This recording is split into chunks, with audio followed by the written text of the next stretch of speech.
Alright, anyway. Back to Sable.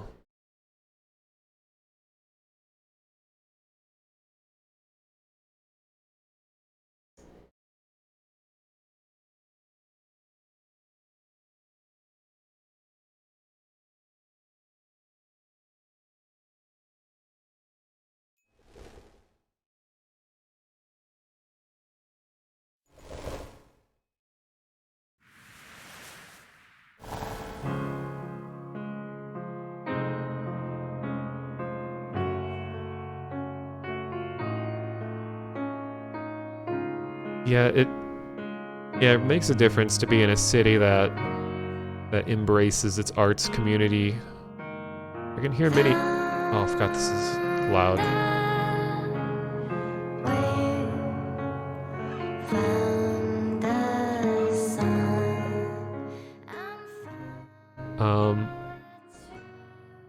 But yeah, they live in a city that is not only populated with a lot of people, so there's like more potential for big events with big attendance like that, but also to be in a city that embraces its arts community and allows for that kind of stuff to happen.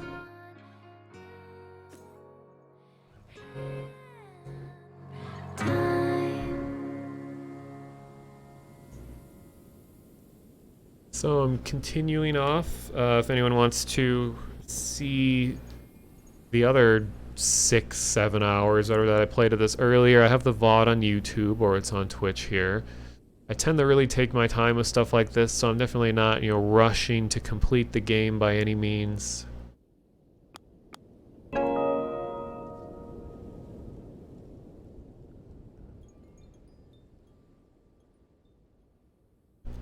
If you don't know anything about this game, it's best way to summarize it is that it's like Breath of the Wild, but in a different world.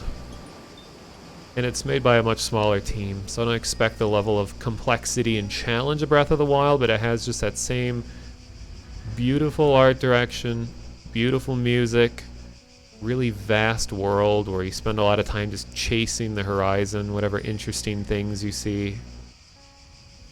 So far I am full machinist. When I ended the last stream, I got the machinist mask, so I have the full getup now. And I updated my bike a bunch, and I have a whole bunch of missions.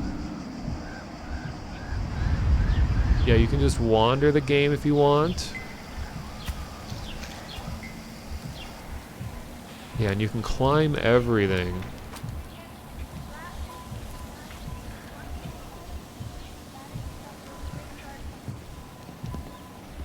Yo, who this? Who are you?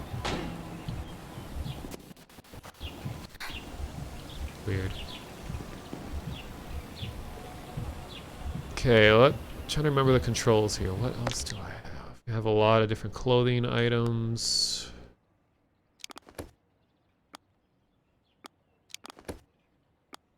Where should I go?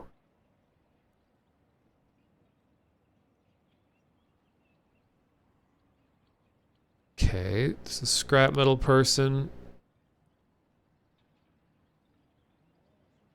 Okay.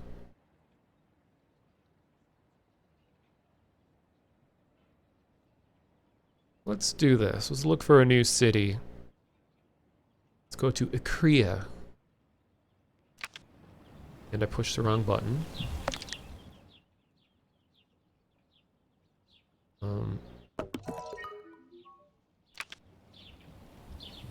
Yeah, I like it. It's kind of debated a lot whether or not people like it, but yeah, intentionally low frame rate running animation kind of reminds me more of like an anime or something like that.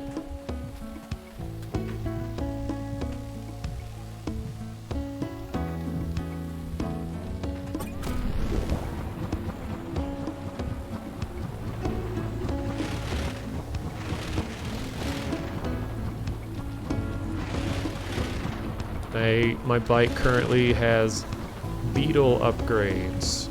So it's supposed to be more maneuverable, but it's a little bit slower. Actually, I wanted to add something to it, or replace something. Yeah, older anime with like lower frame rate, 3 FPS scenes.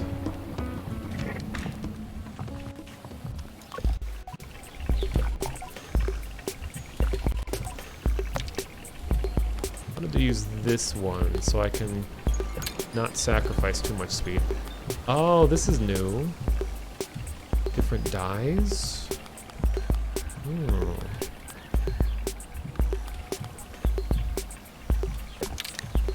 Okay. Alright, so now you can see that changes the trail on the back and it allows me to move faster. Okay, so where are we going? Going this way.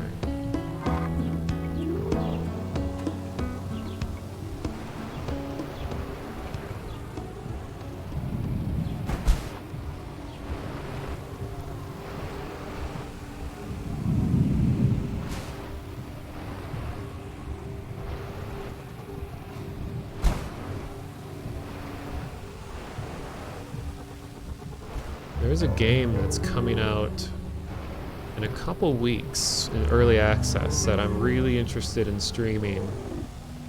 Some of you may have heard of it. It's called Book of Travels. And it's an MMO exploration game. Really stylish. Hard to describe. It's like the whole game is very meticulously crafted to where each scene that you move through looks like a diorama that's been put together and painted by hand. But it's apparently an MMO where there's be lots and lots of people all at once. And I joined their Discord and there's a ton of people already playing who are part of different tests and things like that.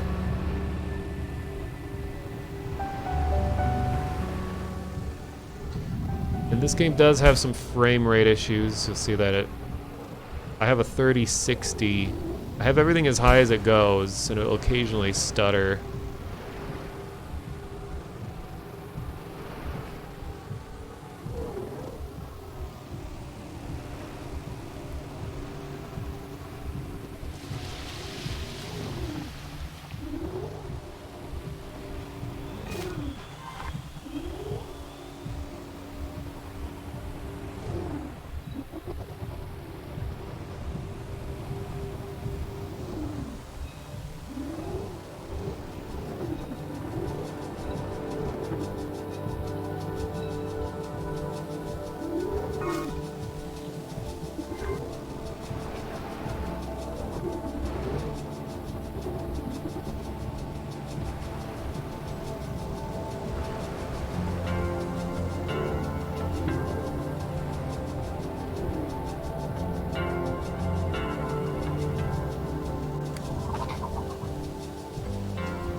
Clipping through.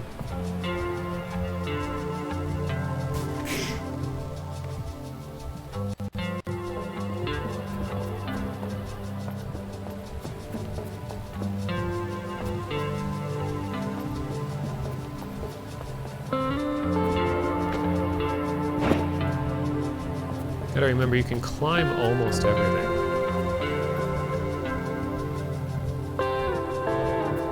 And yeah, the art direction this game has makes it a little tricky to stream, as I say a million times, because it has very hard edges, very thin black outlines and everything. It's like the ultimate recipe for weirdness. And whatever shader kind of thing they're using, it's probably their own creation, so it probably hasn't been like as thoroughly optimized as, you know, standard ones that everyone uses.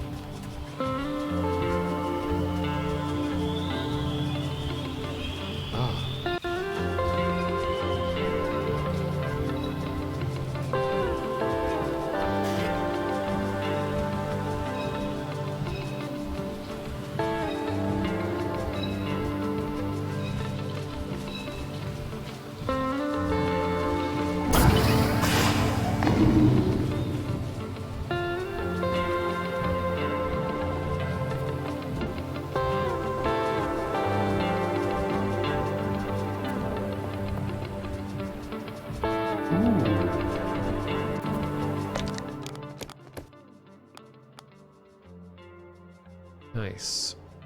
Got the Atomic Priesthood Pantalones. Actually fits really well with the machinist ones that I have. I don't know, I kind of like being full machinist currently. If I get Priesthood Mask, I'll switch over to that one.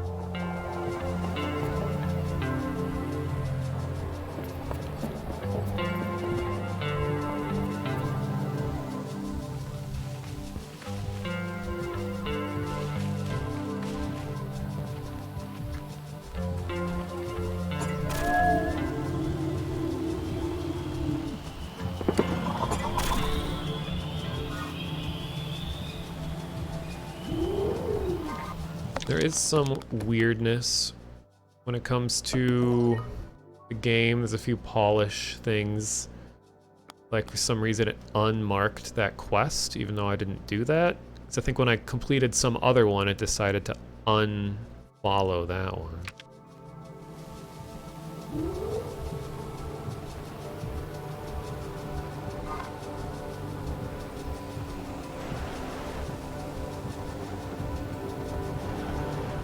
There is a day and night cycle in here. Notice a pretty dramatic change in color. Oh, that's right, I'm near a... Ooh. Near a cartographer.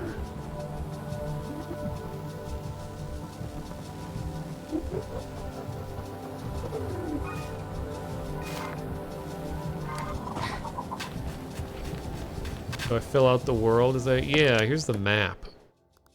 Here is the map. Where do you wish to go? I started in this yellow region, a tiny spot within that region. And then I just relatively recently opened up this bigger area. And there's apparently even bigger area where I am now, actually. A couple more. So the game world is massive.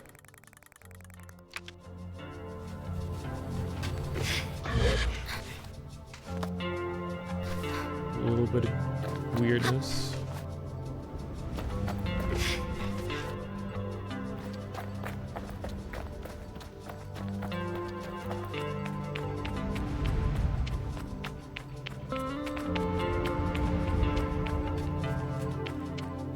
And there's an artist named Moebius, like Moebius, I think, that people will instantly recognize. I hadn't heard of the artist, but I looked them up and people are like, oh yeah, it's definitely inspired by that artist. So if you like this art direction, there's like a whole illustrated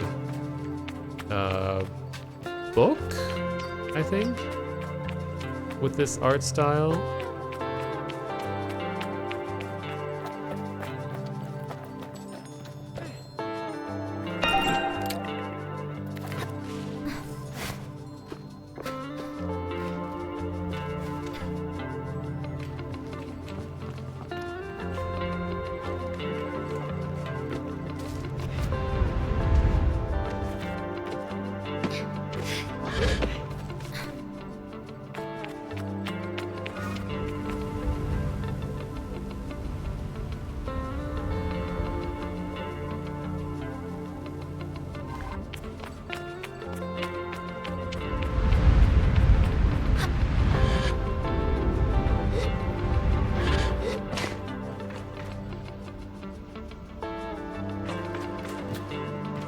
Cameras gets a little weird indoors at times.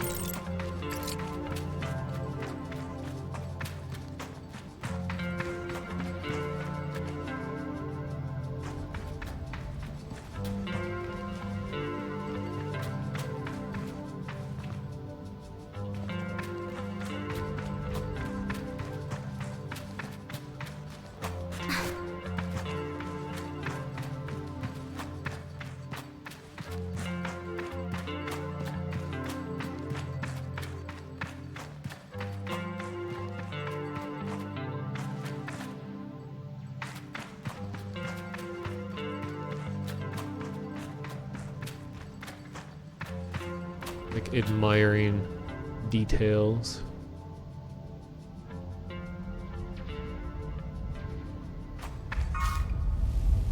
Yeah, it's almost 6 p.m. Sun's gonna start going down, colors start to change, music changes.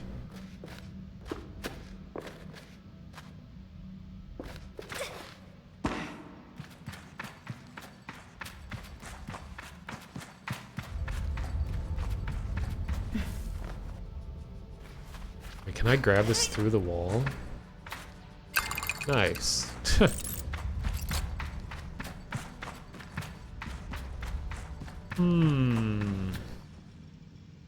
Wonder how I open that.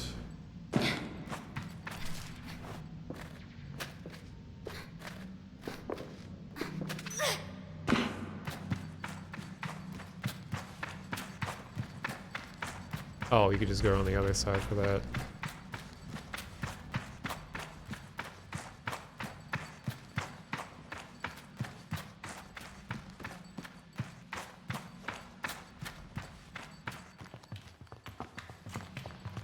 Burbs.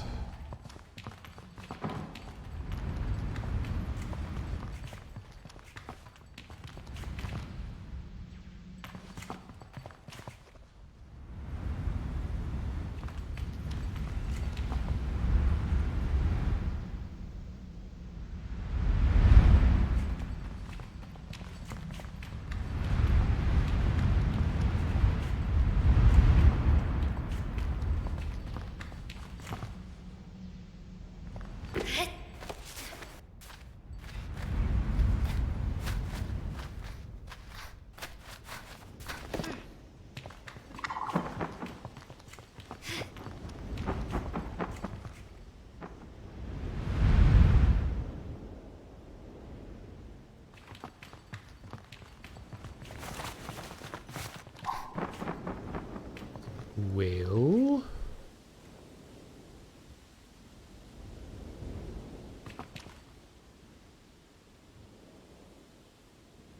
can see the shadows changing. I hope they fixed the day to night transition, because there was, when I first played, occasionally the sky would just like click. Like, oh, speaking of which, okay, well they didn't smooth that out unfortunately, but I hope they do in the future. Because day-night transitions gotta be smooth, it should never be abrupt.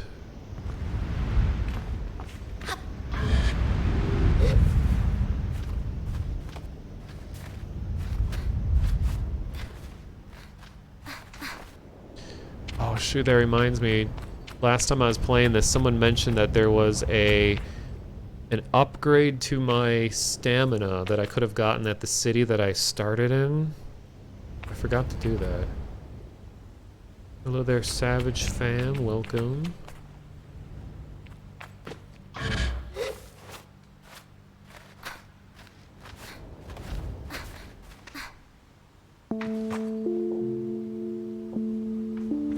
Yeah, hit me with that nighttime music.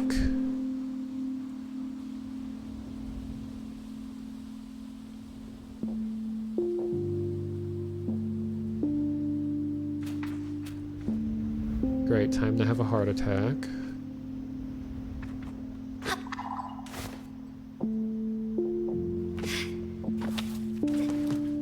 Luckily, because you can climb on just about everything, it won't be too punishing if I mess this up.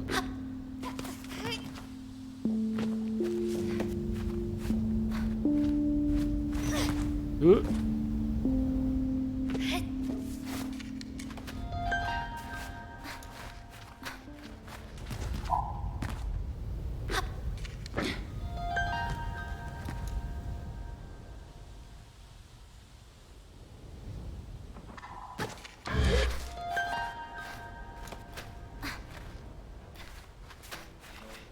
Gonna wear out their title card machine.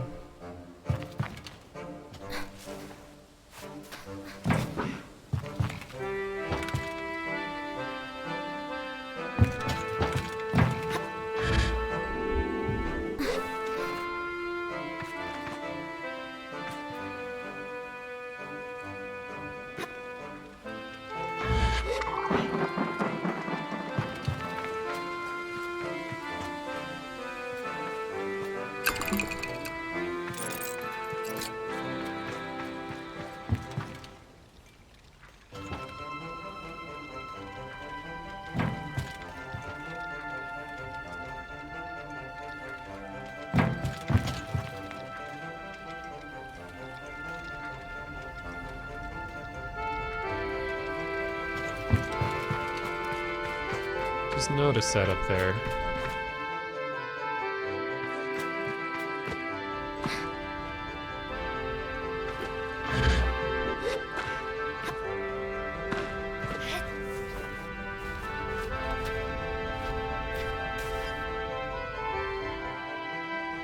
Okay.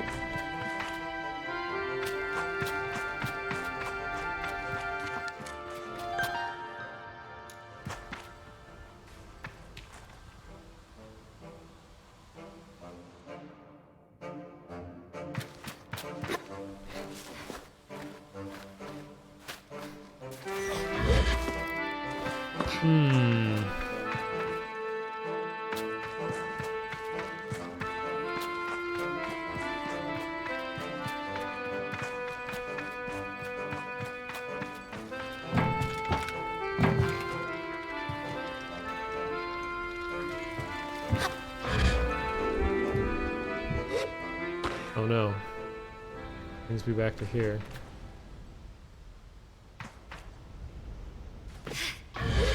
Oh.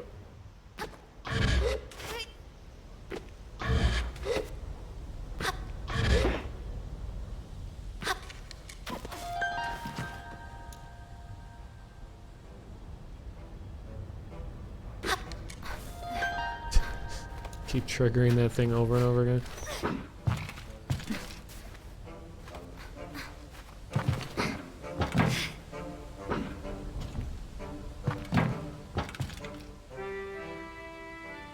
Oh, I guess I could just climb up. Alright, well that was easier than I thought. Here we have Gearomatic. I say hello to the cartographer. Ahoy! You know, a surprising number of people show up here. Between you and me, I think they all just want to feel tall. I decided immediately that he doesn't need to know whether that's my reason or not. Can I buy a map? Let's see what we have. Alright. And the Cartography Badge.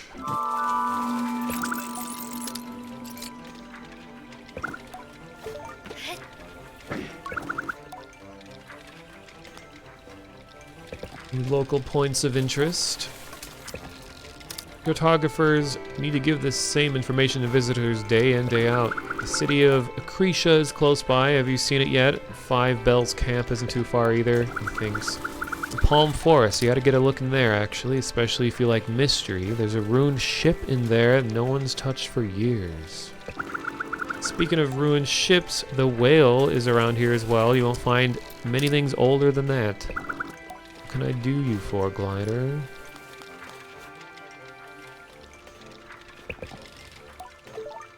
Alright. So now we have this area mapped. So, in the last stream we learned a bunch about this game's creation story, which involves a giant whale. It may actually be a space whale, now I think about it.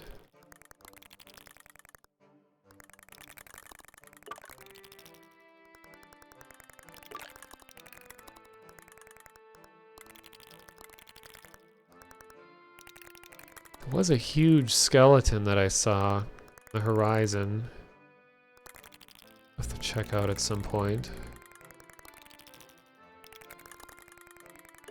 And I still gotta finish the mission that I was on.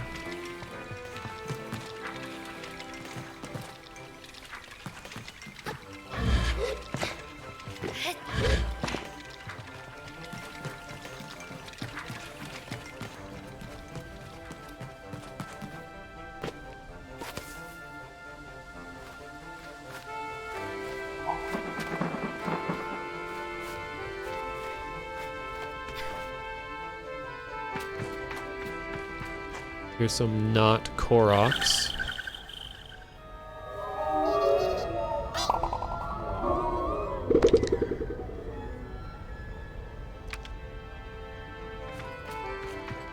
Or as the locals call them, nut boys.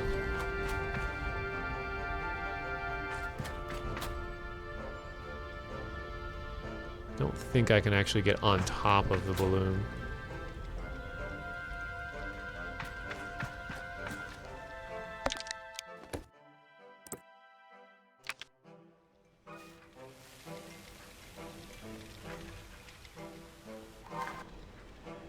And now the fun part, just jumping off from a high space spot.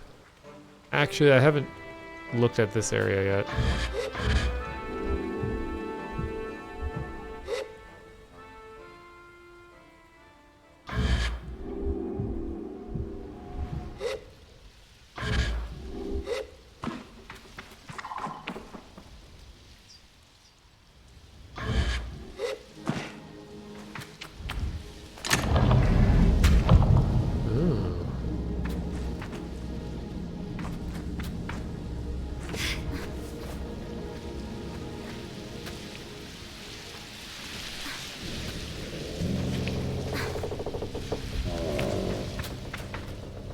Yeah, fantasy worlds really love their airships.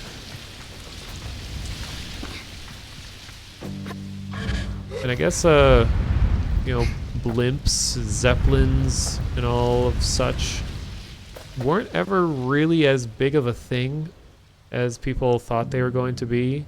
I remember, isn't it the statue, or no, the Empire State Building was originally designed to have a blimp docking station at the top of it. Like anticipation for all of the like high class people that would travel around via blimps.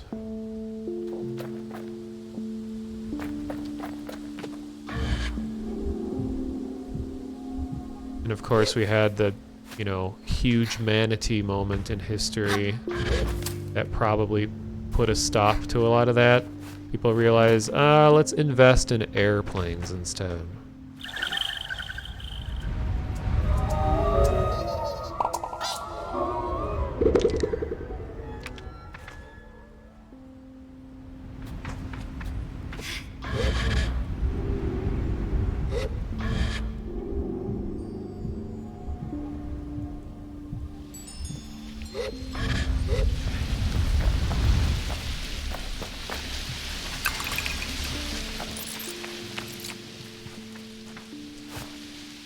Oh.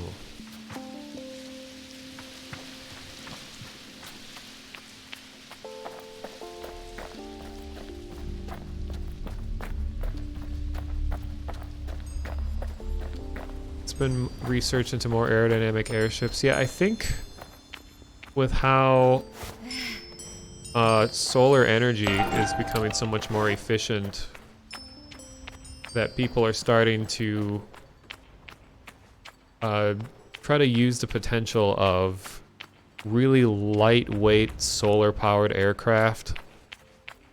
Like there's that one like solar-powered plane that, what is it? It traveled all the way around the world without fuel or something. It was just purely powered by solar power. There was one person on it the whole time.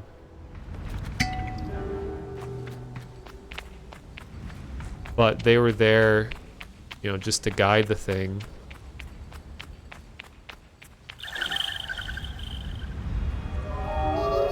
Yeah, that's one of the biggest limitations in like, all of technology right now is how do you efficiently store power? Because just batteries are so just so behind, I guess. Like all the other technology is just getting so complex and efficient and all that, and like batteries just slow everything down.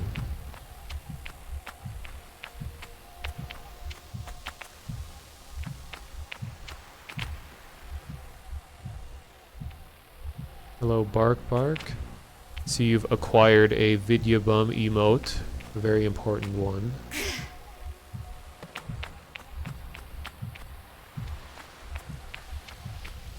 Yeah, Solar Impulse plane, that's what it was.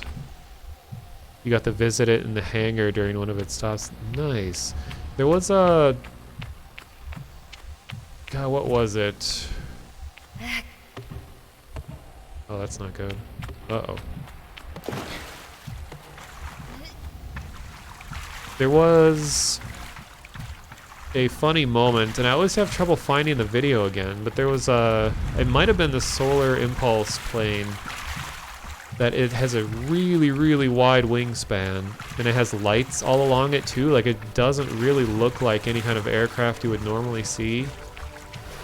And when it was landing in a really public area in a well-known airport at night, because it was completely silent as it flies, the pilot put all of the lights on as bright as they could go, just because he knew people would be freaked out by this like alien-looking aircraft just silently gliding through the air.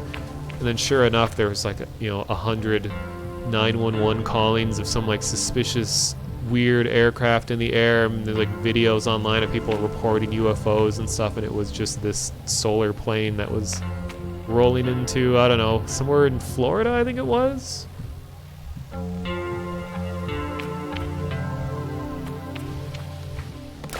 Damn it. Uh-oh.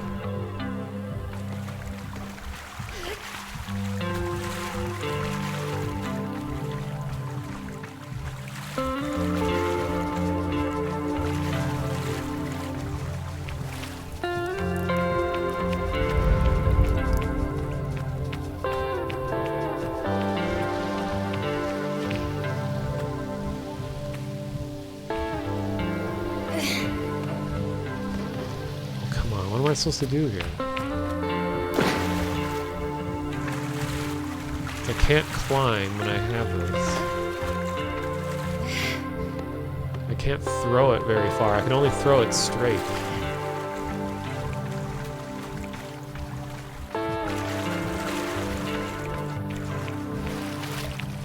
Oh, can I get up there?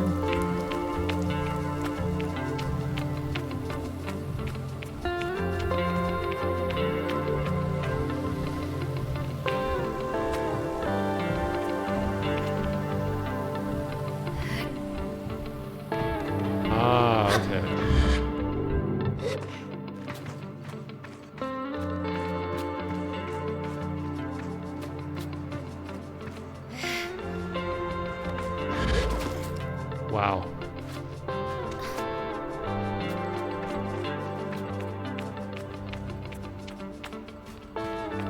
Games like this that have these climbing mechanics just always, like I said before, it always makes my palms sweat. Just like watching someone like bare hand climb up rocks, it just makes me really nervous. Not really nervous, it's just like makes my hands nervous. And hungry for spaghetti, yes.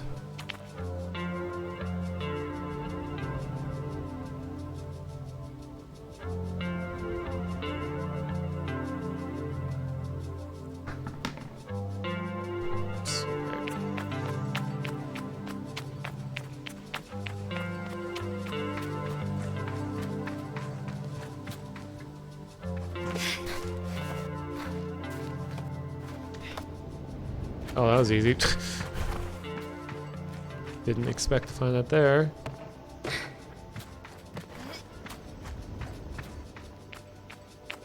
I like little insect-based statues like this. It's really cool. Representations of a scarab in like Egyptian mythology. Or can't remember what they call a cherub? Scarab? Scarab.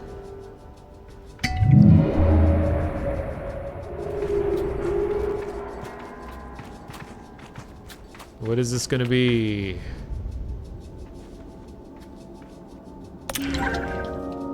Monumental stone top.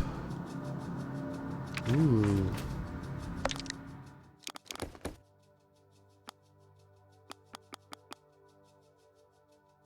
Well, that's weird looking. Wait, does it glow in the dark? Oh, it does. Still gonna go back to machinist though.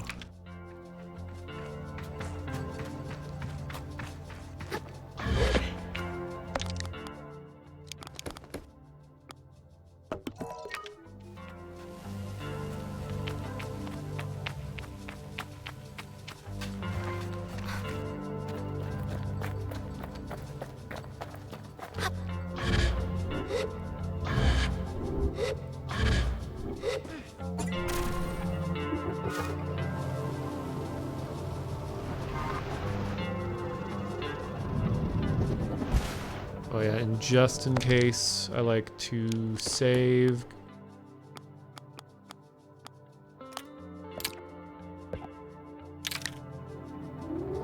So I think it's funny that like the thumbnail that gets saved for the save file is a screenshot of the save menu. So that's really helpful.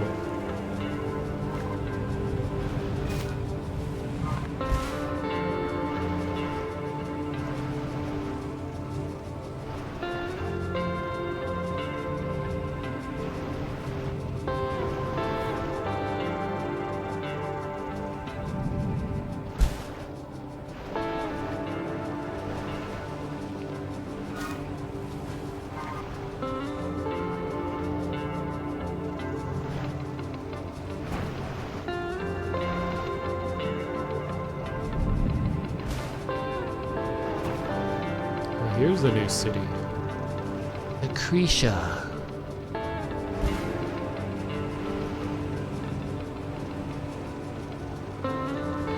At least I think that's how it's pronounced.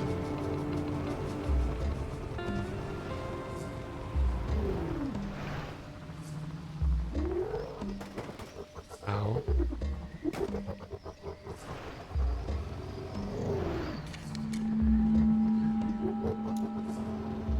Or Ecria. Acria? Wait. Still getting used to gamepad controls. Let's, No, no, no. Oh, there.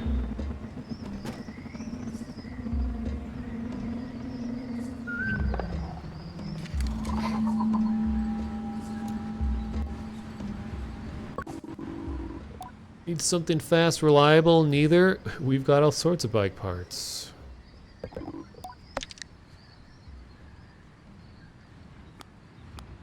Green. Giraffe bike.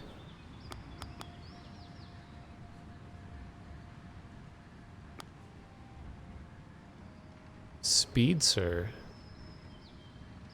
Speed is relevant to my interests. Delivery engine.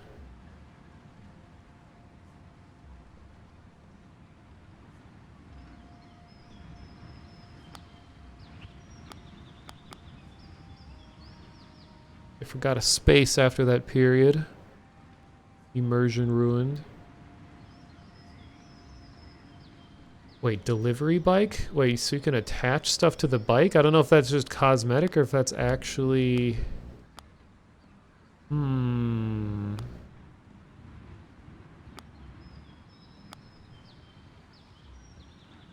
I can sell stuff too.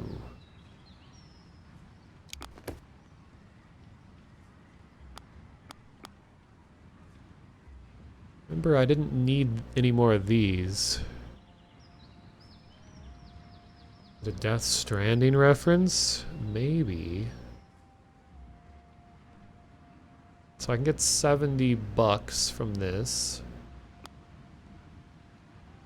Don't want to sell these yet.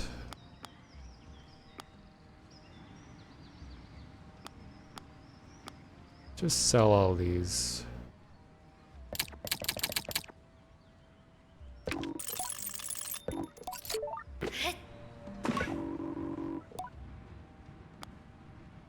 What's going on? Power in the town is down. Pays to have a quick ride out of here now.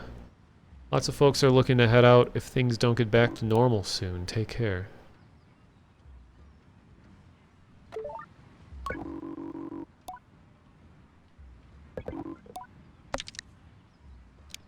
Oh, there's more. Biker top.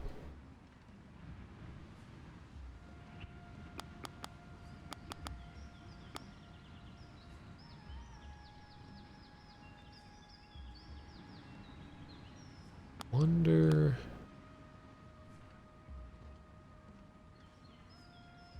Well, I like the way this looks either way. Getting the balance of the bike correct. I wish it would show me the stats of it though, because like you don't know the actual stats until you buy it and have it on your bike. It kind of tells you roughly what it does, but I don't know how much better it is.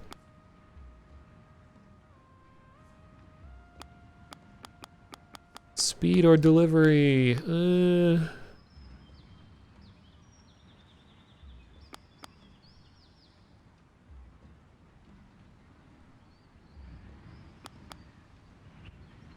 So getting the balance of the bike curve before.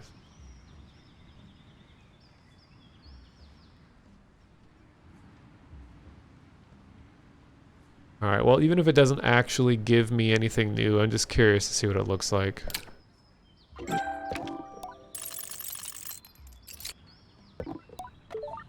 And it added something else as soon as I bought that. What was that? Biker pants. It's weird, as soon as a slot gets removed, it like adds a new thing to it.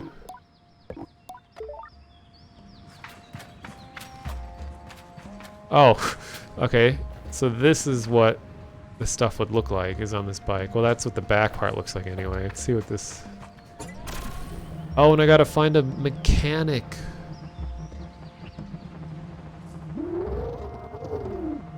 Forgot. So I can't put the piece on until I find the dude.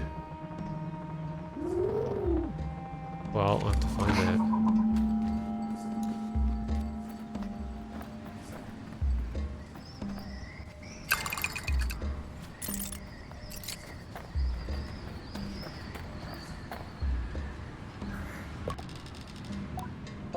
Garay is a climber for Ecria. He smells awful and his mask is about to fall off. Goodbye. I say goodbye. Alright. The whole of Ecria is on edge. Not good for business, I tell you. Even my regulars aren't coming now. I'd like to trade with you. Got... It's not letting me select. Can I click on it with the mouse? What the heck?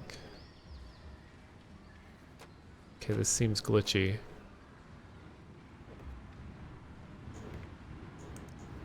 Weird. I can't get a description. I can't select it.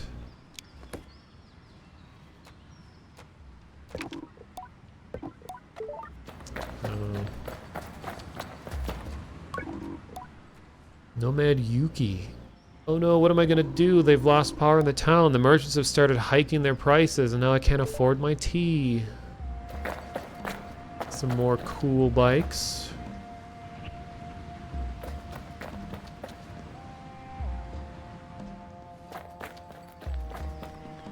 Ooh.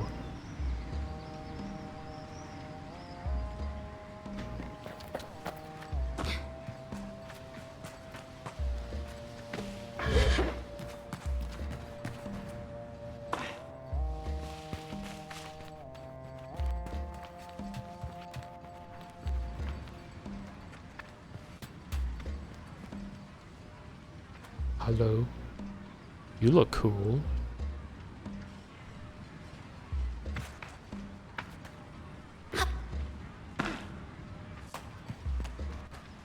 Do the outfits give any benefits? I don't know. Don't think they do yet anyway.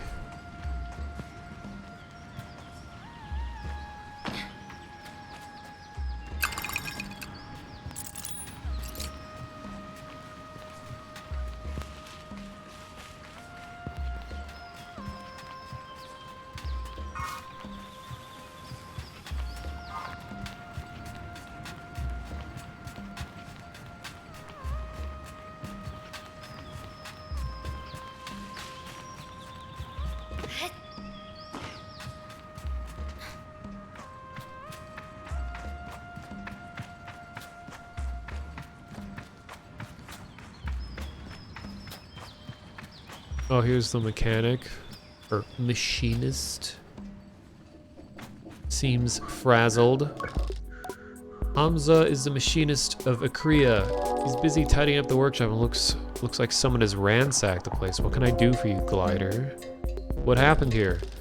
Explains what has happened a few nights ago. He's got no idea who did it. Could this be related to the power going out? He seems more resigned than concerned about having his workshop ransacked. Indicates that he doesn't know who or why someone would do such a thing. I'm not sure I'm convinced by his ignorance, but I let it go. Anything else I can help you with? Ooh, cool. Increases max speed, reduces handling. Well, that's good for me.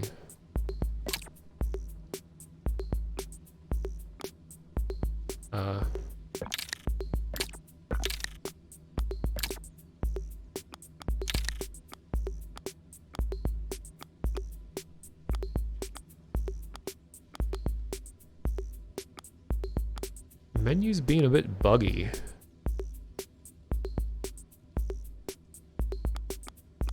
Like sometimes it shows the dies and sometimes it doesn't.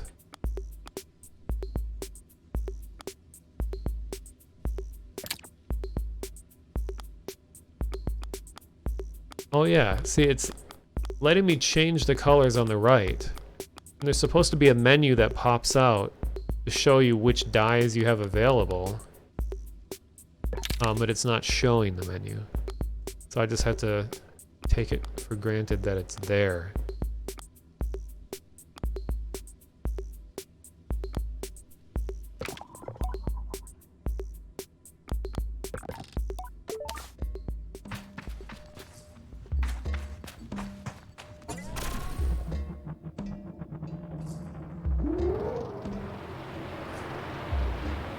Oh, I'm quite a bit faster.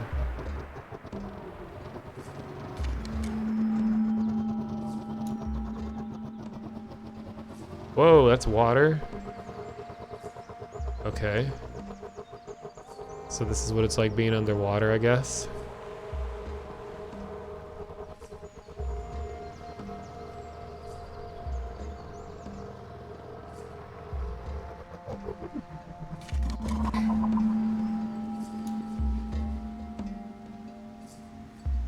I think the broken flower shop bugged it.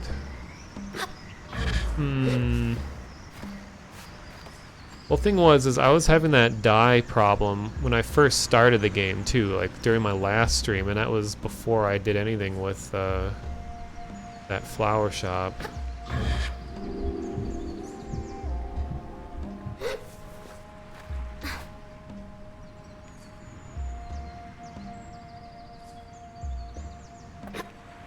Oh, there's no way I'm making it up there.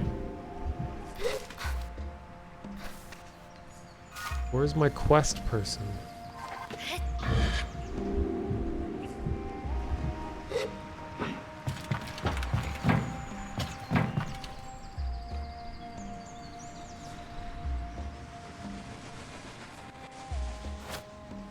Get in the bucket.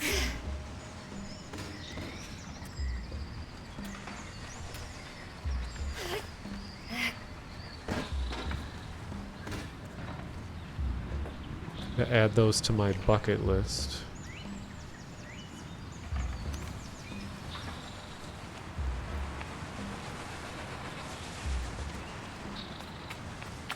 Here we go.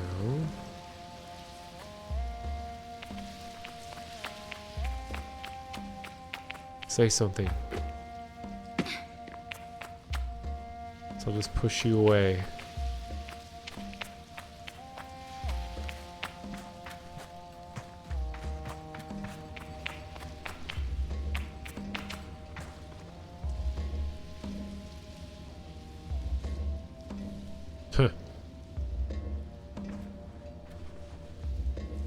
Cool animation.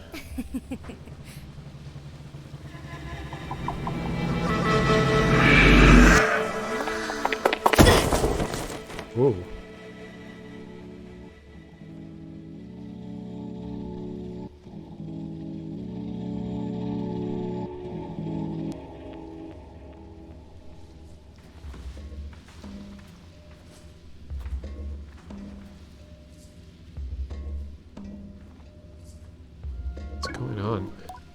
Merchant Citra, so do you make a habit of trying to get yourself eaten?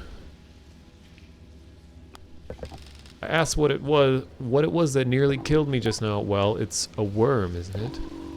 This girl is nosy. She's bloody strong. You shouldn't get that close unless you've had the proper training, or else you've got food handy.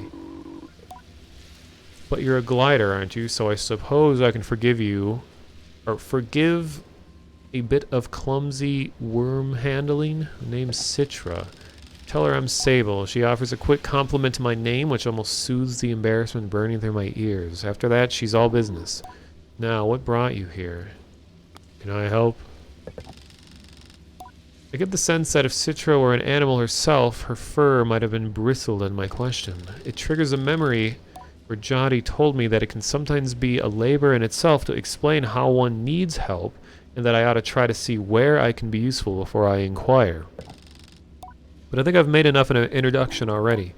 I don't need help. Citra gives a moment's thought. You know what? Yes.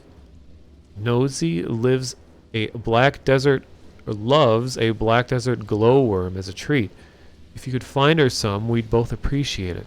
I tell her I think I can do that and decide it better not to ask further details. I'm sure I can find something. Goodbye.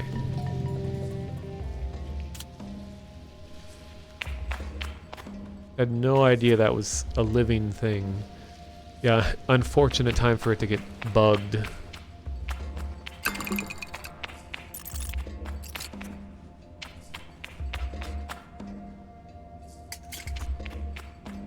Hey, it's you.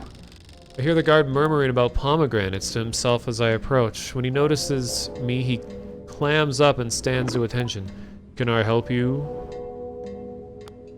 You said something about pomegranates? The guard seems to perk up at the mention of the word. Yes, have you tried one? They sell them in the Sarai outside of town. They're unbelievable, magical, each seed a burst of watery coolness. He continues to espouse his clear obsession with the fruit, and I notice my own mouth salivating a little. Move along, glider.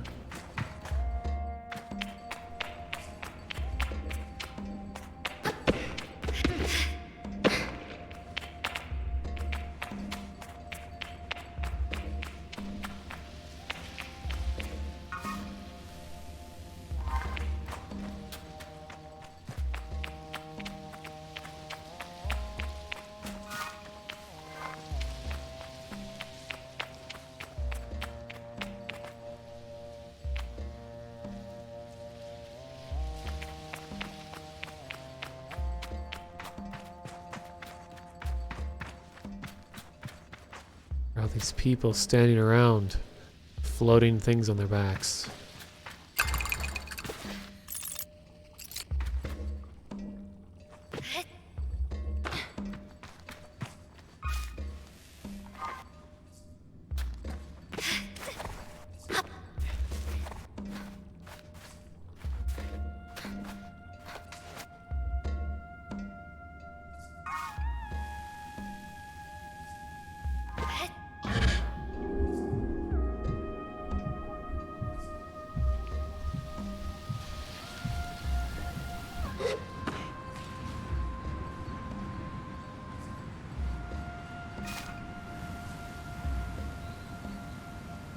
Well, this isn't even the town for that quest.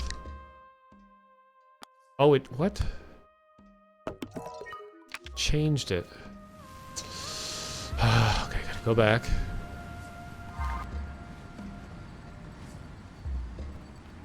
It's an easy hole that a lot of people fall into with games like this, is that you just keep acquiring more and more quests without actually finishing any. So I want to actually finish what I came here to do, which is to deliver a package.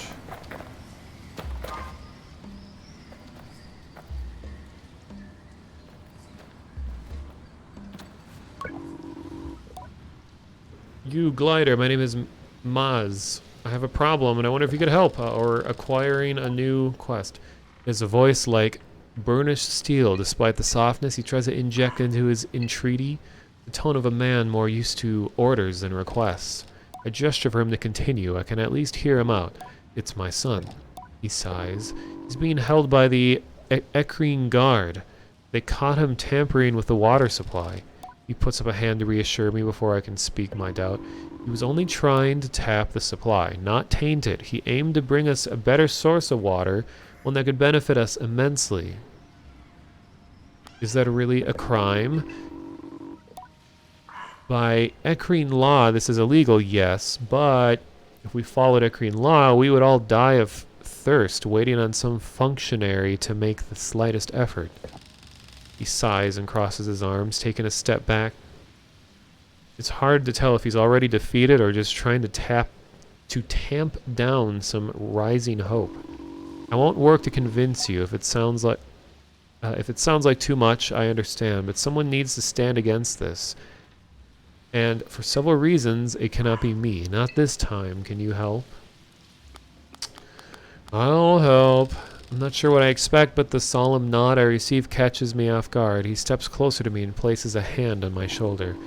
There's something else, something you must know, and that I hope will not break the bond we've made.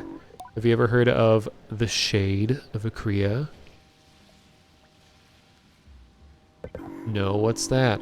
Shade of Akria, a hero of the people, and a bane to those who would subjugate them. Dark as the night itself, smooth as black silk, and fueled by the flames of vengeance, a legend in this wretched city. Though to ask the guard or those who line their pockets, the Shade is a menace and a smuggler. I ask what he thinks.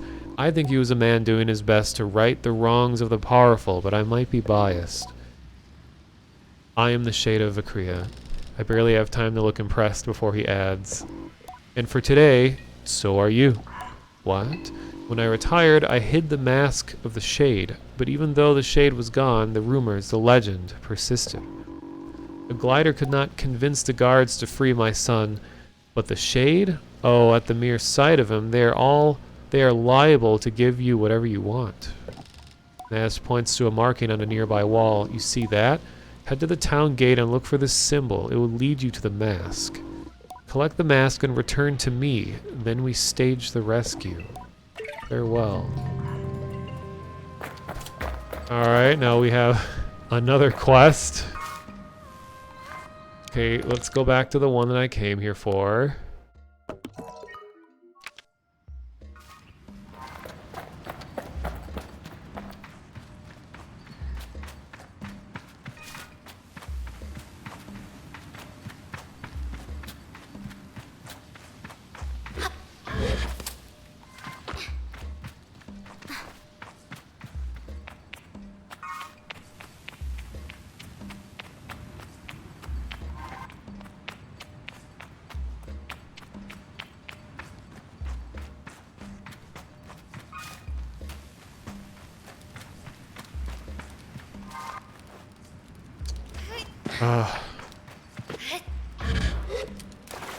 Oh, that's water, that's right. Oh, I can swim.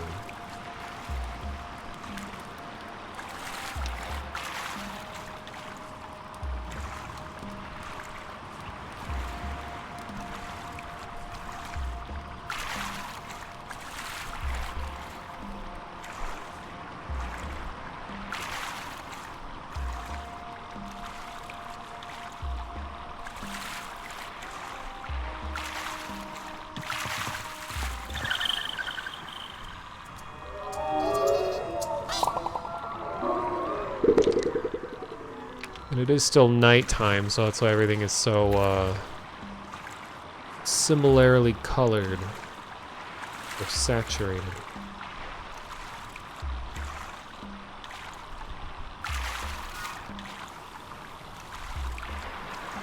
Okay.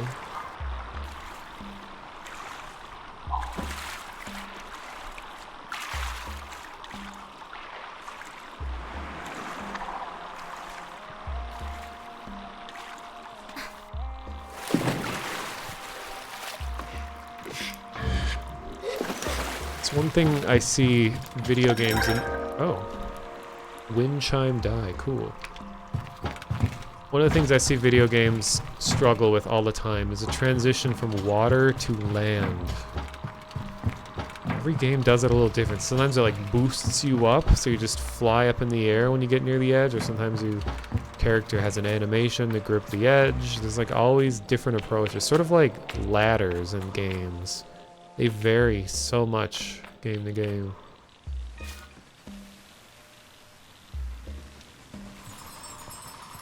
Ah, this must be the person. Maybe not. I make the best glass this side of C-split. Well, normally I do at least. The power cut has my workshop completely out of commission. I need my furnace to work. It's not like casting little pots in sand. I've got a terrible backlog of orders already. Bike parts, ships, pots, architecture, you name it. Bring me to the wind chime person. Where are they?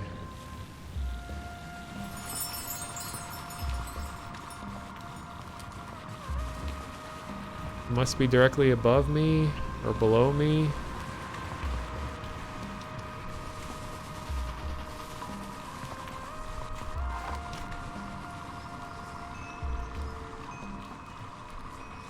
Yeah, nothing more annoying than having to slowly swim for like a mile to find a ramp somewhere. It's always nice when you can just climb out anywhere that looks reasonable. Okay, I'm guessing they're above.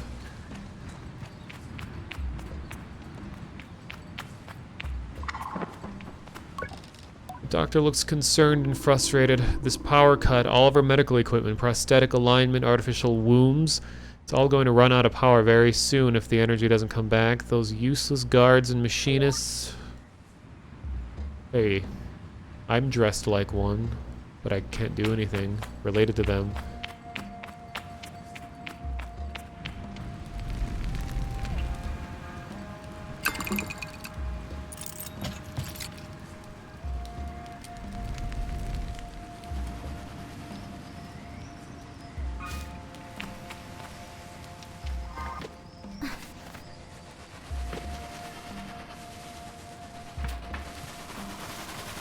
Oh my god, where is this person? Oh! Uh-oh. Well, that's cool. Hey, you can ride the worm! What is this, getting over it? Ride the snake. Uh-oh. Imagine if you're just permanently this way for the rest of the game.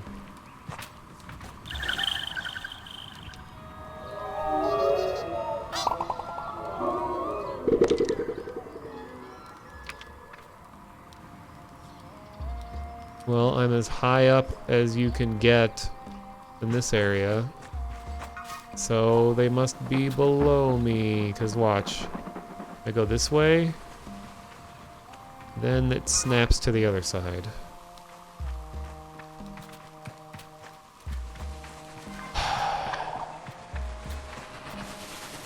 Okay, what else is up here?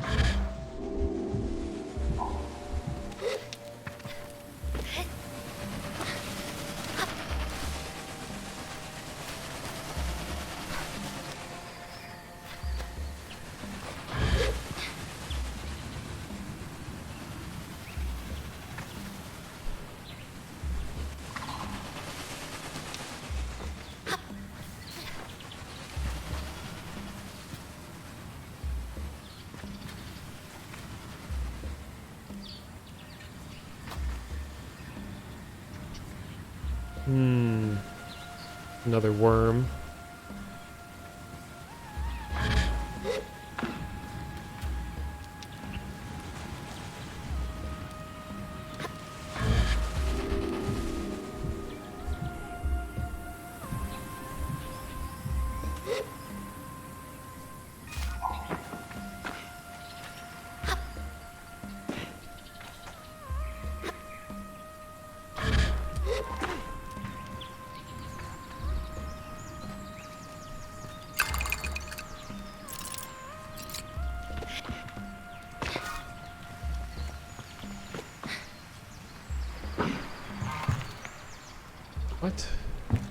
was just here. Don't tell me this person's bugged also.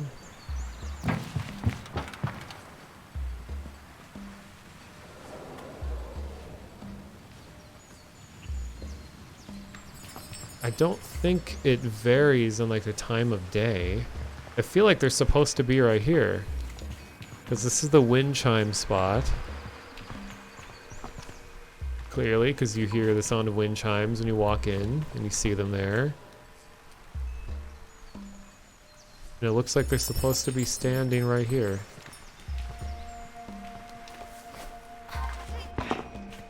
I don't think, yeah, the time of day changes whether or not an NPC is there. Yo, where's your friend?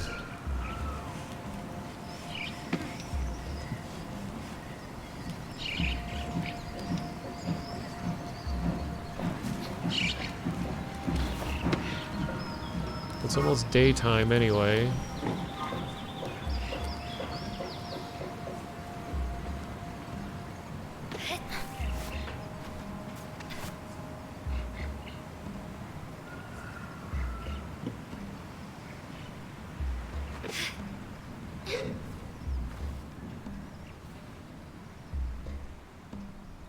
Well, my last guess is that the wind chime maker is like under the building. And I was just in that sewage pipe and I didn't see them there.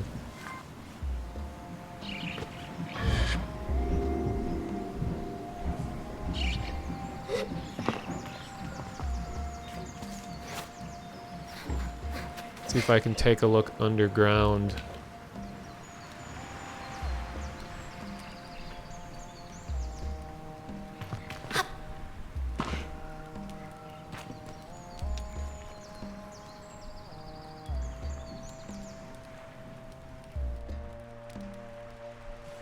Let's see if I missed anything in the pipe.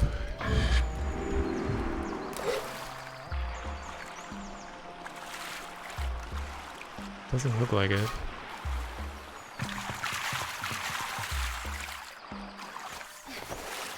Camera, please. Oh god. Oh god. Stop.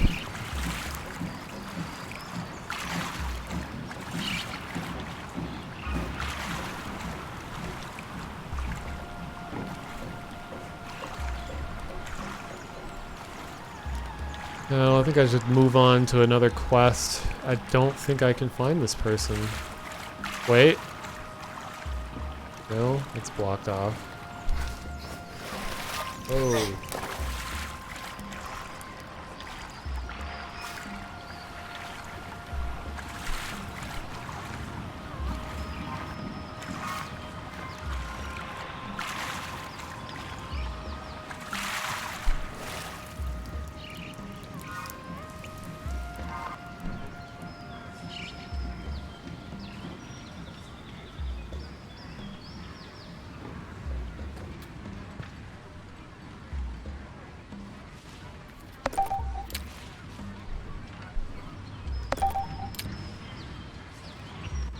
Oh yeah, I had a quest related to this.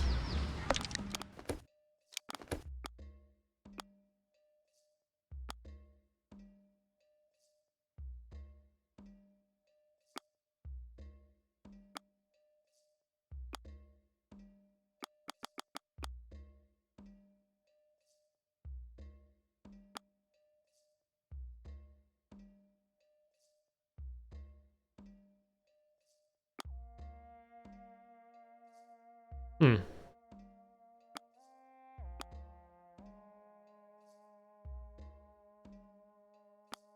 Guess I didn't have a pomegranate related quest, that was just dialogue.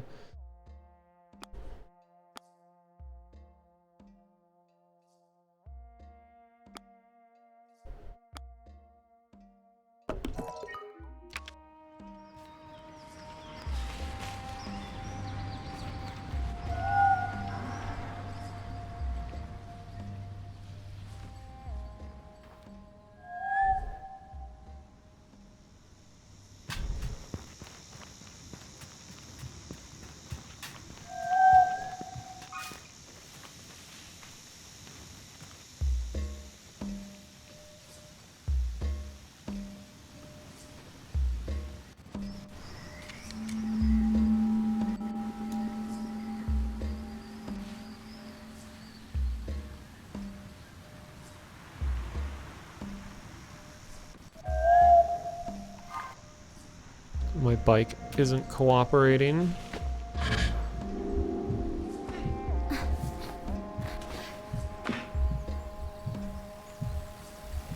So, yeah, in terms of upcoming games, next week is going to be the open beta for Battlefield 2042, which is just one map, but I believe people are going to be able to stream it, so I might stream some of that. And even though I do like the Battlefield series, just playing it, because it usually involves a lot of teamwork, and I like driving vehicles and stuff.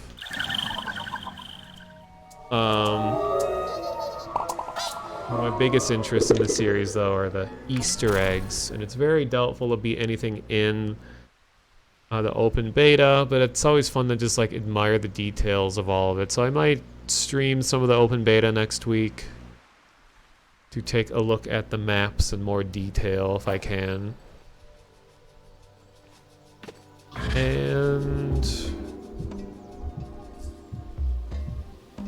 then the week after that is when Book of Travels comes out.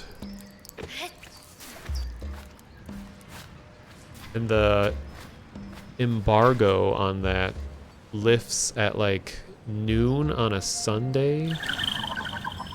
So people can start streaming and making videos about it.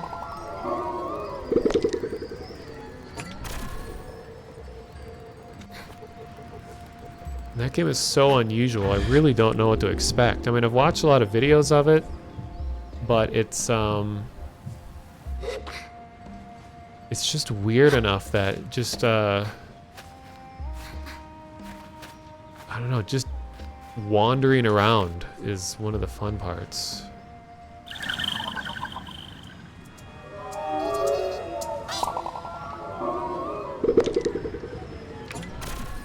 I really hope their first public launch of the game, it's going to be an early access launch, but I really hope it goes well, because I love to see people make very unconventional games that don't look like anything else you've seen before. What's the name of it again? It's called Book of Travels. It's on Steam. It started as a Kickstarter. It's by the same developers as Shelter. Shelter 1 and 2. It's a game that I bet a lot of people forgot. Well, there it is. There it is. It's a game that the Shelter games, you'd probably recognize the appearance of them because they're like visually very striking. It was a game about, you played as a like mother animal and you had to protect your young and crawl around in nature and stuff. So they're very big on unusual approaches to games, and I believe Book of Travels that all the textures and stuff were hand drawn and hand painted, so it has like a very illustrative look to it. It has a very diorama theme to it, where it has pretty strict control over the camera, so each scene is hand tailored to look as good as it can because they know where the player camera is going to be. Sort of like Inside in that way, which Inside is one of my all-time favorite games, just where they can spend a lot of time making sure the composition of each area is just right because they know where the player's camera is going to be. I originally thought Book of Travels was going to be entirely a platformer, because all the videos seemed to be that way, and all the speculation was that it was going to be a platformer, where it's just like, it's 3D graphics, but you're constrained to a two-dimensional plane. But one of the most recent developer videos shows them walking in and out of the foreground and background too, so I guess you have a little more control. It's still pretty restricted, like the camera never rotates. It's always facing a certain direction.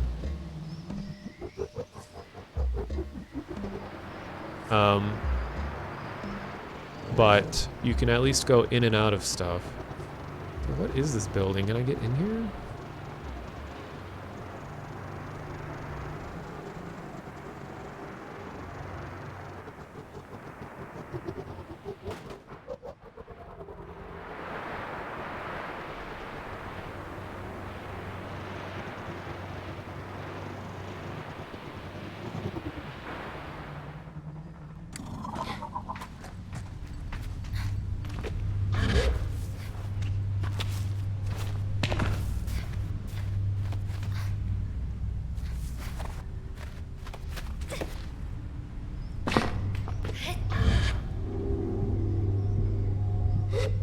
Great.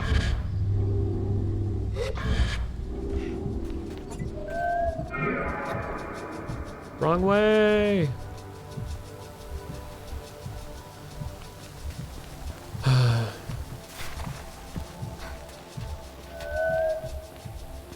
Kinda wish they would just make your bike teleport to you.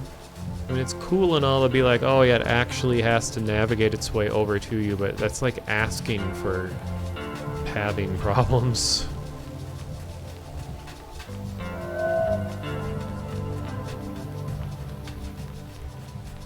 Hello, Hexen. You just woke up. Nice. Waking up at 1 a.m. is fantastic. Or around then.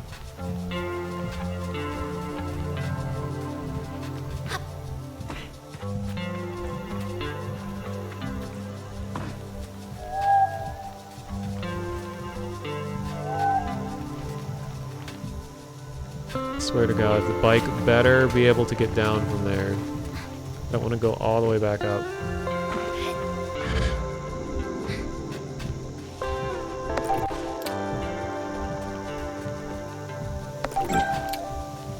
I think I can technically fast travel somewhere. And then the bike will find its way over. Oh, you have to get up at 4 a.m. Oh. Oh my God, the bike is stuck.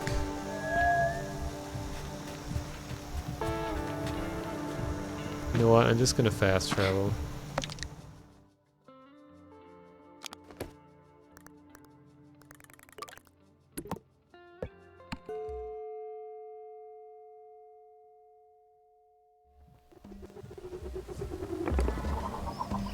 Oh, now you find your way to me. Well, this is all stuff I didn't see before. Where was all this?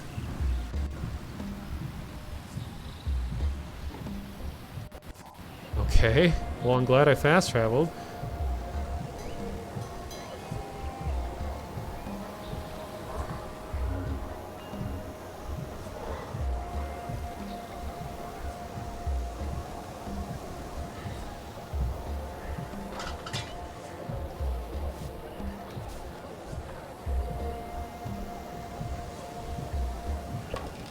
The guard towers over me. I can't tell if I've somehow committed some sort of transgression as he looks over me. He seems to be contemplating a decision of some sort and mutters something unintelligible under his breath.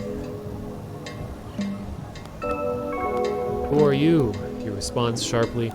Detective Inspector Guard Sandip. Pauses for a moment, looking around the square a moment before refocusing on me. Let's make good use of you. Me? I ask him how. Well, you're a glider, by your very nature an outsider. You belong to nothing and to no one. Same. And therefore, you're capable of an uncommon objectivity. Wonder if I should share my myriad of popular, unpopular, deeply subjective opinions, but decide to spare him. He seems to have much more to say. My name is Sandip, and I'm in the middle of a very serious investigation. There are a few I can trust. You may have noticed that we find ourselves without power, yes? I did notice that. It's no accident. Someone stole the power core from out of the atomic heart. And the perpetrator eludes me still. I thought perhaps you might be able to help me solve this crime and bring this thief to justice. Hey there, Seaside Hermit. Thank you for the host. Welcome. I'll help. I already begun to picture myself darting in and out of the shadows, tracking the elusive power thief through the city. In my mind, I am swiftness and smoke, a creature of cunning and dexterity. And Sandip hands me a rusted heap. Broken atomic heart. Broken heart. Relatable. This is an old power core. Scrap, really, but if you bring this to the engineer for me, he can fix it and we can get this town going again. But while you're there, I want you to ask if he has any idea who might want to steal something like this and why I'd ask. And why. I'd ask myself, but... You need to keep the investigation quiet? You get it. I see I've made the right choice. Report back when you've taken care of this, yes? I'll be waiting. Say goodbye. Alright, I hope the wind chime maker is here somewhere. Who did this? Have you found out who did it? Who it was yet? Are we under attack? You have to do something. The power's been off for days. When will we get drinking water back? I love the way the people in this town look. They're so cool. Useless. Completely useless. How do we end up in a position where almost everything we rely on comes to a complete halt? Everyone, please remain calm. We're doing all that we can to power Akria.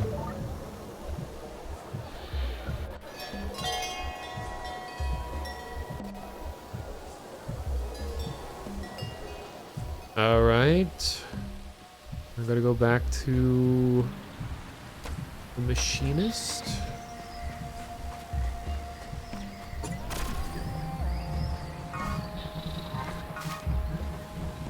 Just gonna spin around for a while.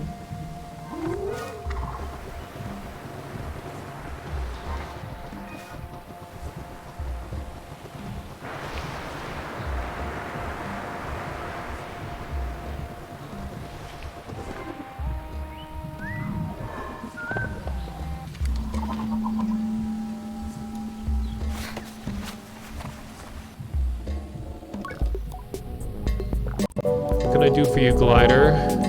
I have a delivery. Hamza smirks, but his expression is warm.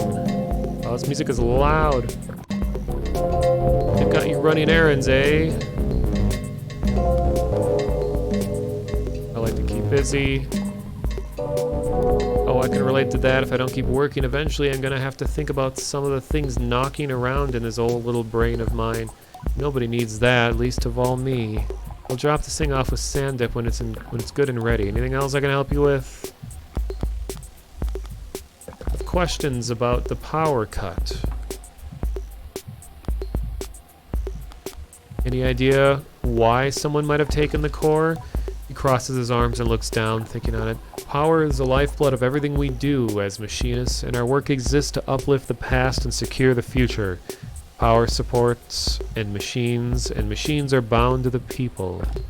I nod, listening. If you want to take power from the people, then you wish to make people powerless. He looks sad at this. So I think you'll be looking for someone who cares little for the common person.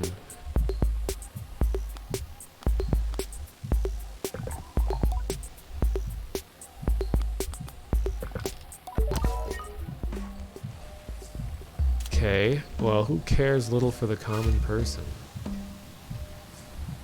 Great, I should have started that quest before I went around and talked to everybody.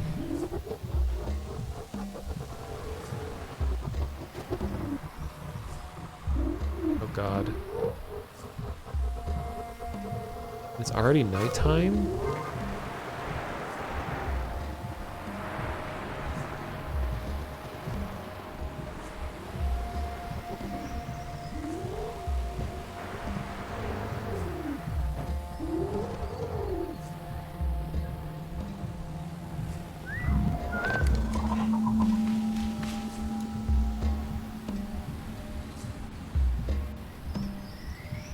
Move you around.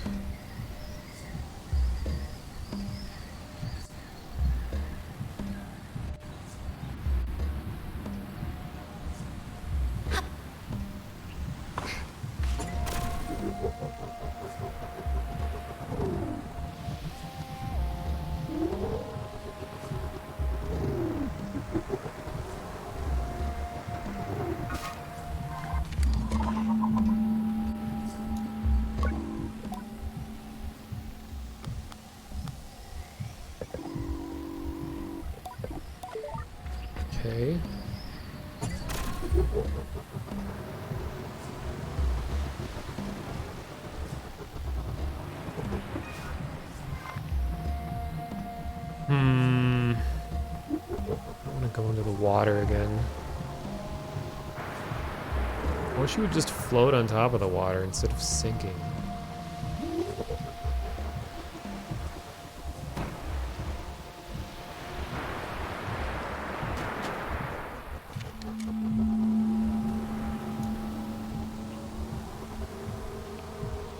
Great.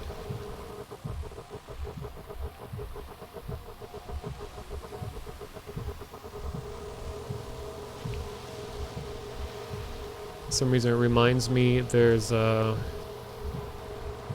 possible interesting mysterious internet stuff news is that the local 58 Twitter account tweeted recently, and the last time they tweeted a video released shortly after, so we might be getting some new local 58 stuff soon, which in my opinion is one of the coolest weird internet things around.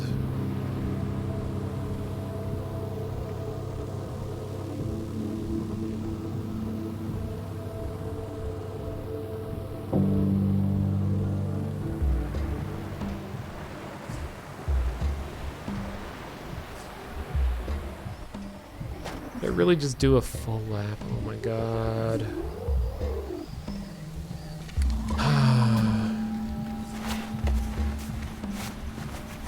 I'll solve your problems, town, even though I was just here.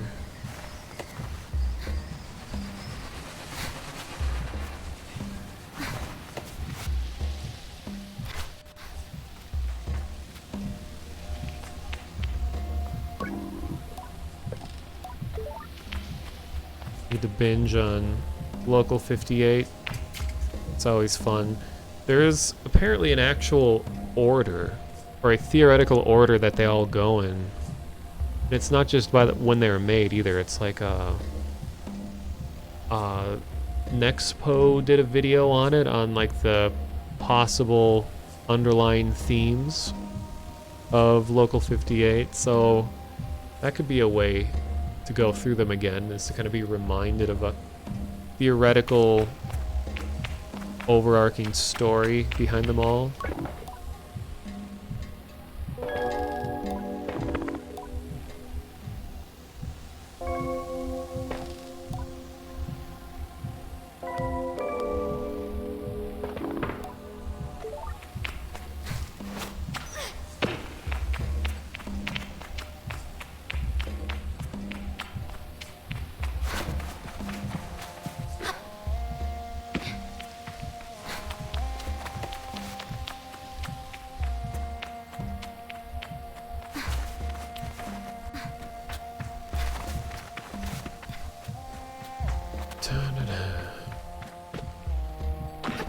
I want to be exploring, but I also want to progress whatever this story is.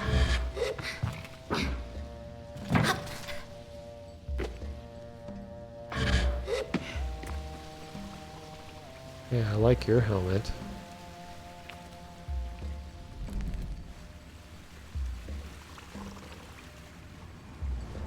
Oh, we're just back here.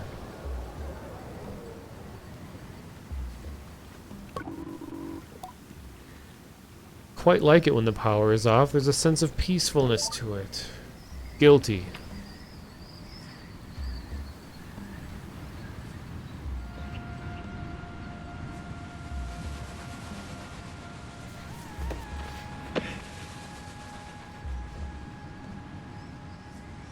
Alright, see you later, Owl209. Thank you for stopping by.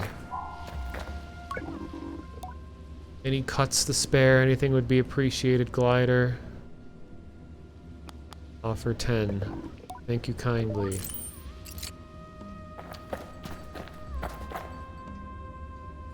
Well, I feel like if you spend a certain amount, you probably get something.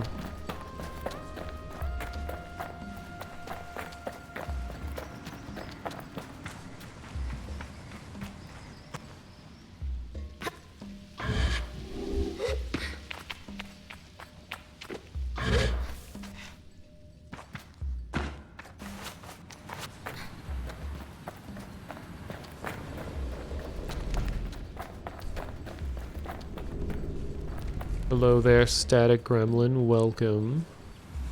How's it going? It's going fairly okay. This is my second run of Sable. Well, not run, but just a second stream of it. Trying to figure out how to restore this place's power. This is Rita, the owner of the Overhang Cafe. I have questions about the power.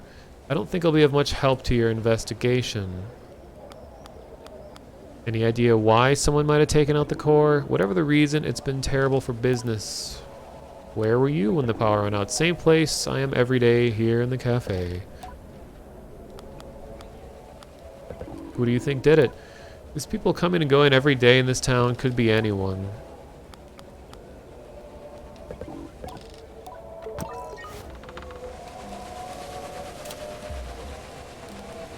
Wait, that progressed the story? Does this game have a story, or is it just side quests? There is a story that... It's, let's see. So, the story in general was... or began anyway, where it was like a coming-of-age situation, where you're a child, and you're a part of this small camp of gliders. In this world, there's a like group of people who are gliders, who are sort of like the ones that travel all the time. And I just earned my first bike and the stone thing that had to be charged in order to power the bike and float around and stuff like that. And then you like opened up into the much bigger world after you leave your main camp. So as a sort of delivery-like person, you don't have to tell me anymore, you don't want to spoil it. Alright, well, this is kind of how much has been happening. So there is a bigger story, but there's just a huge amount of side things that you can do as well. So you have to have a lot of patience with this game too. There's a lot of traveling between stuff. And yeah, it's nighttime right now, so the colors are really desaturated looking, but like once it's daytime in a few hours, it will get way more vibrant. Check sand up, see if the core is ready.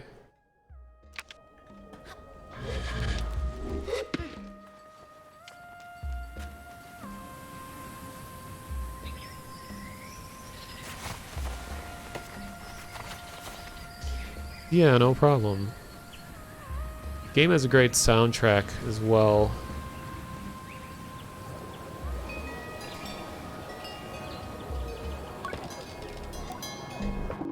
Good news, Hamza's finished work on the spare power core. I could use your help with it if you have a moment. Perfect. I'd like you to take the new core to the atomic heart and plug it in. And while you're there, see if you can't pick up on any clues about who may have stolen the original, yes? I love a mystery, so as long as it doesn't last too long, yes? Atomic keycard, nice. Left a keycard for you. You'll need to unlock the front door. Central chamber is protected by a security code, but I'm sure you'll find your way in. The thief managed to somehow get the atomic heart. Head over to the substation just outside town and follow the power cable that runs through the sand.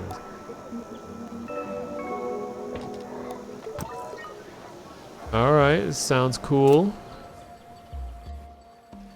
Oh yeah, thank you for the follow. 416 Naru.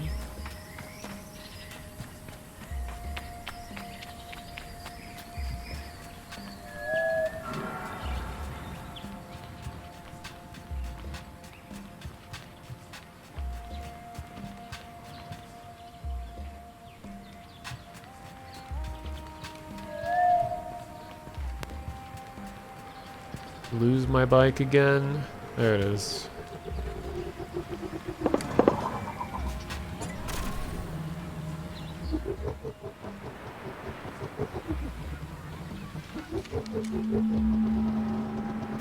Ow.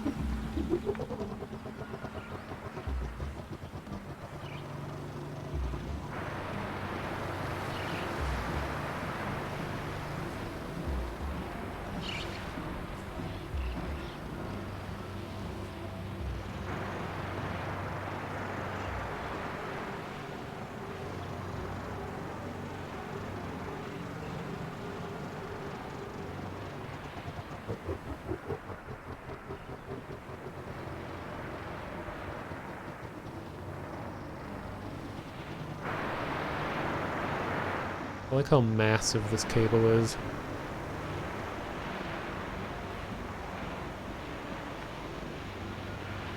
And the color palette changes depending on what region you're in as well.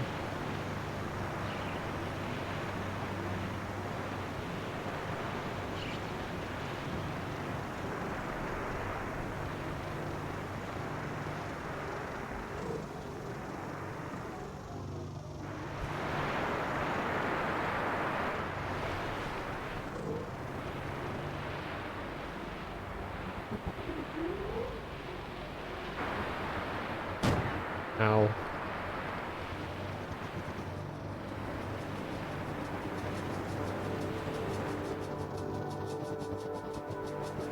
Okay, I think that was where I was supposed to go.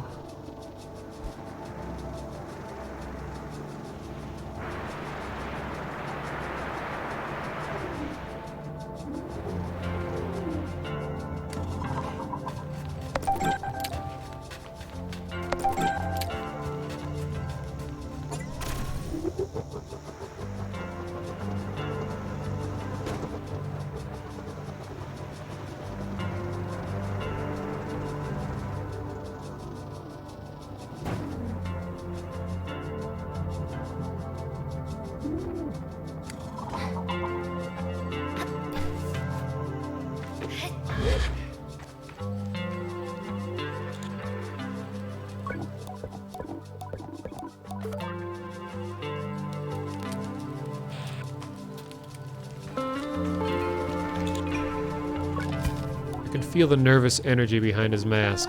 Glider, could you help me? Another person to help. Tell him my name's Sable and ask what he needs. It's my friend Micah. He's so obsessed with treasure hunting or finding silly old artifacts. Every week he goes out after something new. They spelled artifact differently here. They spelled it A-R-T-E last time I saw that word. I asked if he's ever found anything. Nothing you wouldn't get from your average scrapper, and he'll go bloody nowhere. In caves, cliffs, wherever, with no care for danger. I keep telling him Mike could be safe, but he doesn't care. Thinks he's invincible. And now he's gone out to who knows where, south of here, and he hasn't returned. Oh, I'm so glad you've come along. You can still hover, yes? So you won't be in danger falling down anywhere? Is he somewhere dangerous? I ask if Bashir is expecting Micah to be in danger. If it's Micah, probably. The places he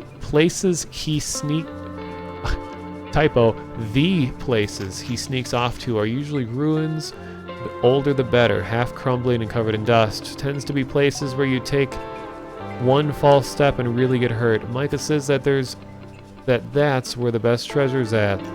Please, Glider, if you see him, tell him Bashir is looking for him. Tell Bashir I'll keep an eye out for his friend and wish him well as I depart.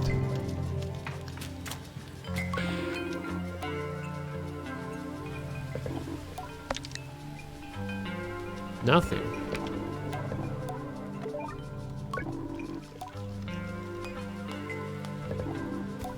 We're just nomads passing through. The 5 bells is for those of us trying to avoid the hustle and bustle of Akria over there. Just too many people, too much going on. I prefer to keep company with the crickets. These dudes are awesome. I wish I could ride one of these. Well, I could stand on it at least.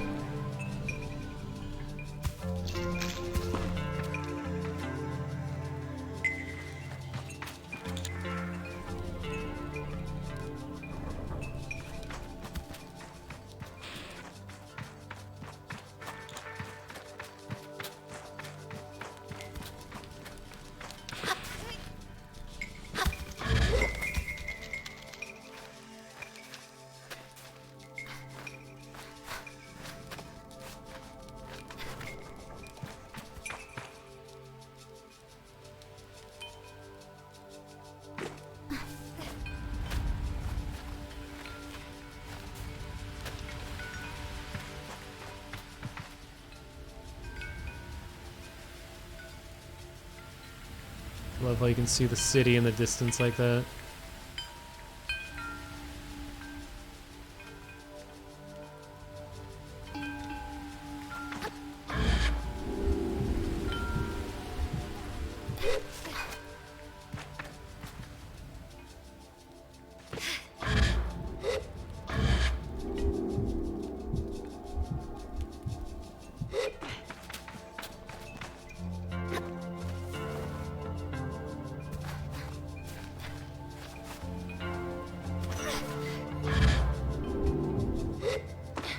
Oh, I go right through it.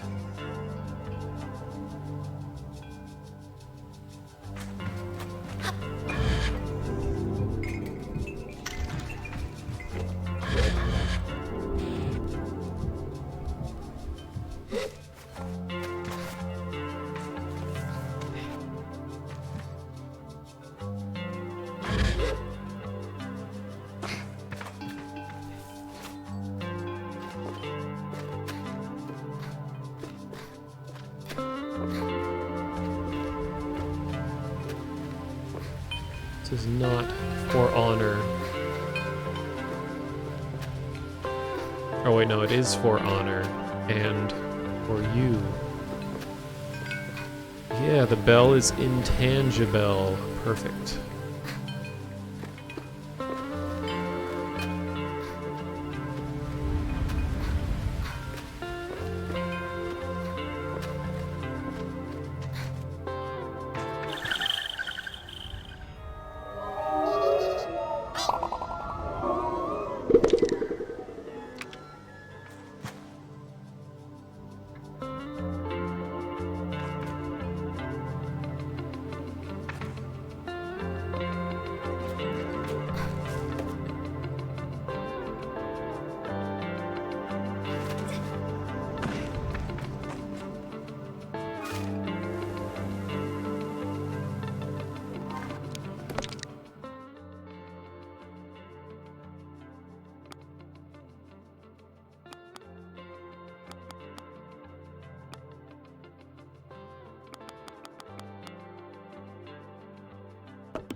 Play a lot of Genshin. Climbing anything costs stamina there.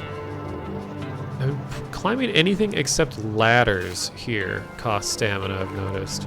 There were a few cases where it was kind of annoying, where it was like I was climbing a like metal fence that looks like something you would not have too much problem climbing, but it was using a ton of stamina to do it. Oops, wrong way. And I feel like it shouldn't have. So luckily ladders here don't cost any.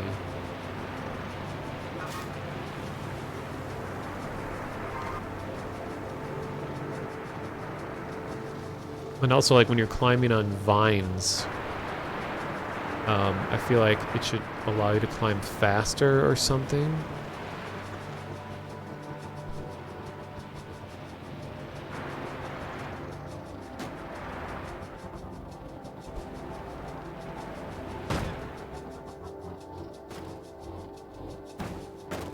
Thank God your bike can't get damaged.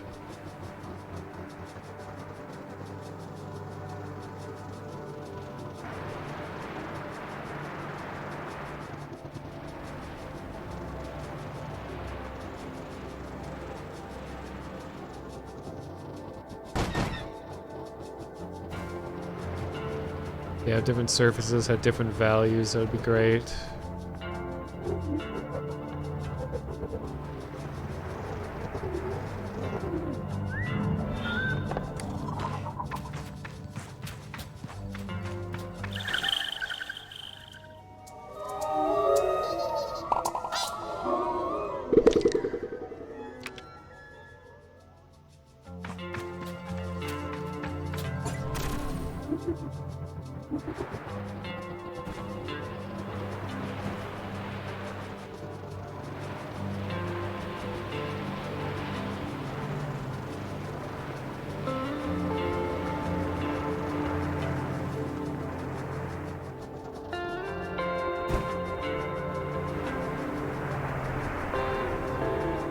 Ooh, this structure looks badass.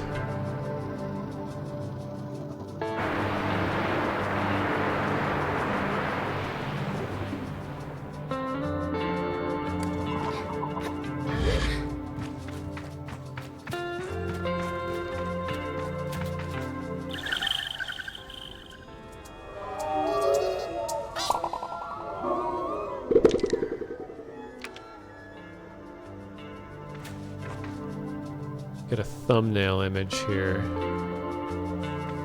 Wish I could zoom into my character a little bit more.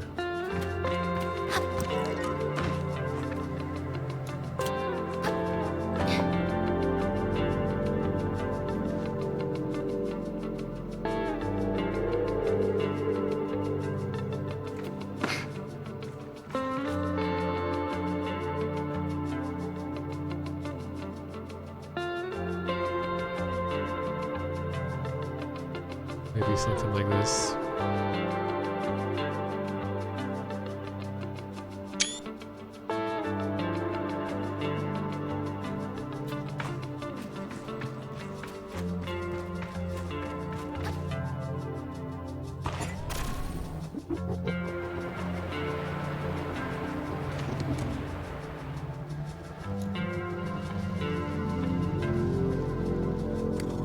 Yeah, it kind of seems like screenshot modes are like an expected thing in games now, especially a game that's just really good looking like this. Like, people would definitely take lots of screenshots in this game. Going to insert the key card. Aha. And it's closed.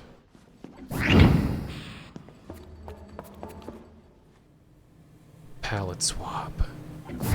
Okay, here comes a really loud scrap noise. Get ready.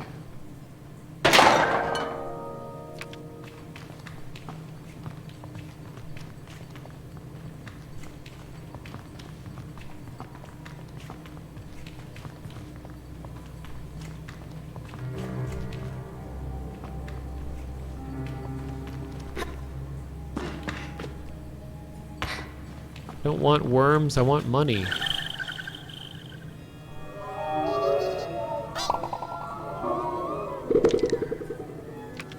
I guess eggs.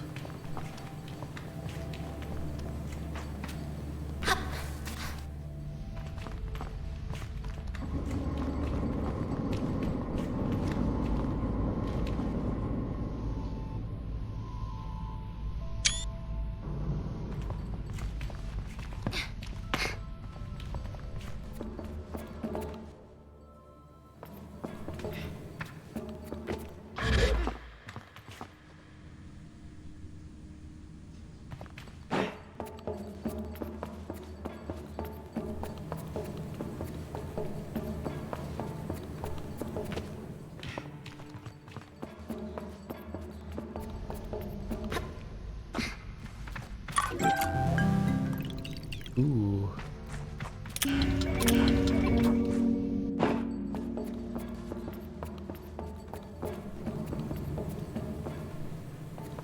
Still have these things that were designed in London. I think that's so weird. A game that has established that it takes place in its own entire world that has nothing to do with our world, yet London exists. Like, I still kind of feel like this was left in by accident. Like maybe this was like an asset that was used somewhere else.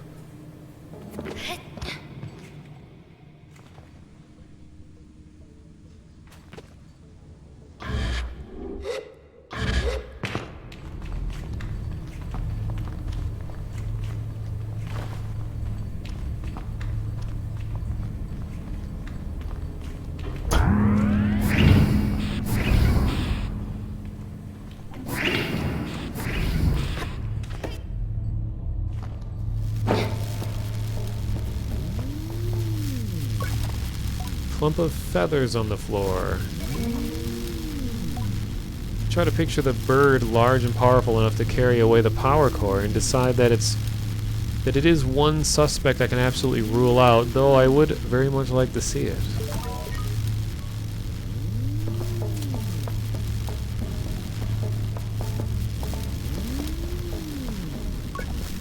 Now this is a clue. A scrap of paper lies discarded on the floor, and when I take it up, I see that it's a promissory note. Somebody, perhaps the culprit, owes money to the merchants. It's possible the culprit dropped it, but who could be so careless at the scene of a crime? I wonder if it's a plant left to throw me off the scene.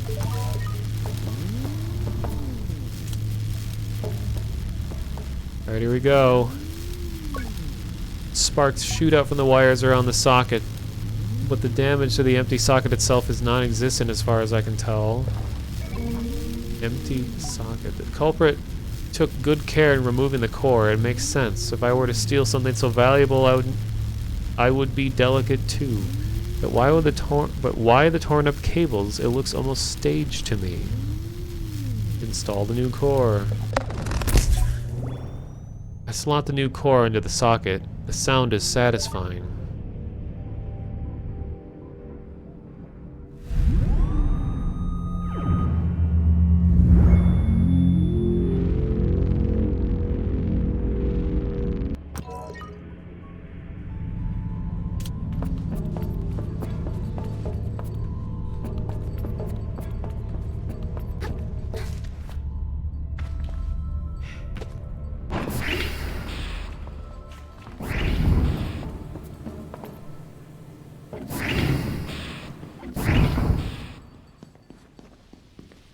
Alright.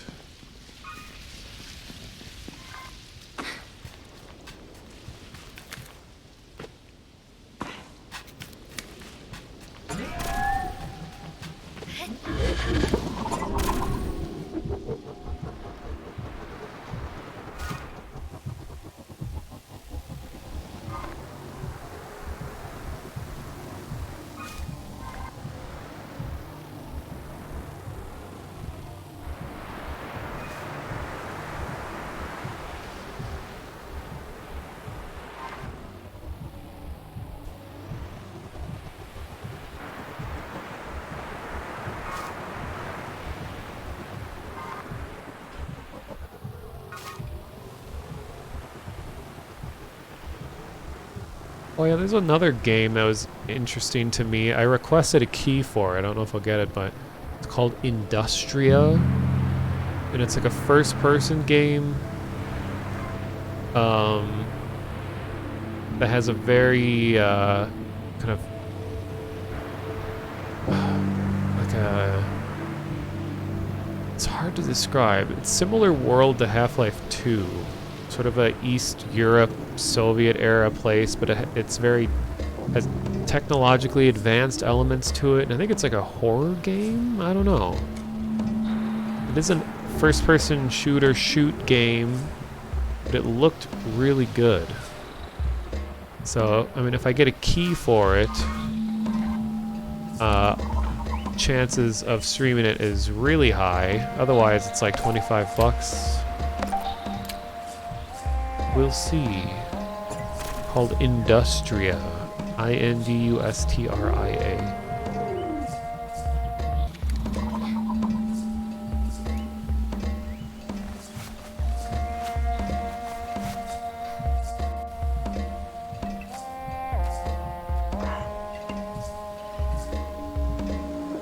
Oh, cool. I like how the city changes now that the power's on. Whoa, got big camel thing. Glider, he did a brilliant job getting the power back on. I don't know if I could hear it, if you could hear it, but there was a tremendous noise. The whole town was delighted. All in a day's work. Your work is appreciated and you're valued. Now, he leans in. How about your little investigation? Any useful evidence? What can I do for you, Sable? What did you find? There was a feather on the floor.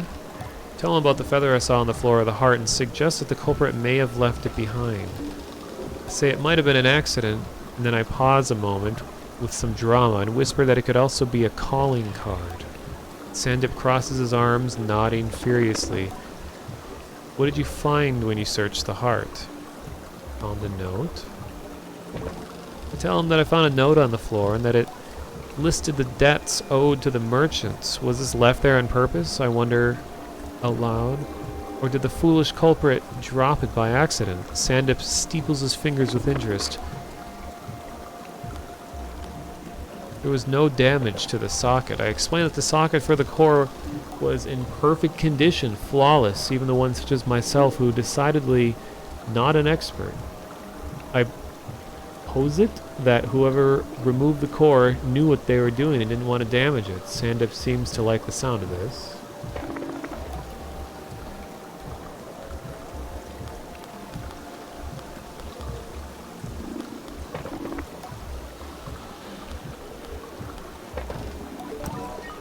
Okay. So I tell them about it and they just nod.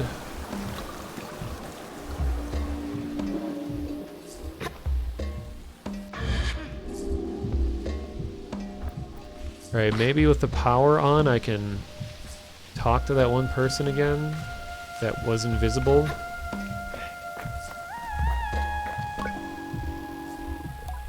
I thought the prices would come back down now that the power's back, but the merchants still haven't lowered the price. What a disaster.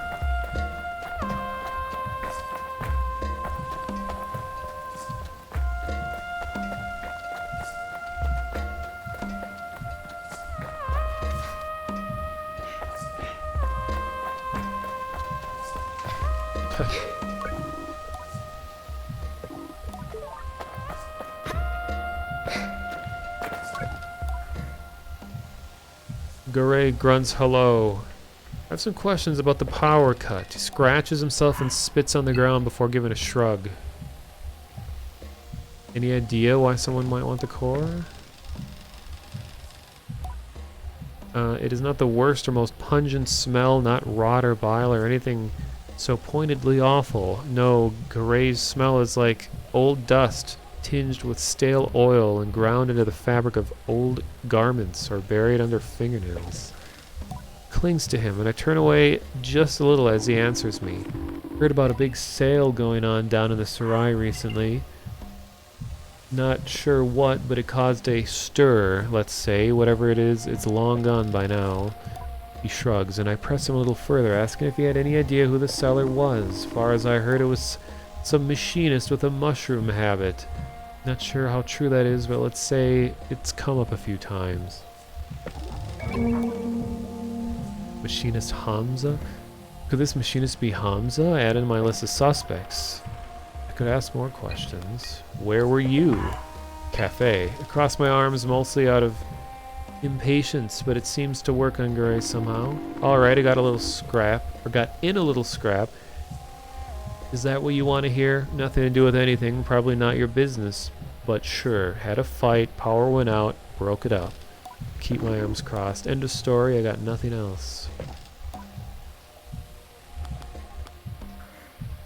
Who do you think did it? He stares at me for a few seconds and I mistake it for consideration before I realize he's looking at me like I'm stupid. I don't name names, and even if I did, beats me who did this, but more power to him, I say. There is a pause and he laughs loudly. You get it? More power to him? Very funny. I muster a false laugh for him, but it almost seems to offend him. He waves me off. Hello, Red Oni. Yeah, welcome back. I remember you from my first stream.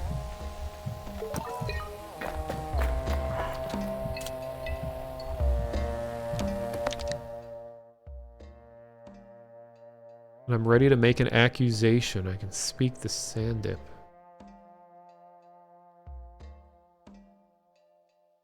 Dialogue on the guard might have been there to give me a refresher if I get sidetracked. True. That would be a clever use of that.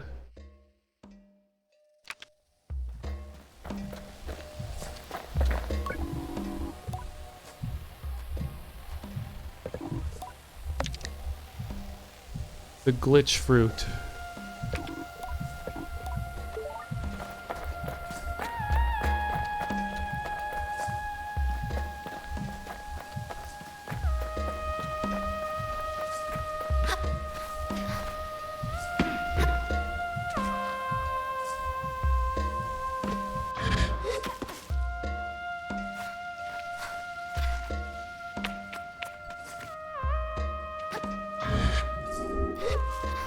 Do like being able to climb on anything. It's nice.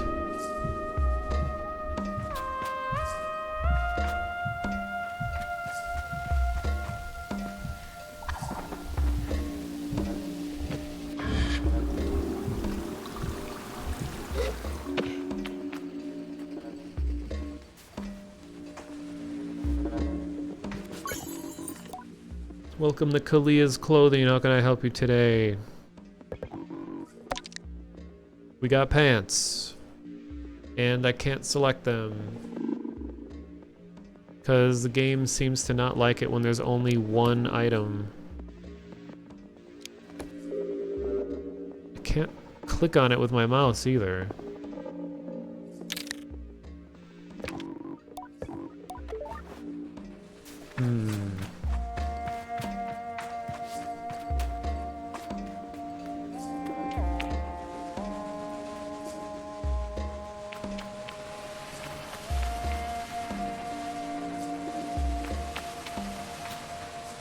Hello, Hobo Noah. What is this? This is Sable.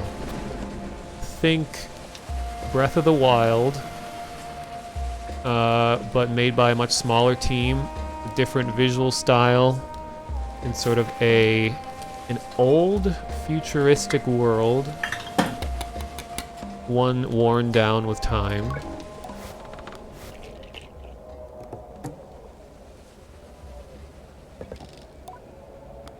Let's see.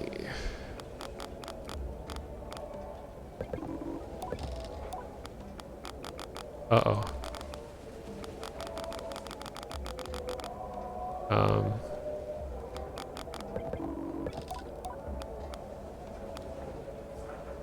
Oh no, hope I'm not soft-locked in conversation.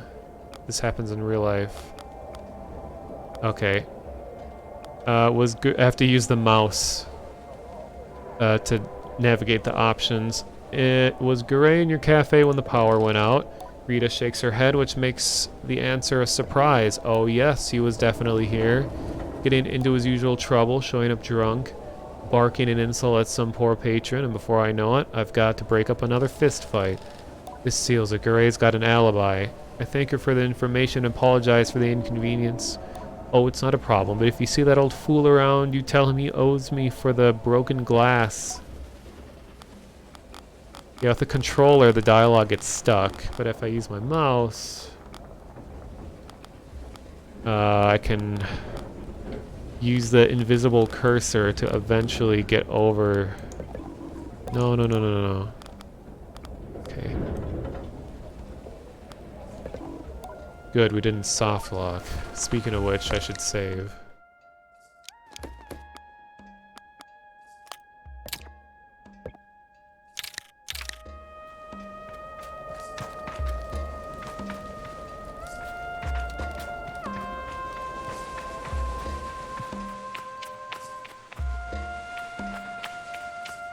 Gotta look for the wind chime person.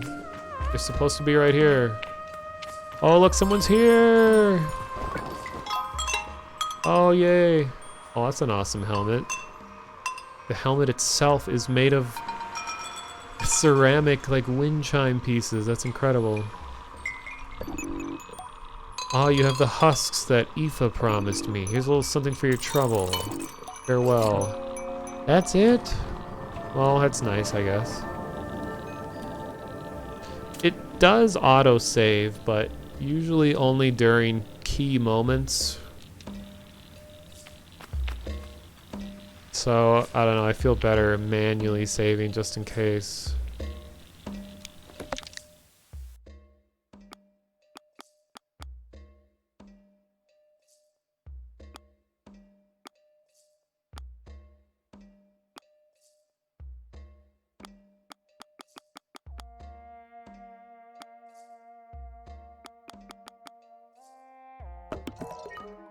Okay, so I think, I mean not queso, but okay, comma, so gotta find the machinist.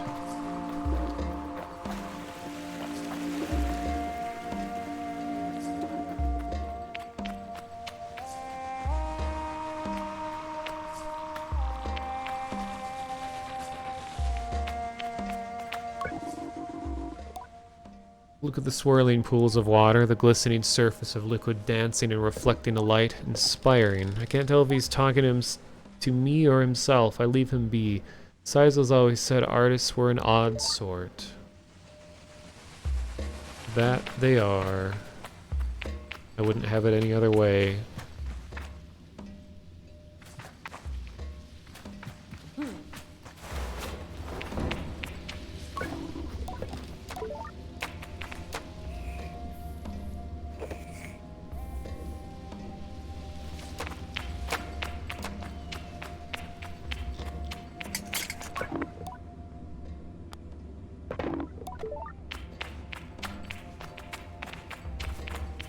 cool. Just walk into the wall. Wait, this is the first unmasked person I've seen in the game. I'm betting that's not intentional.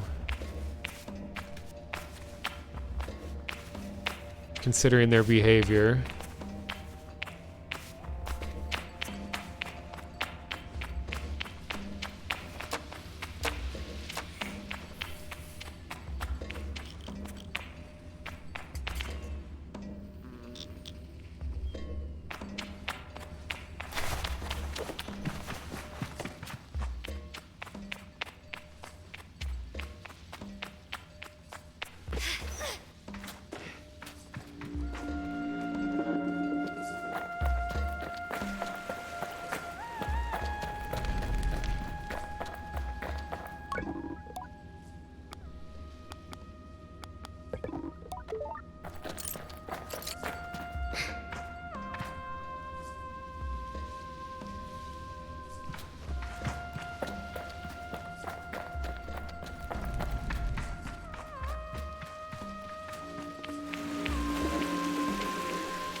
The huddled children giggle as I approach, the way children do.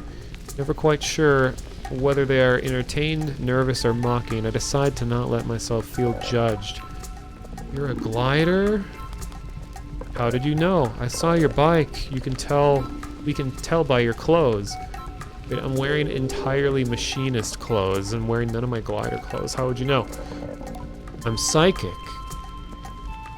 You got me. Do you want to play a game with us? Sure. Yay, the game is hide and seek. Do you know it? I've played quite a bit. I tell them I used to play with a young friend of mine back home. They don't seem particularly interested in the story. I never felt so old. Welcome to my life. Good, you're it. We'll go and hide and you have to find us.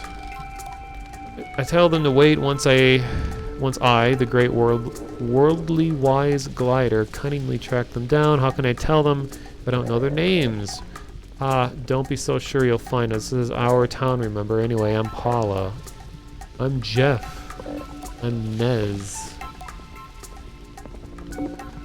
I tell them my own name when he points at me. Are you ready, Sable? You have to close your eyes and count to 100. No peeking, no skipping, and count slowly. It's a very high number. Just start counting. Excuse me, I'm trying to save the world. Don't have time for this.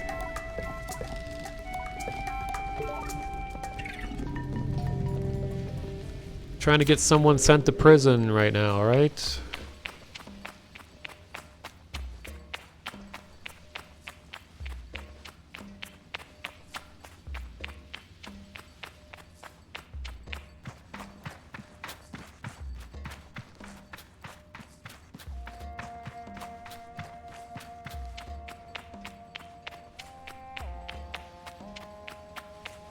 Want to hear a game dev story that happened with Unreal Engine? Yeah.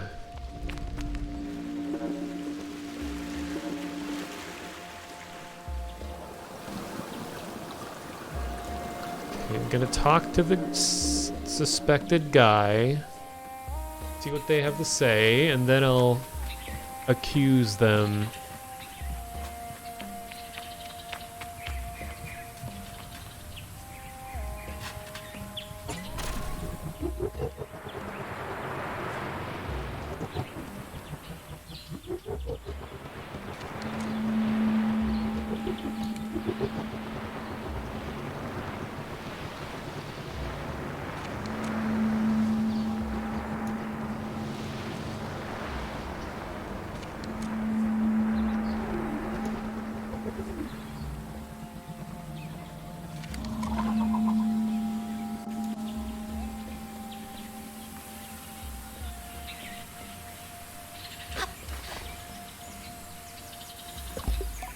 Hamza says, hello, what can I do for you, Glider? I have some questions about the power cut. Where were you when the power went out? I was in the workshop sleeping. Get most of my sleep time there lately, if I'm being honest. That being the case, though, I didn't notice anything was wrong. Because I'm a machinist and Not one of us, no matter how different we may seem, would ever be caught dead without a backup generator, so I had a few hours to rest before I caught Wise.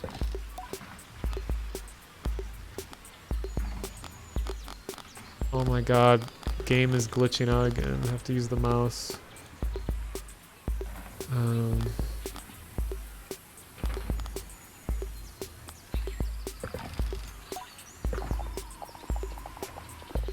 Okay.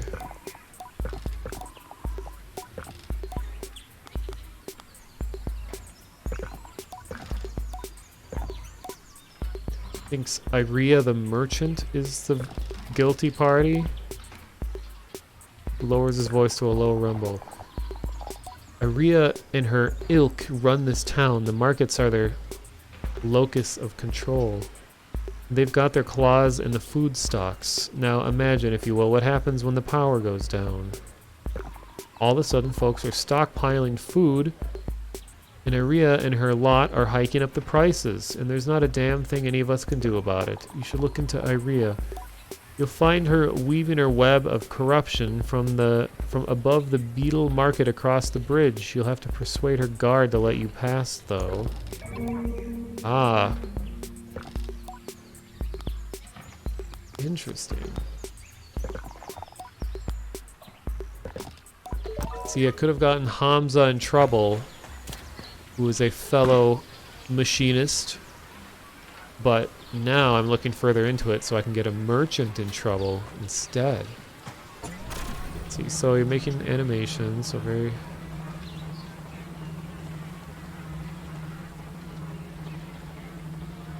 So animations are taking a long time to import. Sampling engine was set to 0. But instead it multiplied it, so your 800 frame animation was 60,000 frames, but it played at real time to match the correct speed of animation. So it was playing 60,000 frames at 1900 frames per second. Damn. That's always kind of like a famous computer problem, is like the different ways that software interprets the value of 0. Or sometimes like -1. Like, I don't remember if the devs ever confirmed this is the real case, but there's that famous example where it's like in the old Civilization games, how the reason Gandhi was the most like violent, war-hungry dictator was because it was set at 0. What was it? It was set at to be as peaceful as possible, so they set them to 0, which actually ended up going to -1, which defaulted to the highest possible level of aggression or something like that. I don't know, some technical error involving 0 and -1.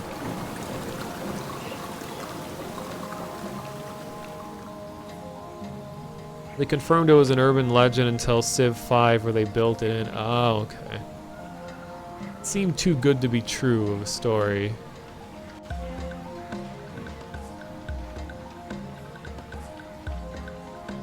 Yeah, I've been trying to learn to do animation recently. And of course, trying to do anything organic is, you know, like a humanoid shape is especially hard to do just because of how critical we are to everything the human body looks like when it moves and everything. I've been finding that I much prefer doing 3D modeling over anything else. I like making shapes. Texturing is pretty cool too, but I just like working in 3D. This feels natural to me. What is this music?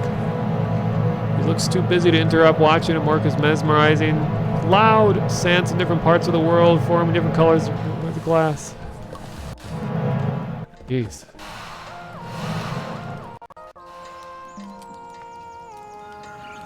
The error was wraparound 255 plus 1. It's -254. Because it's technically, yeah, 256. is the total amount of memory, but 0 counts as part of the value. So 255, yeah, then it goes to negative.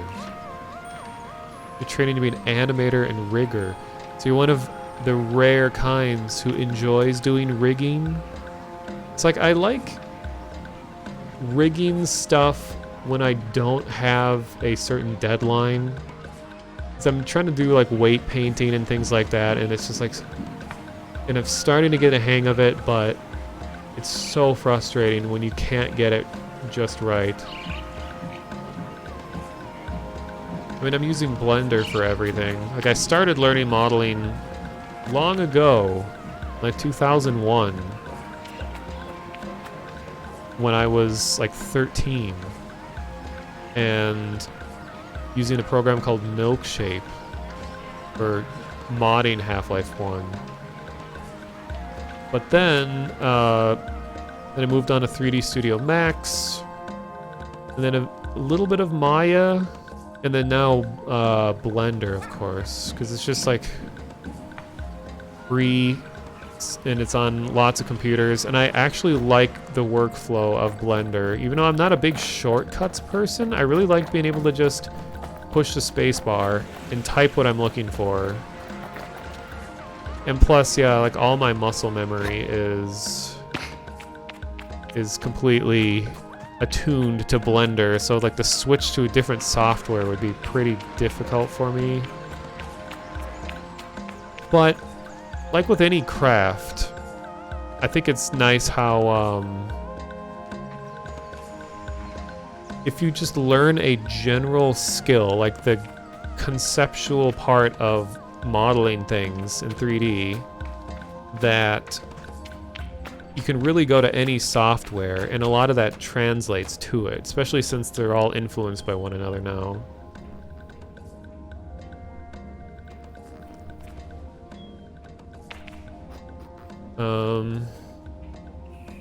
Milkshape gang, nice. So I know some people still use Milkshape. Like, I know a lot of you know Agent Red Jackal. She uses Milkshape for doing mods in for like Resident Evil. So it's still needed. A lot of modders use that.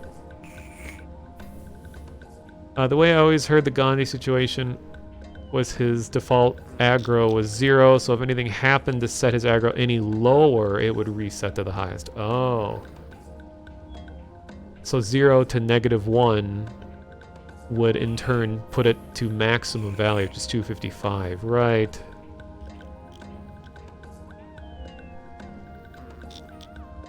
Yeah, we were looking at this NPC earlier, and there seems to be more going on, because this is the only NPC I've seen in the game that isn't wearing a mask.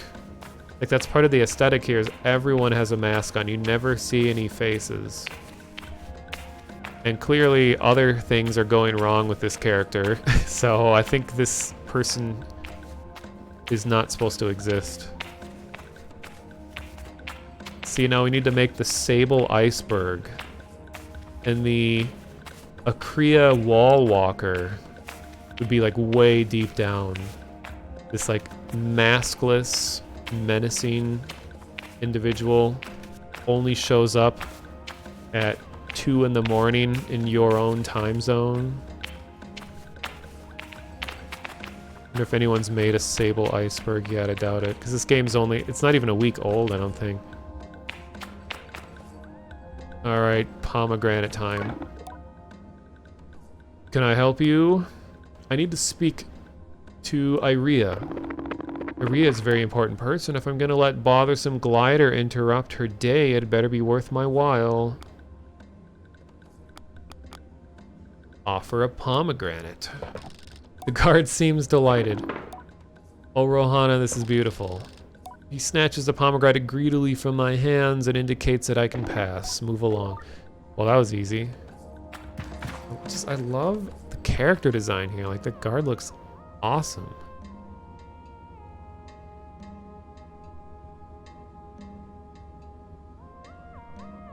I'm not a fan of, like, exposed stomachs like that. It's like, alright. I mean, I guess there really isn't violence in this world, as far as we know. No one has any weapons. I guess we don't know. Are they going to be in bladed combat ever? Well, there's any kind of exposed skin like that is a problem.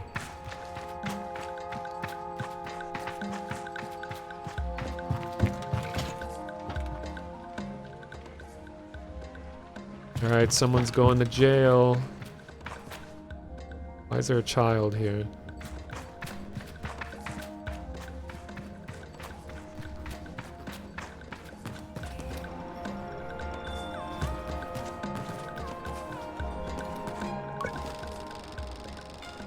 If Iria is surprised, happy, or displeased to see me, it's hard to tell. The guard by her side tenses up as I approach.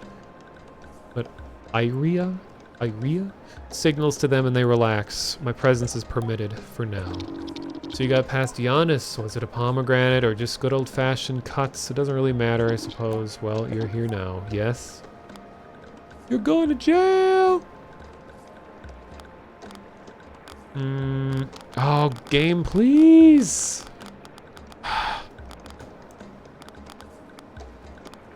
Stop. Oh no. You have 5 minutes, and then I want you gone.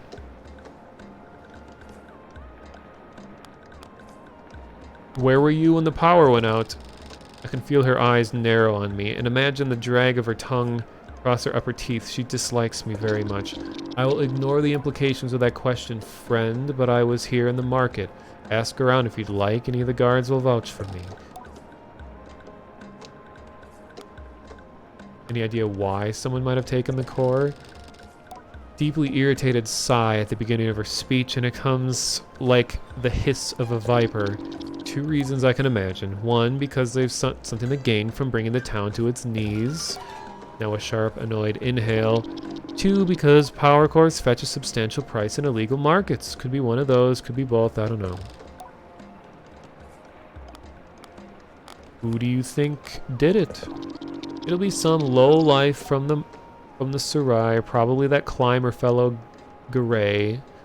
Or Gary. Where the fuck is Gary?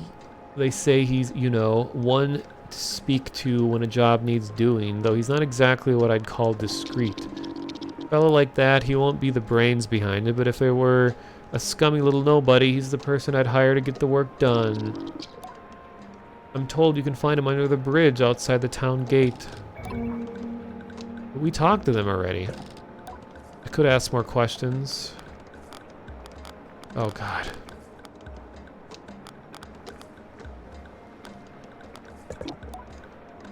No, I said... Okay, how do I get merchant badges? Completely disinterested in my question. I'm not even sure she heard me. I go to ask again. She lets out a big sigh. How do you think? What do merchants do? Don't answer that. You can buy them from me. Yes? Oh, Jesus.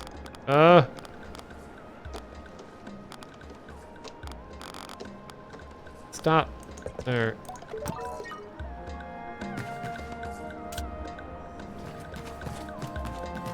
Well, indie devs and the internet in general loves to hate people with a lot of money. So I'm assuming that the rich capitalist is the one that's going to be the correct person to put in jail.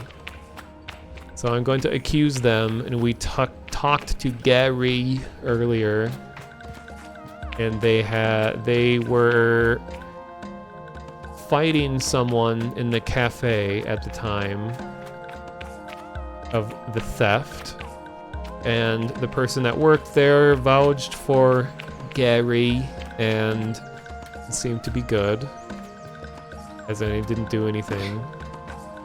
And the machinist here said that they'd have no reason to steal a power core because they have backup generators and stuff. So I think it's Iria. Now where's my stuff?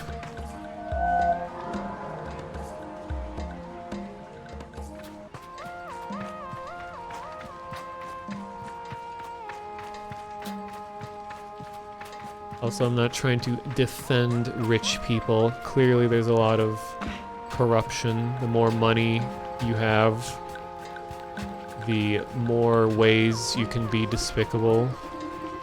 Good job, Bike. Not all are bad, but there are certainly some bad ones.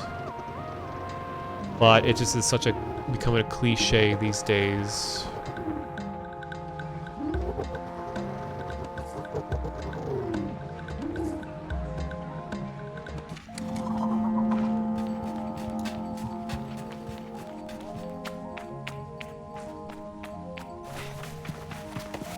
How colorful a place is now. Losing voice.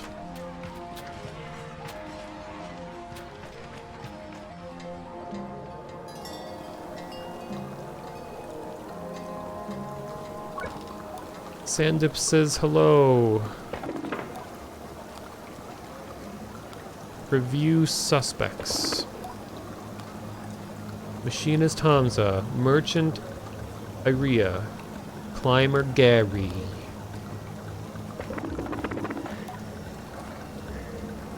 Iria is very powerful. We'd have a very hard time building a strong case against her. What's her motive? Profit from panic. Yes, people have definitely been stocking up since it happened. How did she do it?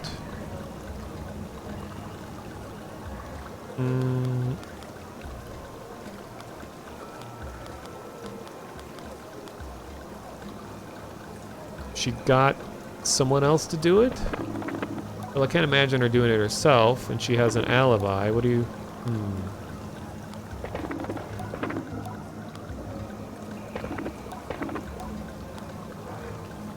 Hamza owes her money. I see. She made him give her the key. What do you want to discuss? Let's go through the cases against Gary. What is his motive? Gare. Someone paid him to do it. He has a bad reputation in Korea. People say he'd do anything for money. This is a good lead. How did he do it? Stole the key from the workshop? Workshop was broken into the other day.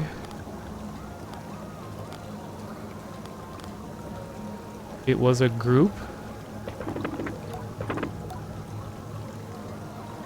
What was their motive? Money, probably. But bring down Akria? It seems unlikely. The power being out is a difficulty, but it's a temporary one. Doesn't seem impressed by my line of thinking.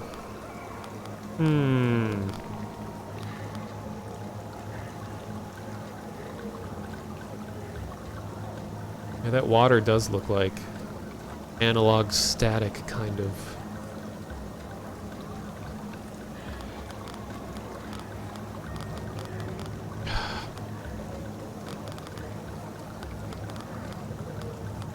Okay, this is my new least, or I should say my most hated bug in the game right now is scrolling dialogue choices are very difficult to access, as you can see.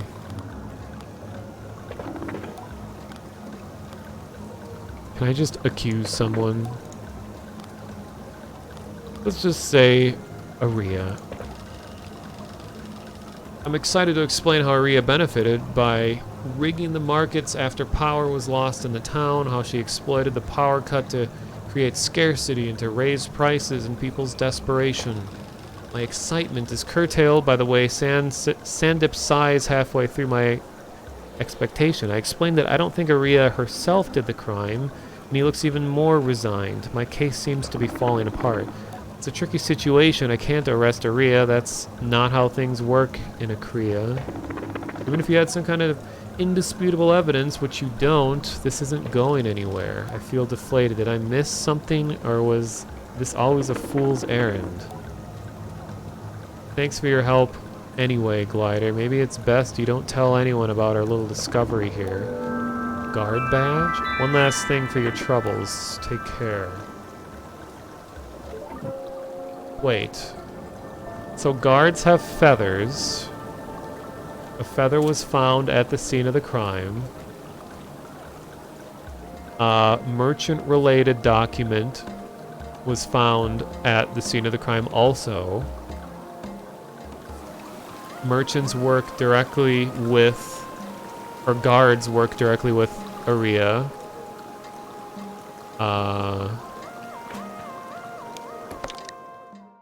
And the climber guy didn't want to talk about a certain situation.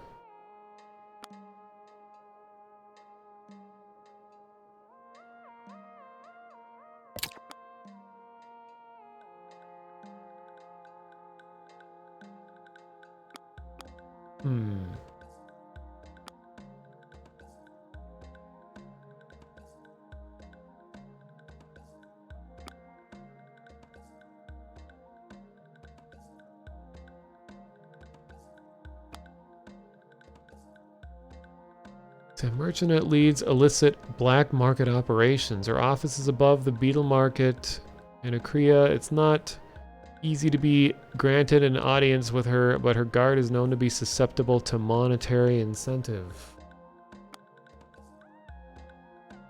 Indicates debt owed to some kind of merchant, not a group to be trifled with at the best of times.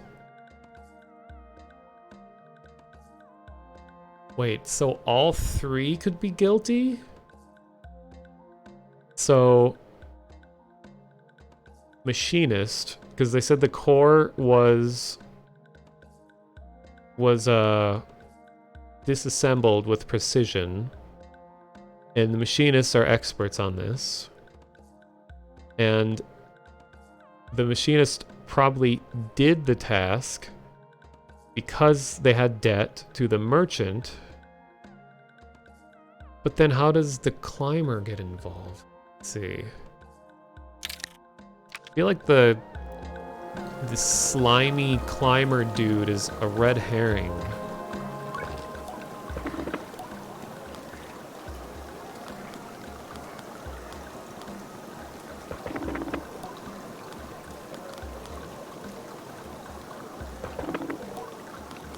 I'm not able to accuse anymore? Is that a permanent decision? Now I can't, like, continue this?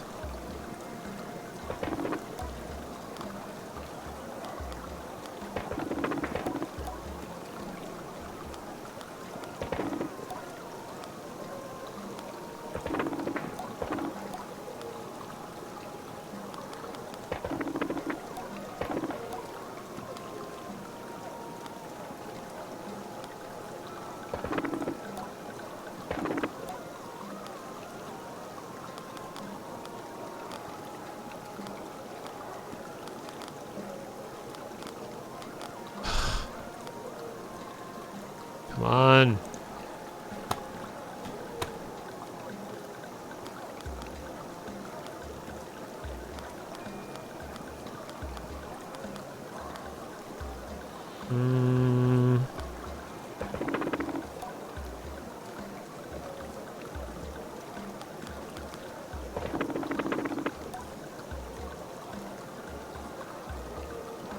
Might have been the true ending for the quest.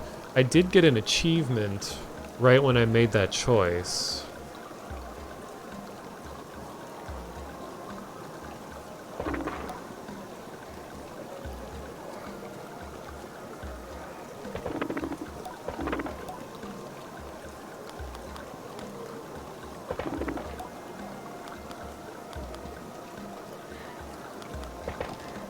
Huh. Well, that's weird. Yeah, do I even have the quest anymore?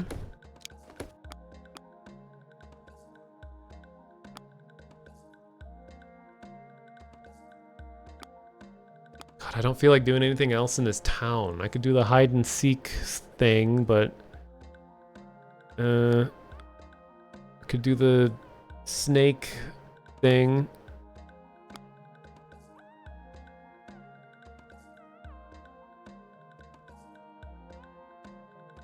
Okay, this might be interesting.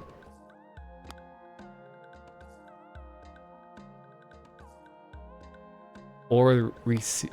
Retrieve the mask. Actually, the mask sounds more interesting. Let's just do that so we can move on to another place. I'm tired of this town. Oh, hey, Casual Fluke, welcome back. Hope your stream went well this game earlier. You think the Shade of Akria is funny? I'll give it a shot.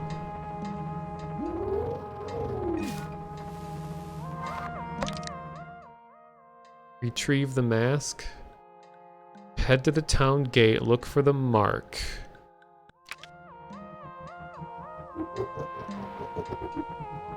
Oh, I did notice that unusual emblem.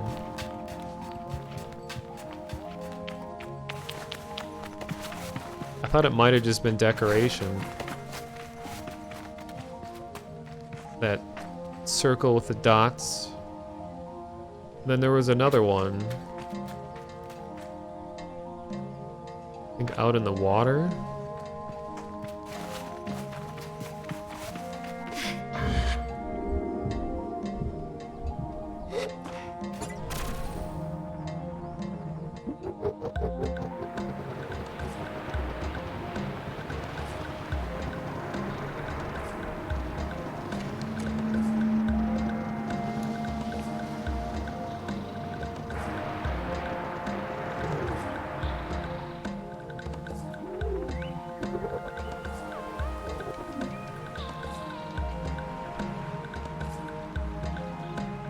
Really don't like this water though, because it slows you down so much.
I don't even know if this is related, but it looks like something's set up here.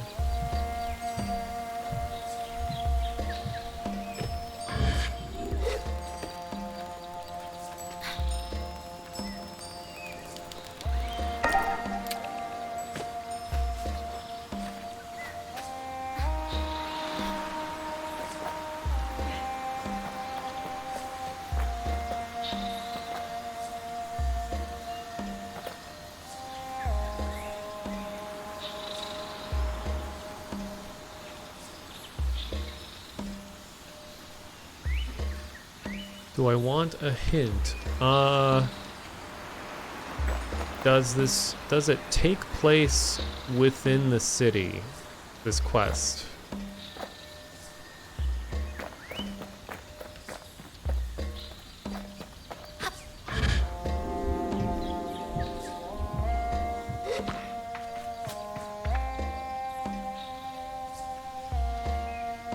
I'm in the right place. Alright. Yeah, I see something up there. It's not moving, so it might be an item.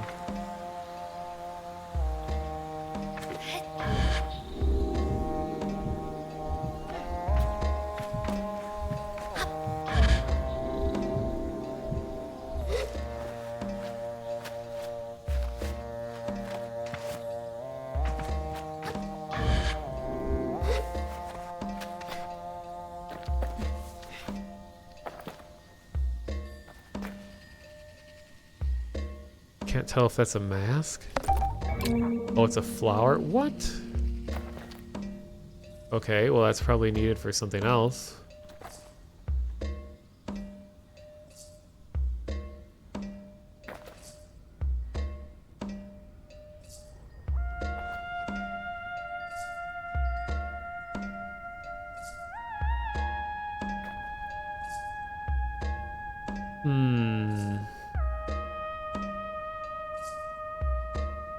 Oh, there's another symbol.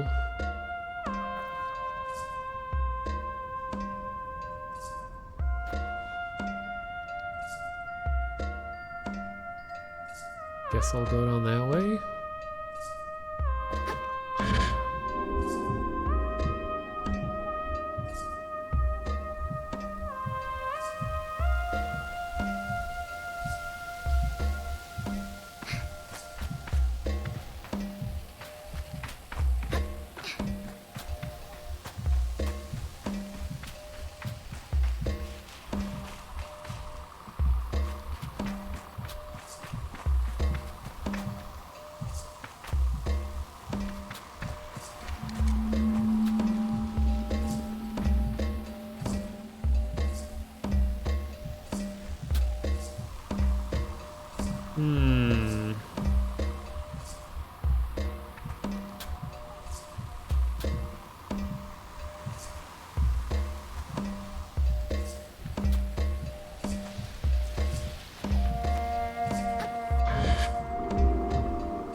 Oh, there's another one.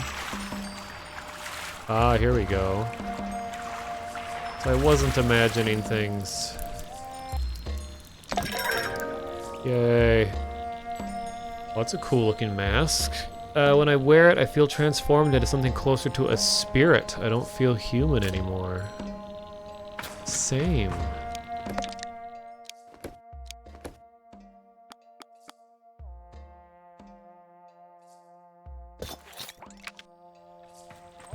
Oh wow.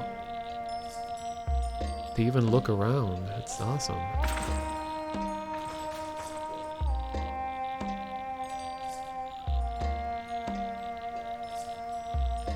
I want this mask in real life.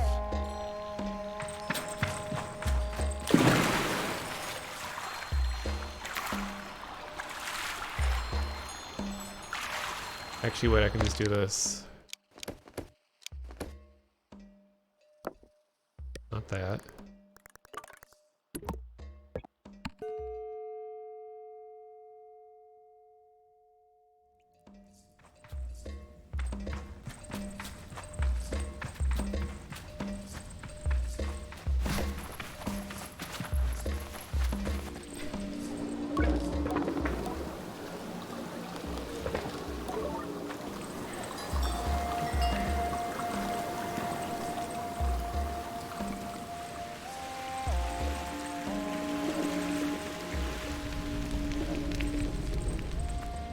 Yeah, only problem is that, you know, if these were googly eyes, that they wouldn't be moving on their own like this. You'd have to like shake your head all over the place to work. So I don't know.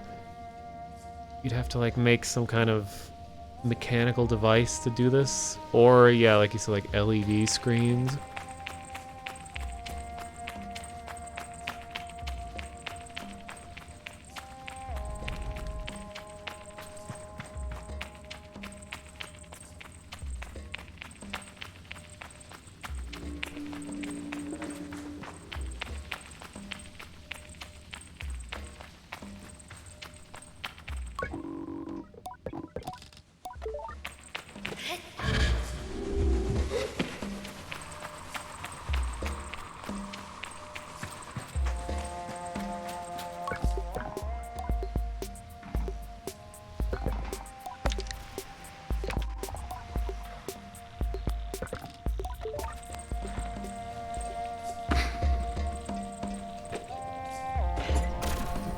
gotta remember where the guy is. He's over here.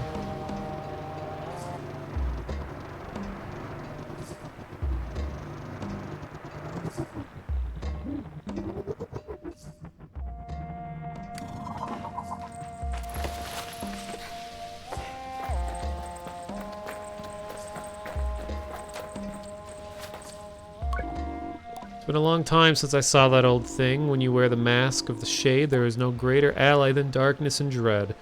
Wait until nightfall, and then proceed to the guard station. Be as quiet as you can, evade their eyes, till the moment you must strike.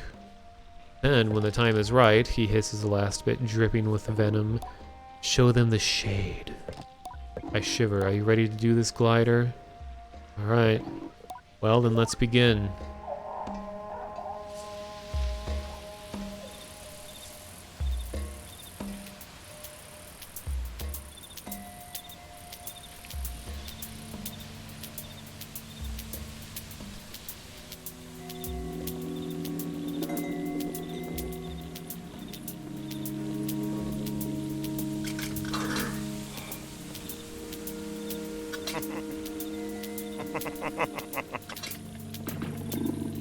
It's the first voice I've heard.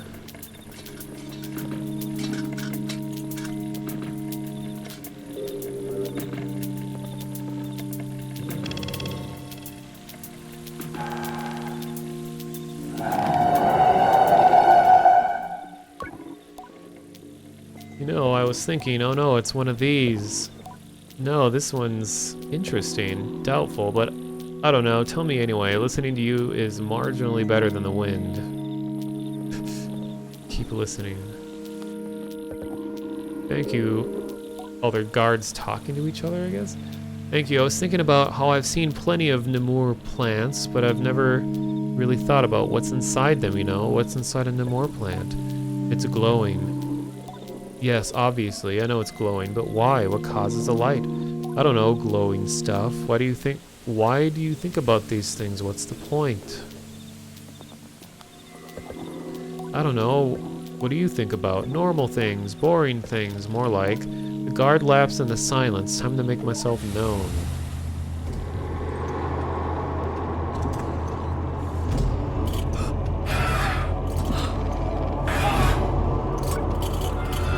No, it's the shade. Run, go.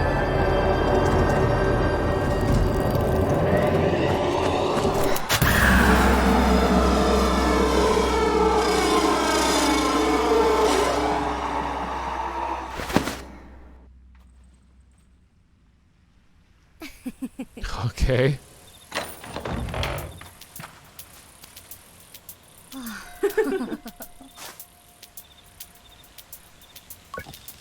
I'm buzzing with nervous excitement and maybe a touch of power, but I tell myself it's only to ensure that I give back the mask and continue my gliding. This is not time to take up the mantle of vigilante. I approach the boy who seems no worse for wear and possibly even entertained by the guard's reaction. He waves. When I speak, I maintain the illusion. My voice is not quite so searing as the shade's must have been, but it's a worthy effect. Loudly, I call him Son of Maz and declare that he is free to go and return to his father. What? Who are you? I tell him I'm the shade of Akria and do a pose that might help him along. No, Maz is the shade of Akria, and he isn't my father. My father's dead. My heart stops, but Maz takes care of me. He takes care of all of us. My heart resumes beating. Did he send you? The shade sends himself. And did he really say I was his son? I nod. The boy laughs a little with something like relief. He says that to us. Calls us sons and daughters, but I didn't know if he really meant it. Thank you, I'll go back to him now. Without another word, he is off.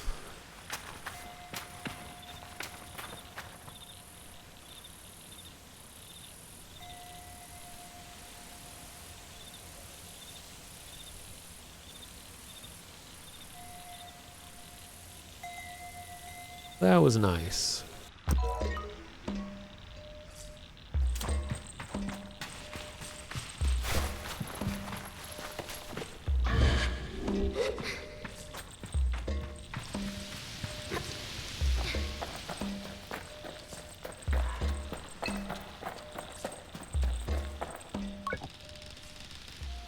Maz's posture is softened when I see him again. Like the weight's gone, he's happy. I ask if the boy returned to him, and he nods. Thank you, is safe with his brothers and sisters. I ask him how many there are. Nearly a dozen, orphans, all, and the kindest young people you ever meet. Being the Shade, I saw much of the city's true face, and I suppose I found an even more important role to play. I would have taken up the mask again myself, but if I was discovered, then what would happen to them, you know? I tell him I understand, and I think that Maz is far more helpful than the Shade. He shrugs. Perhaps, why don't you keep the mask? There might be a use for the Shade yet. Farewell, glider. Yay, get to keep it.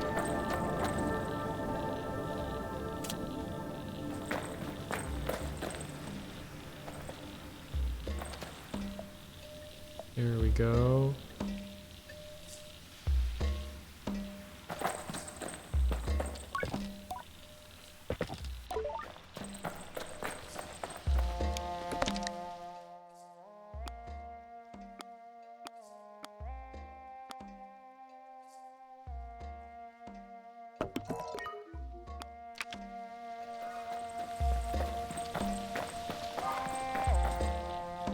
Now to find the post box. Where was that thing? Oh, that was back by that tent. Alright. Fast travel, get my vehicle back.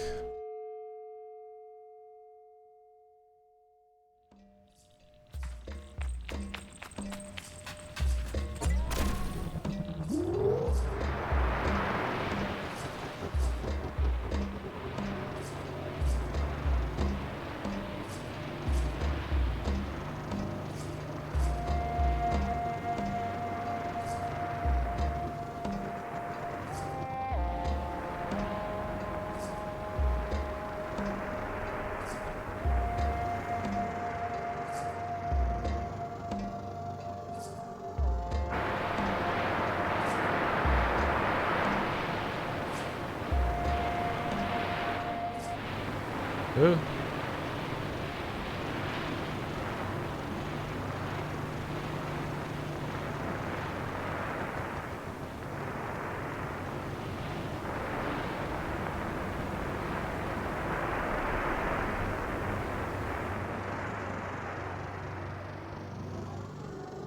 Get a screenshot.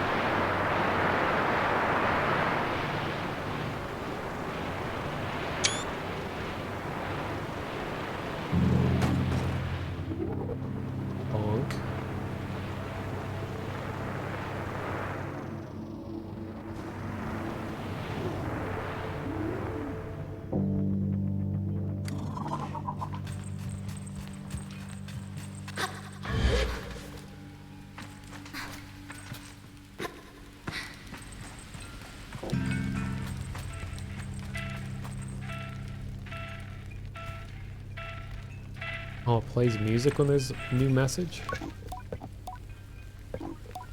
Hello, Sable. Do you recognize my voice? Jedi. Jaddy? Joddy? How about Joddy?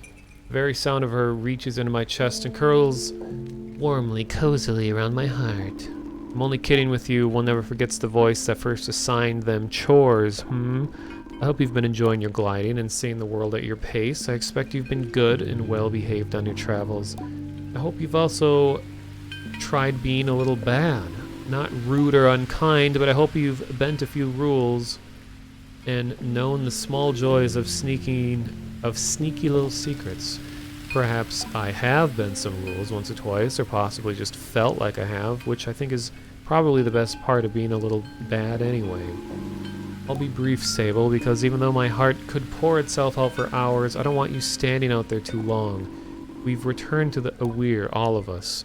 Our period of grazing has ended, and we're back precisely where you left us. Though I think a little calmer than we were the last few days, there's absolutely no rush to return, and if you're having a wonderful time out there, I hope you keep it up. The gliding is yours to extend. But if and when you are ready, know that we are waiting for you with arms that will welcome you regardless of your decision. I must go. Halal's given us a little poetry reading, but you're sorry to miss. bet you're sorry to miss that, huh? See you at the gliding's end at the Aware. Take care. The recording ends, but I still whisper a goodbye to Jody as though she can hear me. It's difficult not to feel a pull to go to her and to them straight away, but I can tell even in her tone that there is no undue pressure or poorly hidden hope. When I'm ready to end my gliding, I will go back to the Ibexi. Well, that's heartwarming.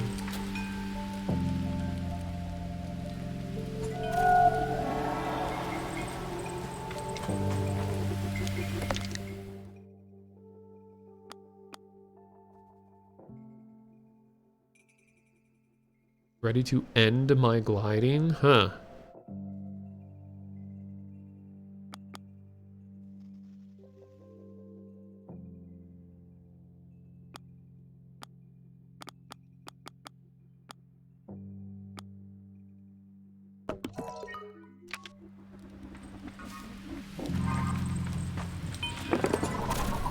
So glad I don't have to worry about eating things or any kind of survival stuff. I can just keep going.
Wow.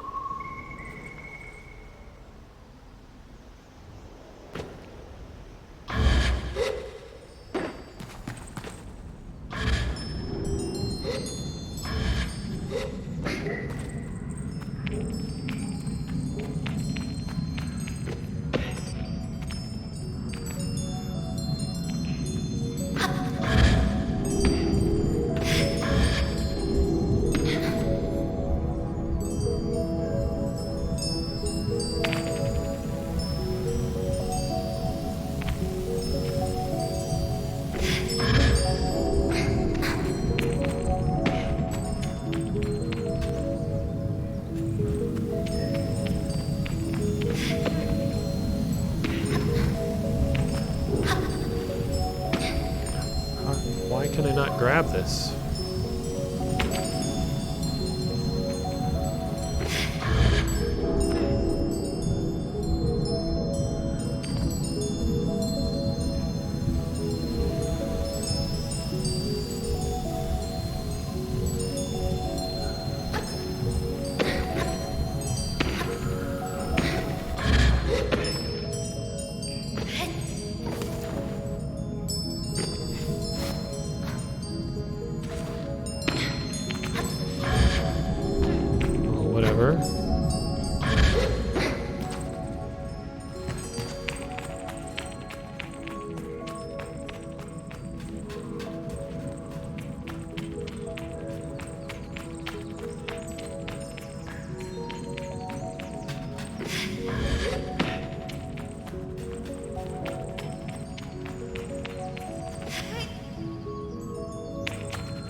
It's weird.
Where is this on the map? This is right next to...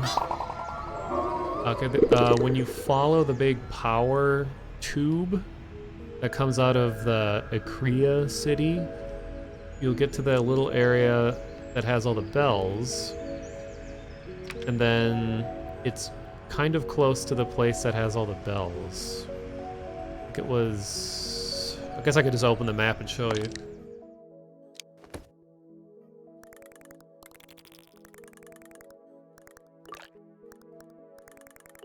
So here's Akria, and then southwest, Thieving Magpie Well.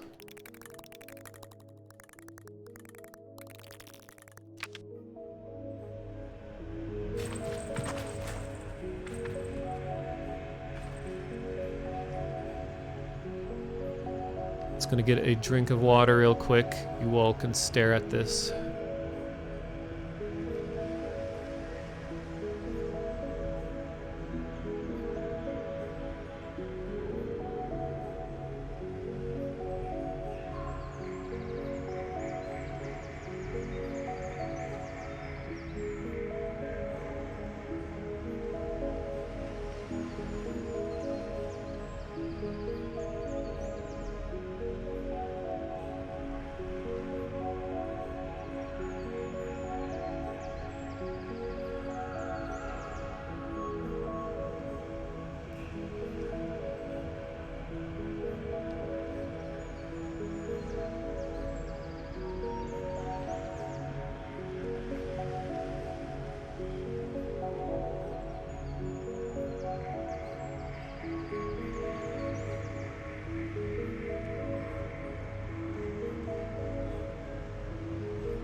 Yeah, when I think about it, you could technically hide a message in this sort of thing. This arrangement of circles, smaller circles touching different edges like that. I mean, I'm not saying that this is that case. I'm thinking like I could use this sort of setup and potentially hide something in it.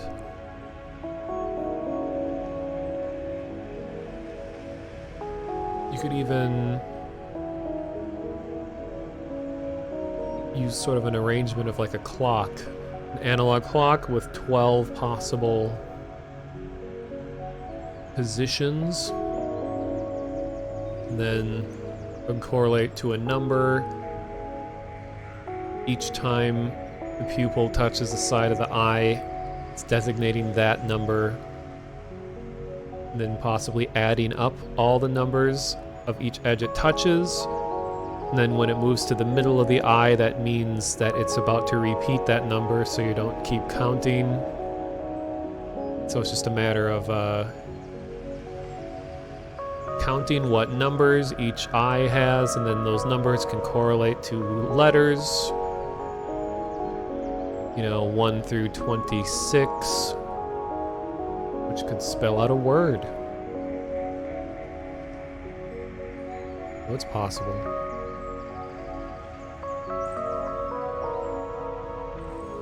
Uh-oh. You can see my face. Or lack thereof.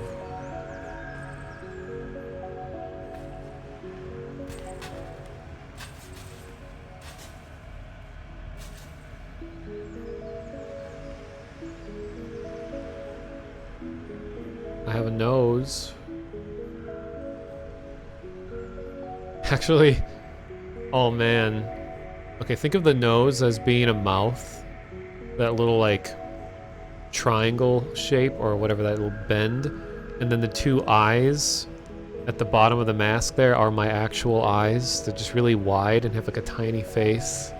I screenshot that.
Oh god, yeah.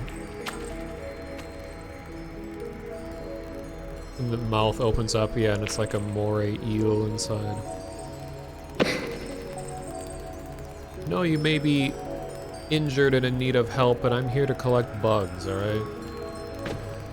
I'm gonna pay off the loan on my tiny house on an island full of animals.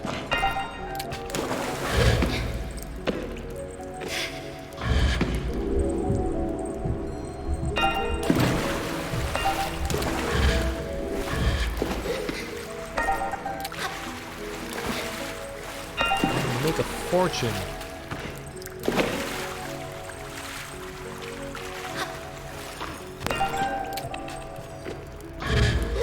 Glad there's no limit how much you can carry.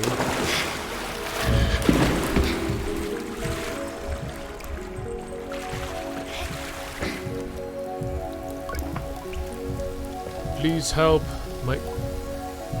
Micah's voice is ragged and he has the look of someone who's spent just slightly too long down a well, a little sandy and tattered. What were you thinking? I asked Micah what he was thinking coming down here like this, especially alone. I don't know, I wasn't thinking, I suppose. I'm just glad you've come when you did. I informed Micah that Bashir sent me. Oh no. Is Bashir not your friend? I was so stupid with him. Just arrogant, rude. He's always telling me to be more careful, not going off hunting alone. I'm always so silly with him. It's so pointless, but I always feel like I have to prove something. Like the more he tells me to be careful, the less I want to. It's for no reason. I'm just being difficult for the sake of it.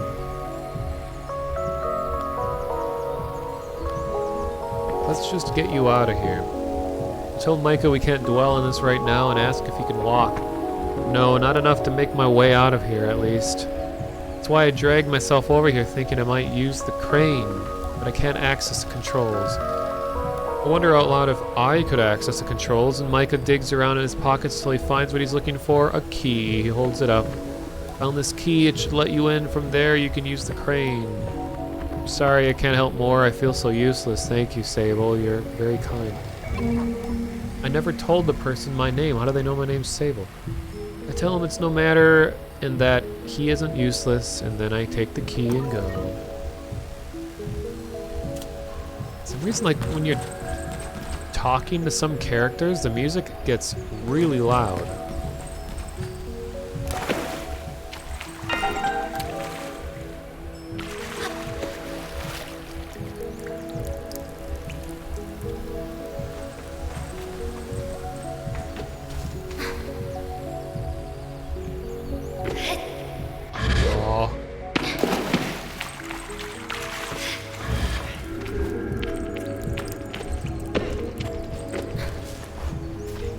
Okay, game, I'll take the path that you designed for me.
Uh-oh, bad idea, bad idea.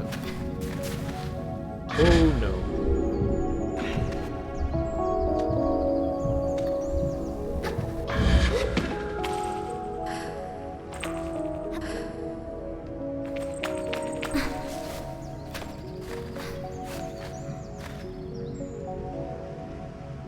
God damn it.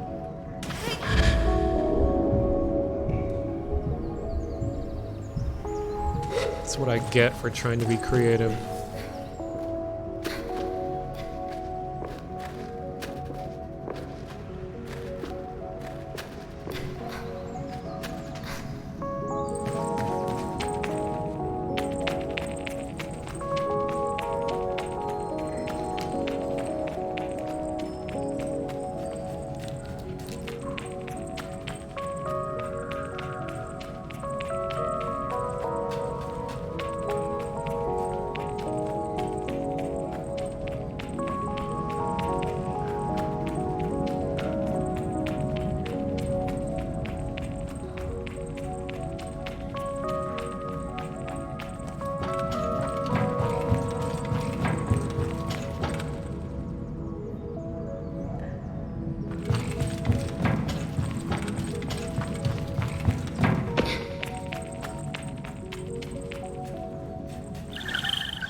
Yeah, that's true. Like when games have a mechanic like climbing, they're introducing a wide range of new bugs that you would ordinarily not get in a game.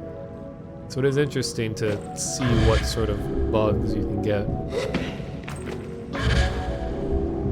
Not counting the dragonflies and moths I was catching.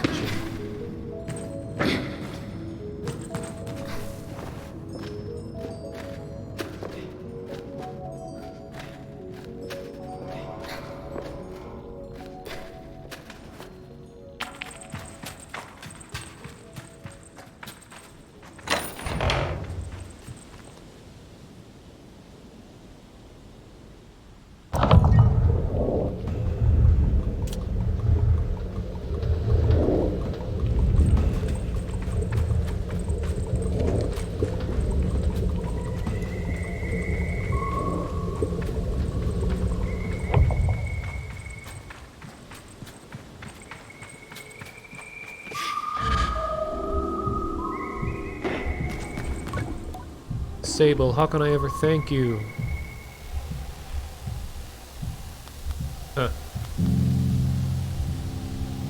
Alright, let's be rude. I wouldn't say no to a little token. I tell Micah I wouldn't say no to a little something. He chuckles and reaches into his pocket. Well, I do have this to give you. A climbing badge. There we go, is worth it. Gonna go back to 5 Bells Camp. You should be fine. Walking's a little easier than climbing now. You're my savior, Sable. If I decide to become a climber, you've got my endorsement. Take care, alright?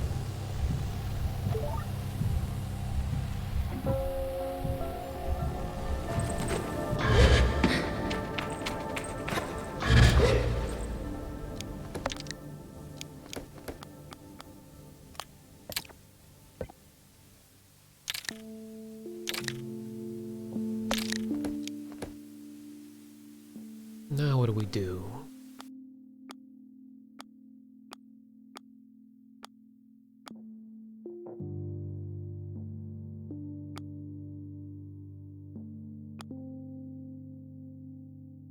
I'll make some money on my scraps. I gotta do that.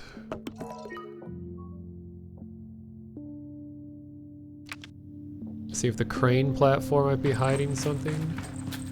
Could be. Seems like a place they would hide stuff.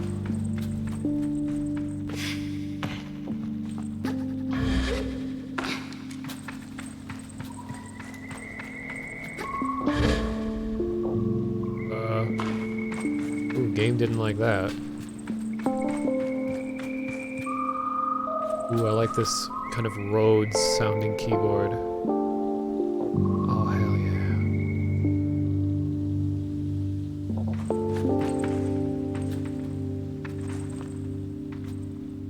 Oh, under where it lifted up from. Looks like it's just water.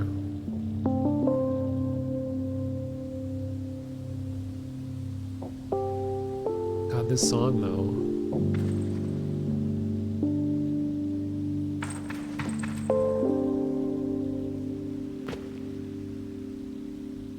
I'm gonna Counter-Strike Surf.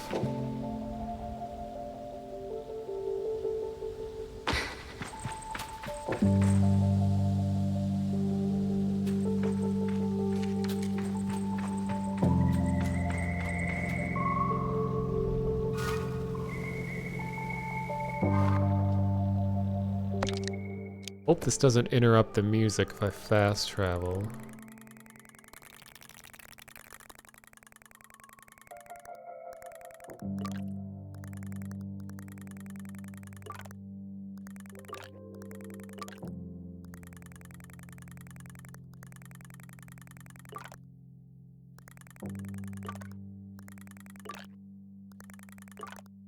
Where was that place? Oh, it was here.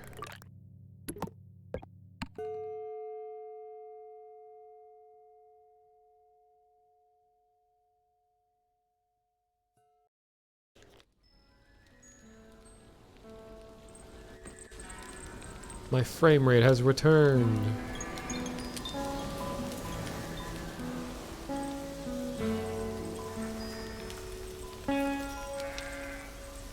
Scrapper should be over here. Home is where the FPS is.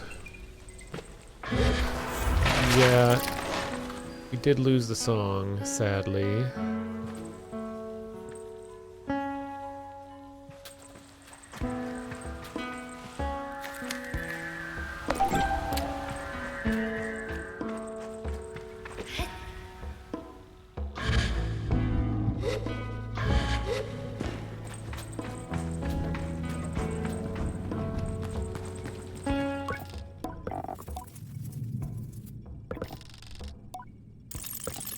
Alright.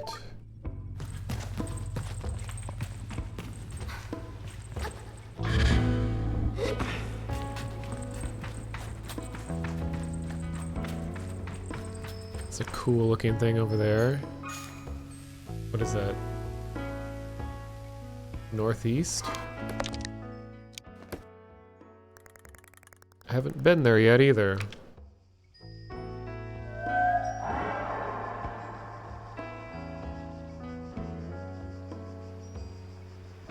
Wow, it actually managed to find me. That's rare.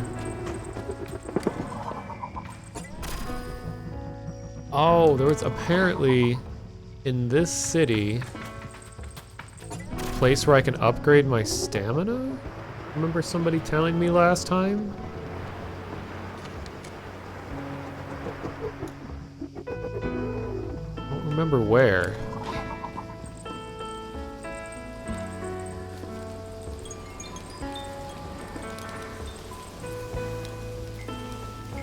There's a shrine.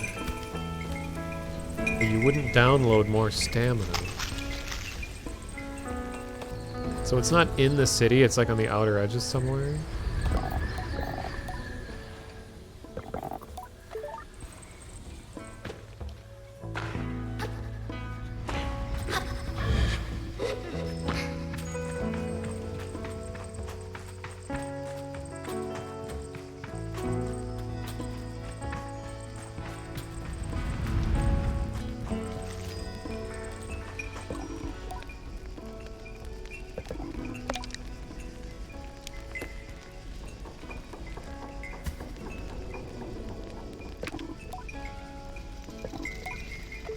Oh, it's a quest.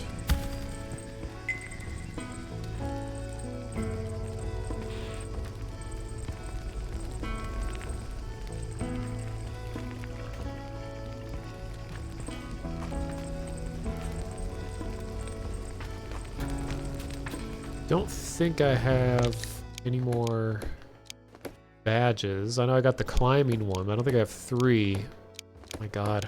Ugh.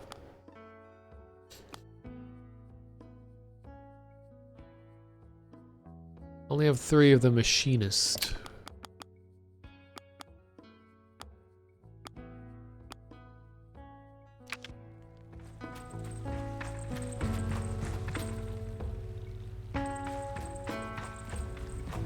Do you guys remember which NPC gives me the quest for it?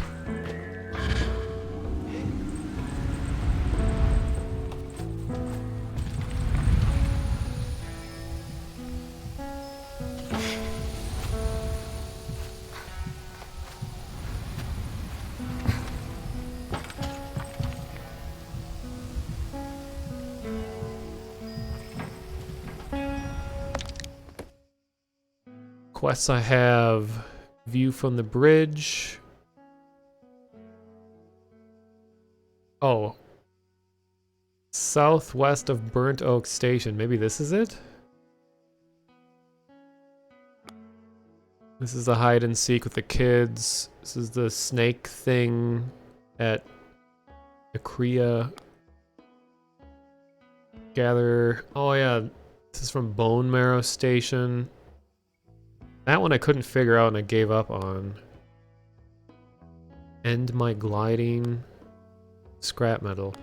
I feel like it's probably this. Because that has to do with this area.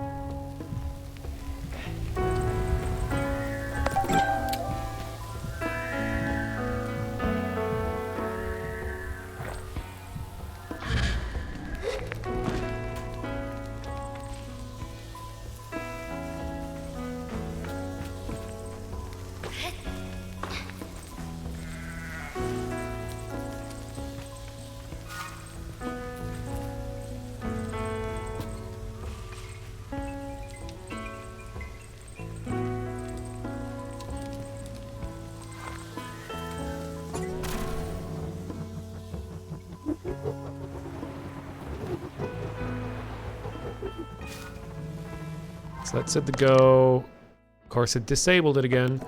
Go southwest.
yeah.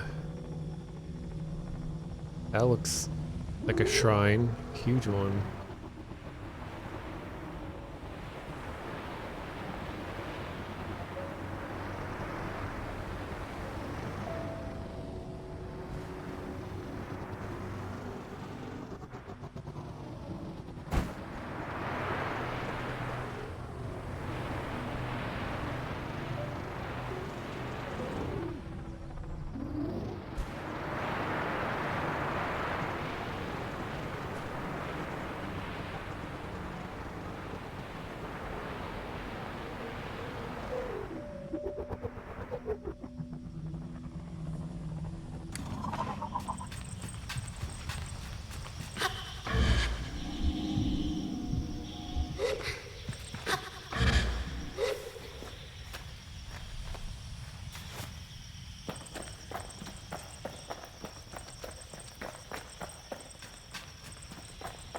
I like how I jingle everywhere now when I'm wearing this mask with the googly eyes.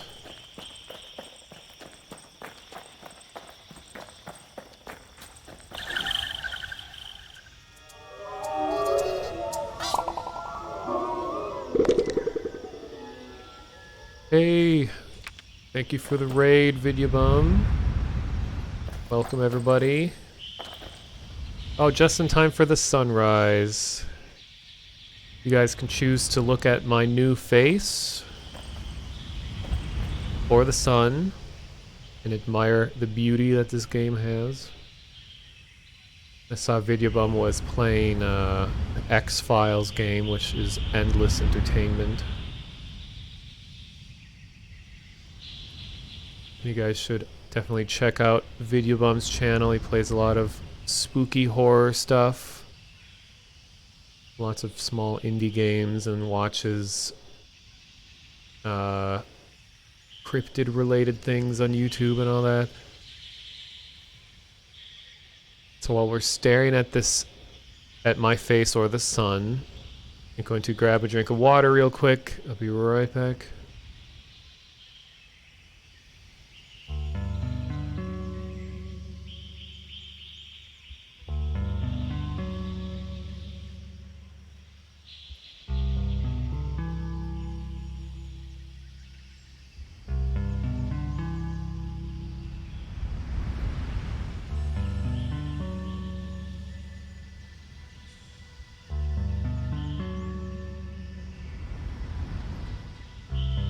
Alright. And for those of you just joining, this is a game called Sable. Best way to describe it is just similar gameplay to Breath of the Wild. Just a huge open world. You see something on the horizon that's interesting. You drive over to it, check it out. Probably a puzzle, probably some story. Collect all kinds of items. You customize your speeder bike sort of deal. Different stats, different clothing. I'm like 7 or 8 hours in, probably more actually. We're like 10 hours in, but I'm really taking my time with stuff. As you can see, the art direction is gorgeous. Has some really nice music. Definitely has a lot of weird little like usability bugs with the UI and camera and stuff, but I don't know, I think it's forgivable. I'm not expecting something like this to be. And we're entering the Chum lair. Very careful to pronounce that.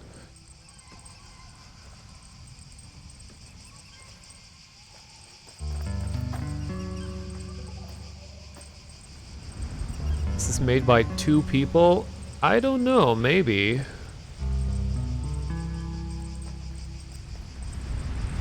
I've heard it's a small team, but I don't know how small.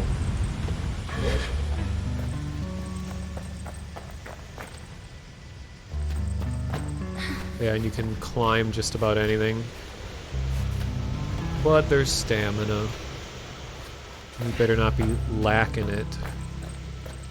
Look at that, I cheated my way up.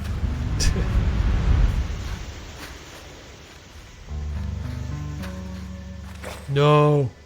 Okay, I was punished. Never mind.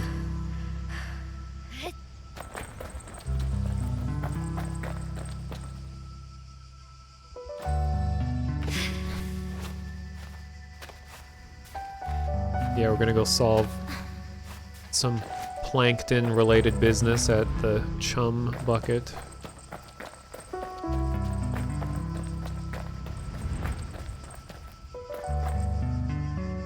Alright, so if you're told that this is called the chum lair, and then you come into the stream and you see this in the background, like, what do you think is gonna happen here? Like, so, you know, this is a good thumbnail to have.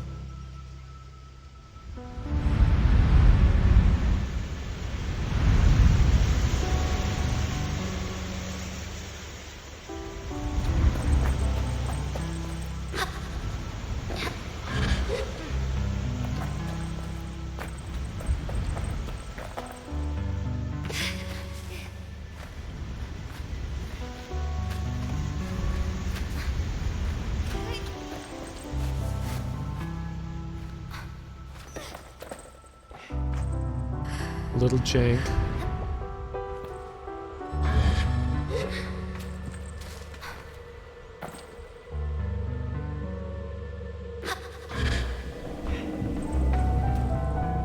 Here's a not Zelda chest. Cache of 100 cuts made from metal harvested from crashed ships. They have holes punched through the middle where a rope can be slid through for easy and convenient transportation.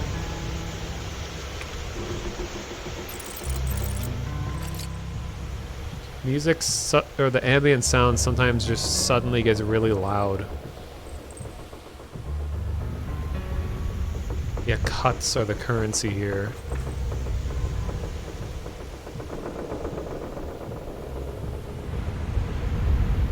I feel like I'm gonna have to go down there.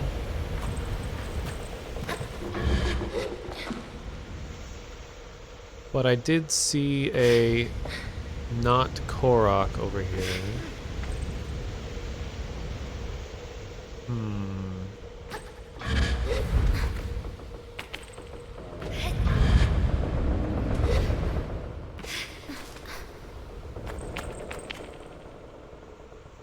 God, is this even worth it? I'm not gonna be able to make that jump. Oh, was I supposed to enter over there? Oh wow, I took the total wrong route up here. Oops.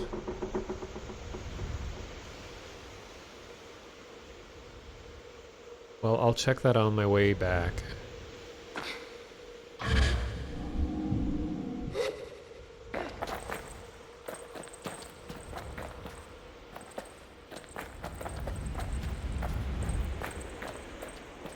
Well, here we go.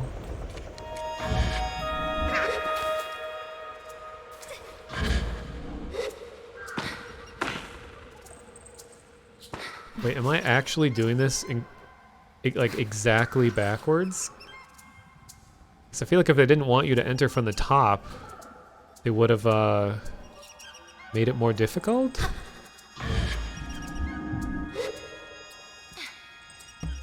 Alright, so I'm just gonna actually be stuck down here.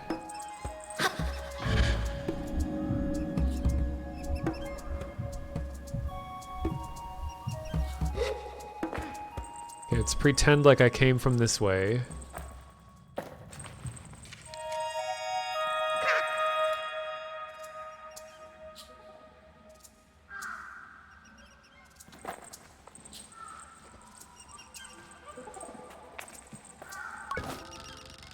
Upon seeing the frankly humongous chum holding up the remains of an ancient stone tower, I nearly jump out of my skin before I collect myself to hear a voice cooing in my head.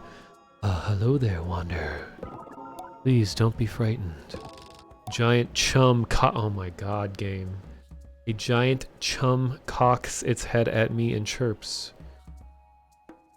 Is this real life? I express my tentative disbelief for this scenario. I'm talking to you as much as I'm able to talk, and you're able to perceive my thoughts, but I assure you I'm as real as you are. I hear you are carrying some of my children. I can feel the eggs squirming inside my satchel at their mention. I relax suddenly, comforted by the absurdity of the situation. Your name is old and vast, like the desert. I mouth the syllables as it chirps silently. Sable.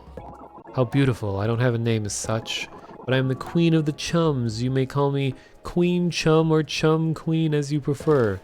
I bow my head politely. How can I be of service? The queen seems to be taken aback by my question. Oh my, you're such a proper little human. Well, you being here feels very lucky indeed. Perhaps you could help us. Our eggs are scattered throughout the deserts, but they need to be planted somewhere safe. Bring them here, little one. I'll be able to give you something for your favor. My answer comes without hesitation, a big yes. You're a kind little slug, aren't you? I think I'm gonna like you, Sable. To start things off, bring me 5 eggs. Well, I have like 40. I have them already. You've been busy. So many of us together already. Excellent work, young Sable. The queen coos at me while her gentle voice resonates in my head. Oh, how fortunate for you to have taken an interest in us. I find myself smiling at this magnanimous compliment. You're a rare specimen in this age.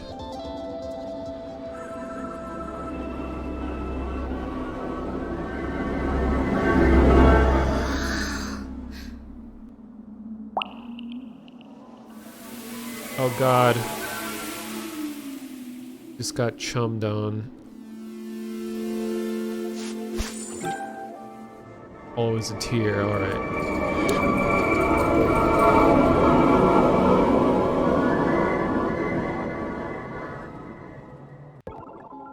Well now, you've gotten me all emotional.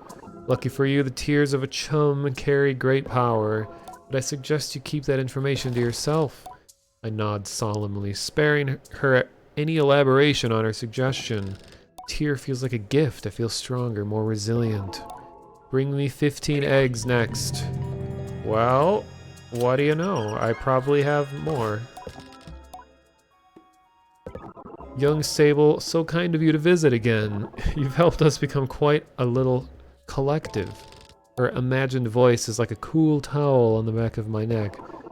All the little ones you've brought me here are so thrilled to be part of a family now. Now please run up and down the shaft so that I may chum.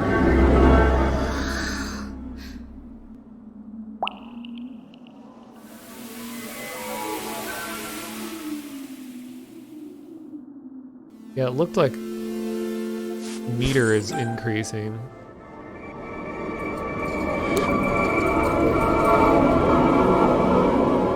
Stamina increased. You've spared them a life of solitude and distant wanderings. They're so grateful even now in their youth. Feel the power of the queen's tears buzzing within me, even as I hold back my own. Now I need 20 eggs. How many do I have? Let's see. Oh, I have 13. Alright, so I'm close.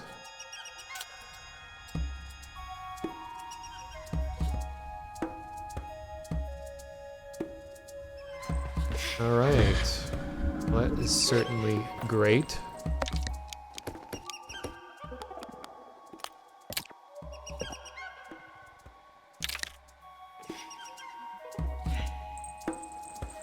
Yeah, I could probably chum a 3rd time. Just need to go a little bit further, a little deeper.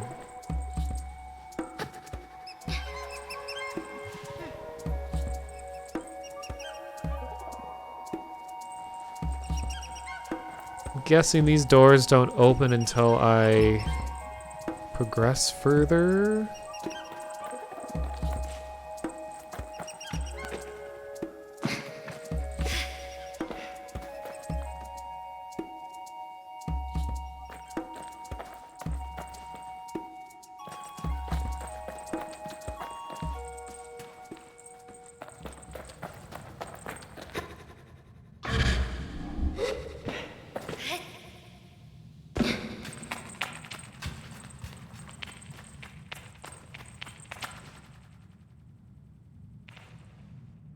even reading reviews, and they say that there's some mechanic glitches. Have I noticed any of those?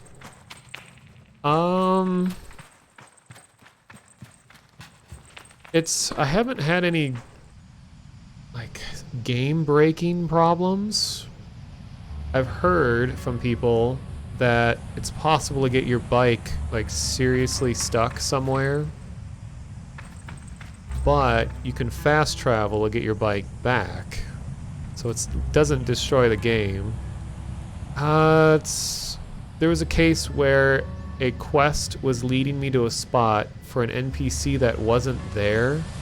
It turned out I had to finish another quest, and then the NPC would be there, even though the quest said that they should have been there right now. So I haven't had any game-breaking problems. It's just kind of a little bit of, like, polish issues here and there. Like the UI, sometimes when there's too many dialogue choices, when I try to select an option that isn't visible with a controller, it just, like, spazzes out and just rapidly, like, flies up and down the menu and makes, like, a loud buzzing noise. So then I have to reach over to my mouse and click on the option instead. And there are a few areas where, like, performance drops quite a bit. Nothing really terrible, though. In general, though, I think this is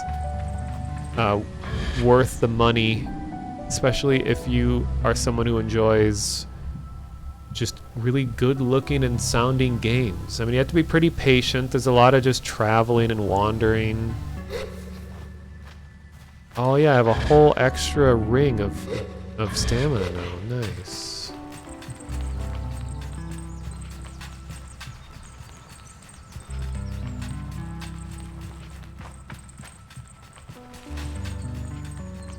But yeah, I was reading the reviews too when I was deciding whether or not I should buy this, and I was worried at first, but really nothing that I've had so far has been like, oh man, I can't believe I spent money on this kind of thing.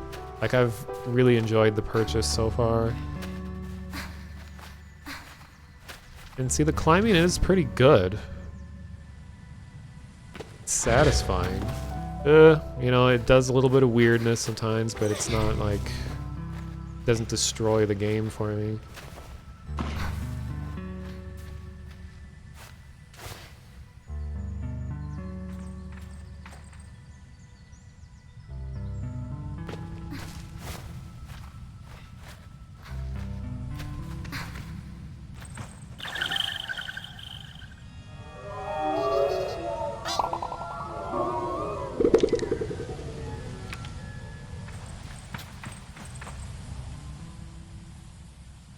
I know there's that one way up there.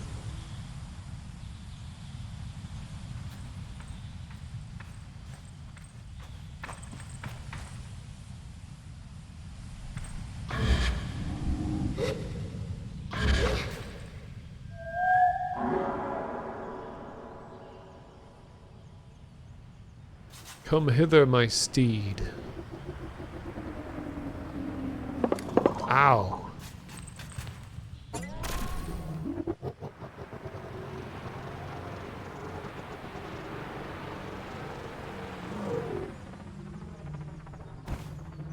Okay, where am I going next? Oh, and the game world is huge. Like, tutorial area is this little thing here. As I've been saying to anyone who's considering playing this, is to not be discouraged by how small the introduction area is. And the introduction is kind of a little slow because you're walking everywhere and you have a really slow placeholder vehicle. Once the game opens up and you have the whole rest of the world, like, that's really when things start and it becomes a lot more breathtaking. And it pretty much lets you go anywhere. Like, I've passed all the way into different areas that I thought would have been restricted. And the world's huge. Oh yeah, I was looking at quests.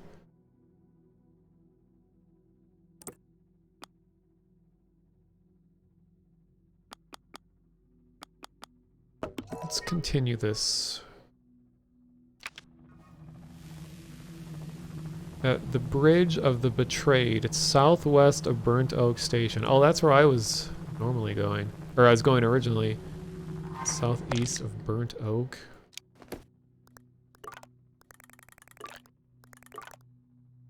So like over here. So I just gotta go... Wait, southeast. Oh, southwest.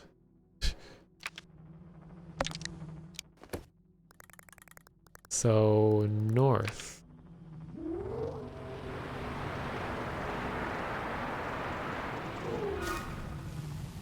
Which is this way. I really need to get rid of those markers that I accidentally placed a long time ago. Oh. That's another weird bug, is that the game lets you place your own markers like this, but it's so easy to accidentally do. And I was watching someone stream where their button got like stuck, so they just like smeared like 100 markers across the map, and then it pollutes, or I don't know, just like covers your compass in these markers everywhere and it like blocks things. But now I think those markers are permanent. So I placed them there during my last stream, and I've since shut the game off and came back, and now it looks like I can't remove them ever. Because I don't see them here. So I guess that's a bad bug. Not game breaking, just annoying.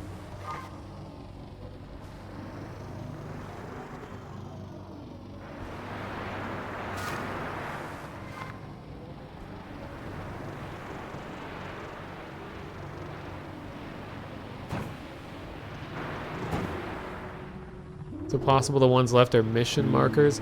I don't think so, because mission markers look very different. They look like big like double diamond things, like a diamond and then like a diamond shape around it.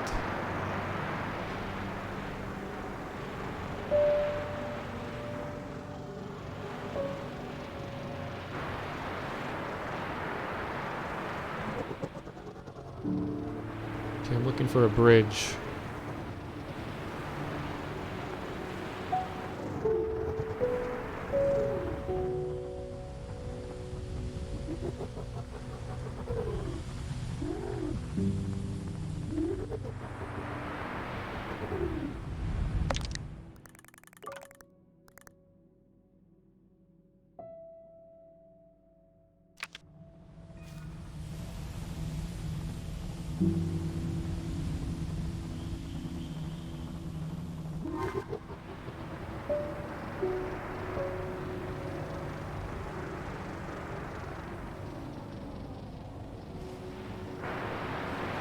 Wait, that's the Chum Palace over there.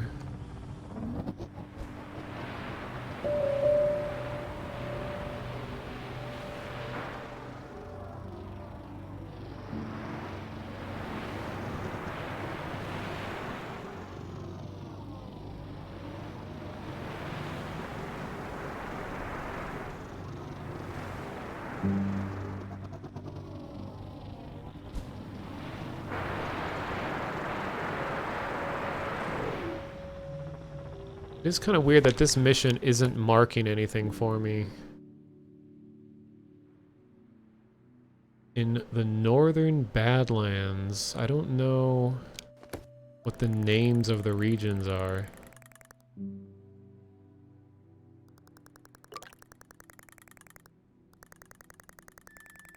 Yeah, about the Chum. Oh, okay, it must just be this area then. Oh, wait. Could that be it?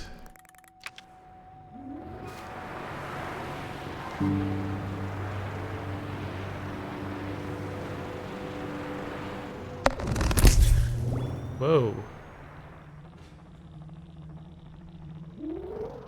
That was a weird sound. I thought that was my microphone dying, but I think that had to be in the game.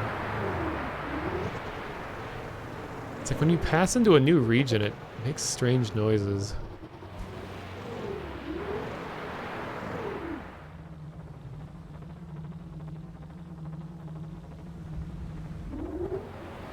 Is this Betrayer's Ridge or whatever?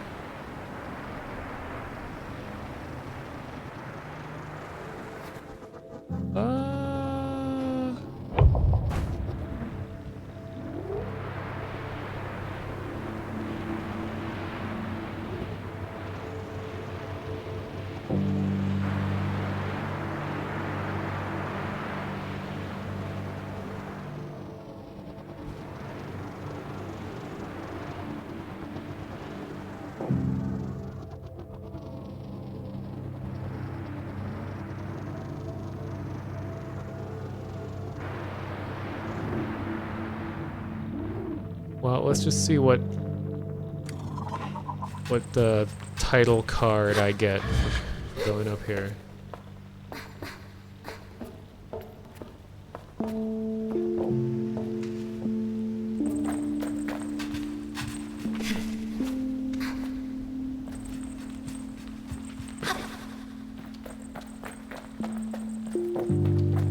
And yeah, there's a day-night cycle. It's almost midnight currently. You can see the time in the bottom left.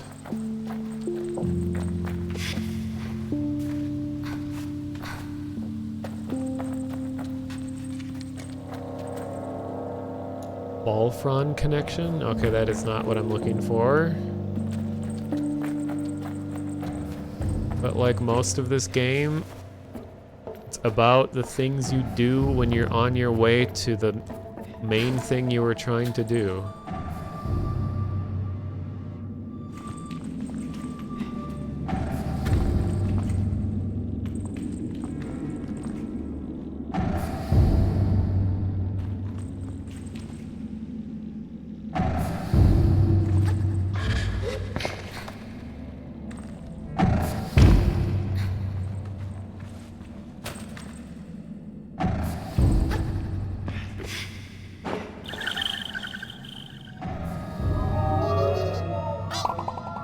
Shame.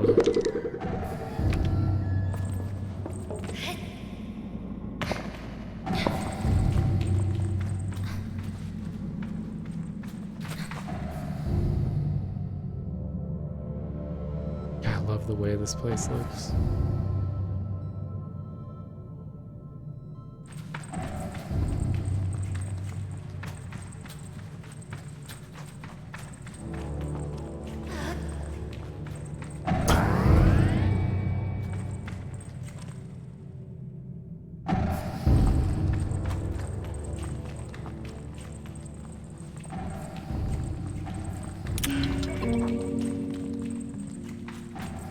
Loud noise incoming. 3, 2, 1.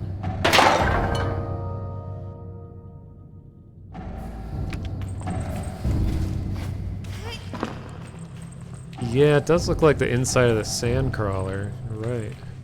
That's probably why I like it. Those are some of my favorite parts of Star Wars.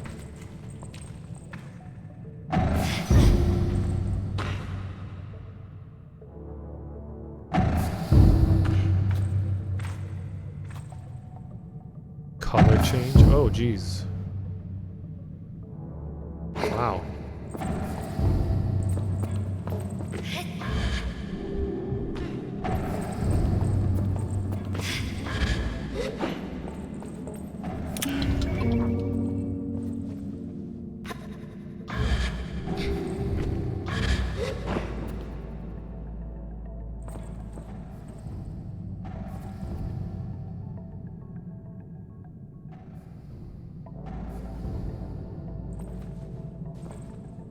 Do I dare try to throw this?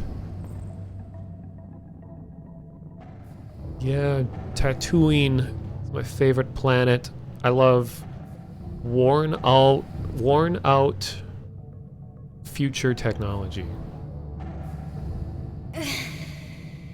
Wow.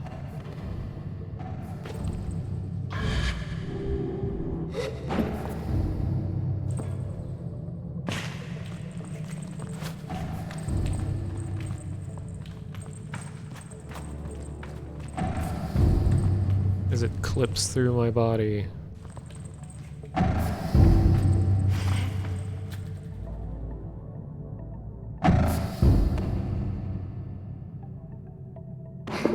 Oh my god. Oh, actually, that's good. That's good.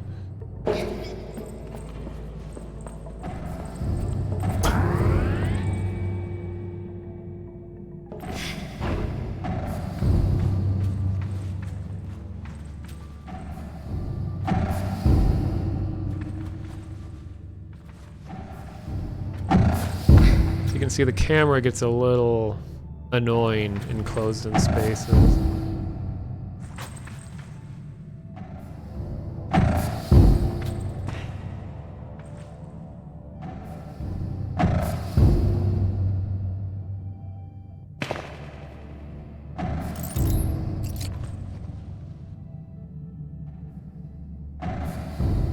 Okay, well that was that.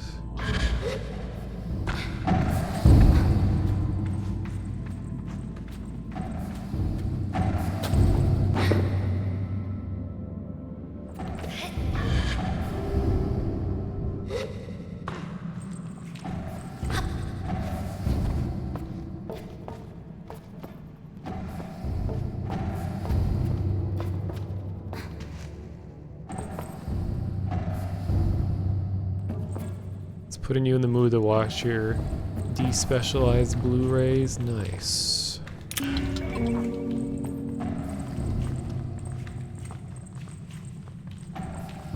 Loud noise.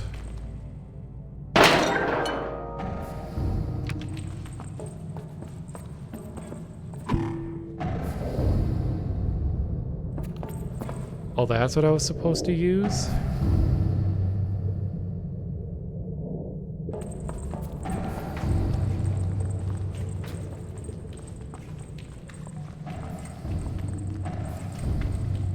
Oh, okay. Wait, but is this open? Oh no. I've unlocked Halo Infinite.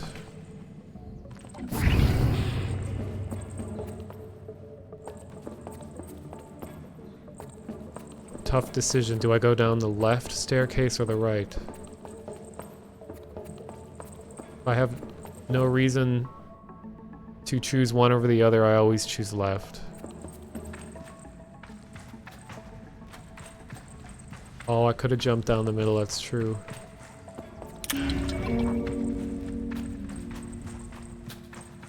Yeah, frame rate is getting a little crusty here. I'm guessing this is like in the 20s.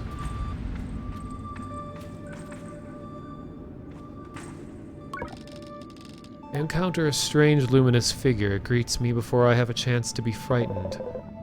Serene. New user found. Hello. Please enter your new username. I find myself whispering my own name. It suddenly feels odd in my mouth, like it's the first time I've said it aloud. Welcome, Sable. I've set up a new account for you. I asked the mysterious figure about themselves. I'm the ship's simulated anthropomorphic registry and informational nexus, but you can call me Serene. I asked Serene what they're doing here. I'm not entirely sure, Sable. Most of my data modules appear to be corrupted. I'm attempting to access ship records. Serene goes still for a moment, transferring ship's log to your inbox. You have unread messages, Sable. Nightmare. Ha. Goodbye. Here are your unread messages. The panel blinks to life. Strange markings and symbols I assume to be ancient text spill across the screen as the background colors flash wildly. And then with a strange buzzing like old fabrics pulling apart, there are voices. First voice. Within long-range sensors, Captain, we're picking up some anomalous readings from the upper atmosphere. Could be a plasma storm, but the radiation signature doesn't quite match. Captain. Maintain approach at the current speed. What is our destination? 46 Earth hours, give or take. Good. Let's keep an eye on those energy signatures. Oh. And get Serene in on it, too, for pattern recognition. Captain, we need to purge our reactor soon. If we don't... I know, I'm aware of the risks, Ellis, but I'm not purging in the middle of space. We follow protocol and... The recording fails and the static continues. A few button pushes bring silence, and the screen that looks navigable in some way, but I can't decipher anything. No unread messages. Here are your archived messages. Within long range... Wait. Oh, this is the same thing.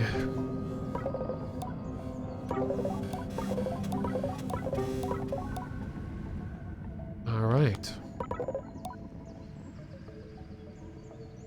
Them mentioning Earth hours puts some more in context of the boxes marked Made in London. True. I'm still curious about whether or not that's a mistake, because I felt like this entire game was taking place in its own entirely different world, because it has like its own creation story, has its own own solar system, with like that one area explained all of that. Historical recognition. Well, maybe we'll learn through this quest line.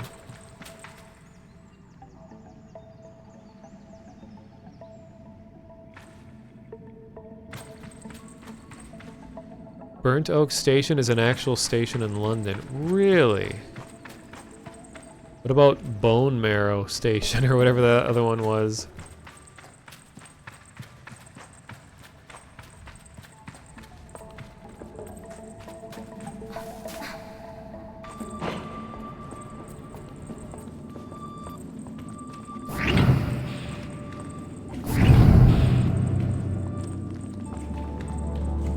I feel like I wasn't supposed to be able to get into this room yet because there's no energy going to this. Wait, did that red line lead to anything? No, I think it was supposed to be that door. But I just walked in without it being powered.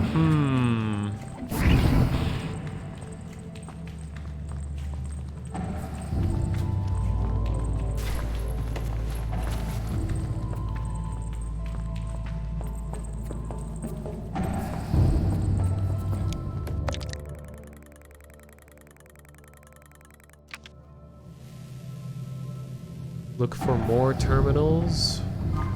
Don't think there's anywhere else to go in here.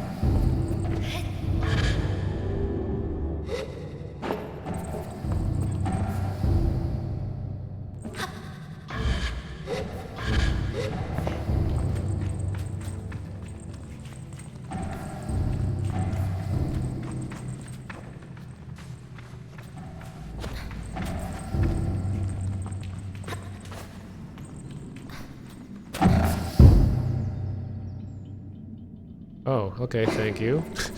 Didn't expect that.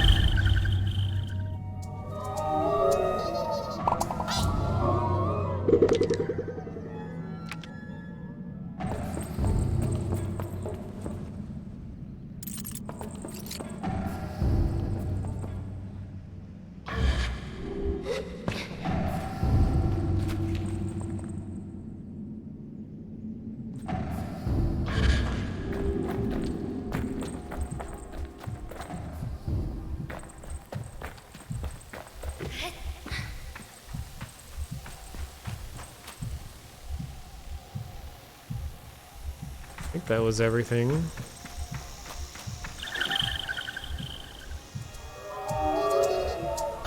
I almost at 20 of these? 17, okay. So 3 more and I can go chum a third time.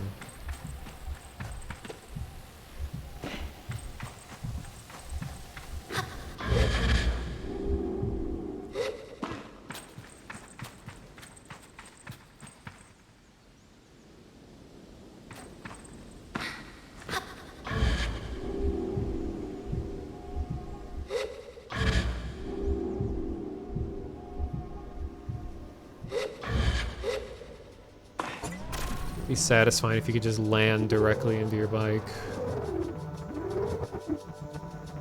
Well, now the thing that I was looking for...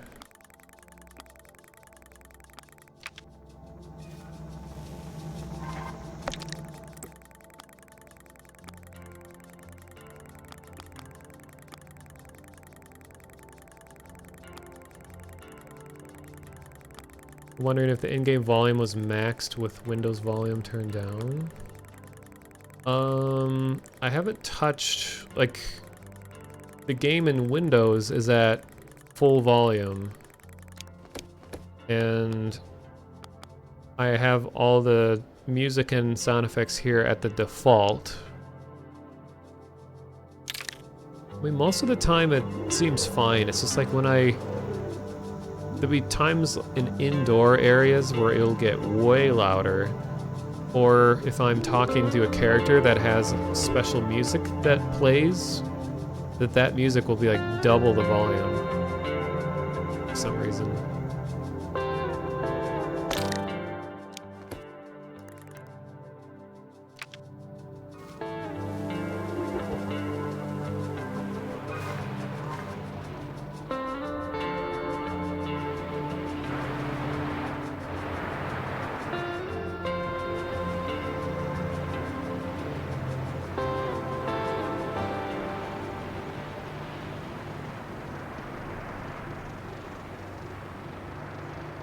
Yeah, I've had games that will actually change your Windows volume.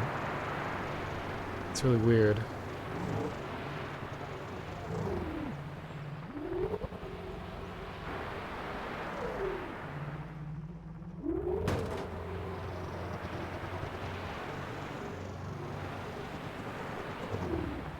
This color palette reminds me of Dr. Seuss book, I think? Especially with all like the little dots.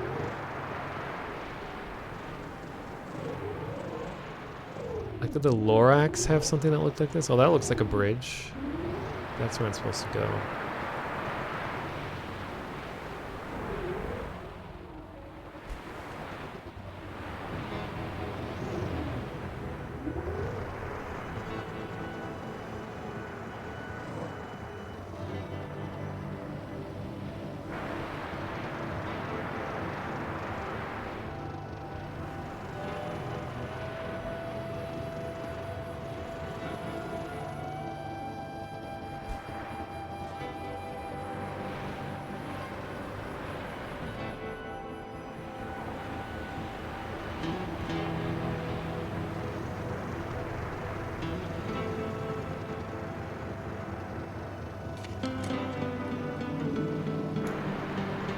This is it, Luigi.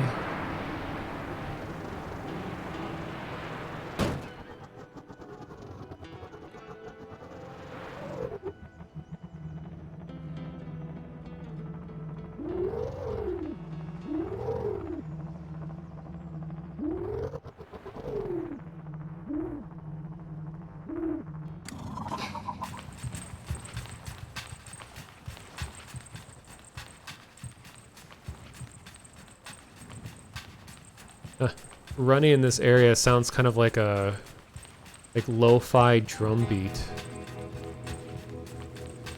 Like,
the vines are usually a way of notifying players that you're on the correct path, or at least a correct path.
is really satisfying in this game when you spend a long time climbing. You get way high up in some kind of structure and you can just overlook the whole area and it's like this beautiful landscape.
Oh, that's a huge thing. Wait, is that the ship that I was at before? Is that northwest of here?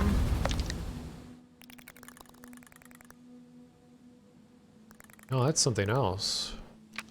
Nice. To check that out later.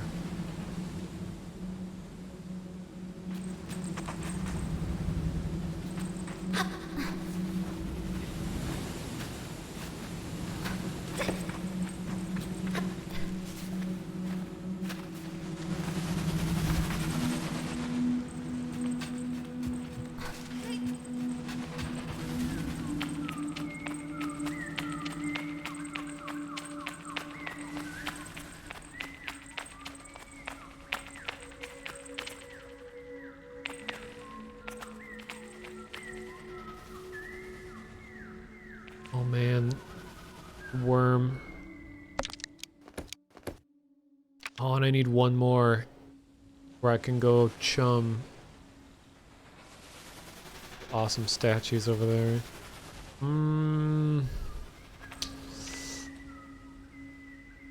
I think I need to be even higher to get those.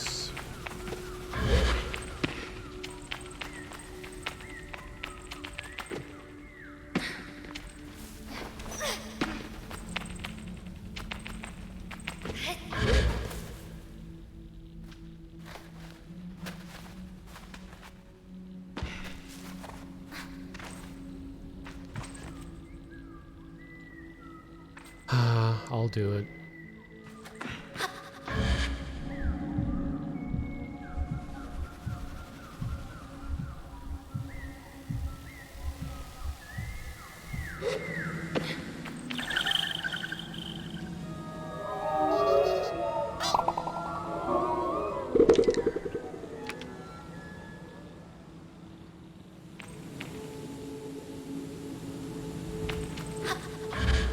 And there's another one.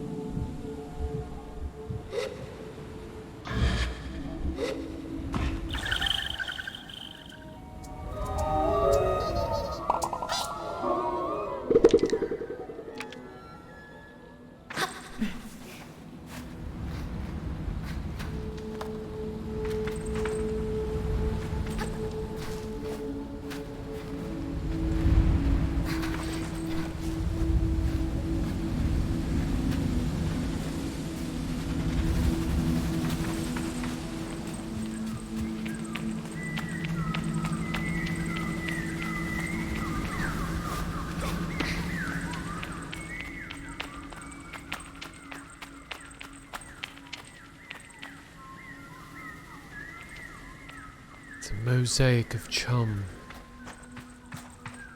Well, this is gonna happen at night, so it's not gonna be as vibrant, but maybe it'll be moody.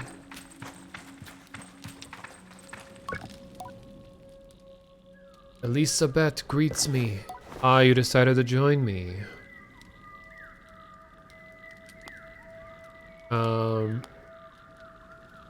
I wanted to see the view. You've got good taste then, and I've got good news, because even though I've been standing up here, taking it all in, there's still plenty of view left for you. A little laugh, and she pats my arm. I hope you didn't have any trouble with the climb. I tell her no, and ask her how she managed. I'm keeping pretty spry all these years, not to mention the views, all the motivation an old ladybird like me needs. Thank you though, little glider, you're a good one. I'd like to give you this, with my gratitude. Given our present location, it does seem a little on the nose, perhaps. Guard's badge. Oh no, I have two. A quick nod to the great statues looming behind her. Elisabeth hands me a guard's badge. I flip it over in my hand, rubbing my thumb across its face, and I thank her for it. Oh, it's just a little token, but suppose it's also something to think about on your gliding, eh? The guard's life treated me well enough, and if you ever fancy giving it a go, that badge gets you one step closer. I picture myself in a guard's mask. It is odd, but not absurd. Would I be any good? Take care now, friend. Perhaps I'll see you along my next travels. Thinking about a visit to the wash, you know, so if you ever happen to glide on by, cheerfully promise her I'll keep an eye out. One more thing. If you do go the guard route, I perk up. She turns and gestures to the statues again. Aim to be the one with the high ground. Way he's angled, the fellow coming up from the bottom doesn't stand a chance. We share a warm goodbye, and I go on my way. Alright.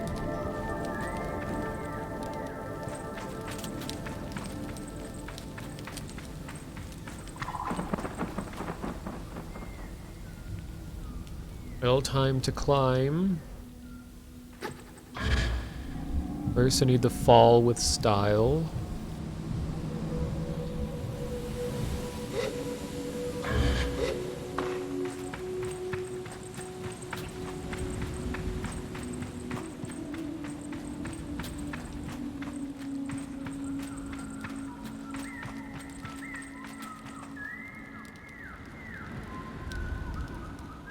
Oh, how dare you. Ah, 100 cuts. In Zelda terms, which color rupee is 100? Is that red? I can't remember.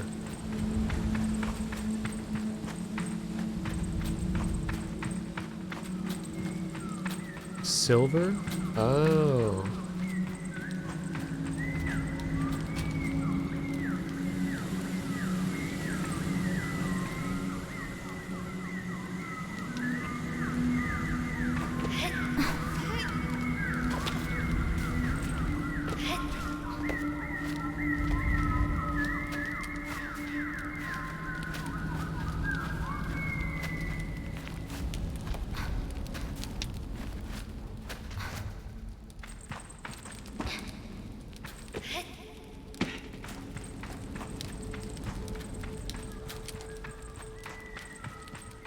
I tried emulating Breath of the Wild on my computer. No. Ooh, sunset dye. I've seen people do it. It looks pretty awesome. Especially you can like run it at a higher resolution. I have a Switch. I don't use all that often. Oh, no, I don't really have any urge to play Breath of the Wild. I've watched so many other people play it. And it's such a time commitment that I feel like I don't need to experience it myself. Vast majority of games I always just end up watching others play. It's really weird that I'm sitting here putting as much time into this that I am. Silver is 200 rupees, orange is 100. Really? So what was that noise? Happens at 1 in the morning.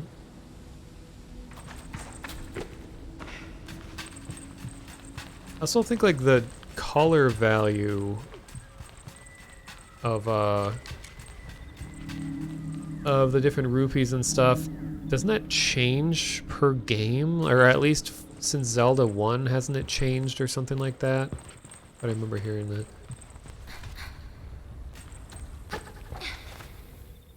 So that was from Wind Waker. Let's see.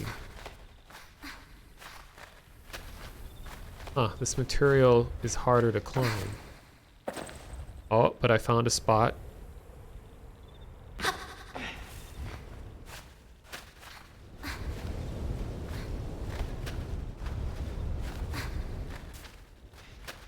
Uh-oh.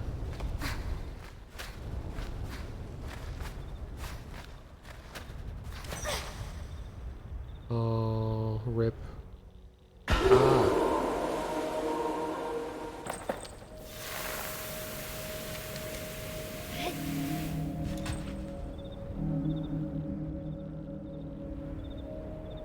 Breath of the Wild, in Breath of the Wild, the silver is 100. Ah. Why would they change it so much?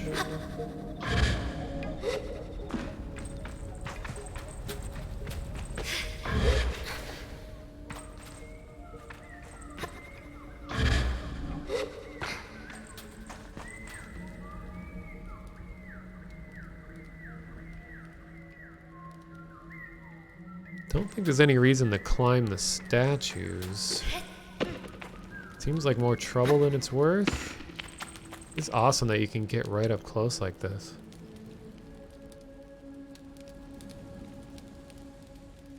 So swords do exist in this world. All the guards I ran into earlier are only holding shields.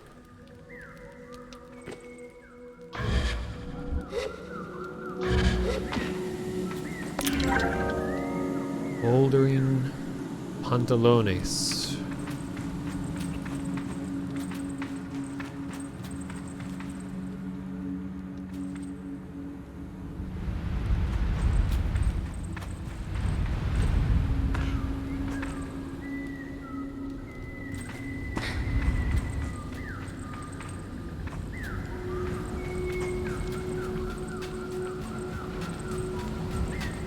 Yeah, they just bonk you. Their fists.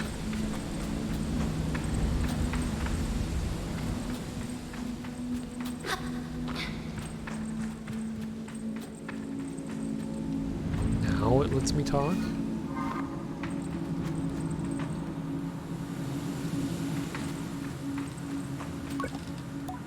Feel a suggestion enter my mind. When the swords cross, stand face to face.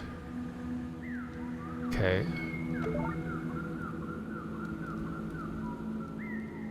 We talking shadows? And are we talking this face? Oh, yes. It's a cross up there.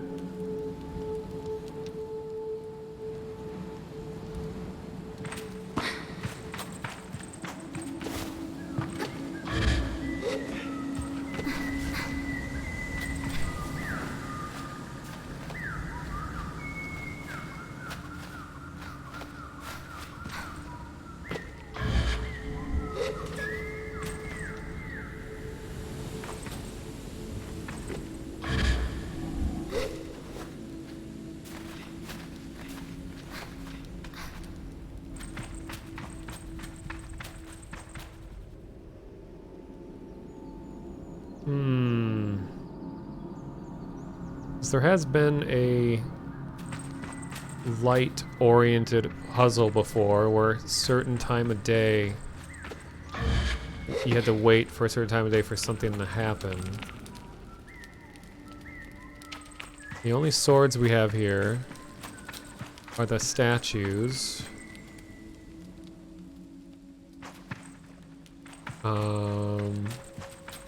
This boat. I wish they'd smooth out that day to night transition.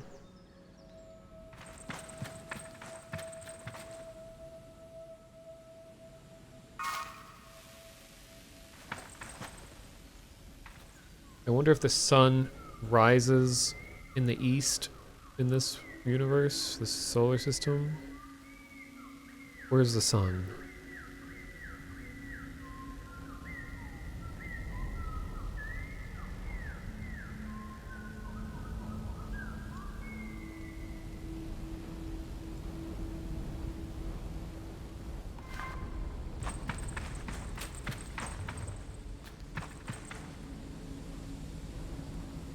Yeah, here comes the sun.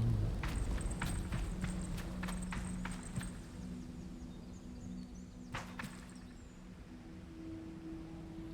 think it's inflation, deflation, like stock market.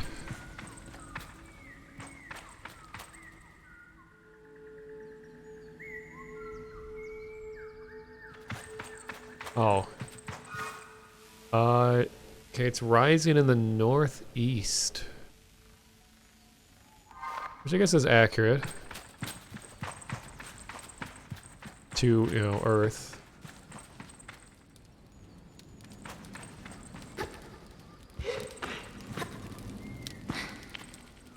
Guessing that will light up.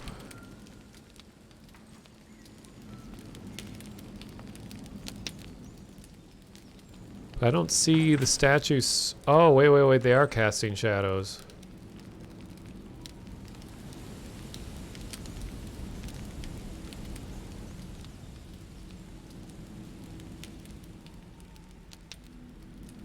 They might be about to cross?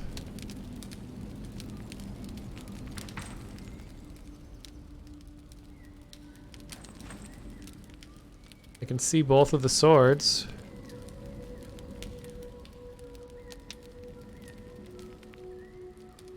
Oh, I think it's gonna happen. Oh, getting closer. Well, they're touching.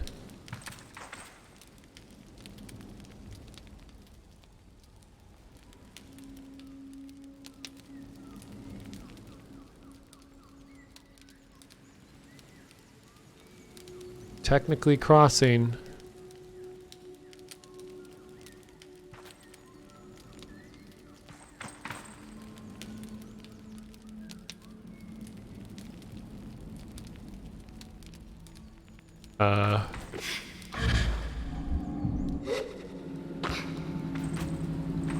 Are you broken? Uh-oh. Speaking of which.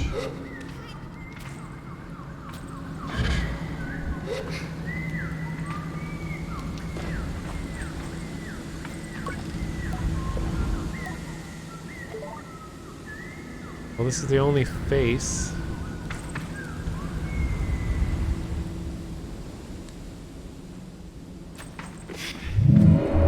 Oh. Well, all right. So that was 9 a.m. Did standing on this make a difference? It must have, because it was too much of a coincidence for it to happen exactly when I decided to stand on here. I guess that makes me more face to face. Well, what could this be? I'm guessing it's part of the warrior outfit? Monumental stone bottoms. Oh yeah, I have the upper part. Withstood the test of time, avoiding centuries of sandblasting into smooth nothingness. This ritual item glow significantly. It's a weird grammar. A weird grammar.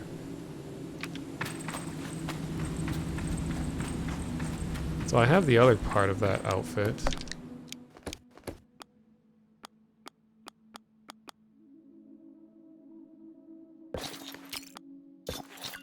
So I look like I have some kind of disease. But it glows in the dark, which is cool.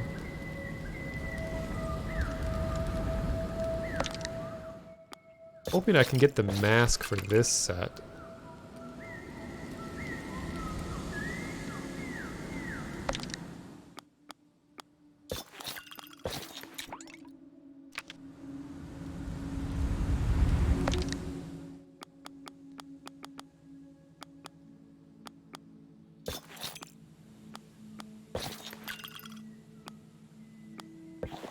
Go back to machinist mask. It fits my aesthetic. Okay, cool.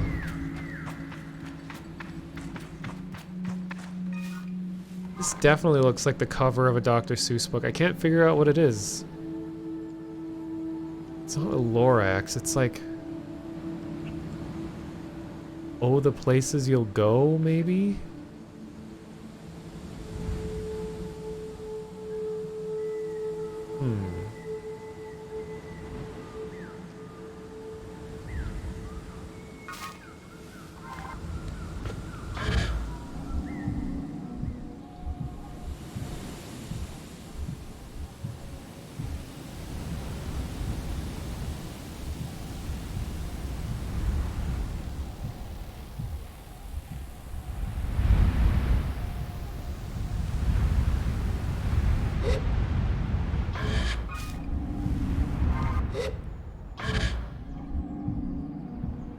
Green eggs and ham. Don't think so.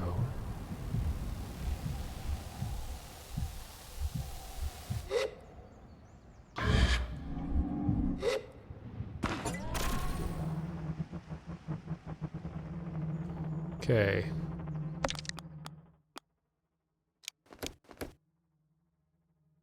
Oh yes, we're gonna go chum.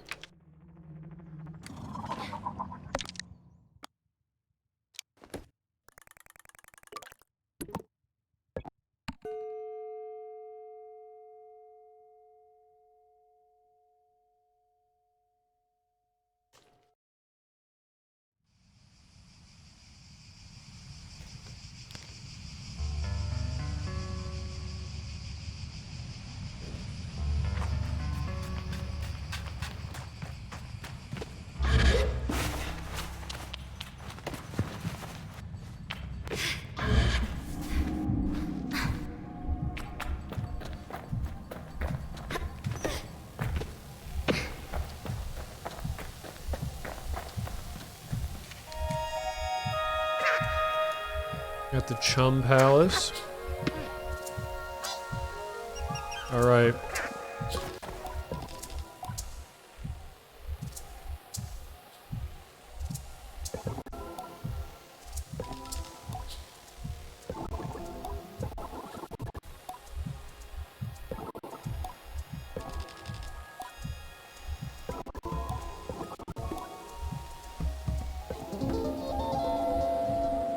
Alright, here we go. You ready to chum?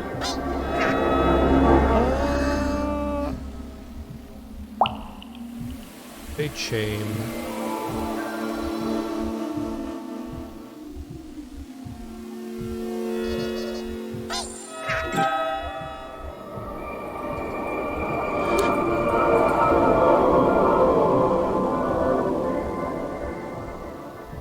Let me guess, the next one's like 40.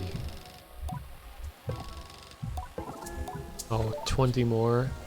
Man, how many times in a day can you possibly chum?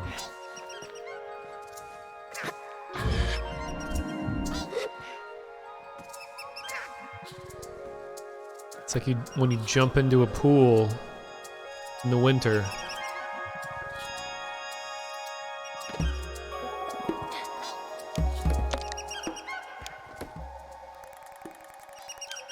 What's next? Really don't feel like finding kids.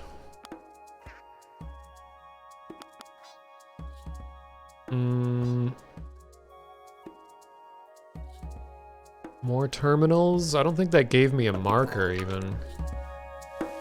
No, so that's gonna be really open-ended. Have I gone to the whale yet? No. I should do that. Is that... That's way up here in the corner, isn't it? Or one of these areas? Or is this the whale?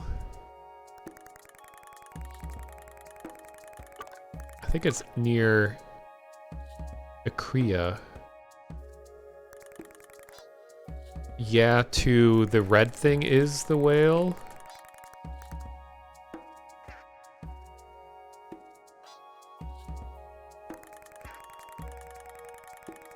Okay, cool.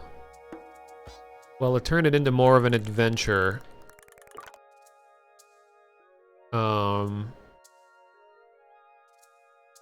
Well, I guess I don't have a choice. I'll go from this direction.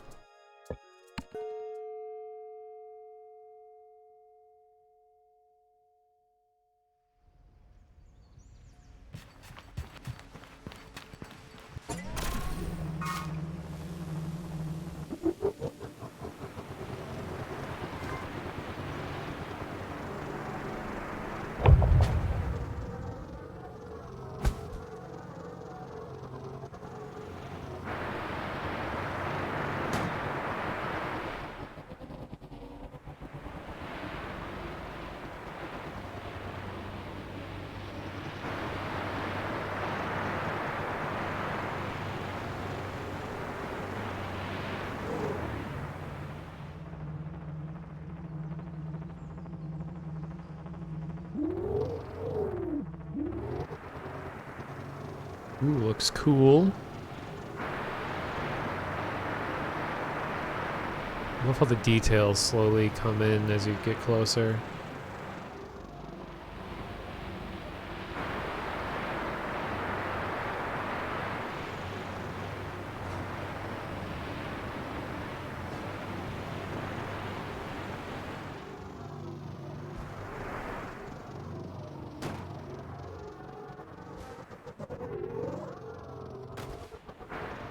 Seems like somewhere they'd hide something.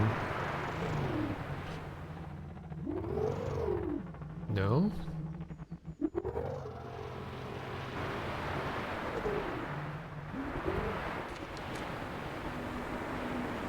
A whale.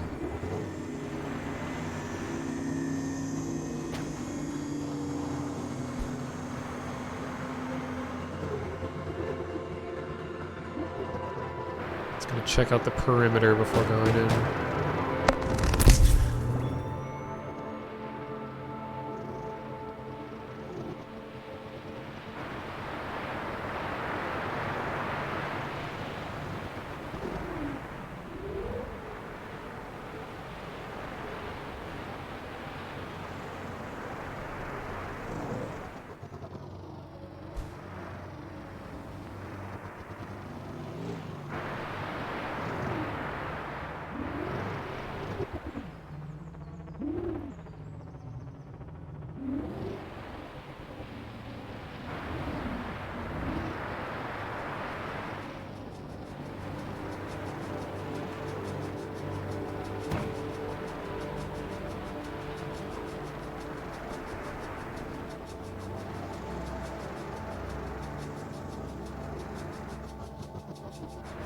Okay, well it seems this is the correct entrance. We got some StarCraft Terran music.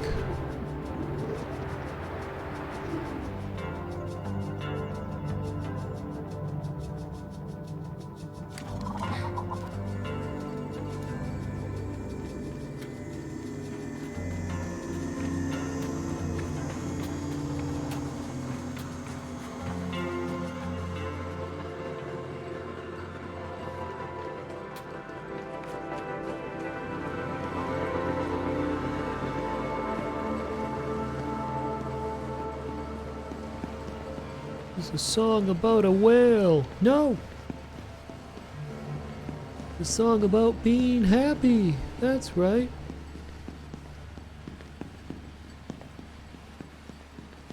This looks awesome.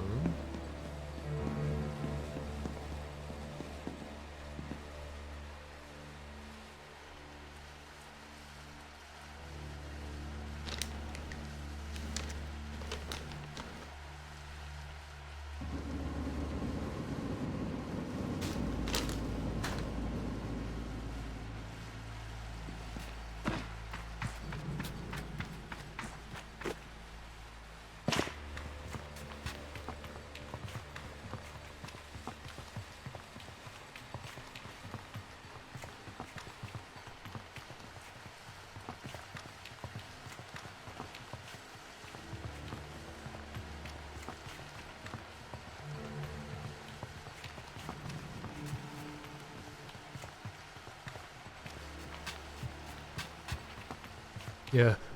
I told you I'd shoot. You didn't believe me. Why didn't you believe me?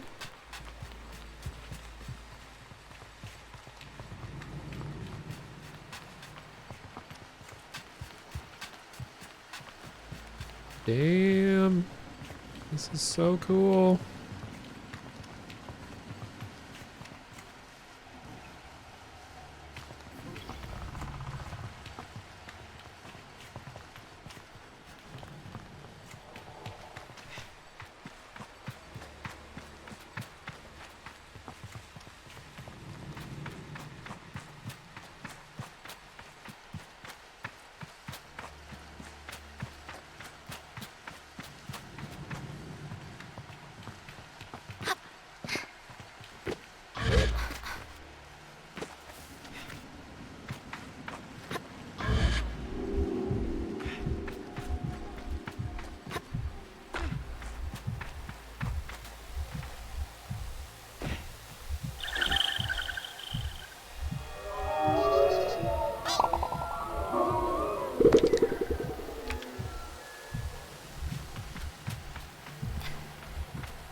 Place sure is big.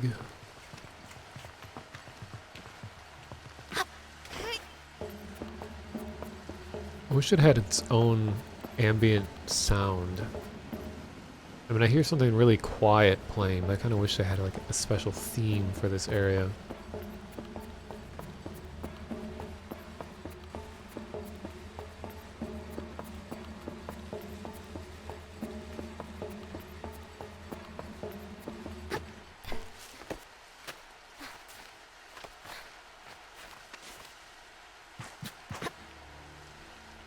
Damn it.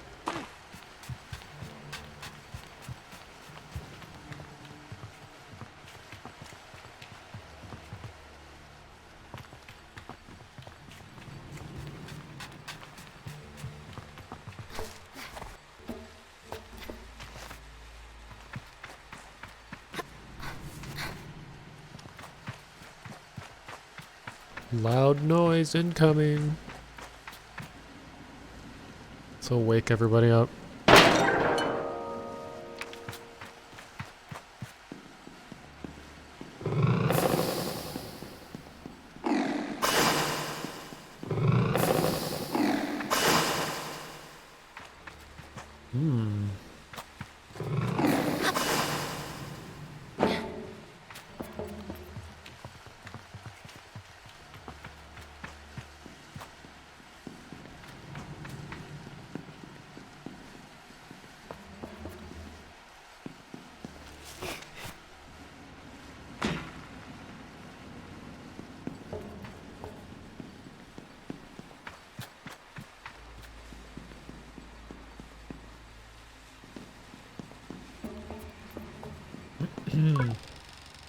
I encounter a strange luminous figure. It greets me before I even have a chance to be frightened. New user found. Hello, please enter your username. Alright, it's the same sequence as before.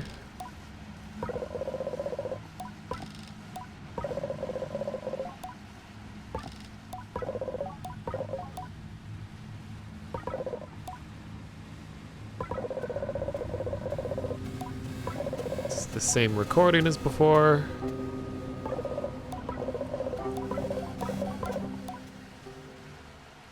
Huh.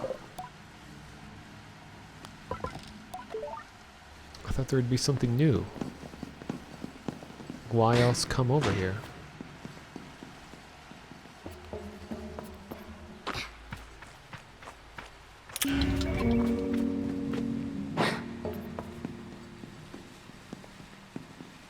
Oh, I like the look of that suit.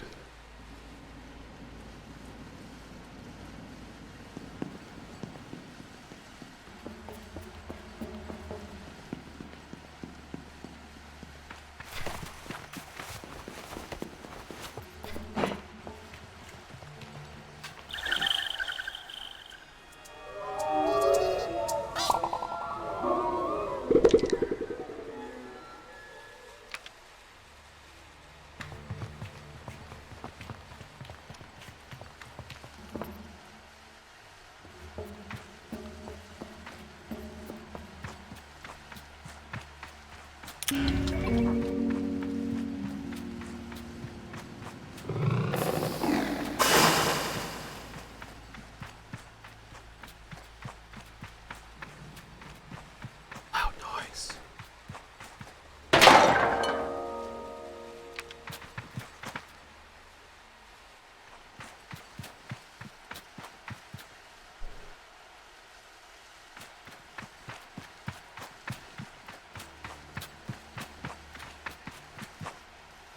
Well, it's kind of weird. I have this big ominous room.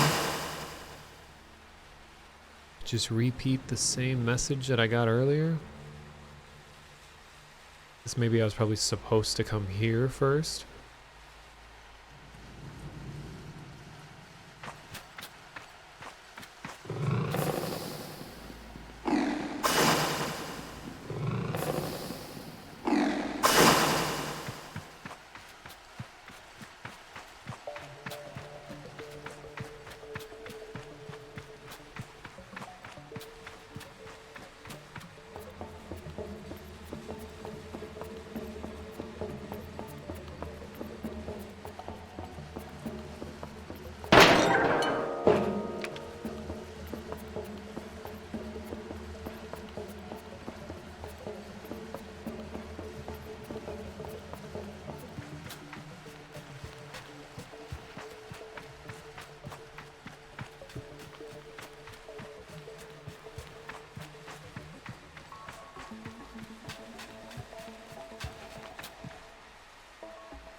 Yeah, it's a cool looking area. I wish there was more going on.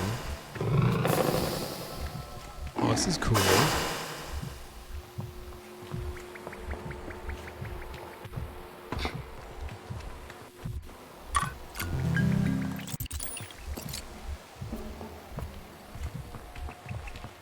Gonna talk to some plants.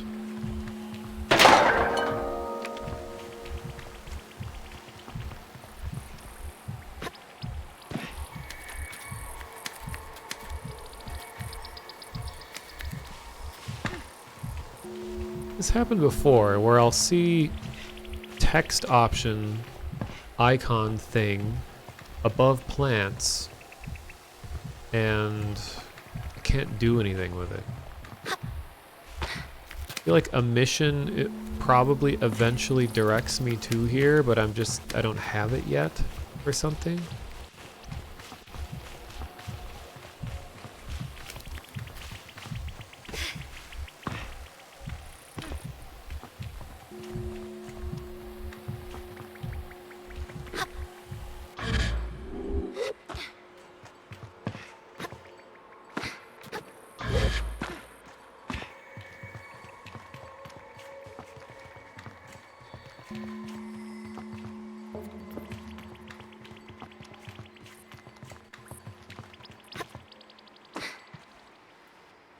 What was that? Can't tell if things are glitchy. I just picked something up. It didn't give any notification that I picked anything up.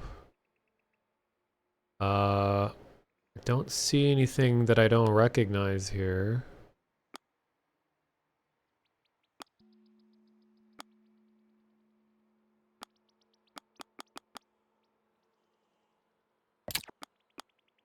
That's odd, as a Half-Life 1 scientist would say.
There's a door way up there. How do I even get that high? Oh, a ladder. Oh, nice. I can see the statues way in the distance.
just looks so cool.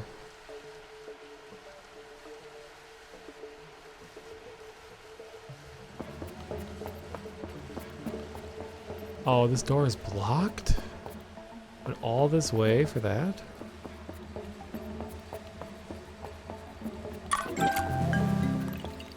Well, I got dye at least.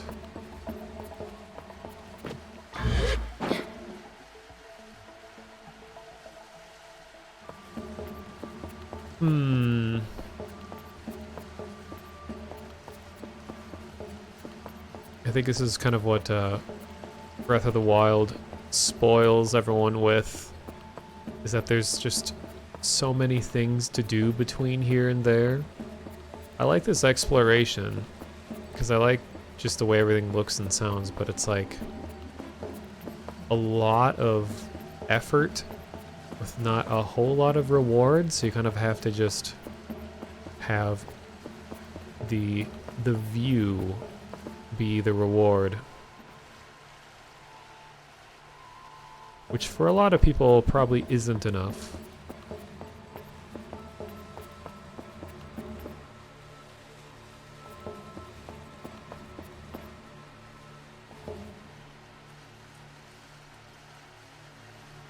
Let's see if I'm just completely missing a place or what. I think I went everywhere. Yeah, a lot of space to explore nothing while looking at something.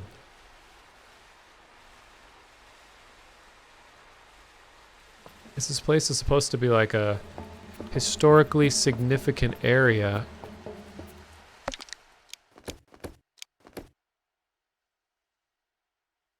I'm betting that a quest will eventually point me to here, and there'll be more going on when the quest tells me to go here, and not just me coming here on my own.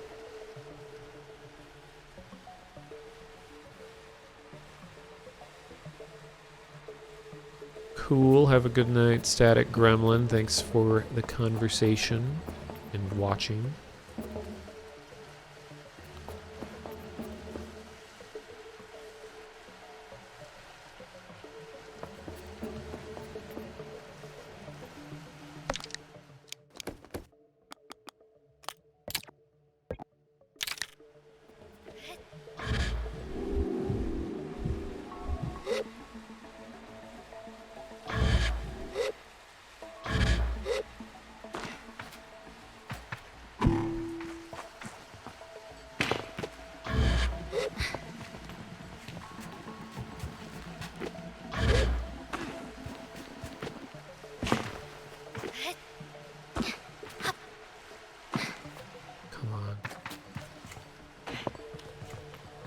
It looks like this button opens some door that's way on the other side.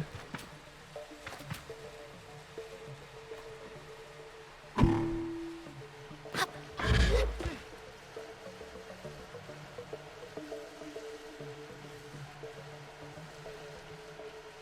probably need to bring my vehicle over.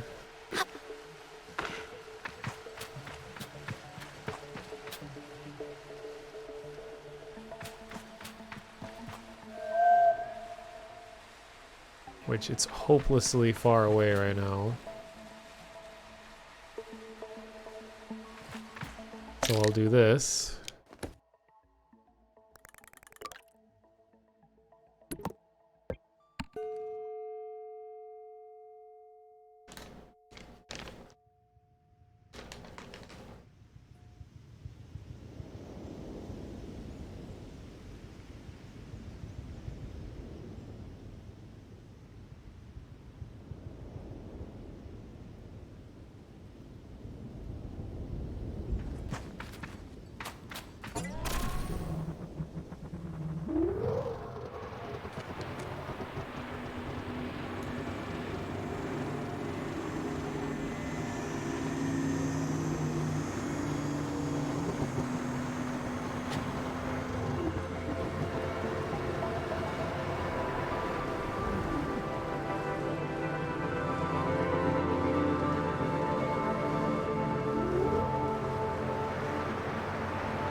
This is new.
Okay, so this is the door that opens.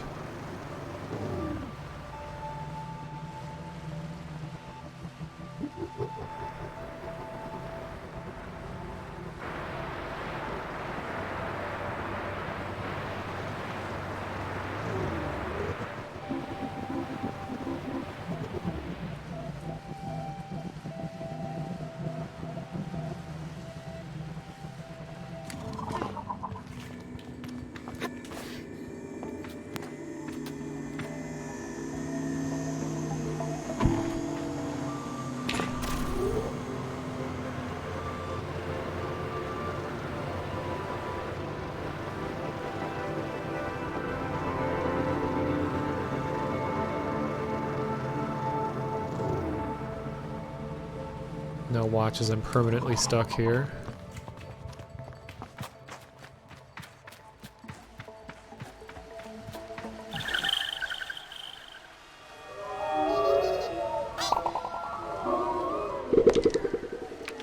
Thank you for the follow, Moses Games TV.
Okay.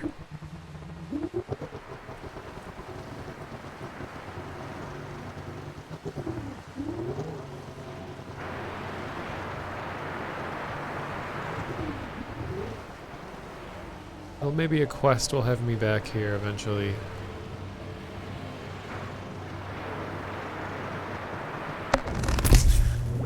I still don't get what that noise is.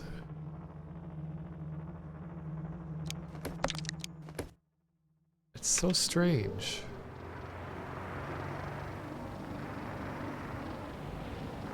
That similar sounds happen and I'll just be like out in the middle of nowhere and I'll hear that.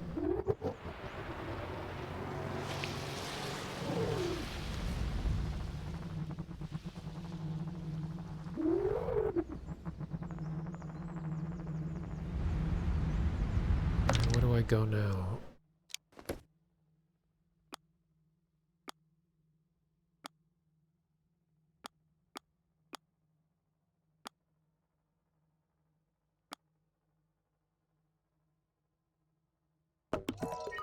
Guess we can scrap.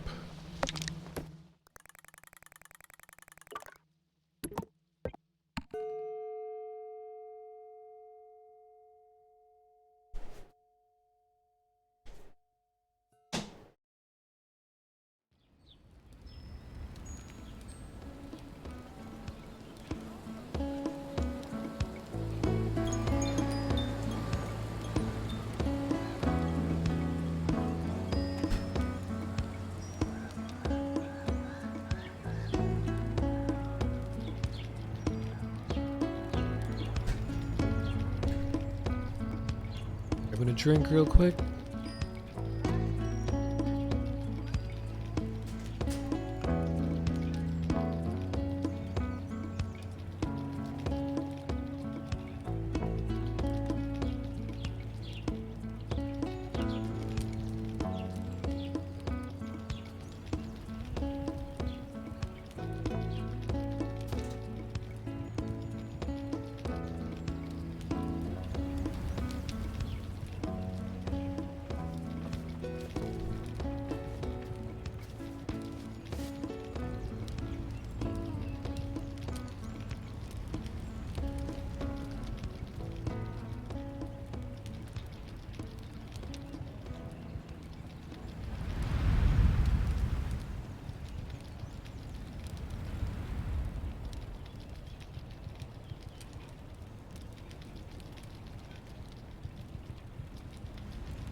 Okay.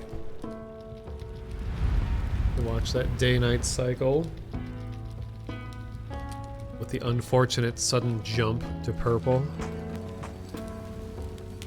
Still looks really nice. Okay, where shall I go next?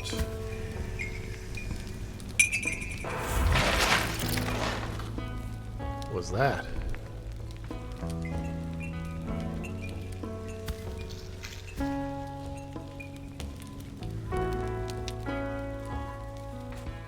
A lot of moments in this game where I'll hear some loud noise and I have no idea where it came from.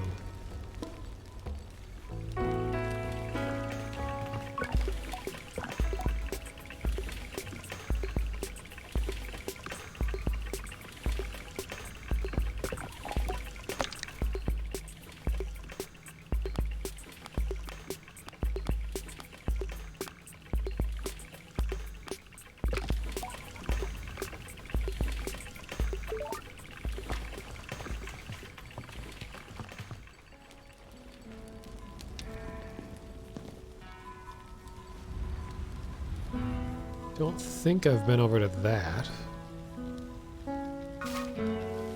Northeast? I have not.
another thing I can do is I can buy the... probably afford it now with the, Oh, I forgot to sell my scrap. Oops. The speed bike parts. I can afford them now, probably.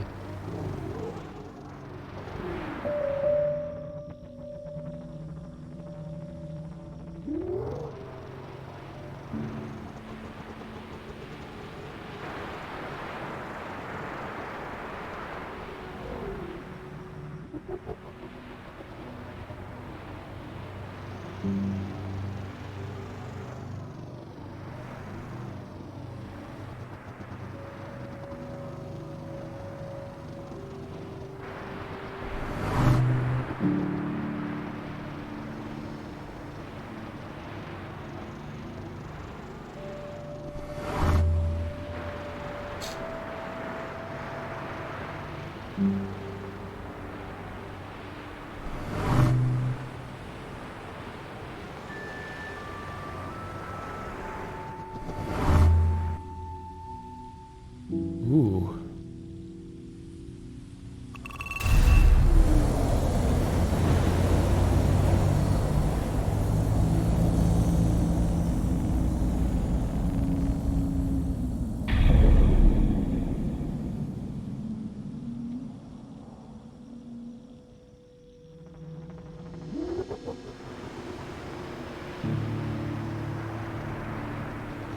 Can't believe I've done this.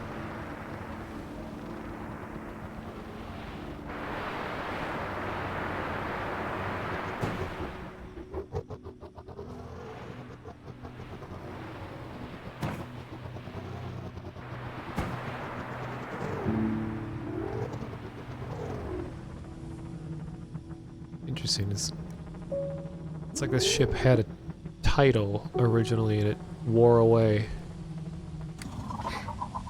If I was paying closer attention to the story, I could probably guess what it is.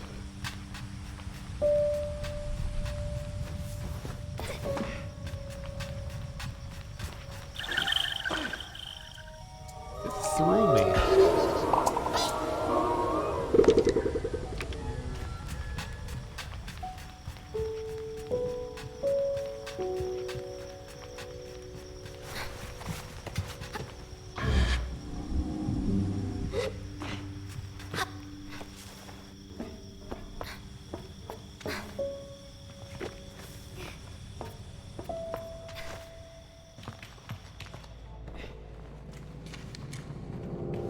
Oh, there it is. The Dune Boyne.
cool the effect the glass has on the coloration.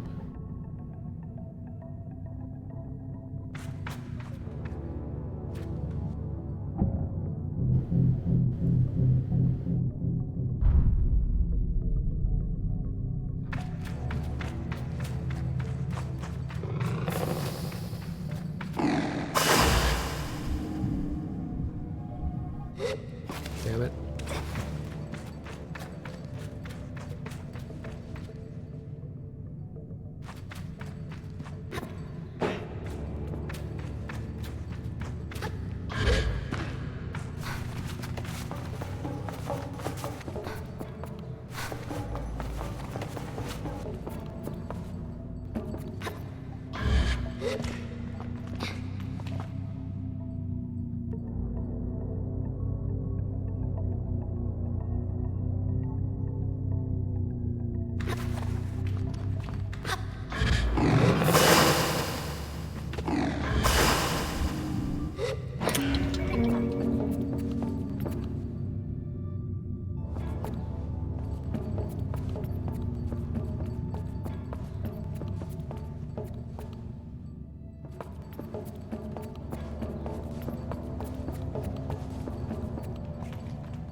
See if we get a different message this time.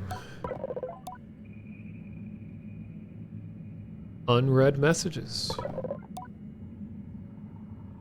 Oh, we got recording too. Another terminal blinks to life. The same language I've seen flashes across the screen. Captain Singh. Yes, sirree? I've detected a potential pattern, the planetary anomaly. There's something strange about it. It should iterate into a chaotic system. There seems to be a consistently repeating pattern. What does that mean? It appears that there is something sustaining it, Captain. We are unable to determine the source of its perpetual... It ends here. I push a few more buttons, but I can't bring the recording back to life. No unread messages.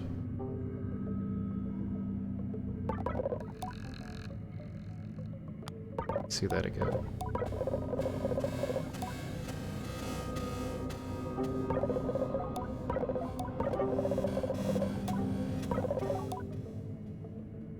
Interesting.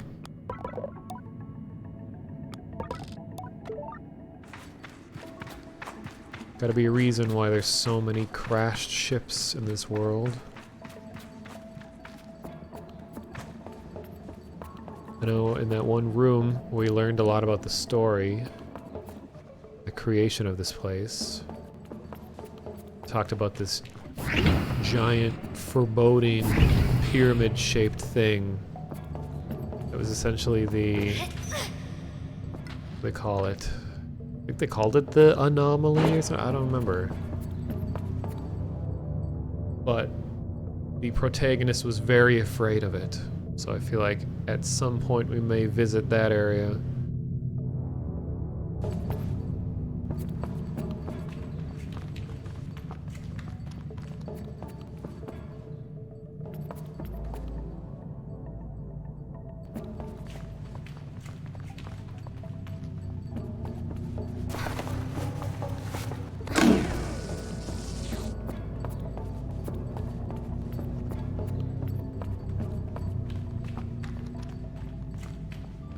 Worm.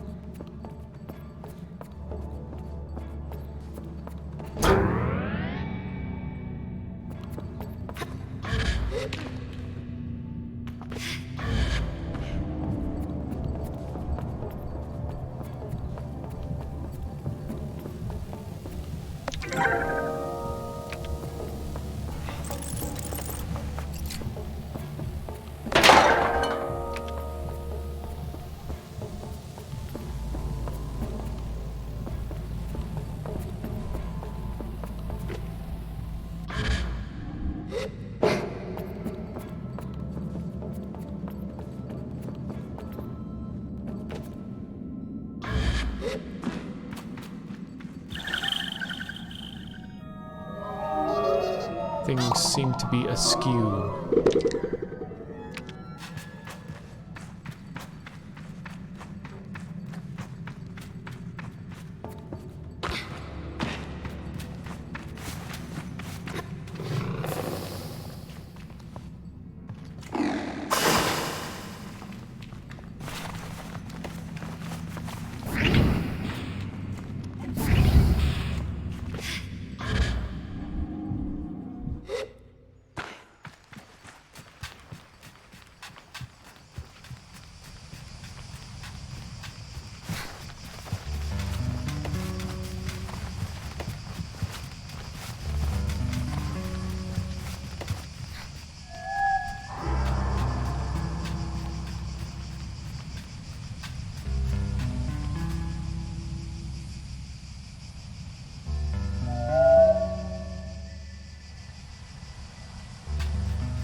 Ancient race.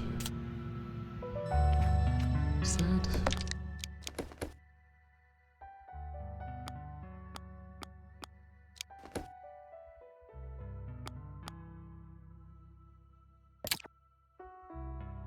A Hicaric ring artifact. Hicaric? Hicarus? Strange circular ring that I retrieved from a shrine buried under the sand. I can feel a light tug towards an unknown place when I hold it lightly in my hands. Key that belongs somewhere. Ooh. I'll check that out. Whoop. First, I want to sell my scrap and upgrade my bike.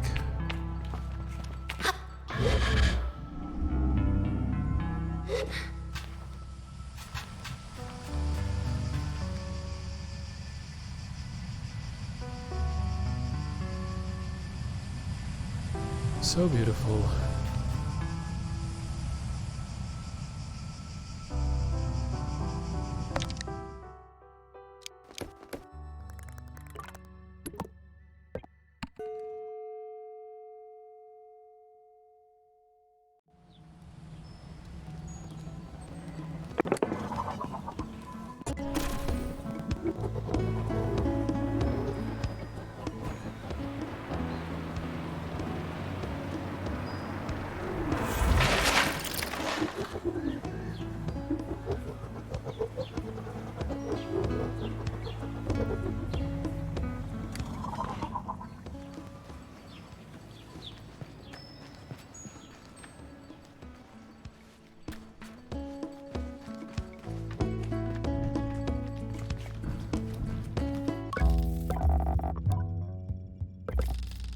Oh, damn. Okay, I have enough money to buy pretty much everything now.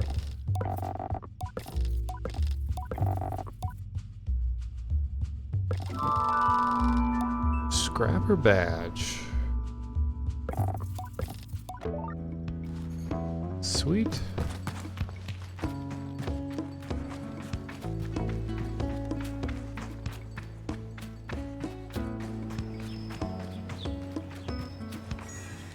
Now,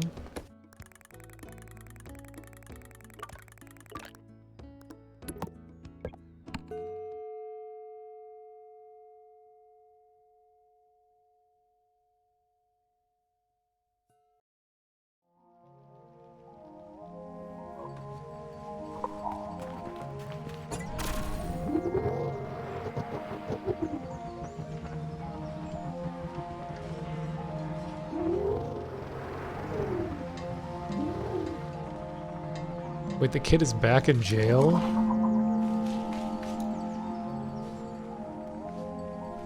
Well, that was fast.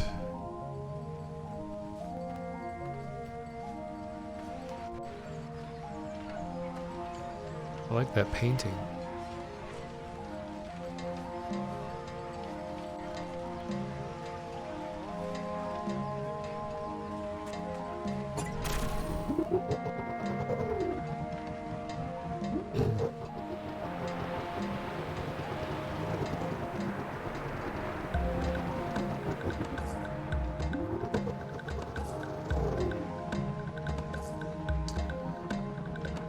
Where did I get those parts from? Was that back here?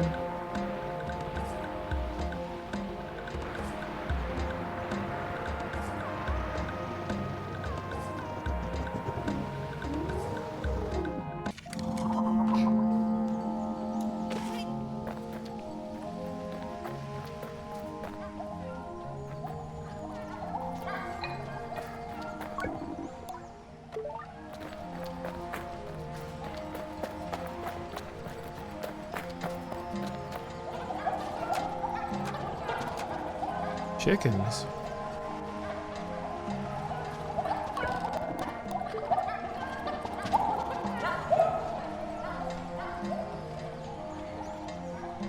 These chickens look suspiciously Zeldinian.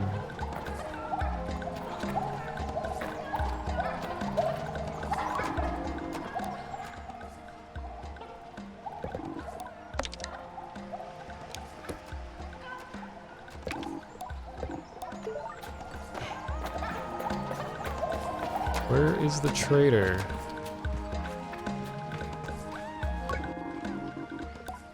Oh, here we go. Yes.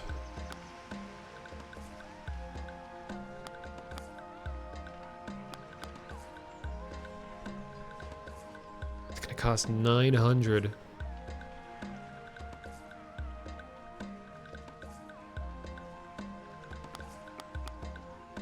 Incredible speed. Let's check it out.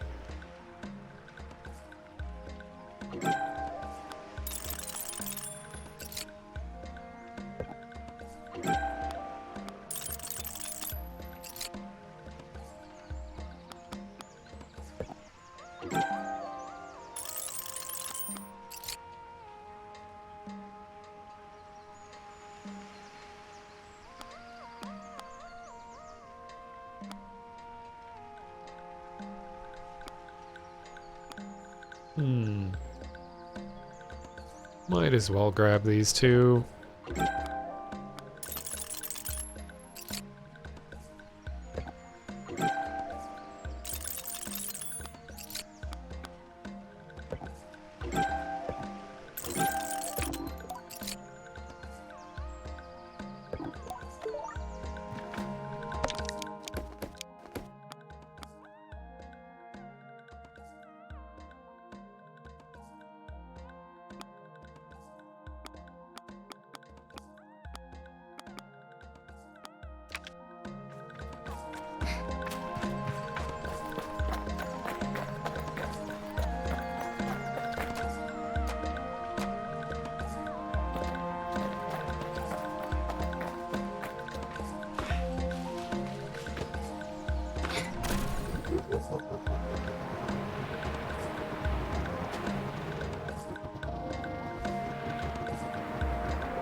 So many parts.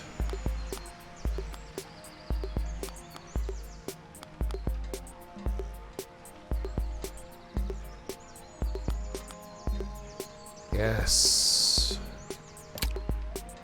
Oh, there the paint shows.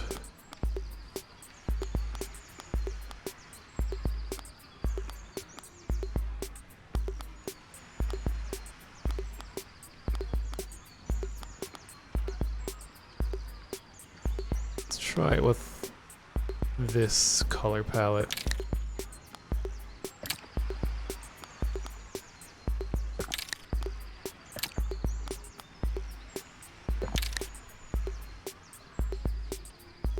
Oh my god, I got maximum speed, or okay, almost max speed, but I have maximum acceleration. This should be fun. Let's try some other colors.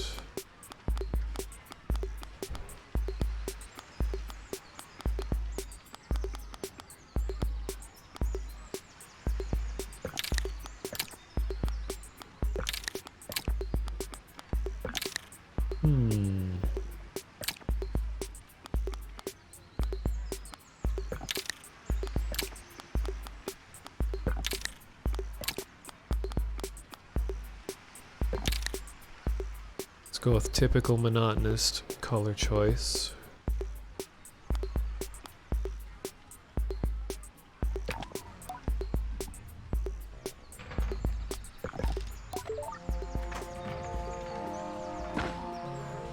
Lack of color choice. Damn, the speedster bike looks badass. Let's see how fast it really is. Whoa my god. It actually makes a sound too. I like this.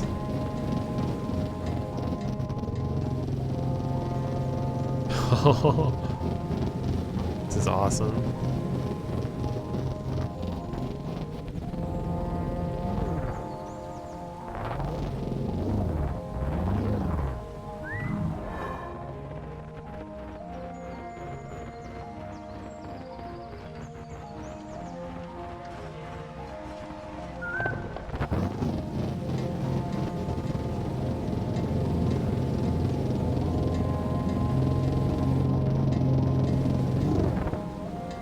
Gotta get a good thumbnail shot for the YouTube VOD.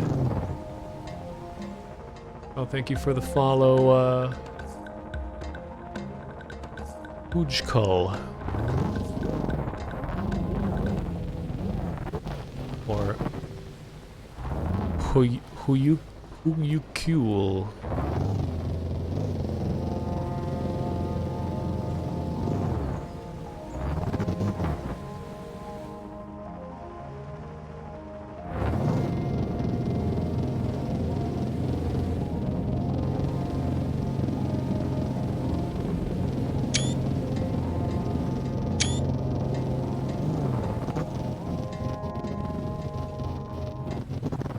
Okay, what's something cooler I could put in the background for thumbnail shot?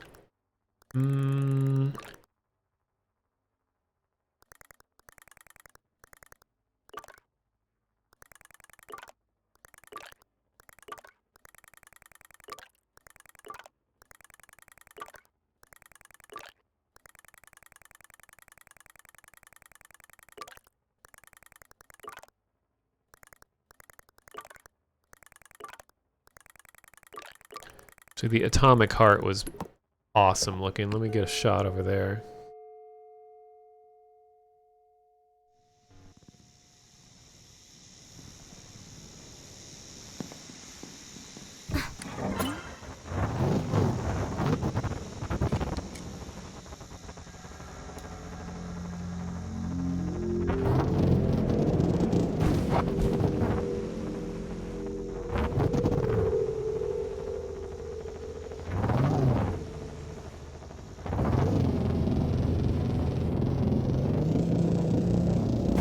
God, it goes too fast.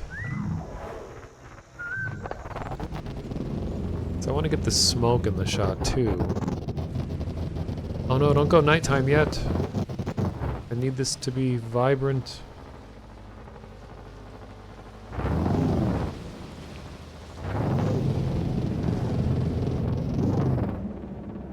God damn it.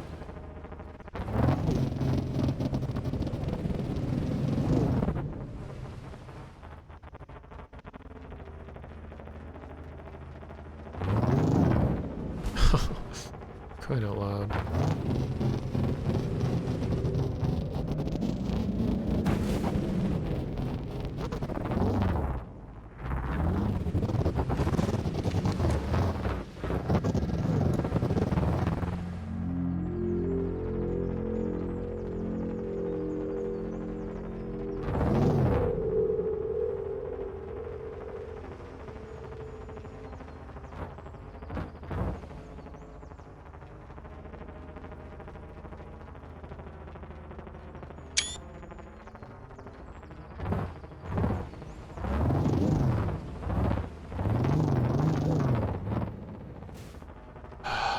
Yeah, they really need a photo mode. That'd be nice.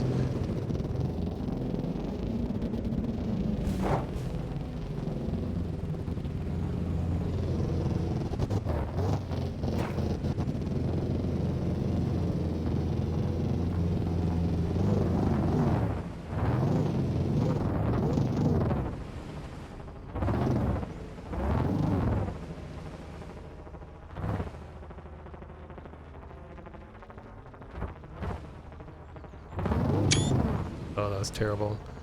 I'll also have to look at the VOD afterwards. Okay.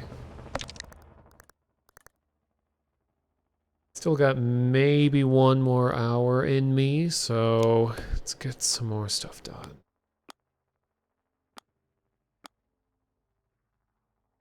Kind of feel like just getting the balloons to all the areas so I can map everything out.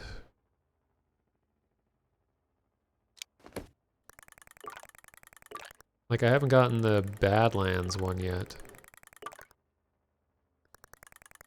So, let's go southeast.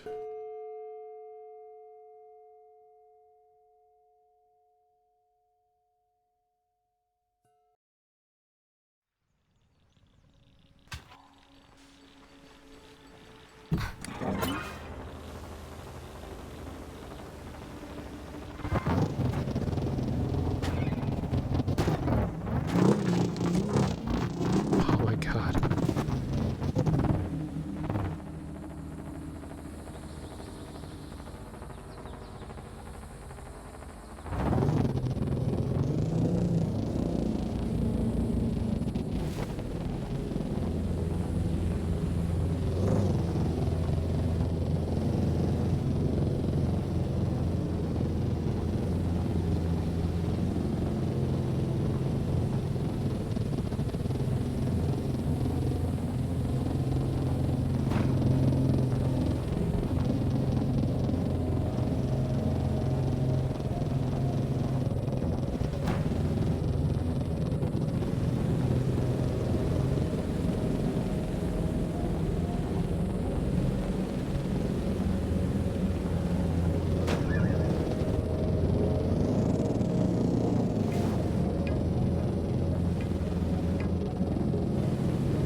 I feel like the game's falling apart.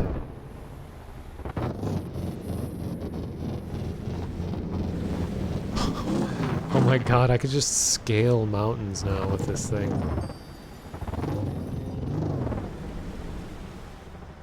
Wow. These are awesome.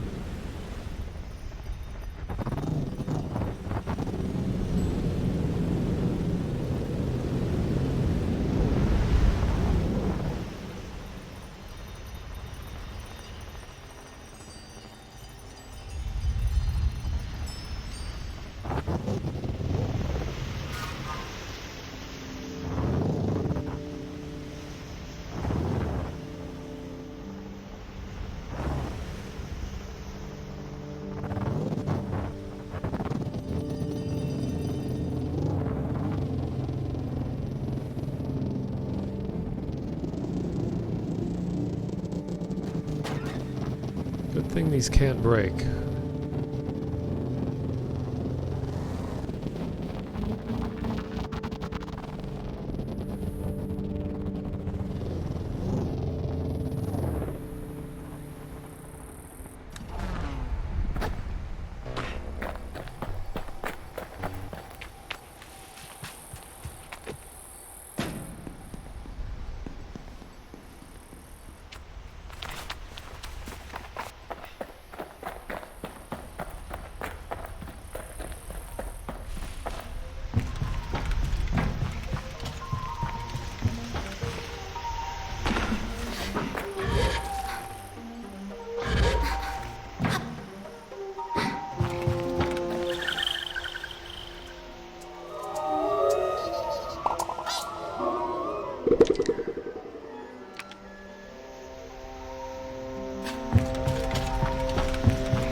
accidentally went into a whole different area.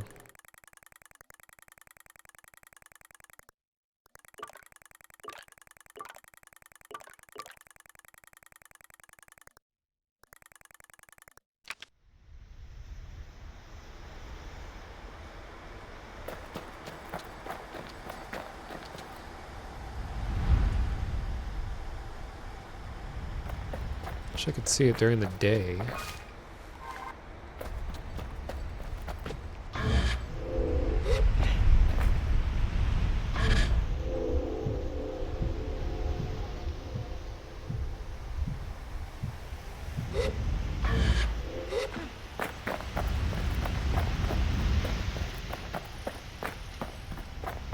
But it looks like there's no way for me to reach the big floating platform, so I'm probably not supposed to be here.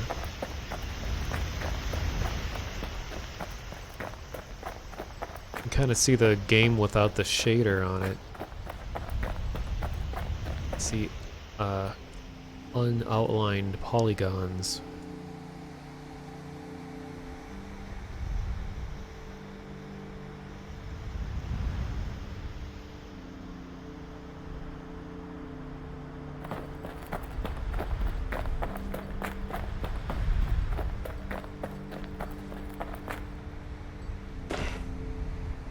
Okay, well this area seems more endgamey, so I'm gonna go back to a different area. I'm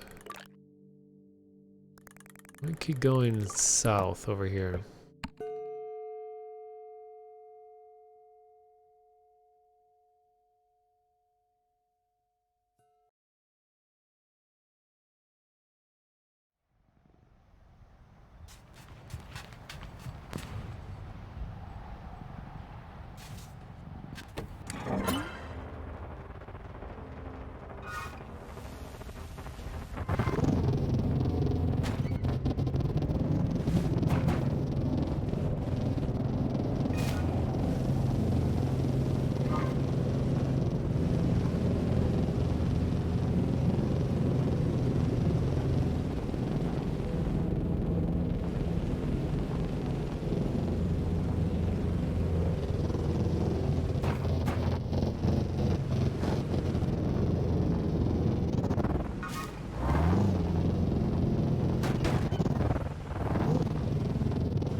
Look at that skill.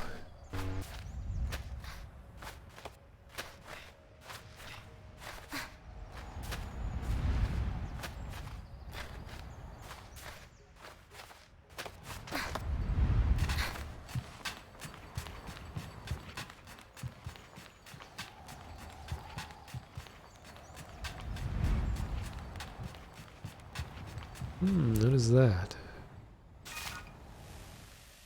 Southeast?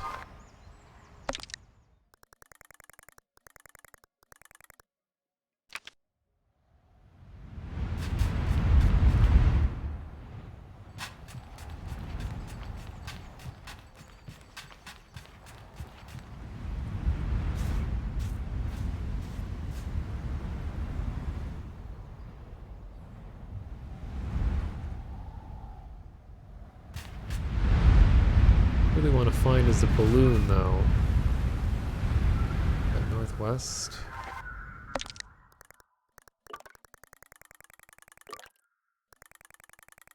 Okay, that might be it.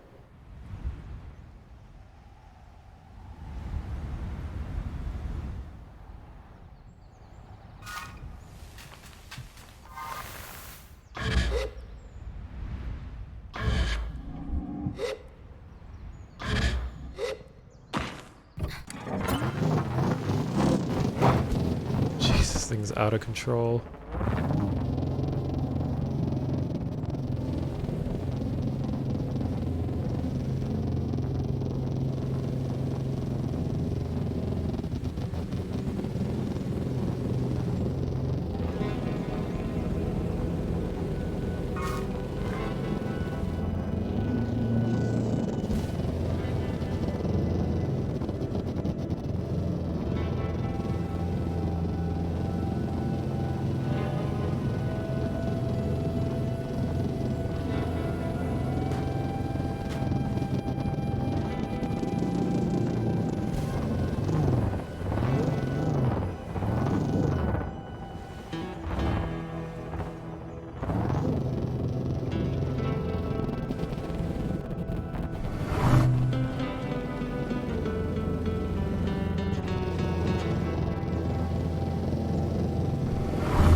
Yikes, the lag though.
Another ring.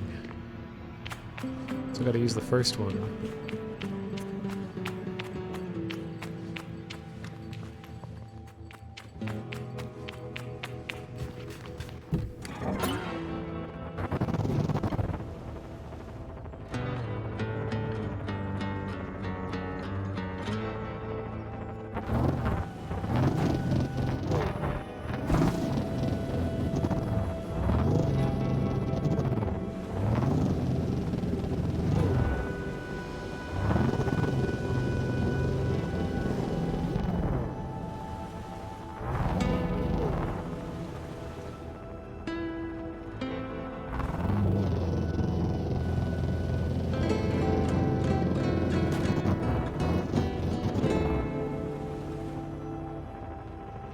I don't see the balloon up there, but there's definitely something interesting happening. With this bike, I can do ridiculous things, like scale mountains. Let's see.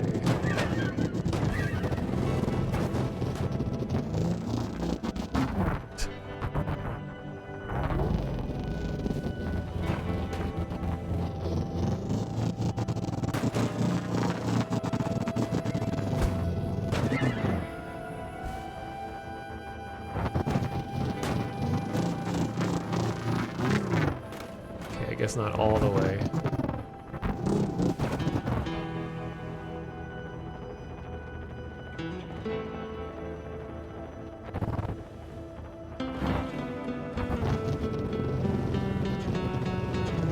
Wait, are these spirals? Did I just follow the side? Maybe they are. Uh-oh. Damn it.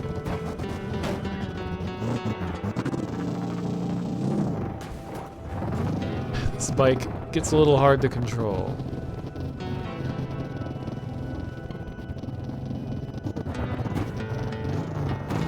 Oh my god.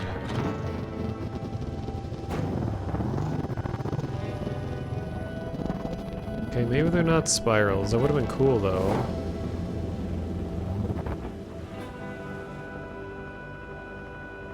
I have no idea how to get up there.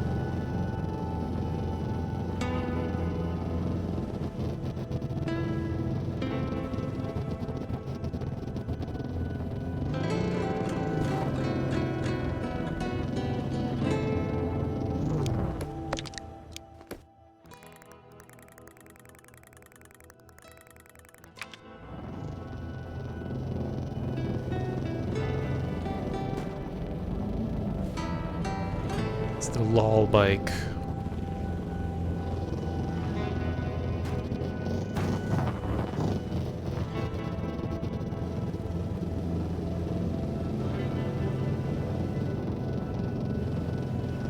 Oh, there's a balloon. Okay. This looks a little more doable.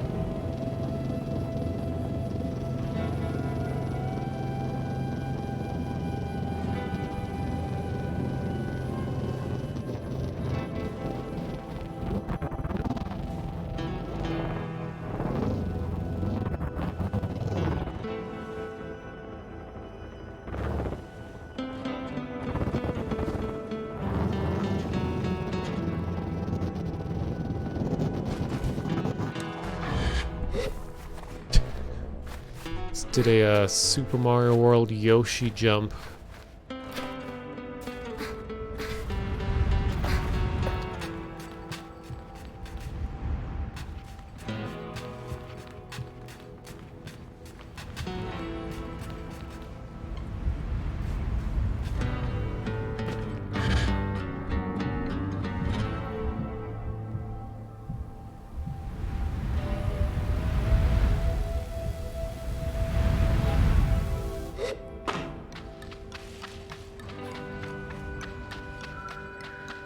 Ooh, I like the bone noises.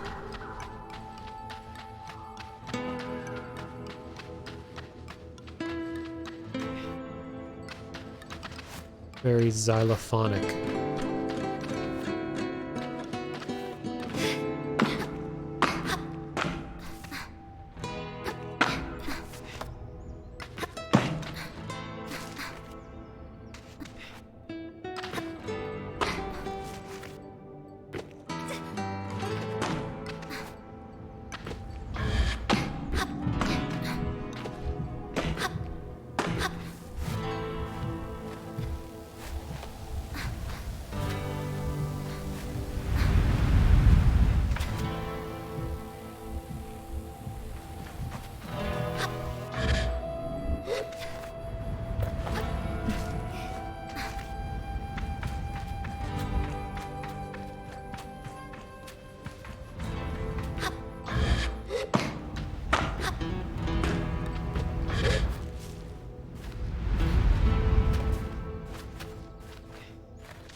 What a nice view.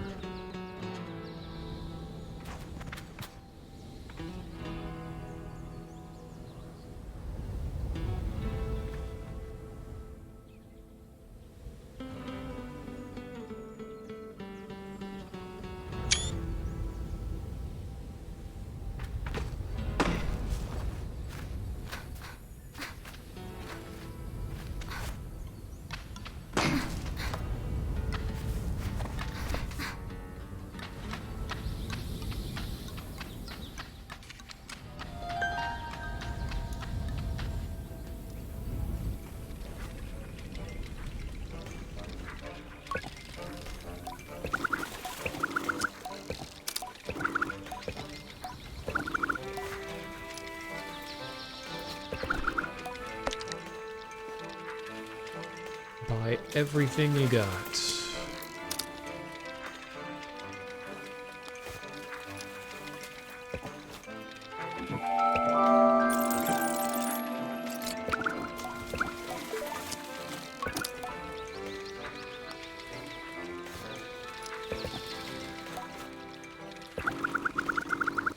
Shelter at 7 Sister Station. Glowworm Cave. Oh yeah, I still have to do that. You must make some time for it now that you're here. Weird as anything, you'll love it.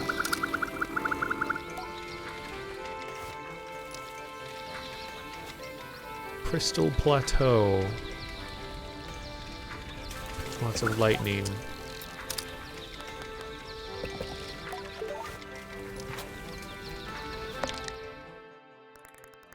Alright.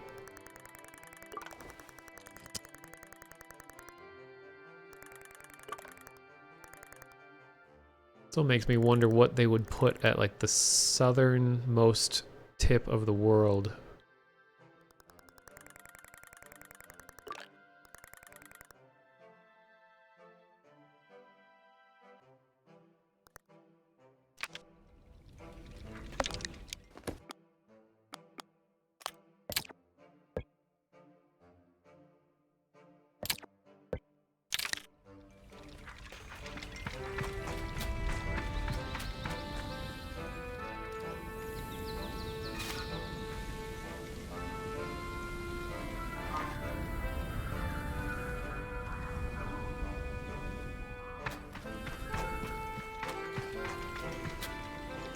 Just don't know how I get to the other place.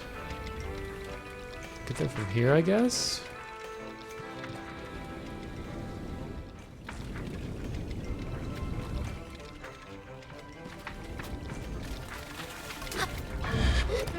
Camera, please.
Can't believe she does all this climbing with her bare hands.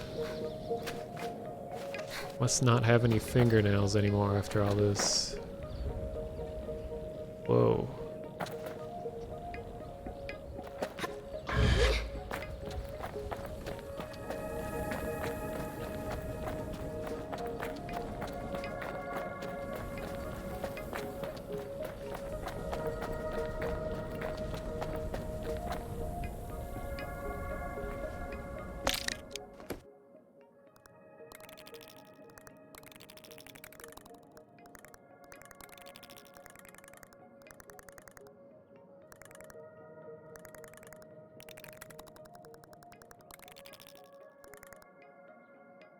It's like I just have to just keep climbing.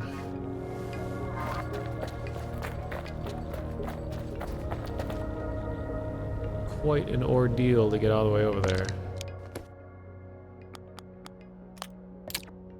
But it's very therapeutic. The climbing and everything is pretty forgiving.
I love the xylophone so much.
Nothing here?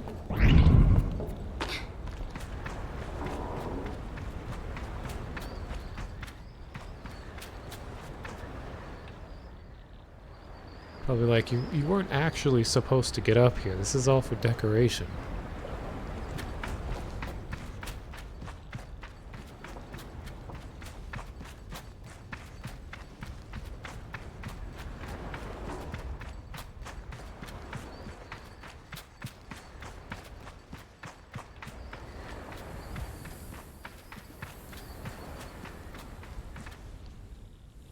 Hmm.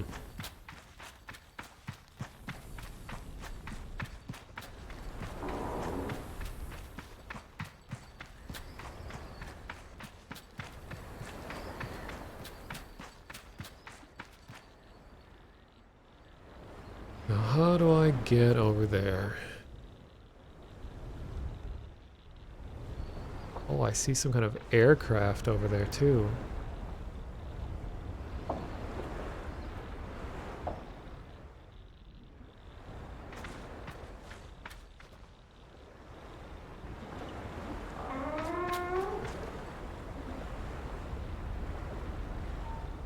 It's a cool noise.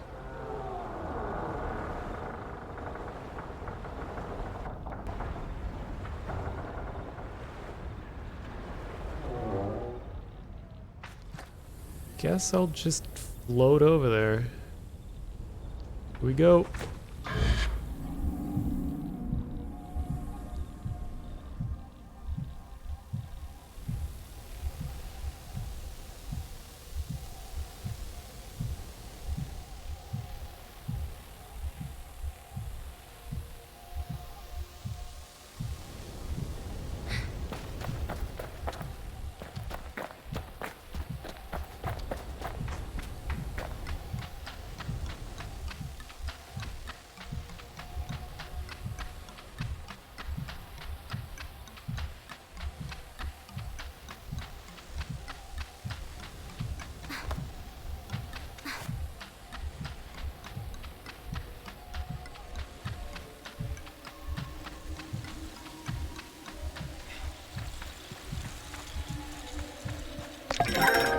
Oh.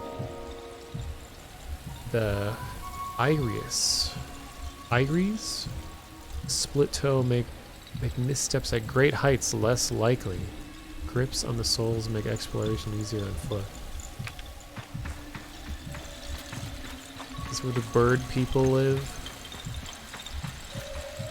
Oh, there's a lot of birds.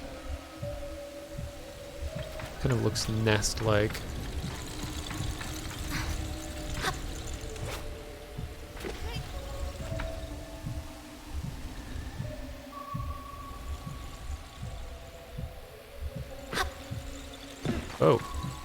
Okay.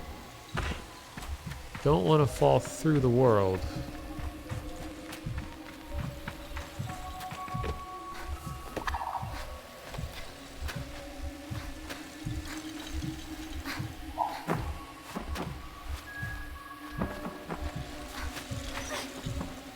Huh.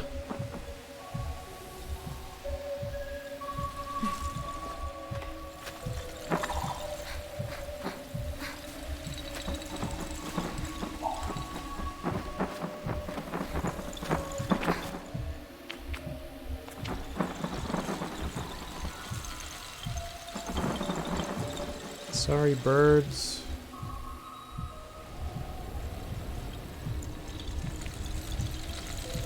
Sorry, birds again.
Boatmaker Jake.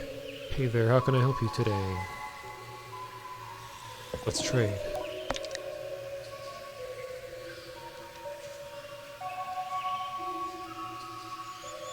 Huh.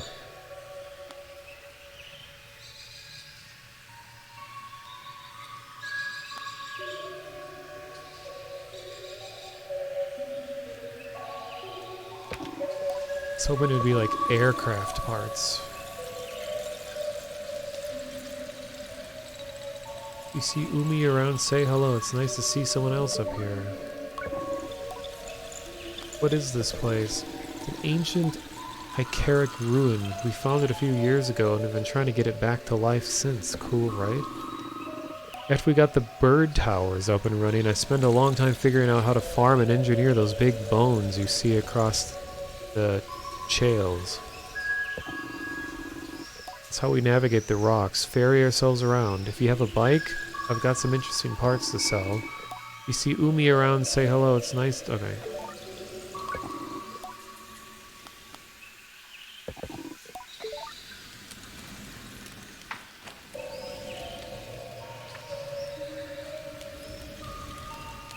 If I could afford those parts, does that mean like you can have a bike that just flies like this?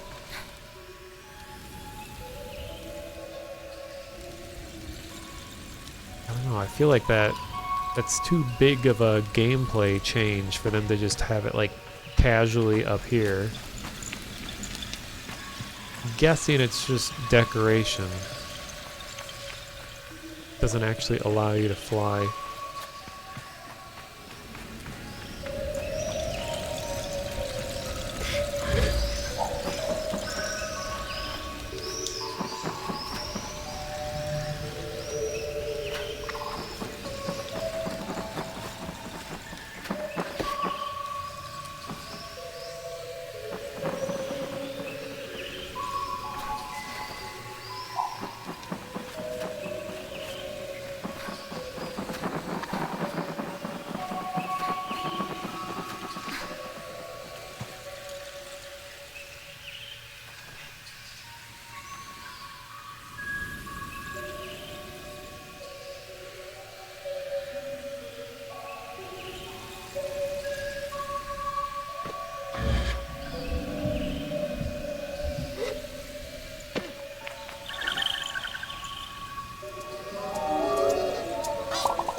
You've traveled a long way. Not often do we get travelers. Why are you out here? I'm just harvesting some of the bird excrement with get from these towers. We get from these towers? Do you live up here? Only for parts of the year. The winds get rough and it becomes hard to stay. Better to get on the sands and sell up what we can in the hard months. I do love it up here when the birds are, or when the winds are steady. Nothing quite like riding a boat through towers of rock. The bird crap is the only downside, a profitable one at least.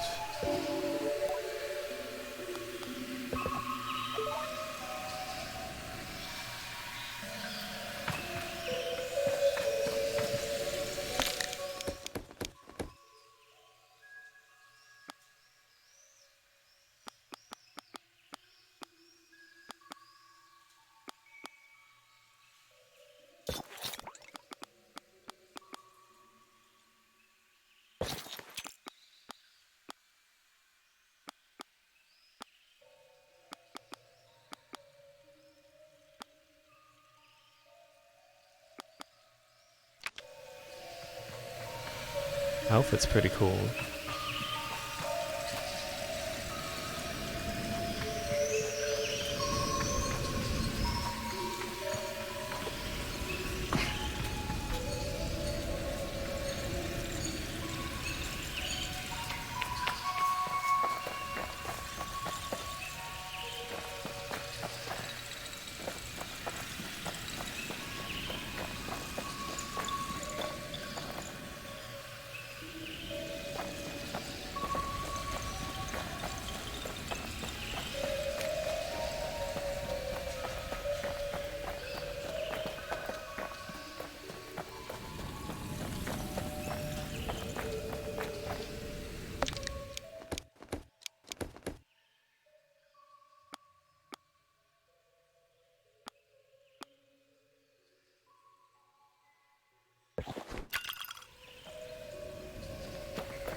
Okay.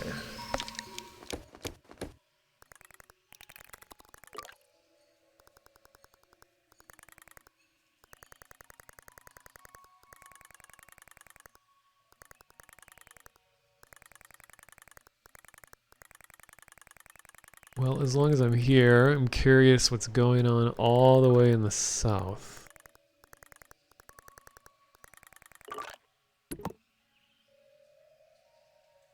Actually, wait, before I do that,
oh hey.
I'm just trying to figure out which mountain I should jump to, because it seems like some of them have stuff on them.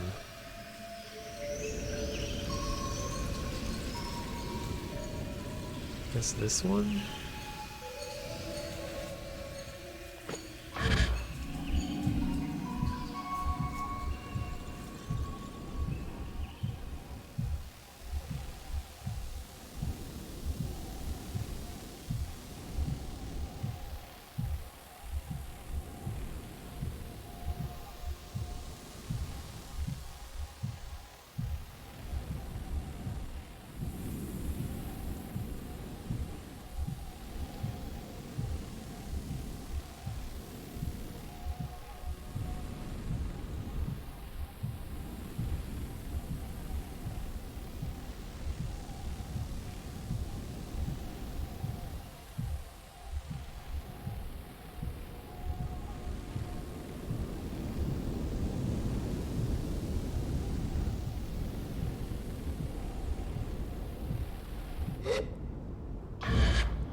Oh, great.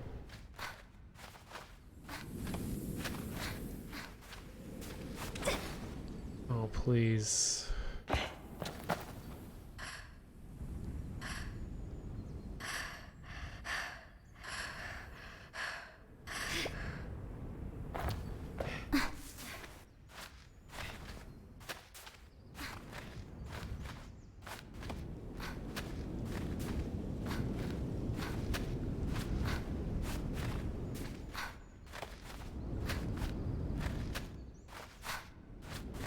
God damn it.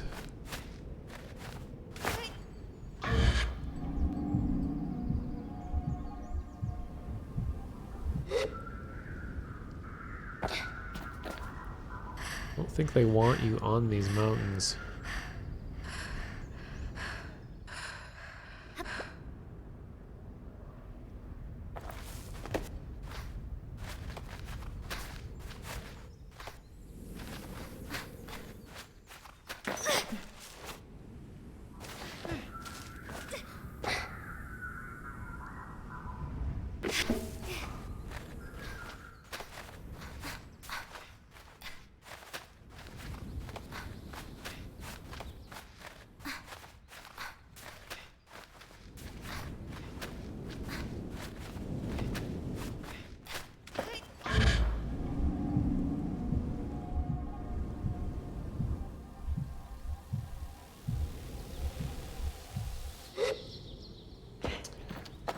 Well, that's annoying. You probably need the full stamina to get up here.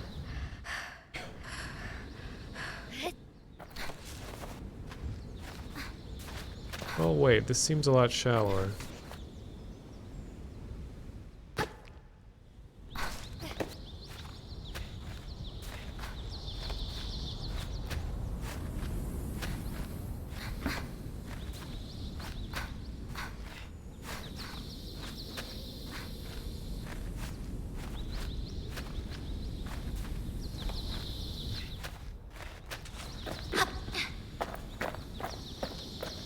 Please. Nice. Easy. Good lord. Alright, now let's see how worth the trouble it was.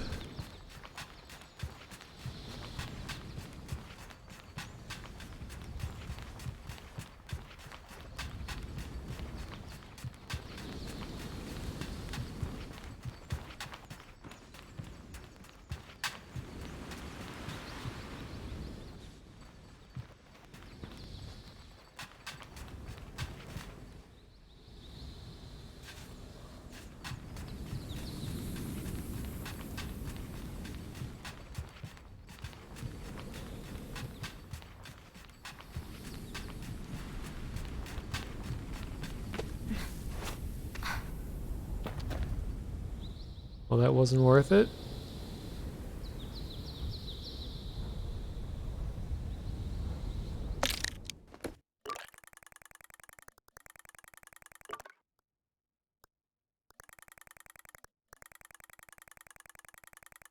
What is this red thing? Southwest.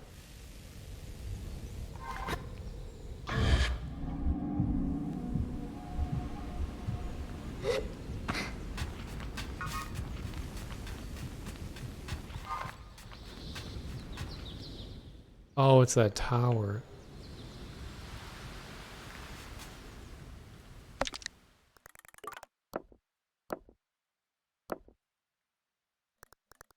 No, don't add a marker. Oh my god. Get rid of it.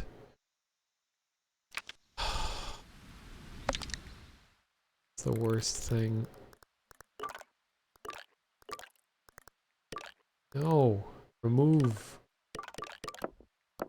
Oh my god.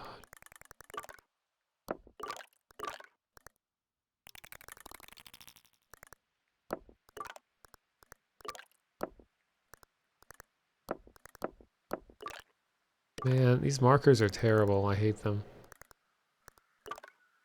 No! Okay.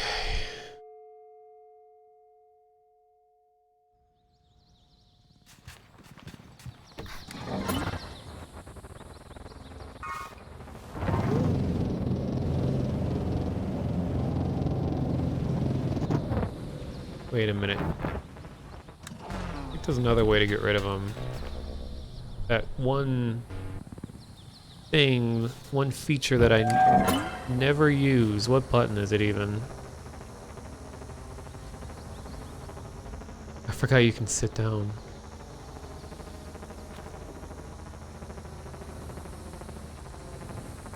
There. Oh god. This feature seems totally unnecessary. And it's really clumsy too.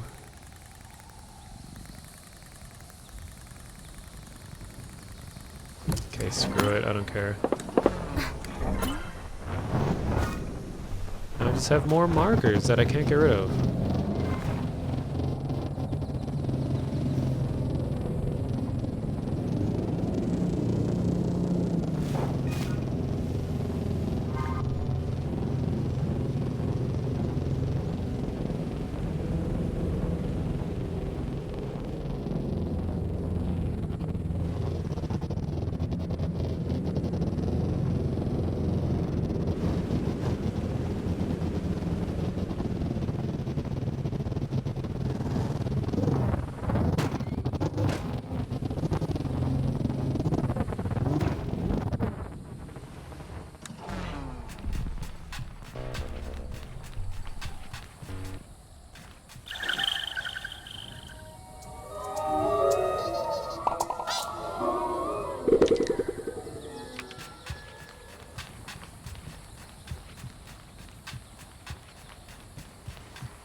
How do I get in?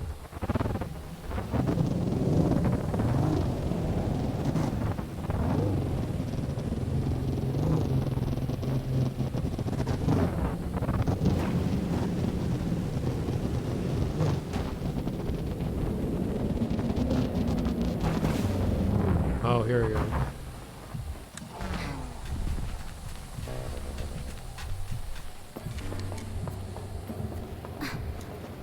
Raleigh's Way. Rowley.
God damn it.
Whew.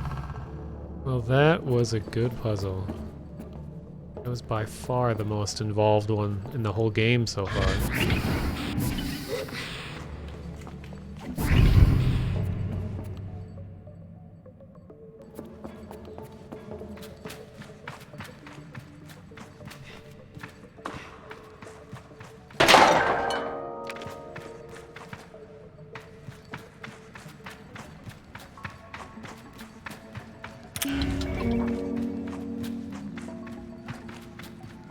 Hope I get a new one.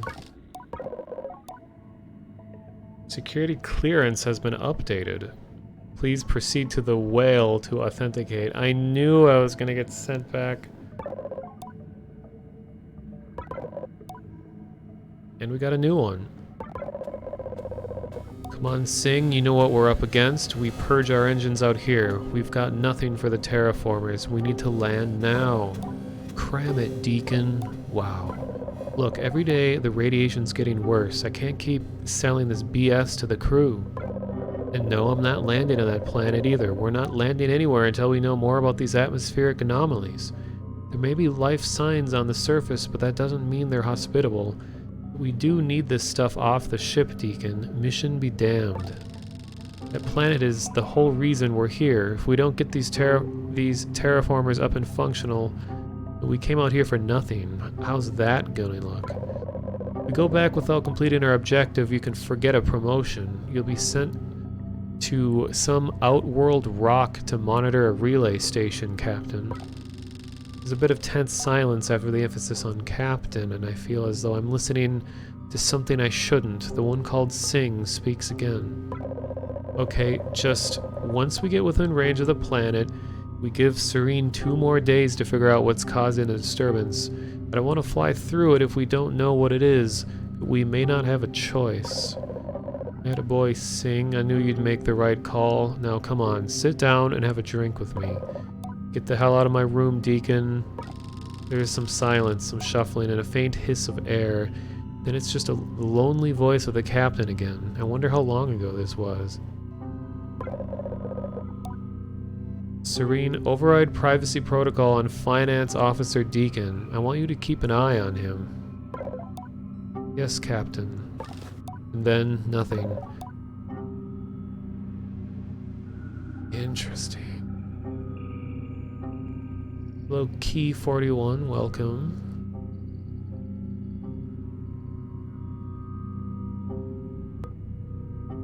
And also, thanks for the follow, Methodes.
Thanks for keeping you company on the drive home. Well, you're welcome. Hope you're able to concentrate on the road while my stream is on. Unless you're a passenger.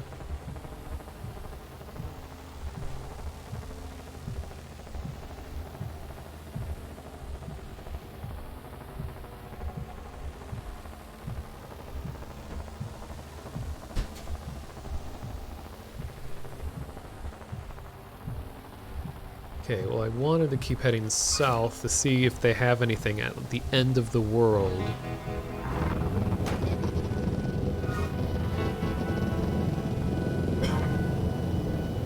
Just have audio going. Well, I'm not saying a whole lot, so I hope at least the ambient sounds of the game were entertaining.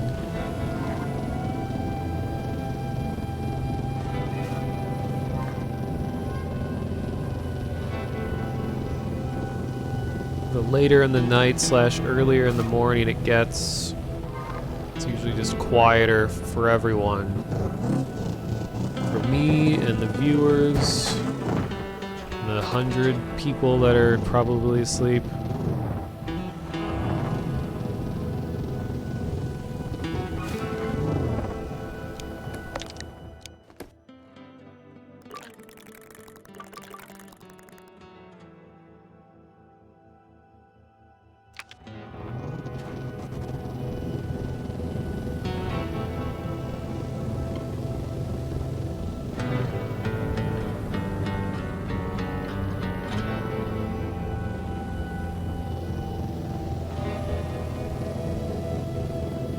Seaside Hermit's still awake? Nice.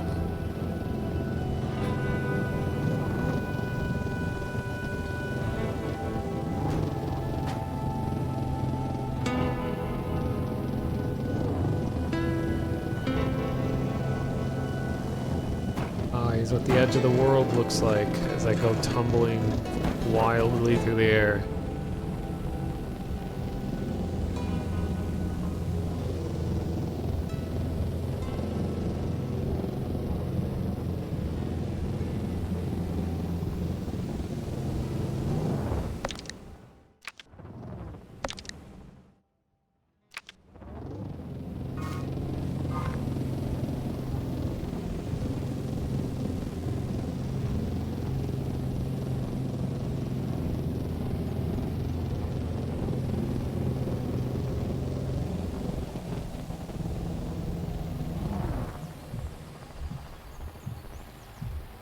Interesting. What if it was like Sea of Thieves, where some really dark and spooky things happen on the edge of the world? I doubt I can get enough momentum to cruise up the wall. Let's see.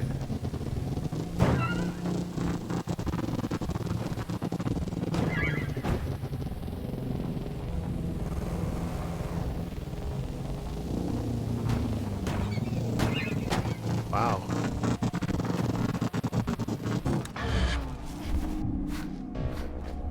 Must exit the simulation.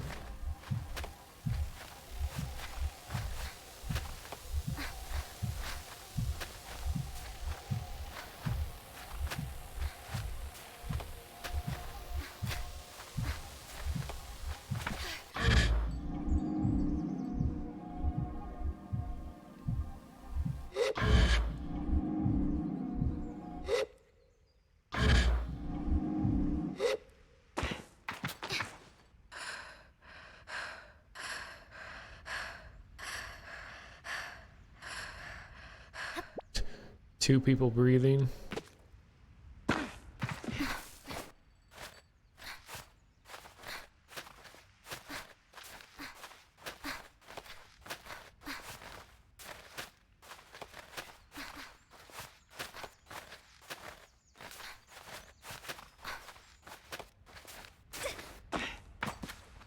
Making progress.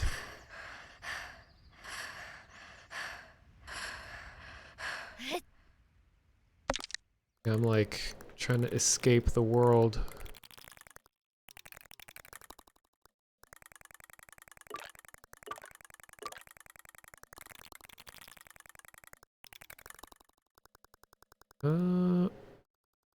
Guess I could use the topographical lines or the elevation lines to see where the shallowest slope is, which actually seems to be right here.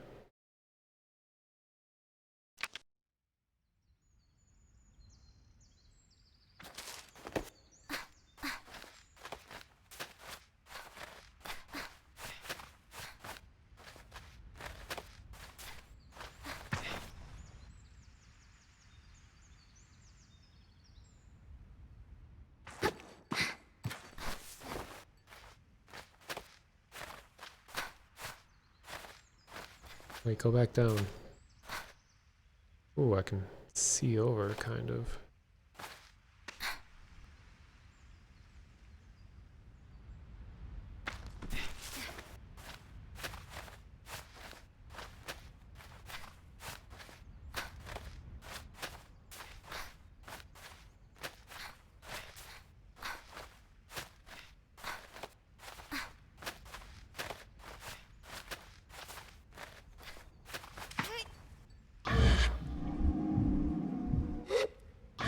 Shoot.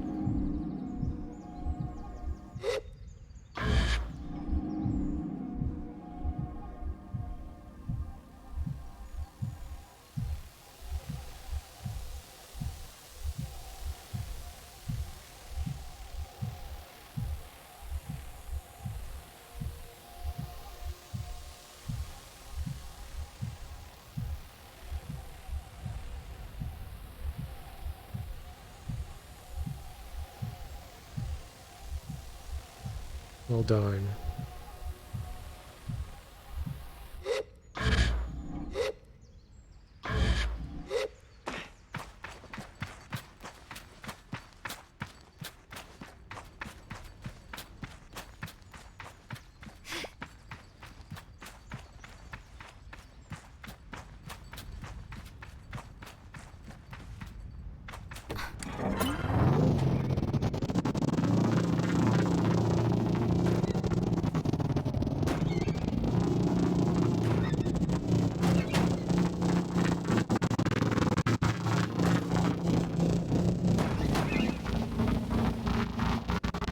Got an achievement for airtime with a bike.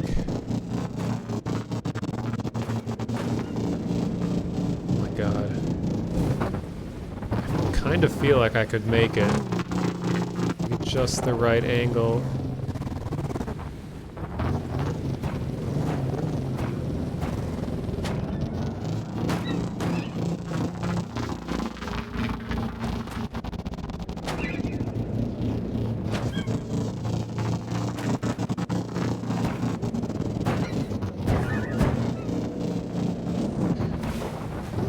Yeah, well, depending on the time of day, stuff kind of loses its definition.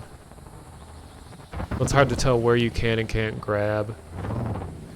In areas that you're supposed to climb, they have more variety to the shading on it. So yeah, this is all just one flat color, so it's really hard to tell where you can and can't climb.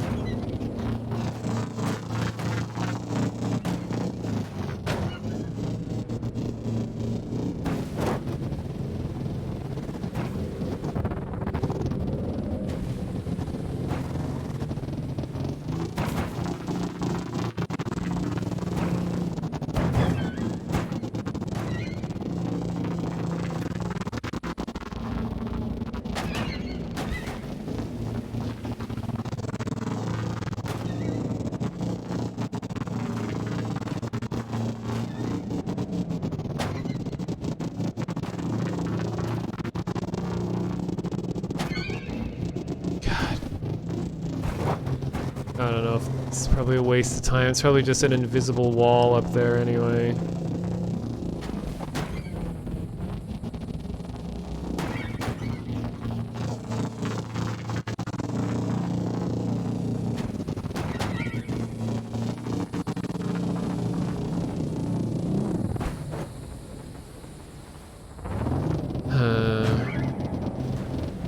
Well, anyway.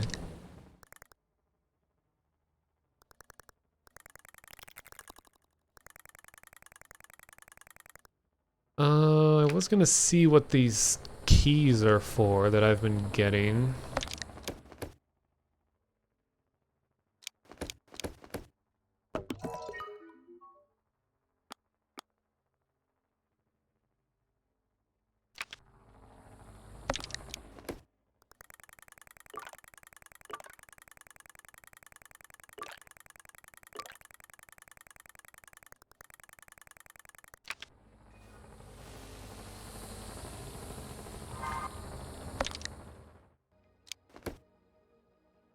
Okay, apparently it doesn't show me on the map where to check.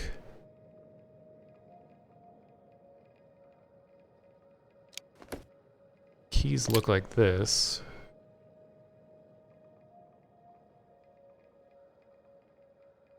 The light tugs, or the, feel a light tug towards an unknown place when I hold it lightly in my hands, like it belongs somewhere.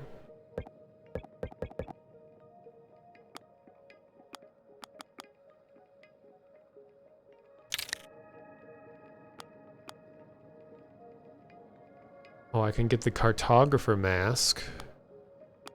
Something to do also.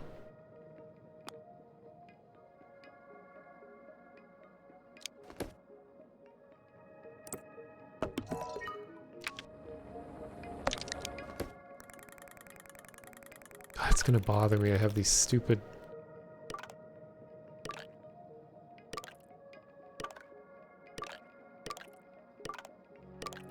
Oh, nice. I managed to get rid of it. What about this one? Whew. Anyway.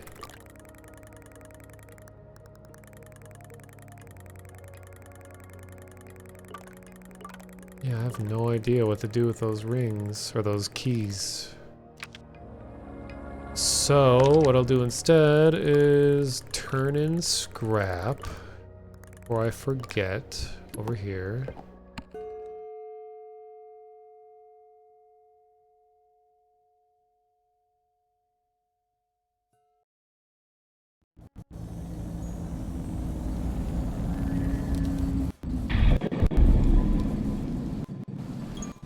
Some weird audio stuttering going on sometimes.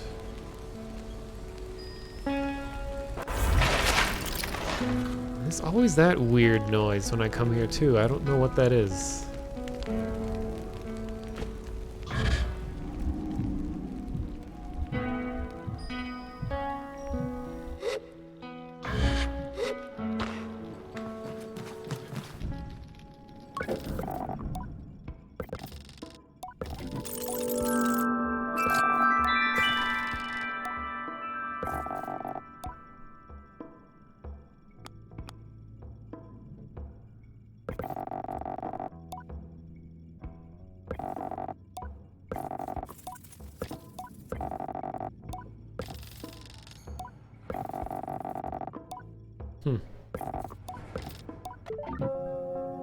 Cool.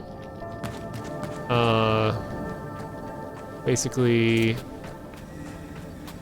got another scrapper's badge, and he got sentimental thanking me for all of the scrap I've brought him,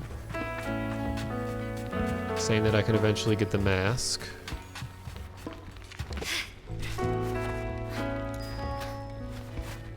I think for now I can just get the cartographer mask.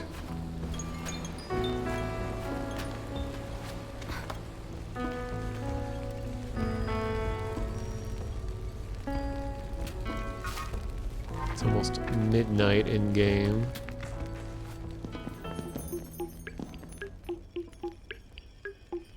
So, anyone new to the game, yeah, nighttime everything gets kind of desaturated looking like this. And then things get really vibrant in the morning.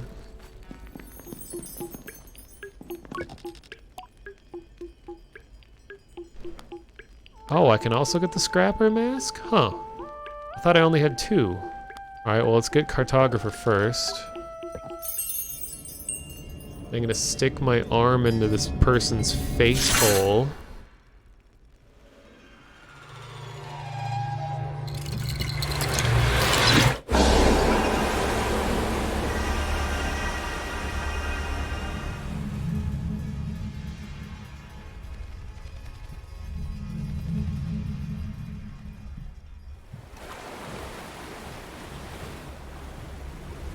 Imagine like peanut butter sounds as your hand goes inside.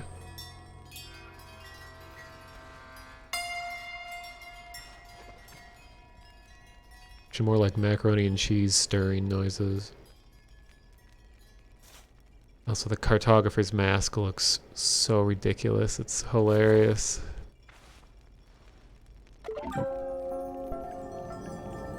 Okay, then I'll get the scrapper. Engage in another session of fists.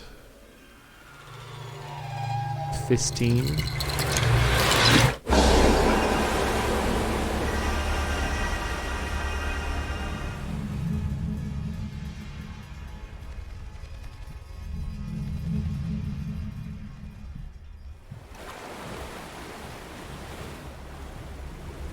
Wonder what his empty face tastes like.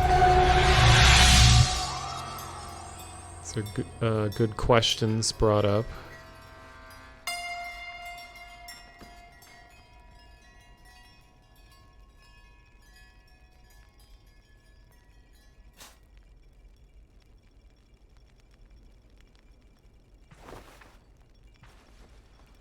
Hey.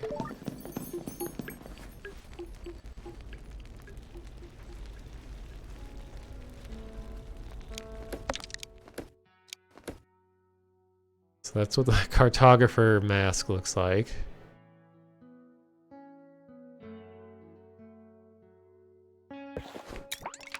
Oh my god.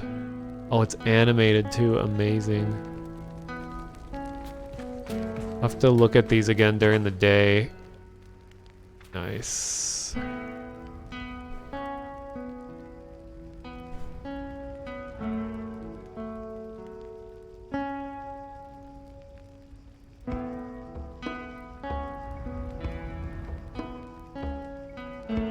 There's a beautiful sunrise happening right now in real life. Everything's glowing orange.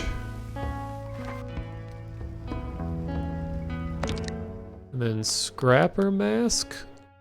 Looks like this. Mask leaves me with a cold, lonely feeling. Oh, so right at home. Scrapper's life is often spent on old ships alone with your thoughts.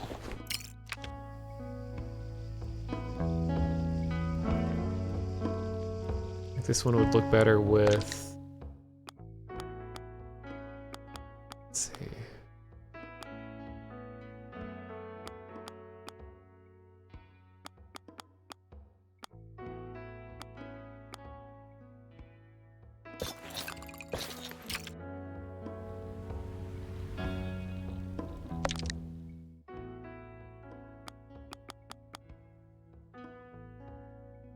I mean, nothing really beats this mask, though.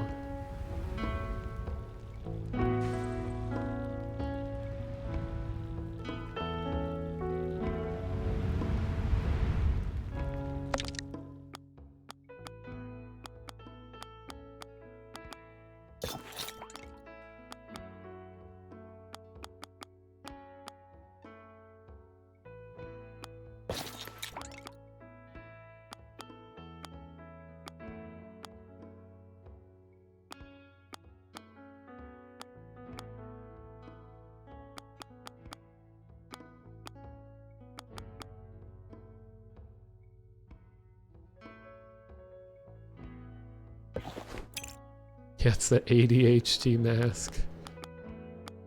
The eyes just can't focus on one place at a time. I've really taken a liking to this, the Iris set. Even though this is a machinist mask, I don't know if they have a if the Iris or whatever have masks. I think I'm pretty close to getting a couple other masks too. Let's see what else. Oops. What else?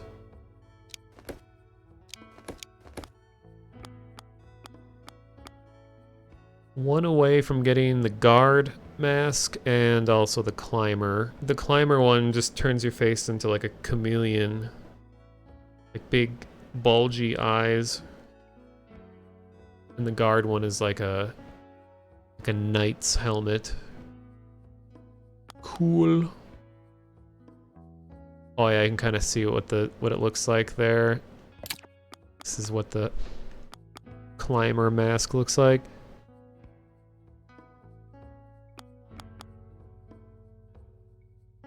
Really want to figure out what to do with these. It's so mystical.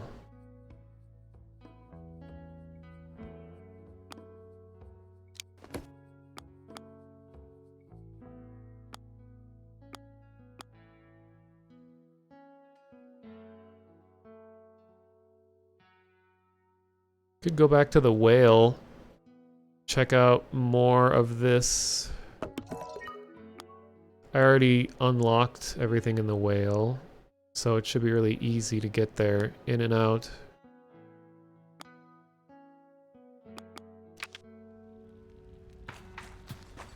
Oh yeah, I can just fast travel.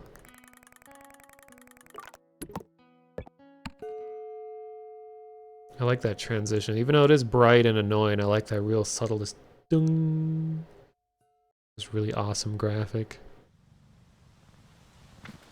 I have like the fastest bike in the game, pretty sure too. Gets to be hard to control.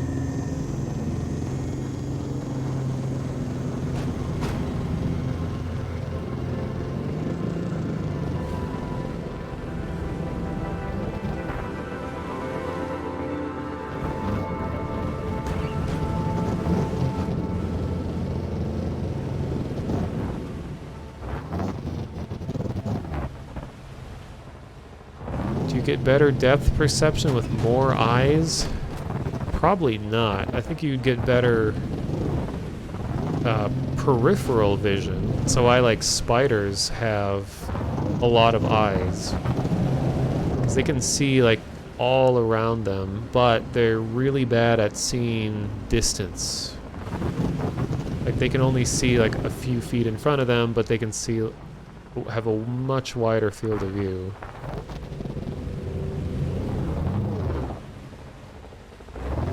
Where was that door?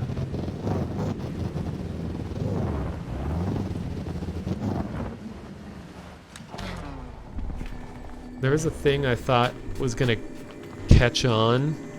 It'd actually be an interesting and educational trend. Potentially a TikTok fad.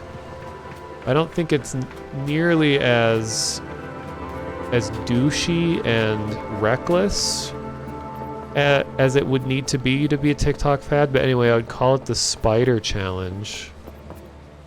And it's a thing where if you go out into your yard or some just grassy place and you hold a flashlight up to your eyes, but you shine the flashlight out into the yard, that spider eyes will twinkle back at you. And there's way more spiders than you think, like out in your yard. And there's people online, like videos of them doing it. So you have to make sure that, make sure that it didn't just recently rain. It should be dry out. And then, yeah, you shine the light out there and you'll see tiny little twinkles that look like raindrops, when in reality, they're spider eyes shining back at you. And in the video, couple videos online, you can see a guy that spots one and then walks right up to it, and you see the spider right there. And he pokes it.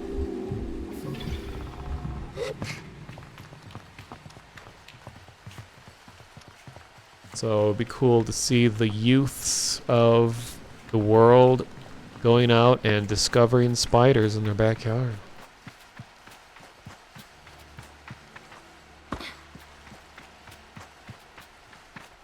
Eight-legged friends, yeah. Okay, wrong door.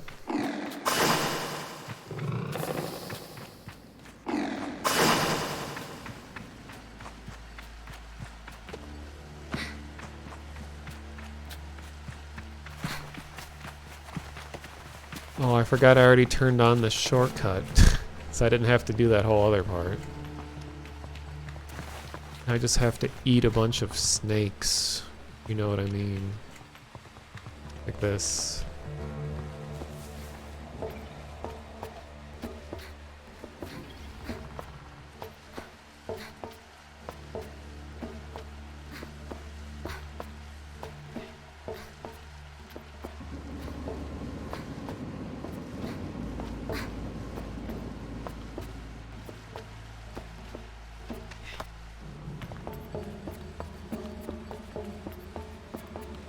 But wait, there's more.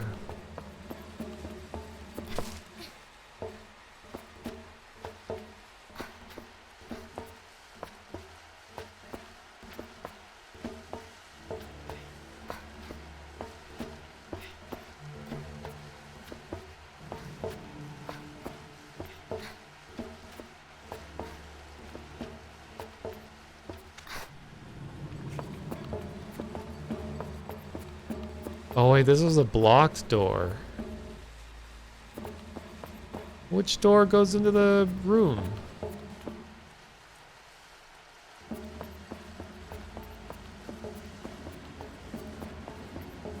What?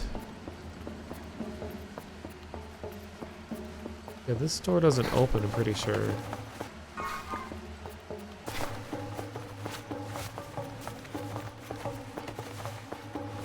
Well, it's red.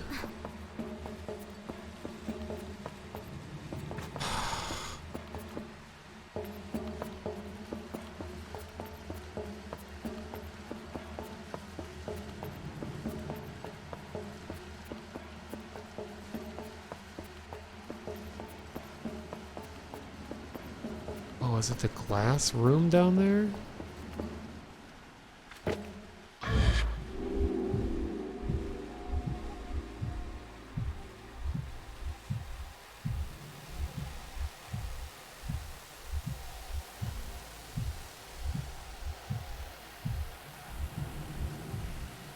Well, we can chum real quick.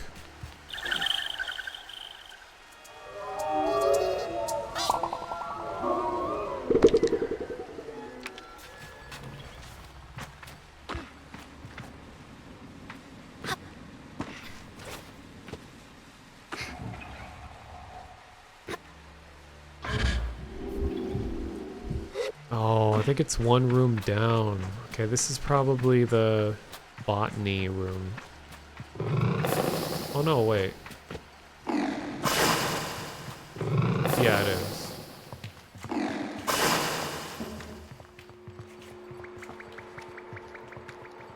All these plants that I can't talk to even though it has speech bubbles on them.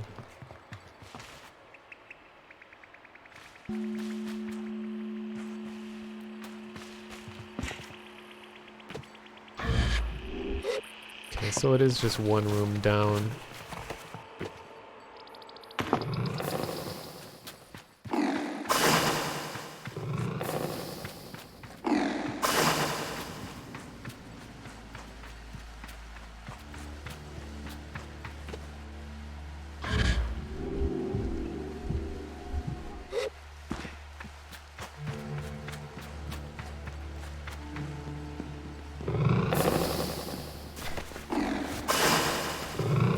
There we go.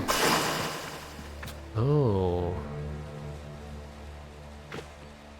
Okay, this is interesting. I mean, I was here already, but I like how one of these is green now. It was all red before.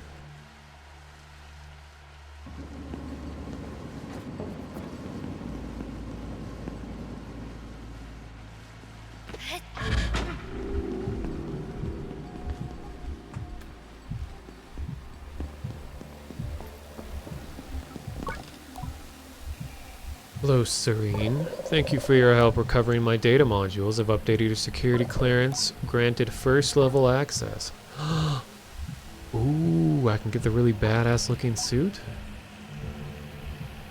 Thanks, Serene, profusely. I hope they understood. Say farewell.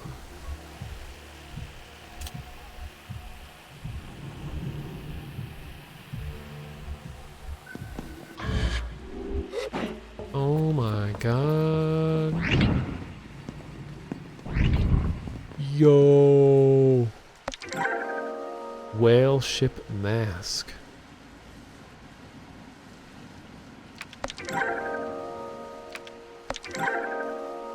Oh, that's awesome.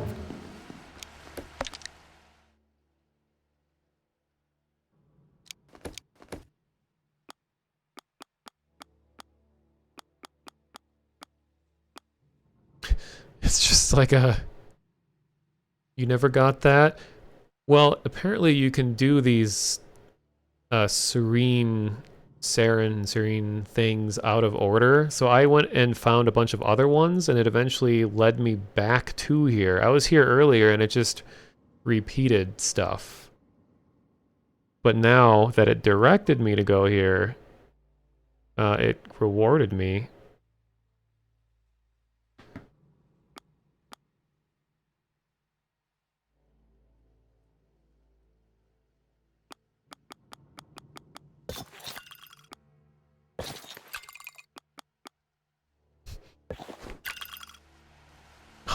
Oh, that's why the head looks like that. Okay. Oh, this outfit is awesome, though.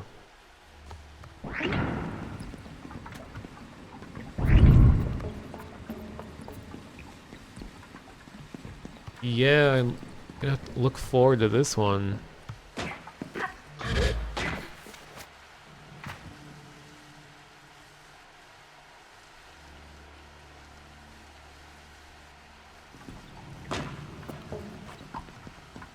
Look at that long head.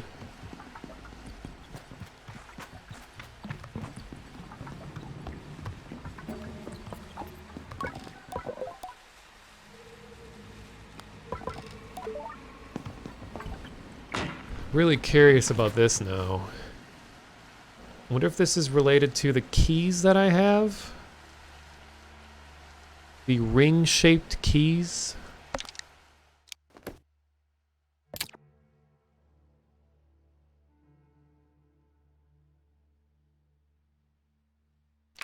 Hmm.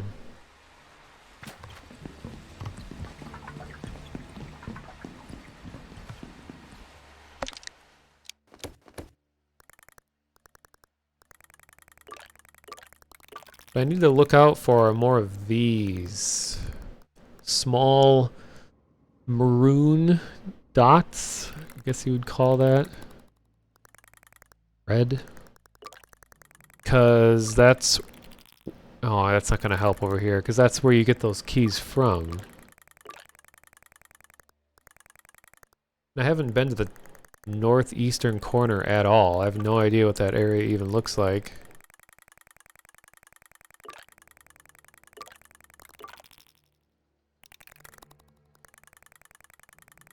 Well, I guess I'll take a look.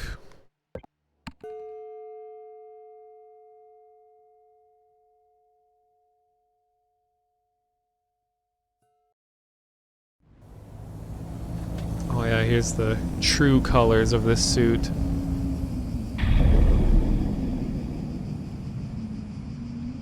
Love it.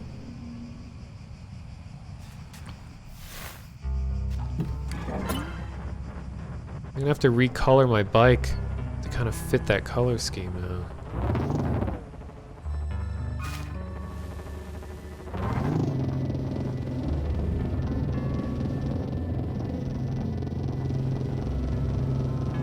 Oh yeah, this is right where another one of these is.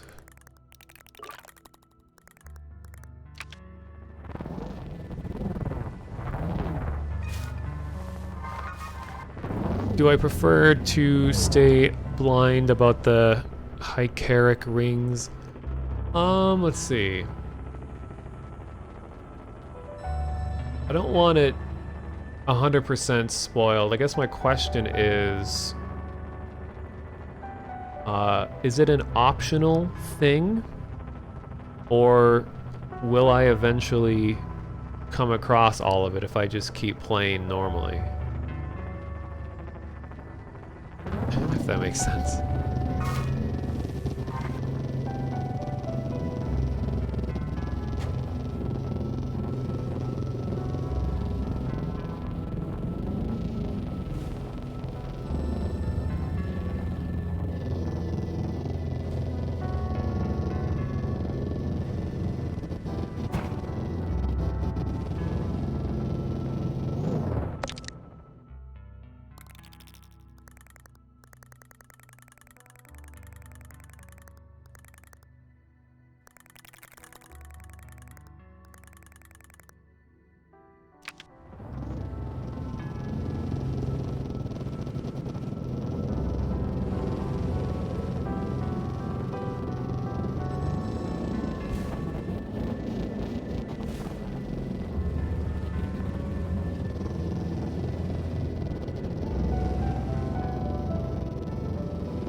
So I have to go way around this wall to get to the northeastern corner, apparently. Whoa.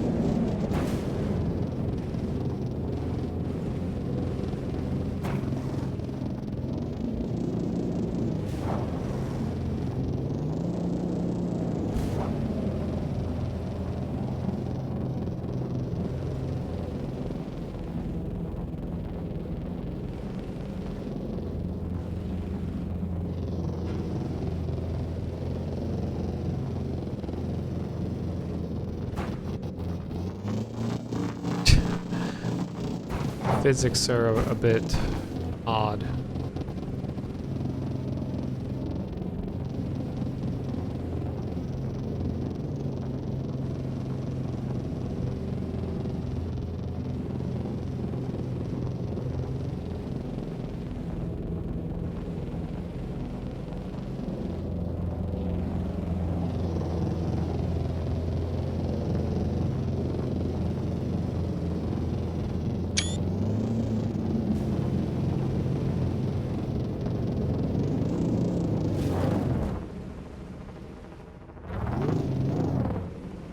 Seems to be optional, okay.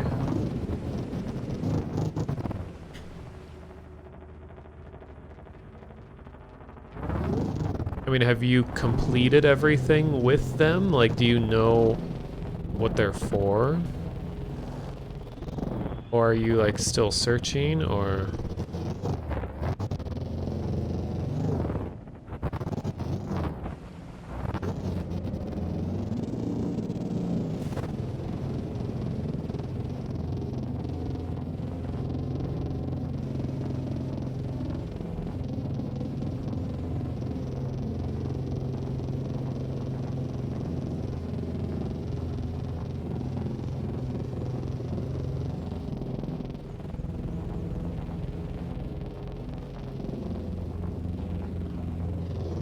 Yep, I'm still alive. It's usually how my streams go. People are about to go to sleep when I start streaming, then they sleep throughout most of my stream, and then they like wake up towards the end.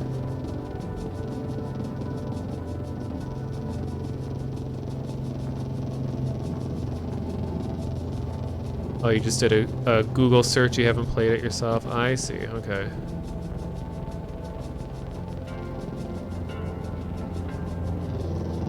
Oh yeah, the smoke trail or dust trail behind me does kind of look like a giant, like, dune worm chasing me.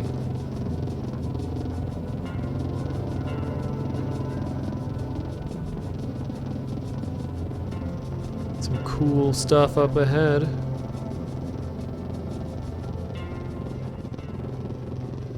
Ah. Is this the Arctic zone? Whoa, okay.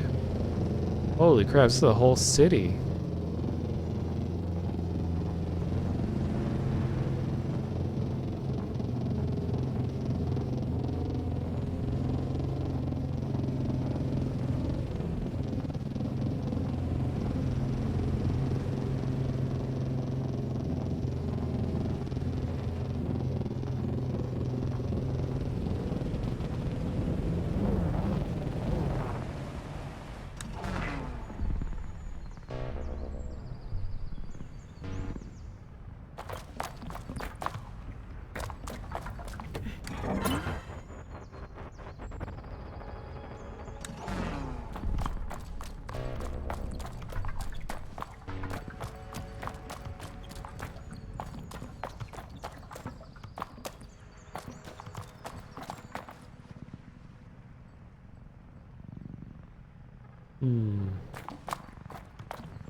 Man, this game needs a photo mode.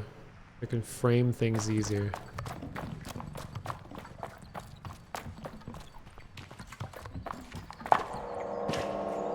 Trelix pillar.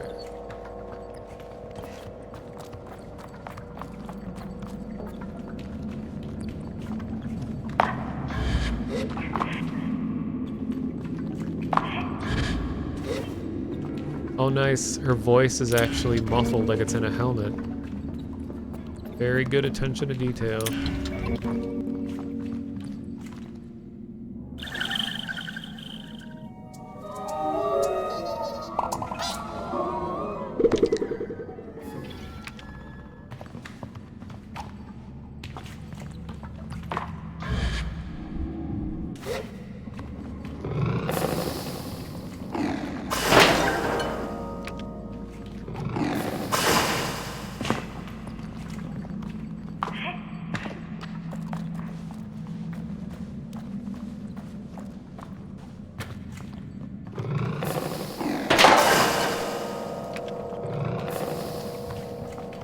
Yeah, I've already chum 3 times. I'm gonna go in for a 4th.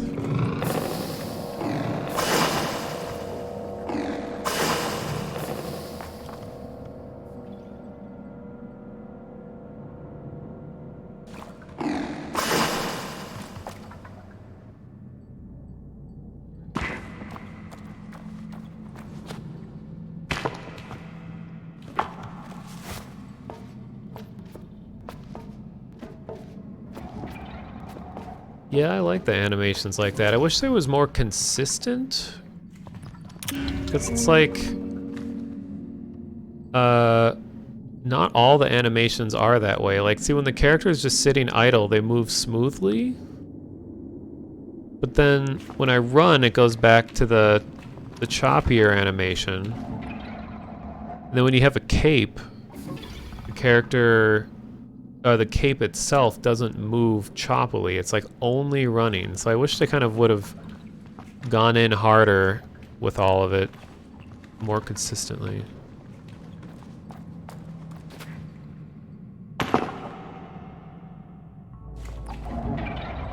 And also there's a lot of like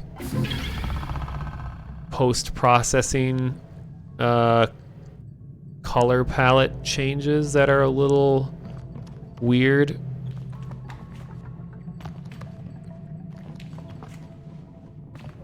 But these are all things that you would normally catch with like extensive testing. And apparently the team is very small on this game.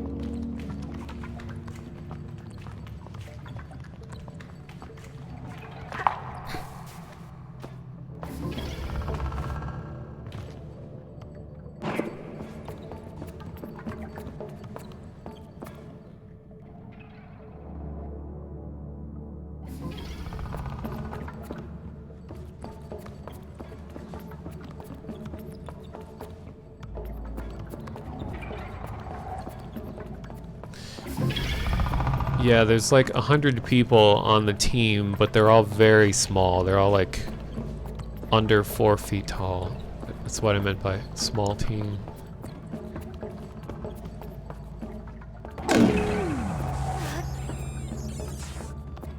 Yeah, they couldn't test the upper shelves.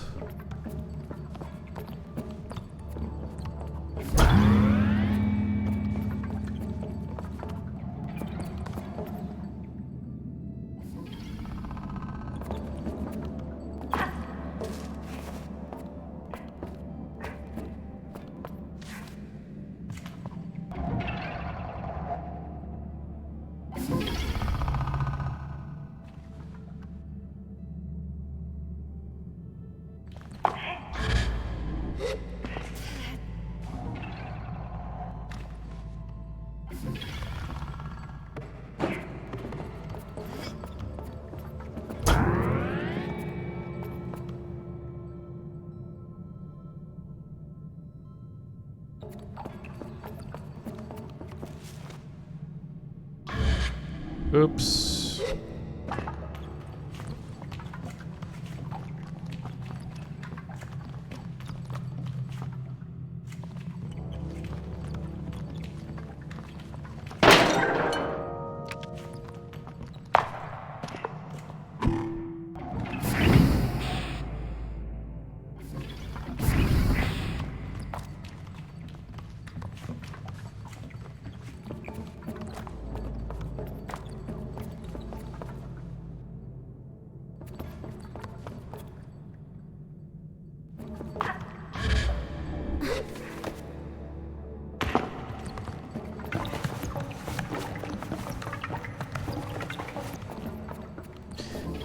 just noticed that the running animation sounds are all like liquidy sounding with this this costume on.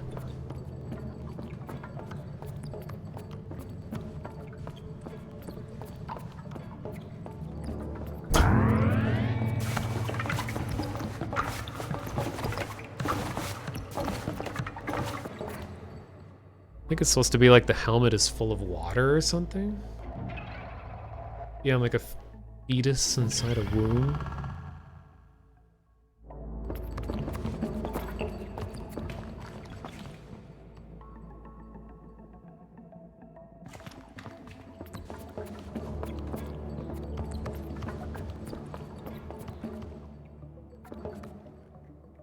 Oh, I think I see what's going on here. Okay.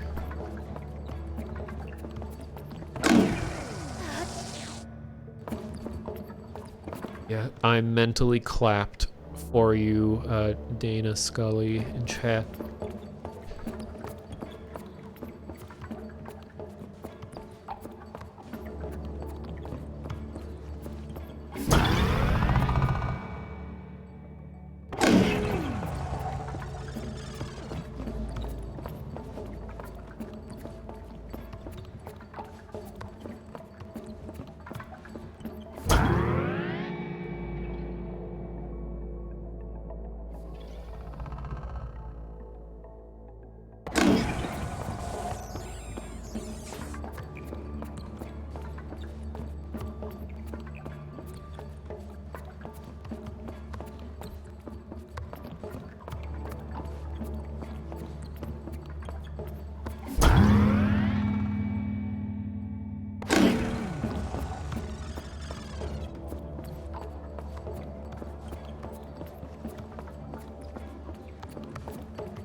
Aha! Another one of these. Please increase my clearance. I'll do anything. Unread message? No, I want a clearance increase, okay? How many IGN reviews do you think would have compared this to Breath of the Wild? Well, I think it's like, it's very obviously influenced by Breath of the Wild. Like, that's really the best way to describe it. I don't think it's the fairest comparison. It's obviously influenced by it, but like, I think the biggest difference is just the density of stuff to do. Like, there's a lot of downtime of just traveling here, whereas like Breath of the Wild just has like layers upon layers of just like tons of side things, not to mention a giant inventory with all these items and what, yeah. But I think it's still a fair comparison just to describe it to people. Alright, got message 4. Serene appears before my eyes for a moment. I think I see some text I do recognize, but it's gone just as quickly. Catastrophic failure in reactors 1 through 5. Auxiliary power is still on, but navigation systems are failing. Captain, we're going down. We need to do something now. Divert auxiliary power to the landers and tell the other ships to do the same. I don't think we're getting our reactors back anytime soon, but don't stop trying. Give it whatever you've got. Sir, reactor systems have been unresponsive since we entered the atmosphere. Whatever it is, it's creating quite a lot of interference. Correct. The energy signature has changed, Captain. It's gone quiet. It appears as though it may be responding to our presence. Not now, Serene. Plot me a course to land somewhere safely. That's priority 1. We can figure out the rest when we've landed. Navigation functioning offline, Captain. Would you like me to? No, I'll do it myself. Recording ends there, and I feel a little twist in my stomach for people I've never met and whom I know are long gone. How strange to worry for the lives of the dead. Interesting.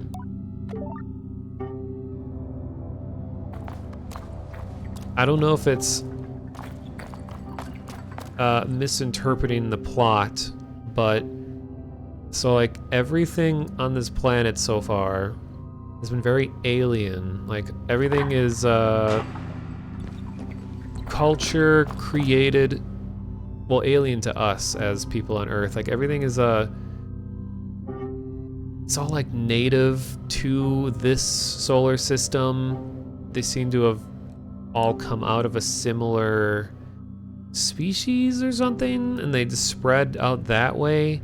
And then all these audio logs seem to be humans from Earth.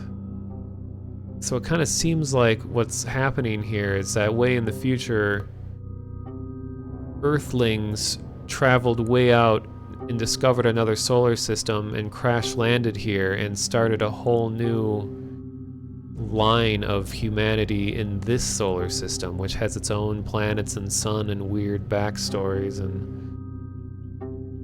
I don't know, it kind of feels like that's what's happening. So maybe in the end of the game we'll just like return to Earth. I don't know. Yeah, every single game is either Breath of the Wild or Dark Souls these days. It's true.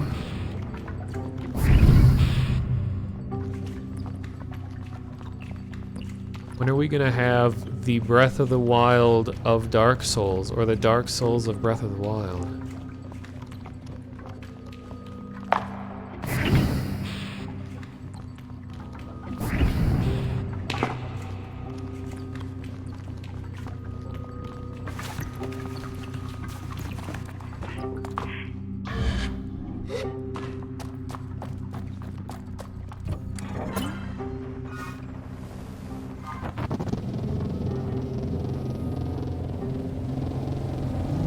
Manual save just in case.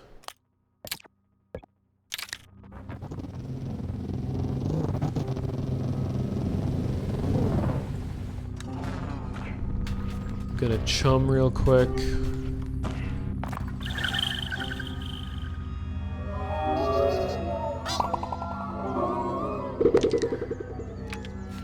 How many do I have?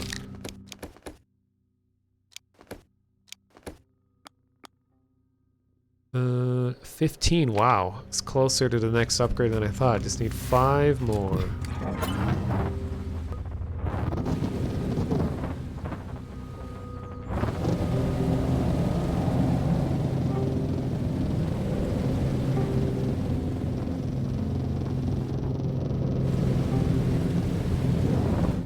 Well, speak of the devil.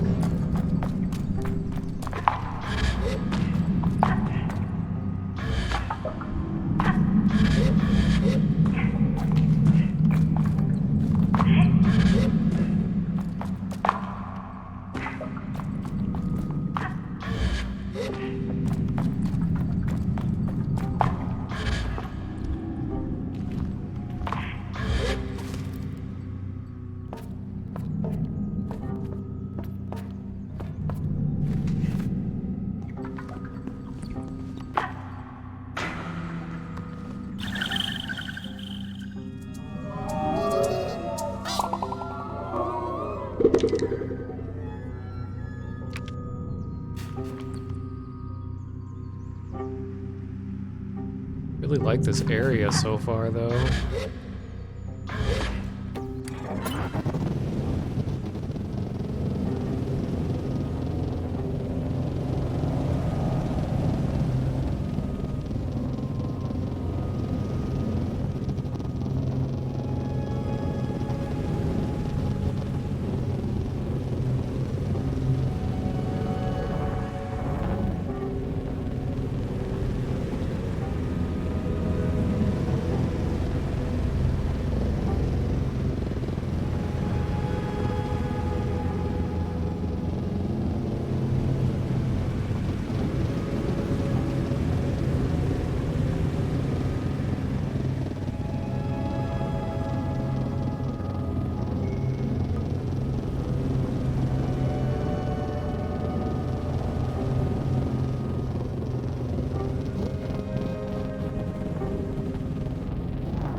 Oh yeah, and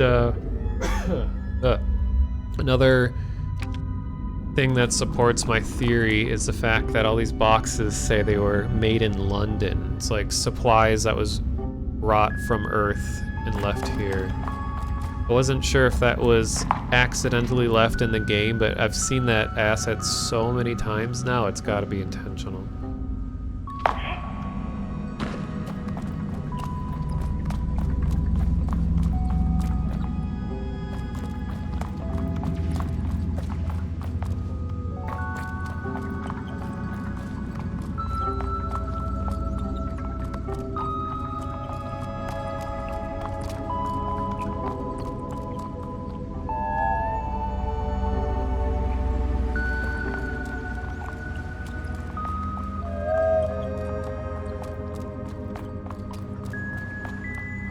Why did my bike disappear?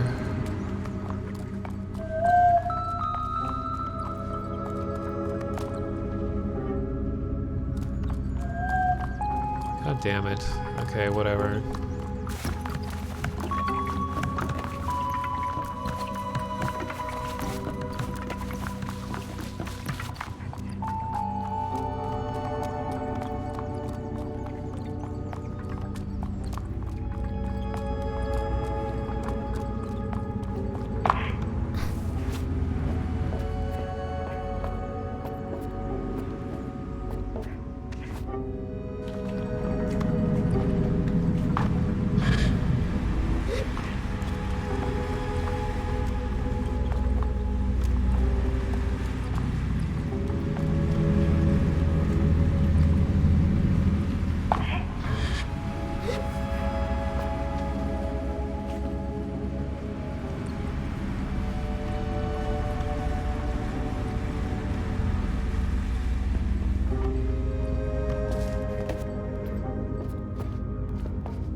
I really appreciate that the ladder climbing animation is actually accurate, like their hands and feet are aligned to the rungs properly and everything.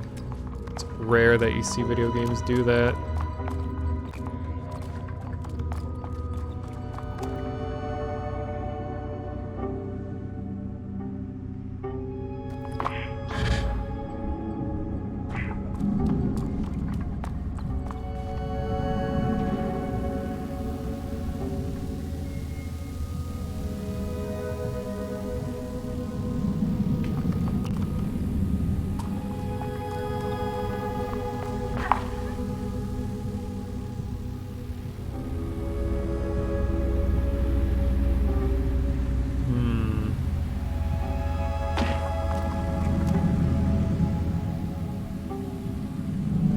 So Earthlings came here exhausted or enough resources to rely on natives to get back.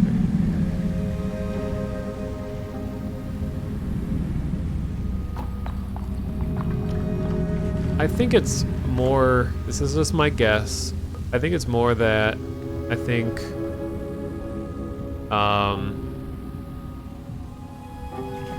that a really large ship of some kind traveled through dimensions or something, like they escaped Earth's solar system and they ran into this anomaly thing that they talk about that caused them to crash land in this solar system like long ago. So enough of them survived that they like repopulated this world with whatever was left. So this is just sort of like humanity 2 in a different solar system, I think.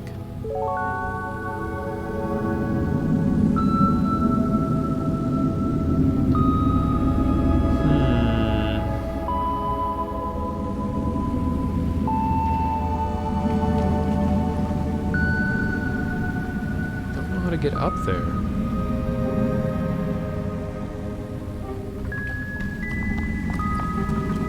See where the next logical step is.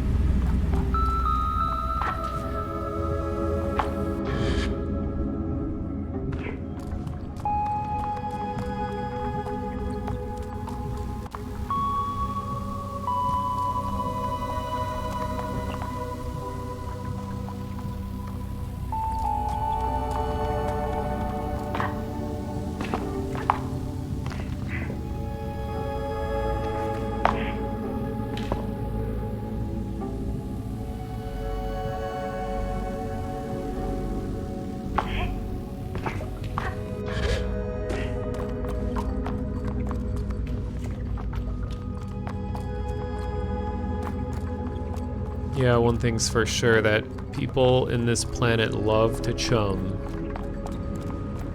In fact, when you see the chum factory, it's like this giant, long, pink, flexing thing. I'm not making this up, and it chums on you with like this liquid that goes into your heart. It's called a chum tear. It's very strange. See, I prove I'm not making it up. We have, I have, wait, where are they? Yeah, I have 3 chum tears that come from her chum eggs.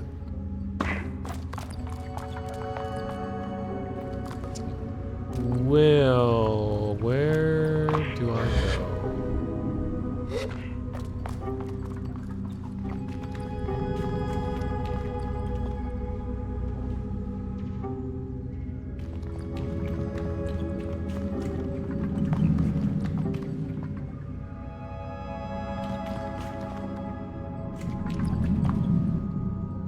I feel like I have to get on top of this big blue circular thing so then I can jump to the next floor, but how do I get up there? Over here? Seems like a step down.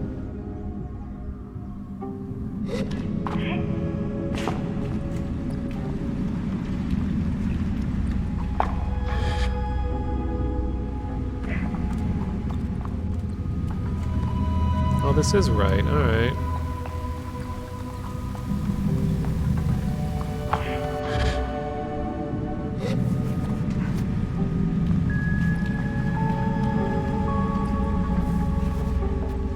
See, look at this beautiful ladder climbing animation.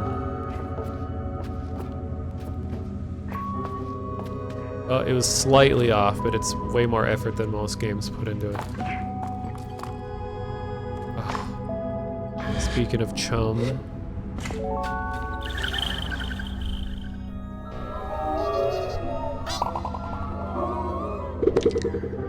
So it's the British, hello chum.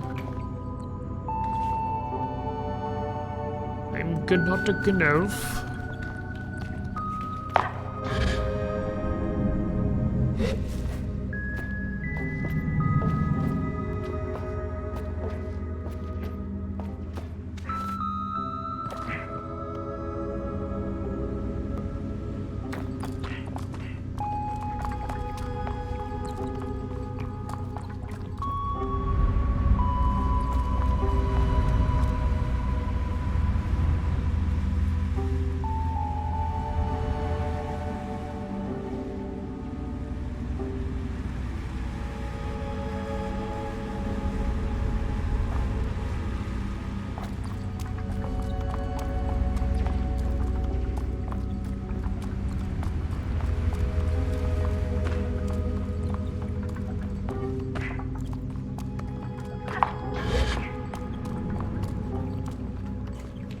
Oh, look at that IK.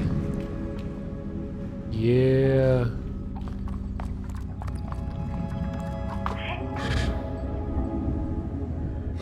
Only thing better than K is IK. Better not fall through this. Okay.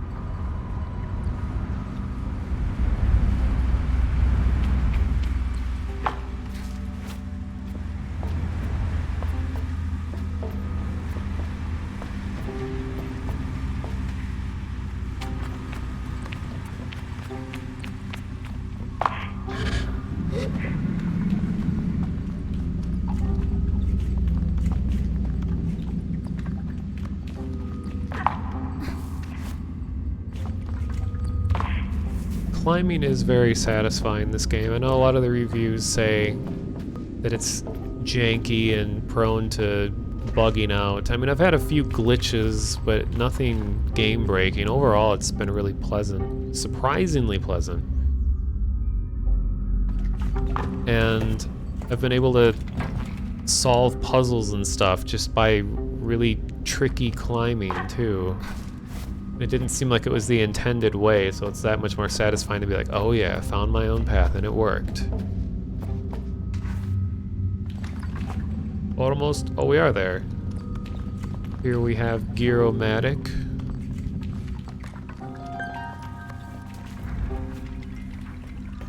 Should I'll dress for the occasion.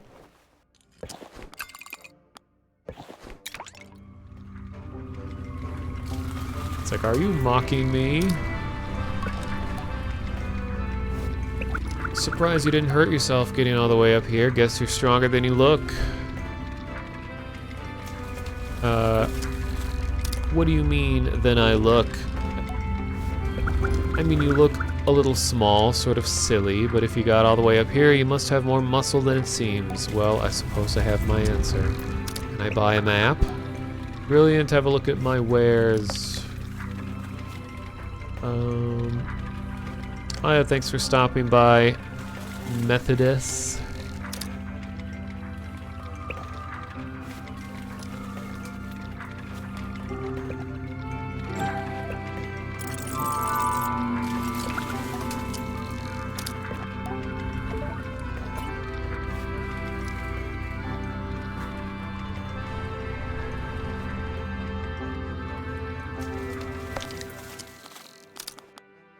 Back to the whale.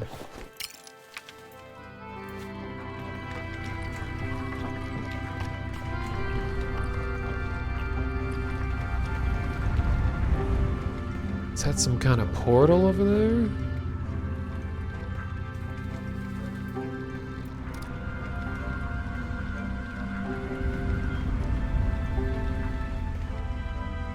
Oh yeah, I have the map now. Let's see what this place looks like. Ooh, I see something special. I see one of these. One of these huts. Temple, actually. Some colorful spots. Some suspicious stuff up here.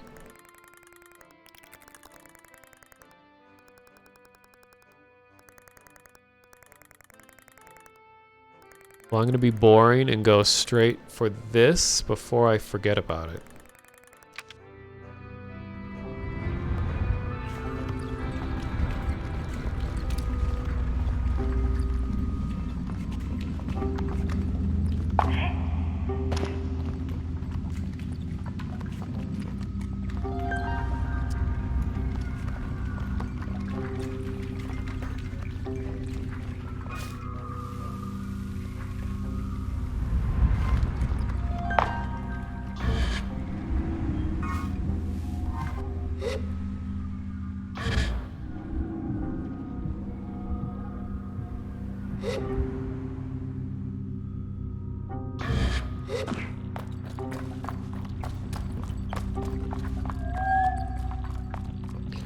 Oh, that's why my bike glitched out. Probably have to fast travel.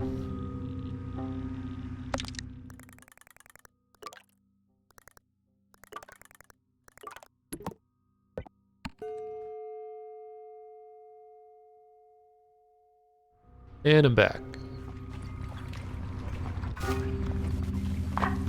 Hopefully it's back.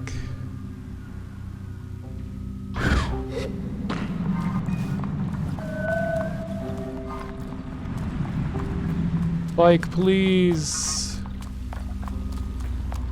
Don't do this to me.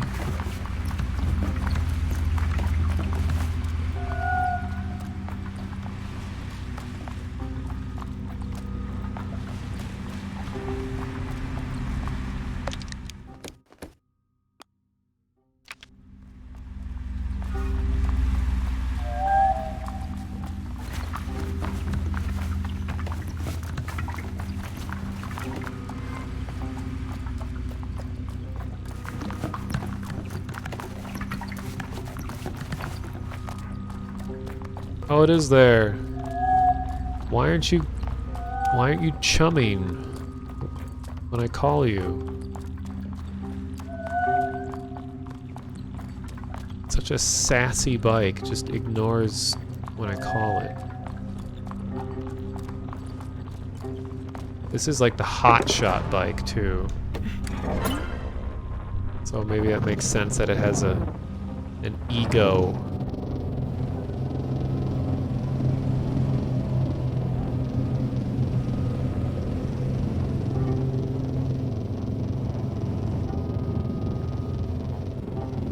How dare you say that?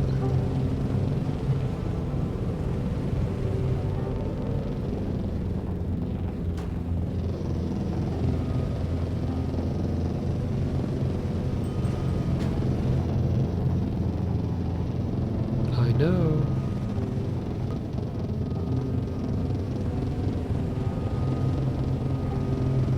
The thing about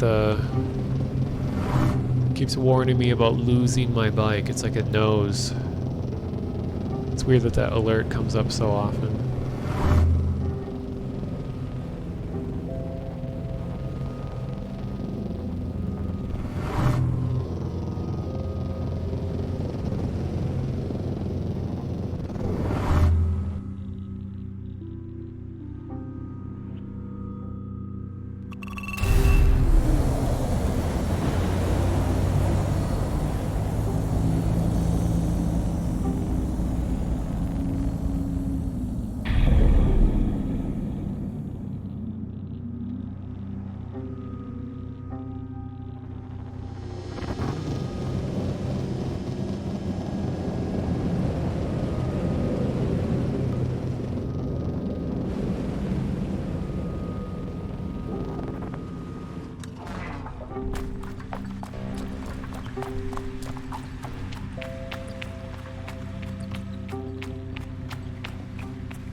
Give me that.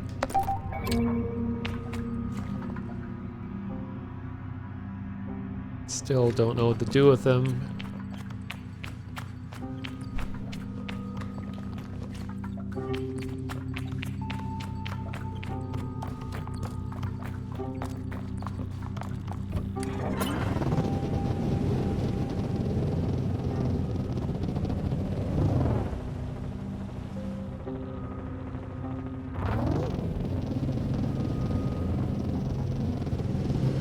Actually, wait. Since I'm over here.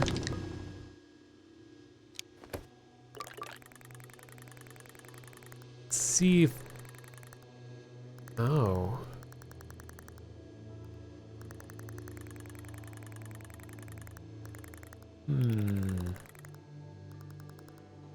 I have a feeling there's a lot of stuff going on up here. Maybe I should just check out what's going on back here, since I haven't been there.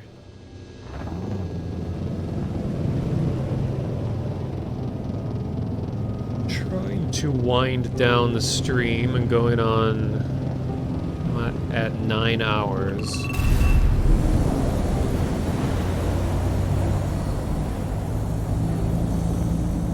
What is that noise?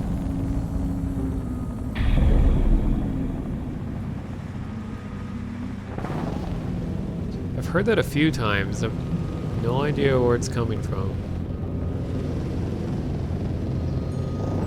Hey. Come back.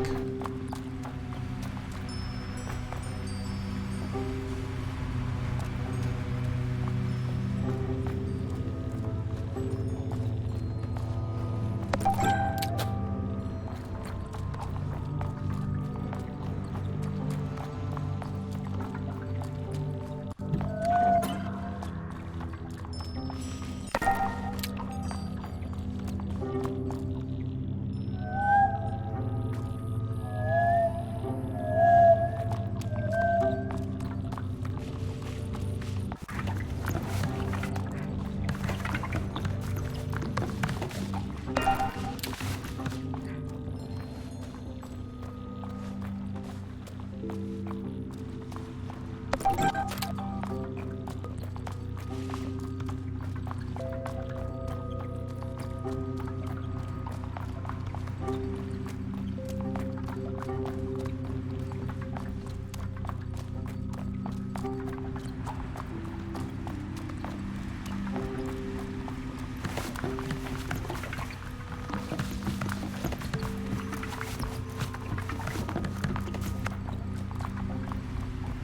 think if my streams get over a certain length, then the export from Twitch to YouTube gets all messed up. And I might have to split the VOD into two, which I hate doing.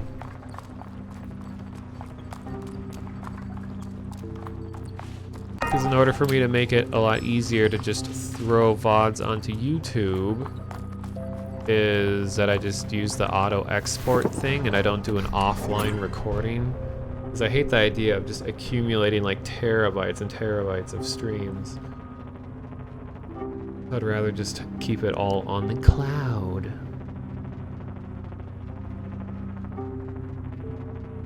Maybe the bike doesn't follow me because I have a helmet on. Let me see.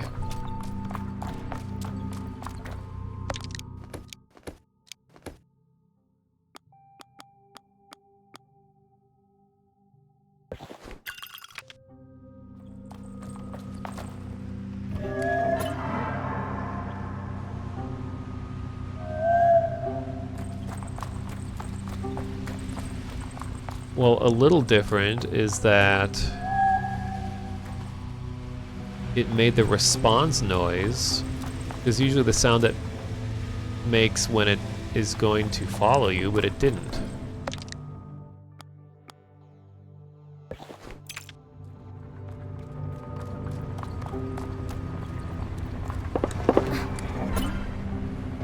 These gunshots?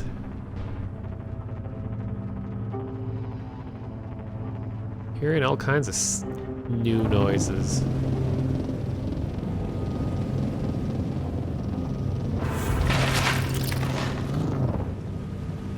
That again.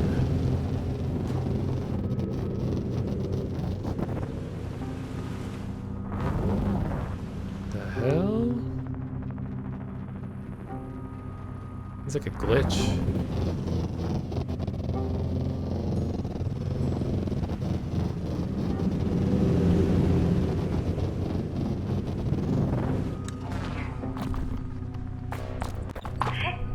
There's no way I'm gonna get to climb this.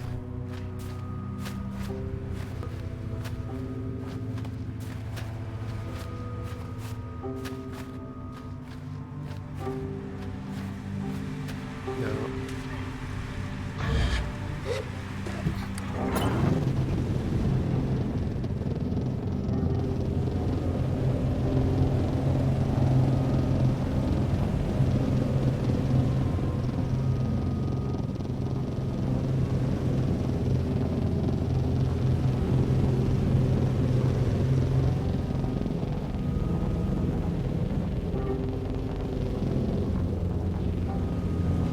Trying to get a good angle, but it's not working. Ah.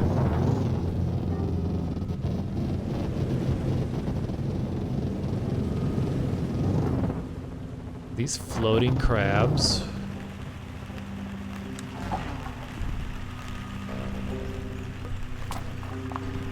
Is this like a Death Stranding reference?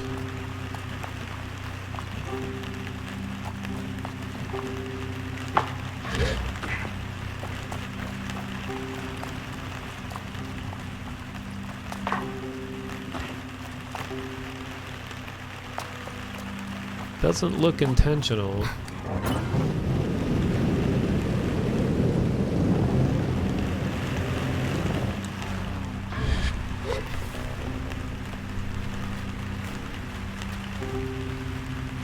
Oh, it's these orange ring ones. I was actually looking for these. But I can't interact.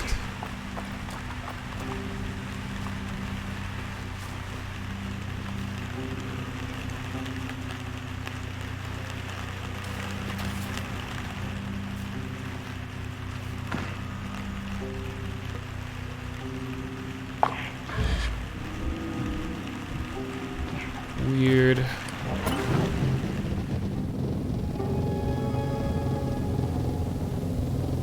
Hello, Lurk in the Dark. Yeah, this game has been really fun. A lot of the best parts of it are the way it looks and sounds. Puzzles generally aren't too challenging, but I just love existing in this game's world. It's so great. It's immersive and unique. Haven't really seen any games like this before.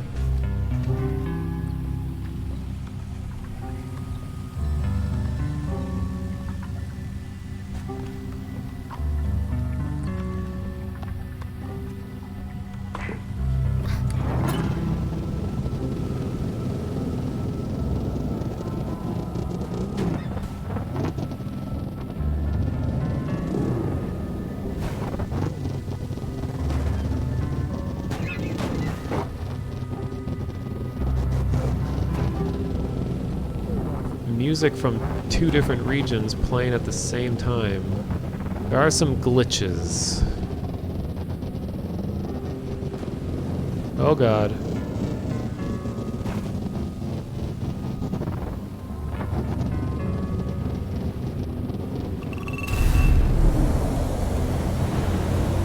There's that noise again.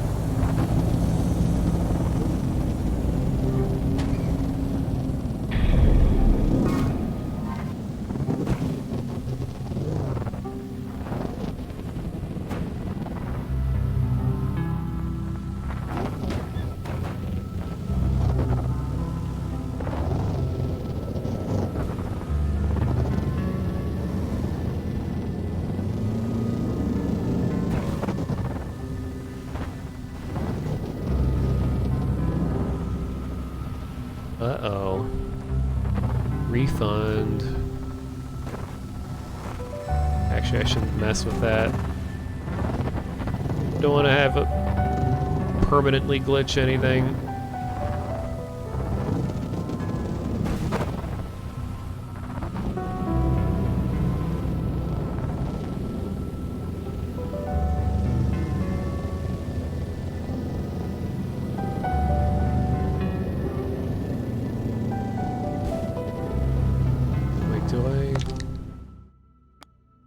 The music would keep playing when you're in the pause menu.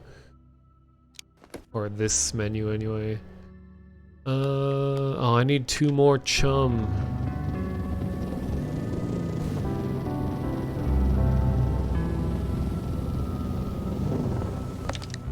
Wait, is that one?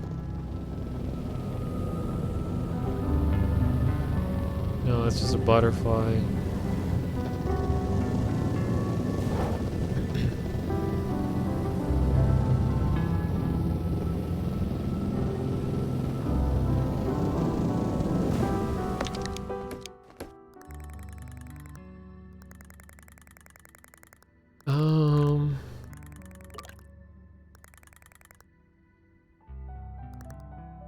Guess I could get the balloon for the southeast corner.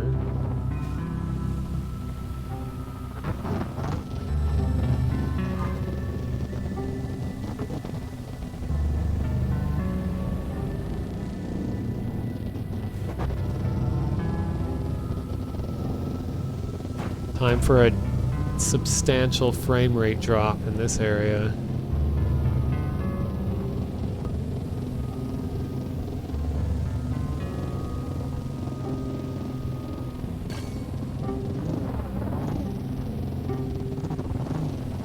This is basically the lost woods of this game.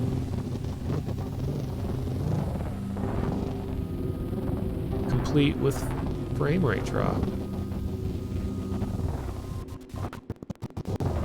Audio stutter.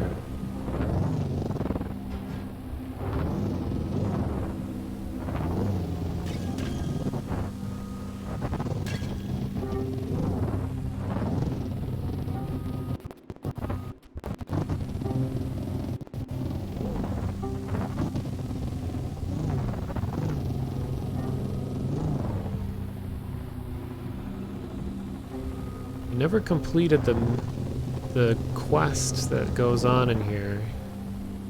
It's supposed to follow the statues. Okay, so they're pointing that way.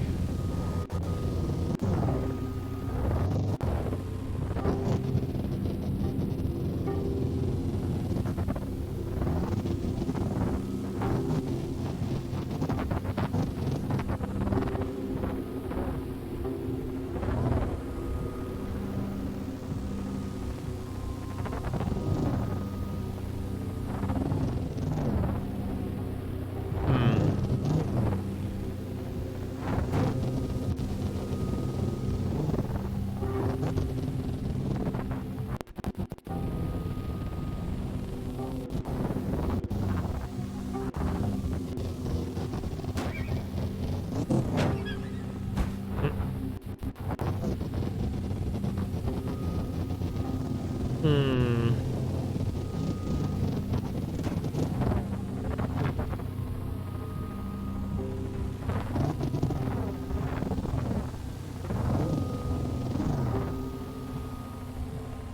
Well, it'd be easier if I got the cartographer first. Ow.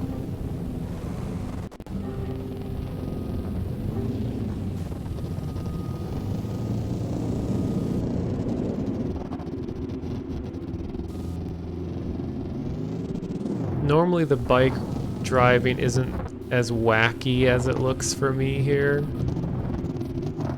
Because I just have this like super expensive parts on this bike that make it, I think, as fast as a bike can be in this game.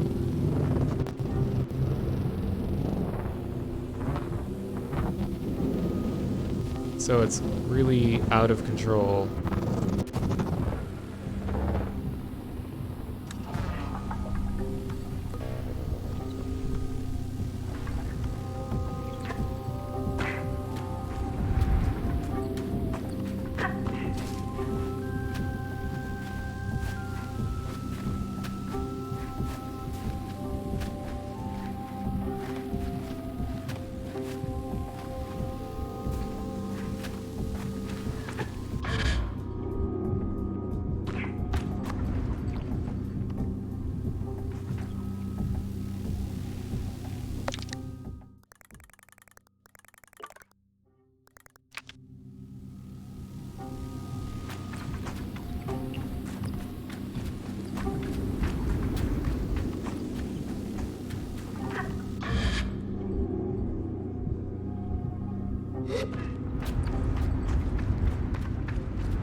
Oh, how dare you put a basket there. Sorry, birds.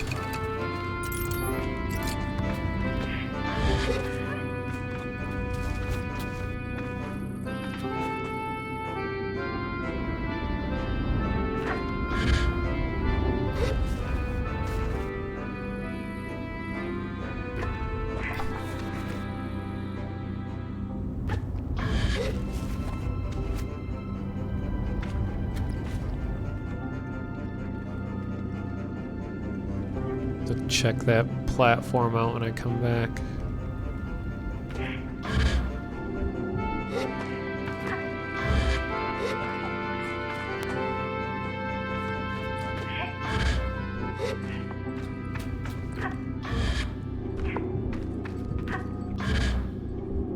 Ooh, that was almost a fall.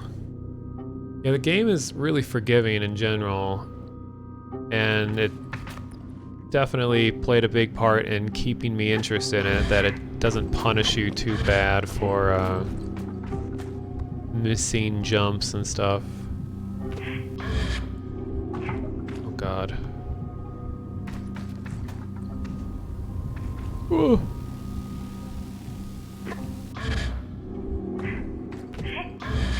Oh god, oh god, oh god, oh god, oh god, I spoke too soon. Well, it looks like I'm going over here after all.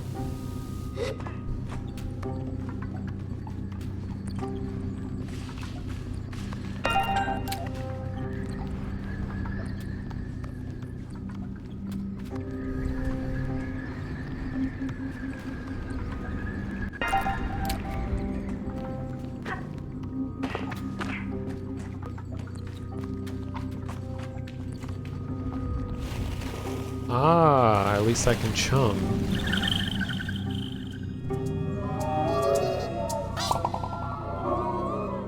Just need one more.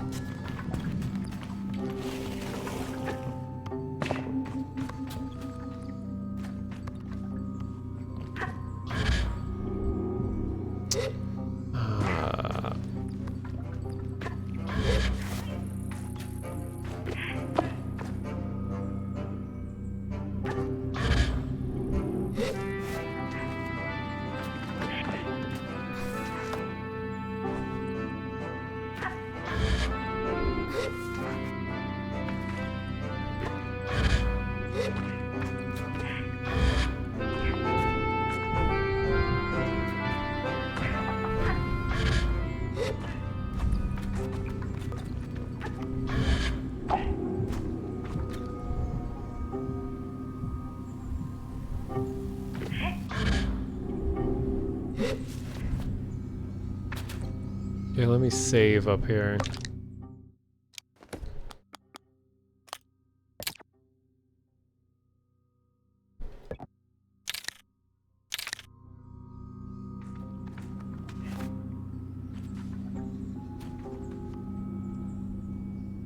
Look into the forest of 10 FPS.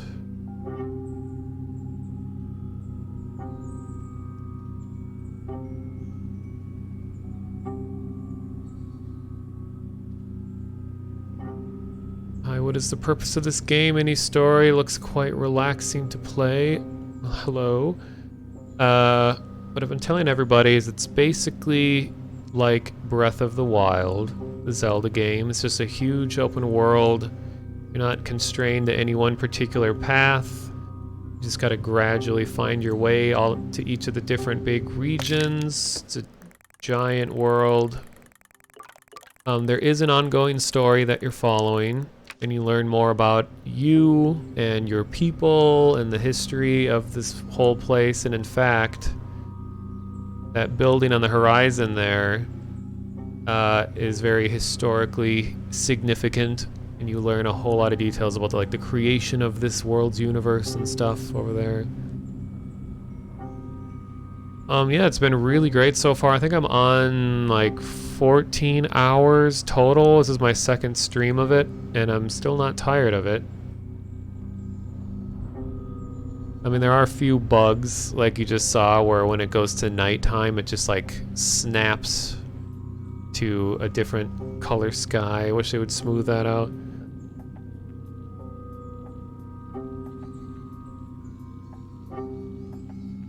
I mean, there are some mini crises. Like, some cities are like, oh, you know, this terrible thing has happened. Could you help us?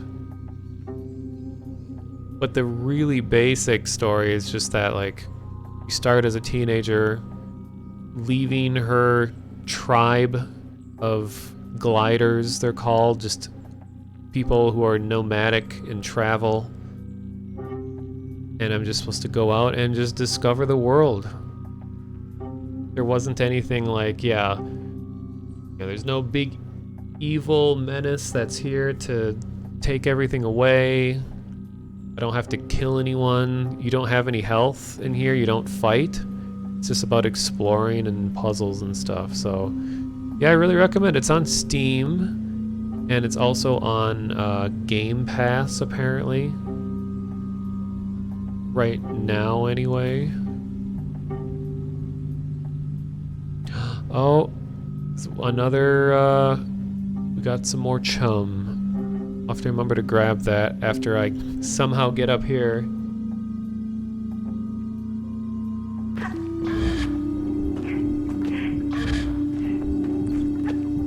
Oh my god, please.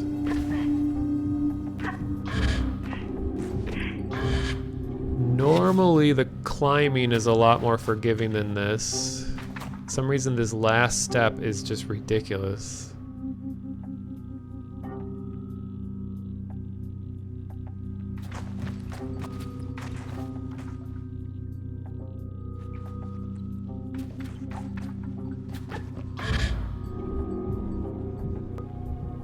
Whoa, oh my god.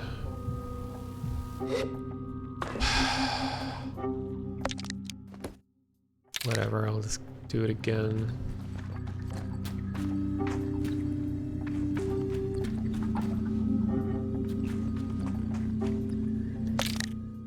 I don't even know how to load. Let me try.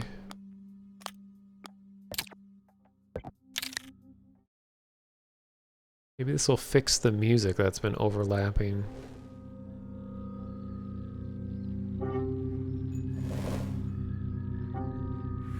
Oh, it's still playing.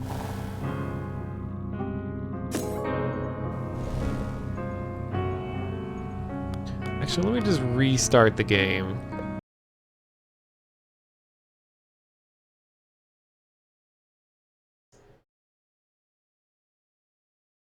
Because there's been two soundtracks playing on top of each other for like the last hour.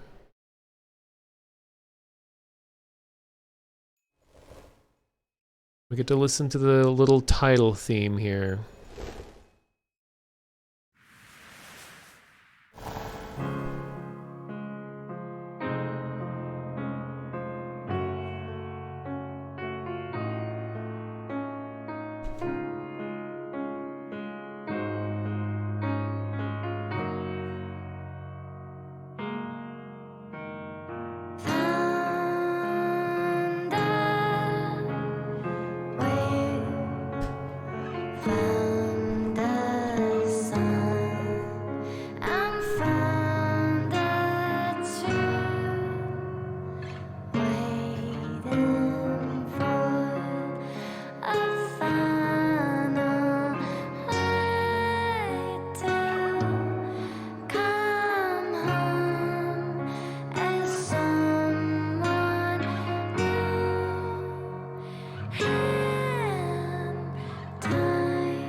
And we're back. Sounds like the music was fixed. Now, how do I make this stupid little jump?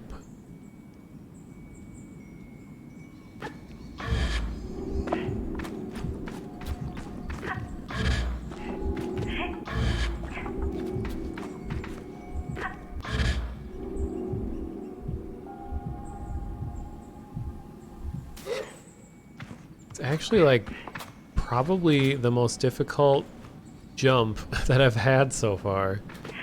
And it, not even for a good reason, it just seems like it's not set up quite right. Doesn't seem like it's meant to be difficult. It's just the character isn't latching on.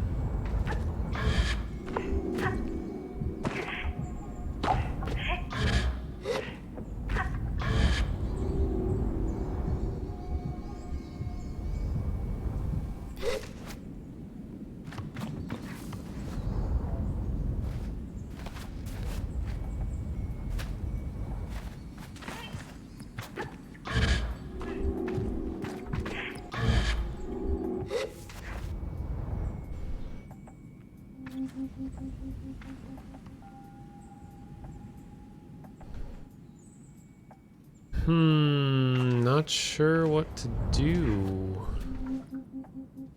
Maybe I can get over there from this side? Oh, there we go.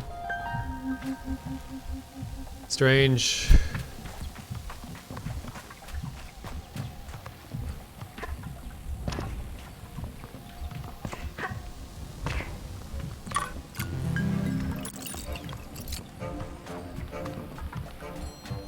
Yeah.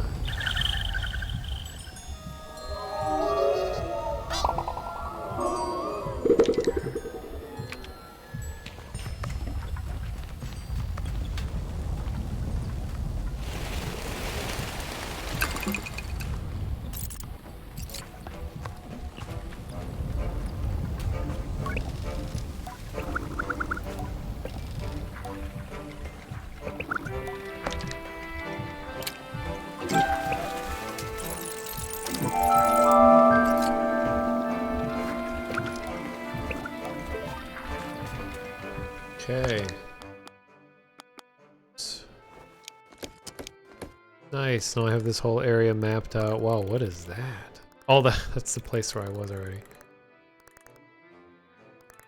See you later, Scully.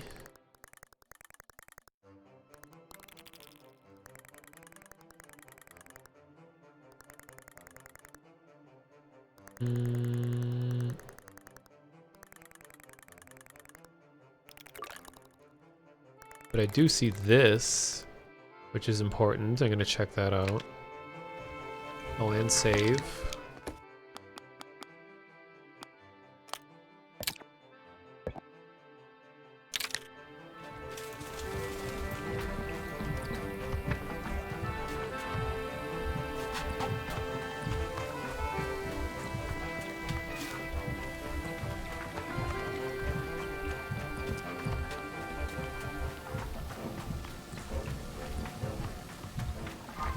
Oh, that's right, there's a chum lord down here.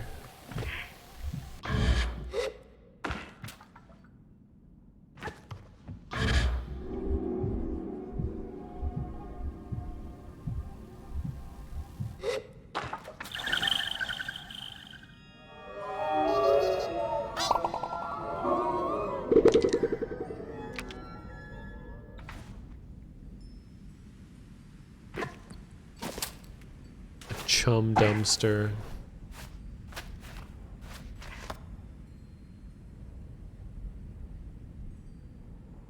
If I could reach...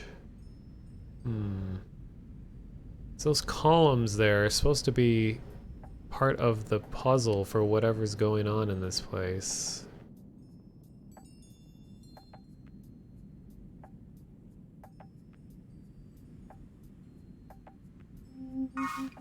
If I can reach it from here.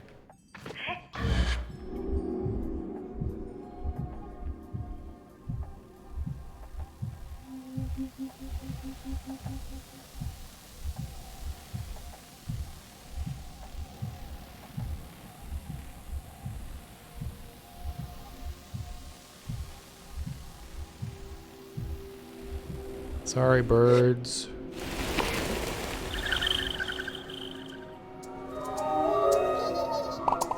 Yeah, you can keep floating forever, thankfully. I think it's a lot more fun that way.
Ominous.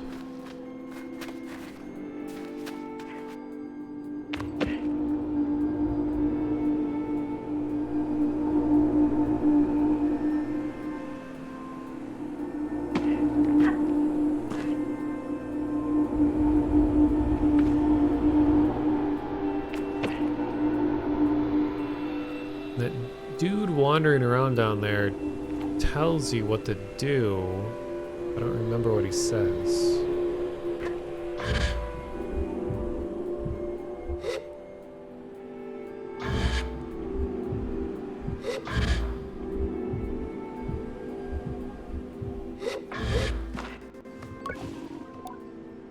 Rohana's mask, this place. I hate this place.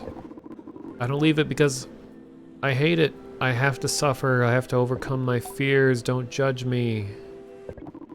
Just awful watching things in the mists. Nothing good, that's for sure. Someone told me about following the statues of the Huntress Afra, but I'm not falling for that.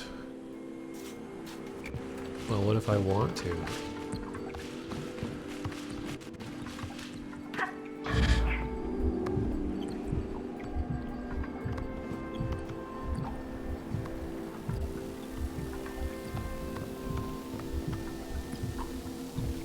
Okay, that one's pointing this way.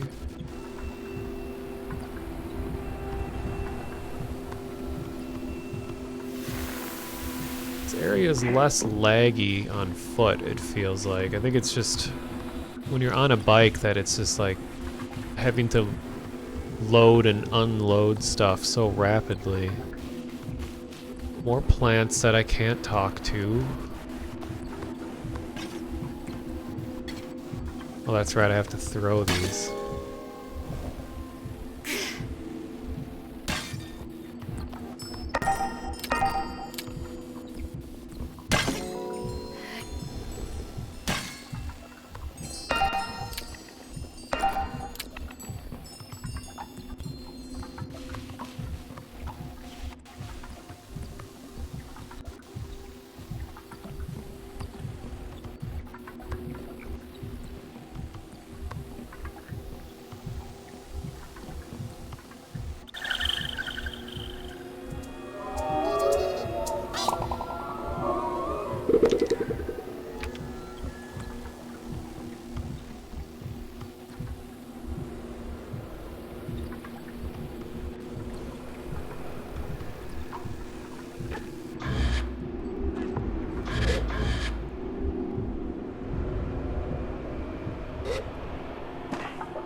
What do with the butterflies?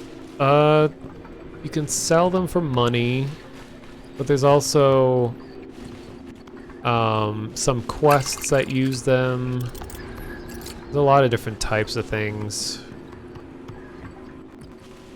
There isn't any kind of crafting system or anything, so really you're just collecting stuff, hoping that eventually a quest needs it, or to make money to buy like bike upgrades. Nothing too deep.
Well, I'll have to revisit this one later.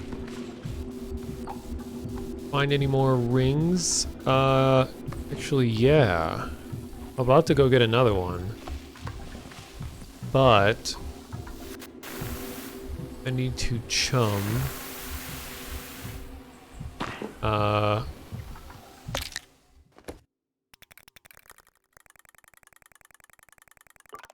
Here we go. Going to the Chum Palace. Meet the Chum Lord.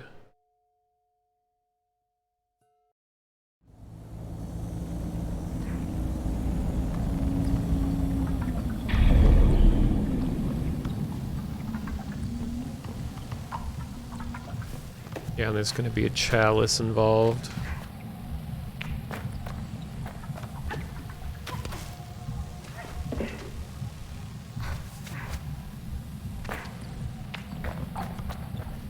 I think this is the final upgrade, too.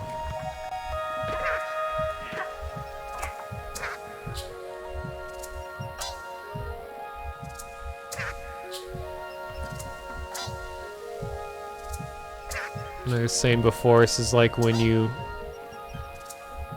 jump into a pool.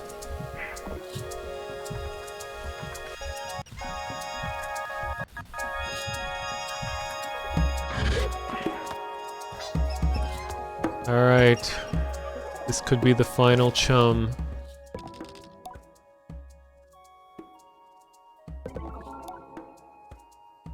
I got an achievement that says Honorary Chum. Not sure how I feel about the nickname Slug, but who am I to question a being who can telepathically project their thoughts into my mind? Can it hear me now? I hand over the eggs with a bit of hesitation. Now, little slug, do not fear. You do me and my den of chums a favor of enormous magnitude. We adore you. Oh god, they're gonna chum. Here it goes.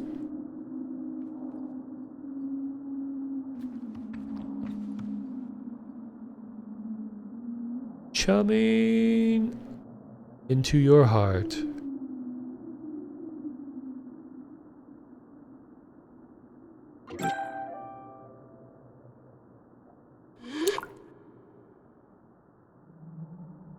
You get more stamina the more you chum. A sound of satisfaction vibrates up through the queen's body, shaking dust and rubble lightly from the tower it holds. Another 20 if you don't mind. Oh my god, still more? Jeez. Just give me your treasure! It's gonna, like, break into this place. It's taking too long. God, 20 more?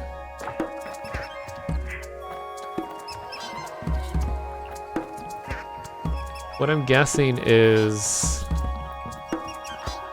since there's 3 treasures, it's probably an outfit. I bet it's like a like a chum sock outfit or something. Because there's, you know, the upper body, lower body, and helmet. I don't know. Then I want to go back to where I was to get another one of those rings or whatever they're called, the keys.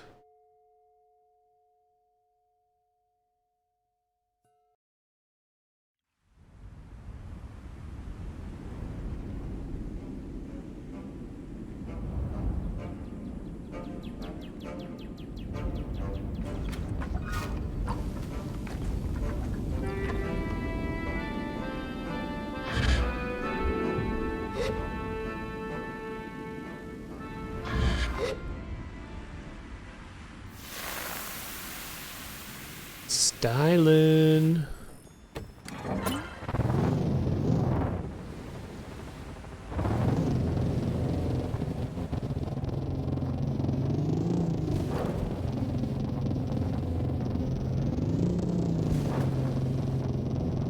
Oh yeah, and I was gonna recolor my bike, possibly too.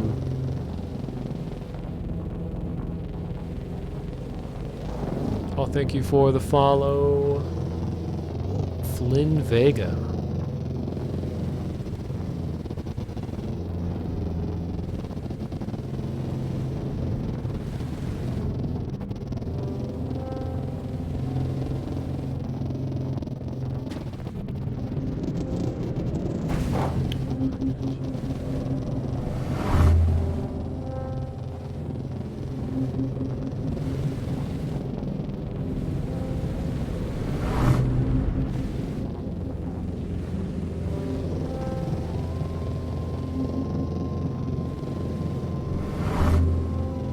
I think I did it in the wrong order. Shoot.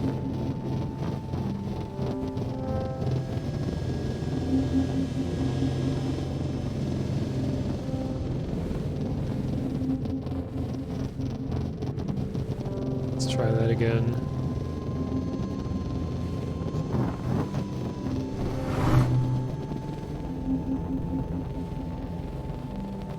Oh, hey, Jazz Putin. Nice to see you here. Yeah, this game is amazing. This looks great, sounds really good. I keep comparing it to Breath of the Wild gameplay-wise, except there's no combat. It's just all exploration, puzzles, amazing art style.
What syllable is stressed in my name? I usually just say monotonist, as in like monotonous, monotonist.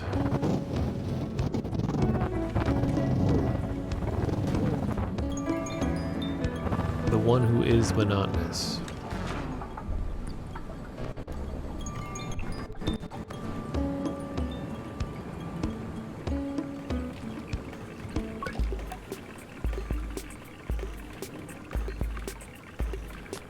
Wait a minute.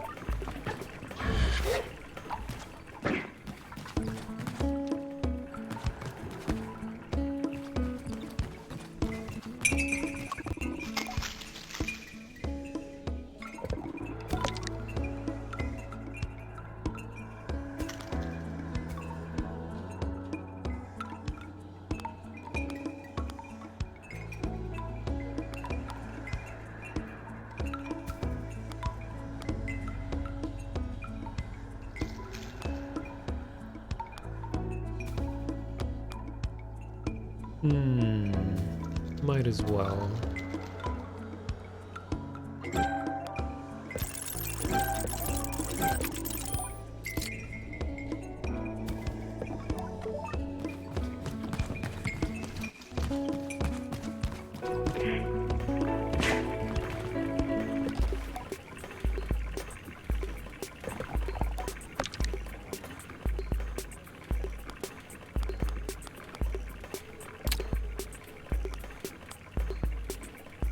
Not a very good angle to have the bike there, because it's getting cut off by the menu.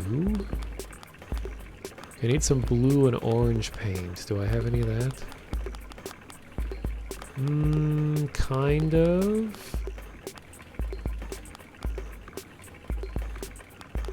try this.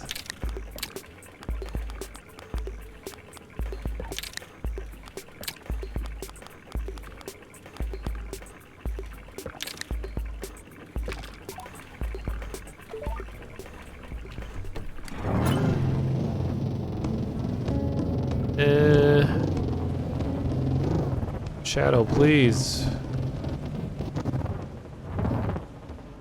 Doesn't quite match.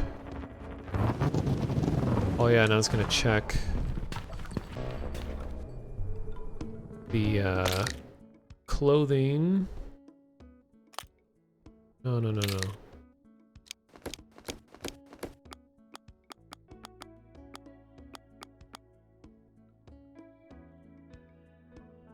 Interesting.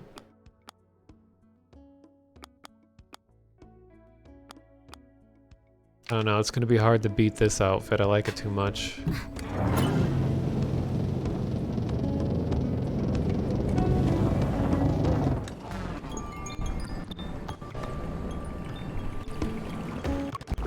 Yeah, there is some weird audio stuttering occasionally in here when you're in crowded areas.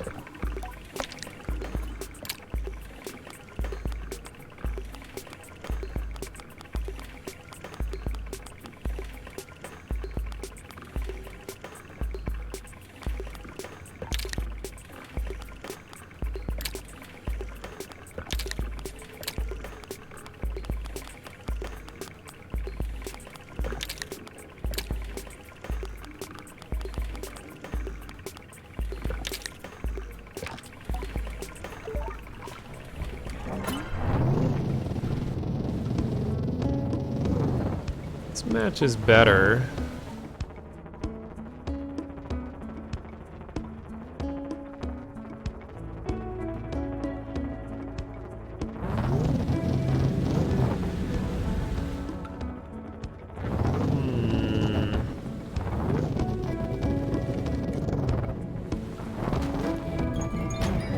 Oops. Jeez, Mike is way too fast.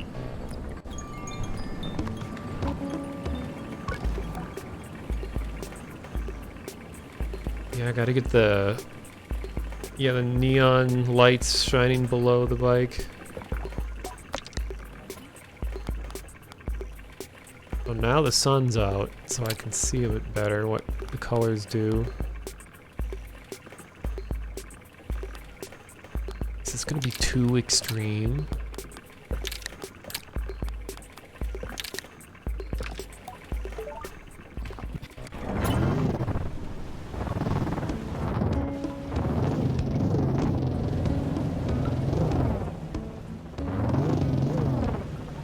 This actually kind of works. The orange of the visor matches.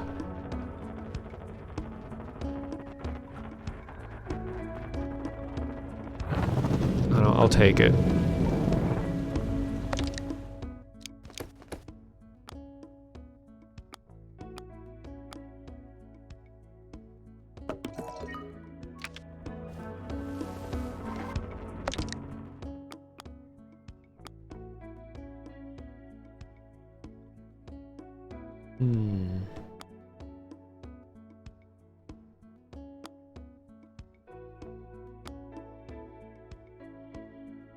Okay, so I'll go back to that region I was trying to discover stuff for. So I have everything mapped except for this area, which seems like it's the end game area, and the cartographer was just like floating in midair.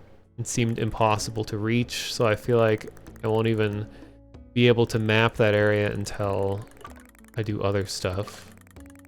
So for the last thing of tonight, which I've been saying for hours now, going on 10 hours, I'll explore more of this area up here, the northeast, because I didn't get a chance to really look it down very thoroughly. Oh, and thanks for the follow, Lurk in the Dark. Alright. Let's check it out.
Way.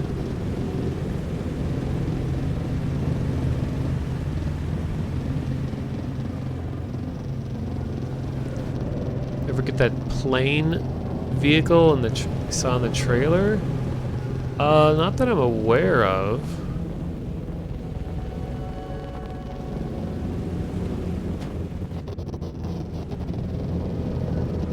That might be a later game thing.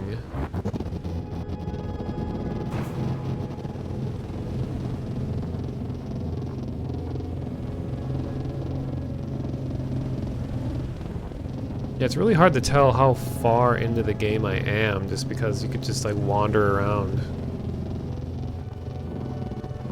'Cause it's giving me the option to return home and end my journey, so it's like...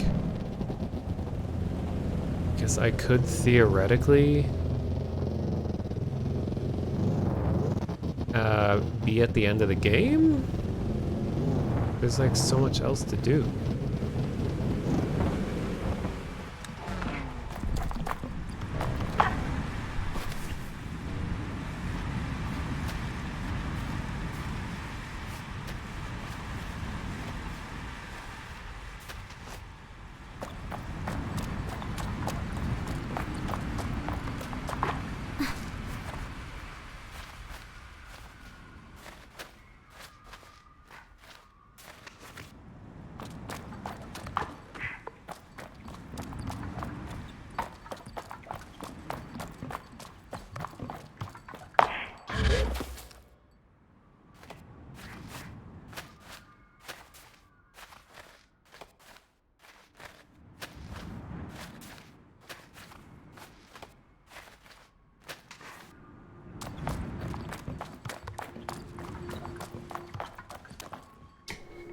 This is a nice view.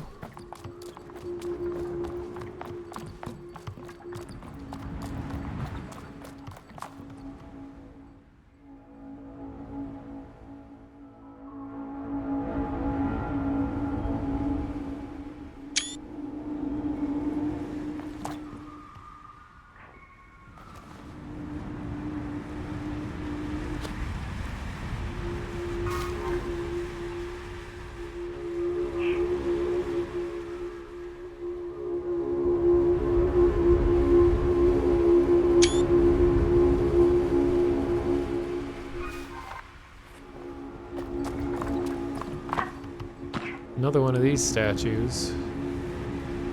So what direction is it facing? Kind of southeast? East by southeast?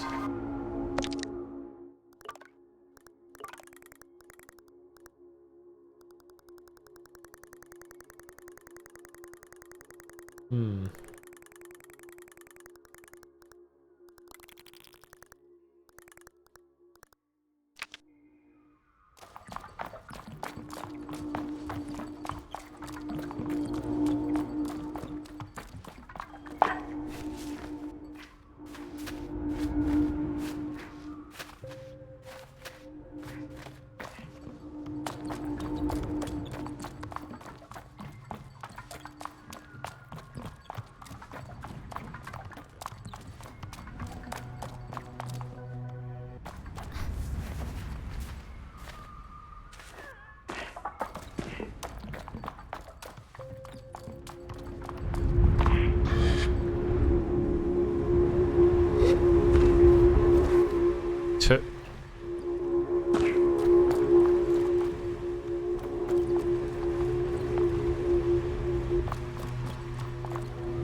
Oh hey, my bike's behaving now. Oh.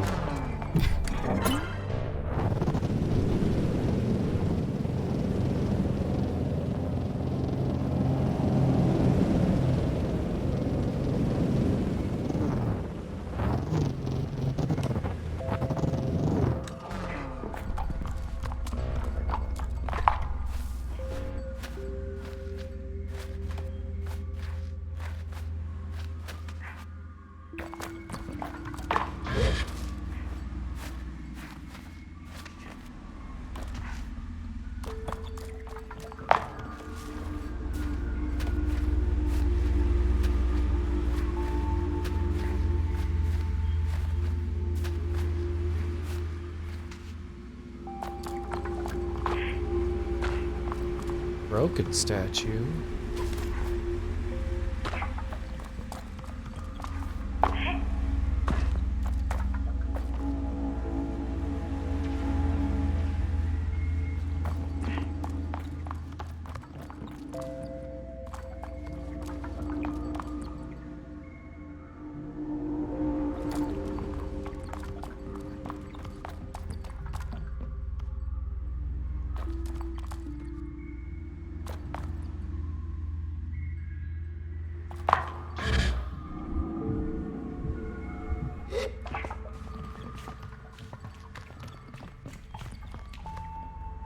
Another one on a pedestal.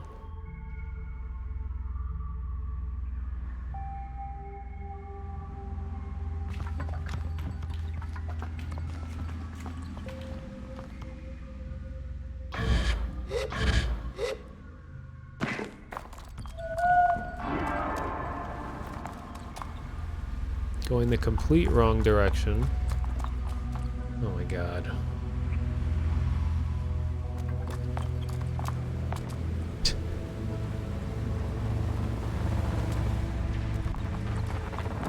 Wow.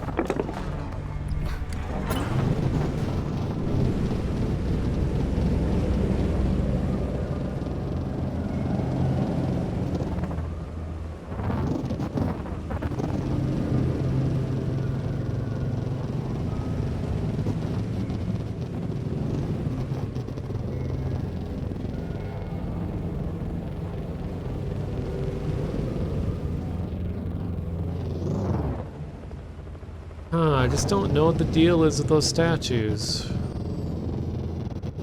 They've never led me to anything.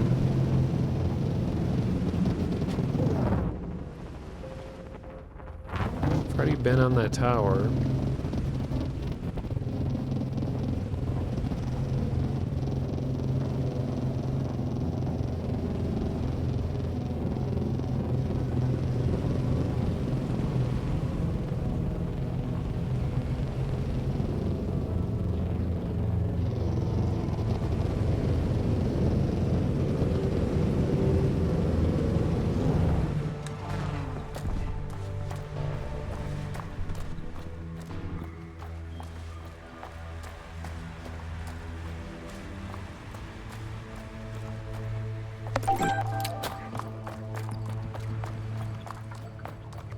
Are they in other zones besides the forest place?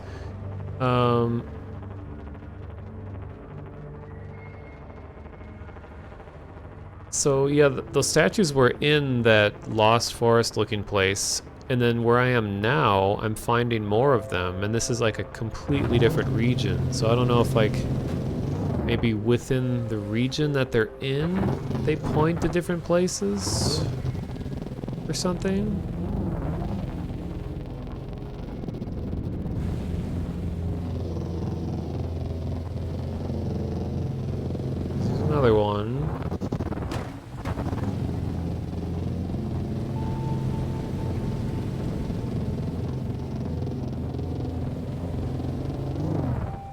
What's all this pointy stuff?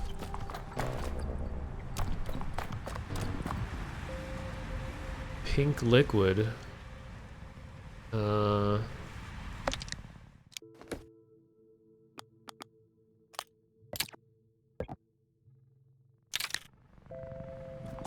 Pool of chum.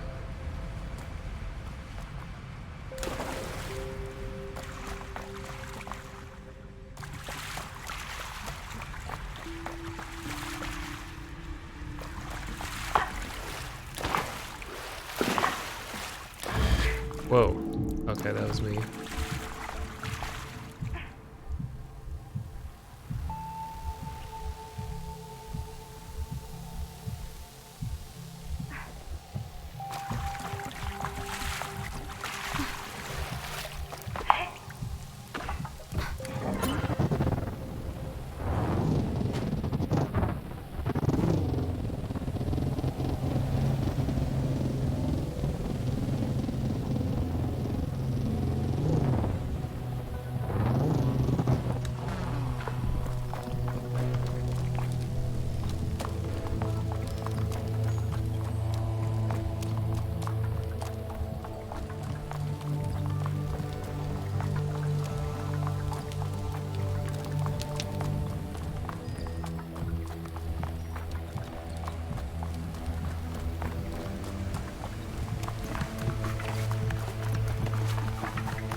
You tried.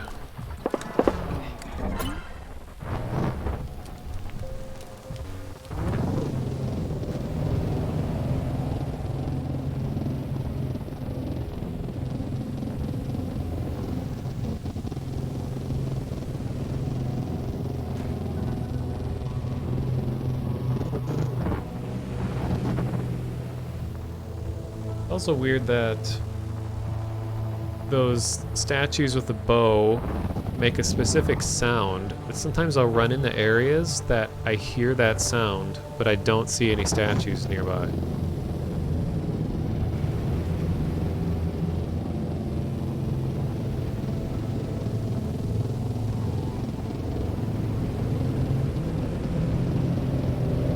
Finally see what this place is all about.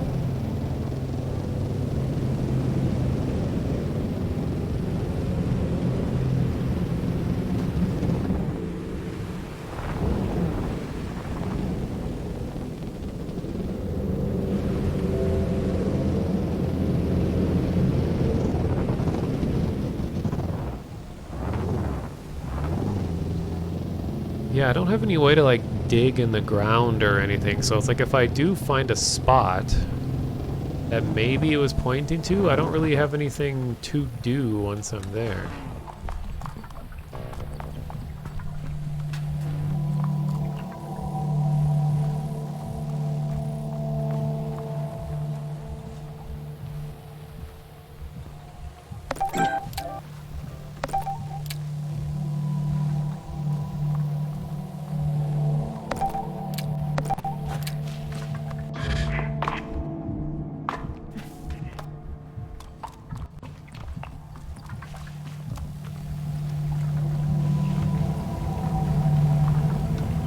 Somebody here, finally. Everything will make sense now after I talk to this person. Before I greet them, the hunter is making some breathy noises, loud exhales through near pursed lips and a small effortful oofs. They run their hand along the back of their skull and stare upwards and away for short moments before turning back in my direction with a shake of their head. It isn't how I'm used to seeing hunters, whom I have come to associate with perfect calm. Glider, they say this like I'm a good idea they've just had. Can you help me? My name's Zebi. I've been out here for a while now. My partner Dilhan, traveling partner, I should say, got it in his head to climb up there after some bird's eggs. That's rather high. You don't like to say preposterous? You can say that again. Weird. There's eggs up there? Yes, of course, but you know what else is up there? Dilhan. Zebi huffs. I'm not happy to admit this, but I'm not too fond of heights. Some would say I'm a little afraid of them, or a lot. You could get up there and grab Dilhan for me and tell him I'm going to kill him when he gets down here. That would be really helpful. I tell Zebi that I'm happy to do most of that and take on the task. I say goodbye. Looks like I'm gonna climb.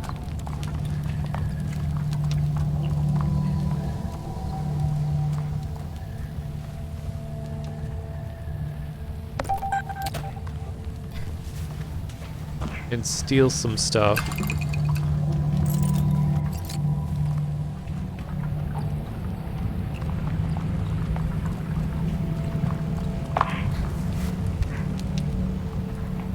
Well, good thing I've chummed so many times that I have really high amount of stamina.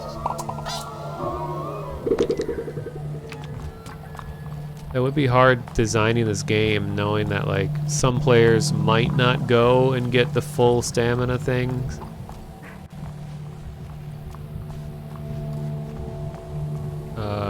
Some will. So you can't like make critical puzzles undoable if you don't have the right amount. Find dill hole. Yeah.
Shoot.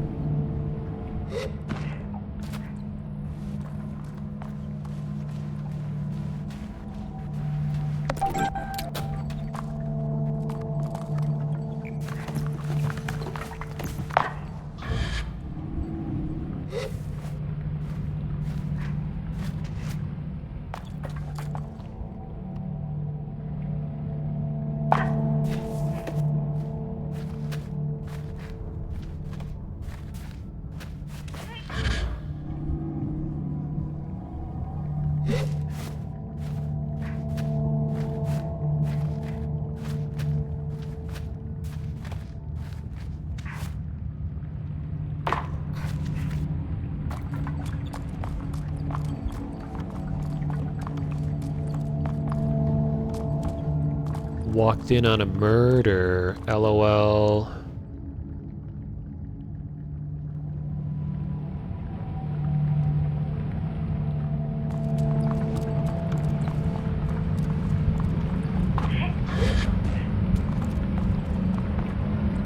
Oh boy.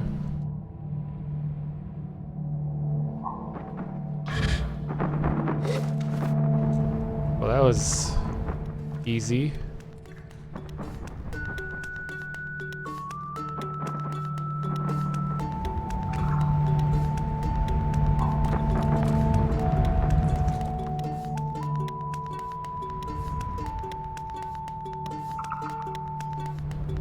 Okay, where's Dill Hole?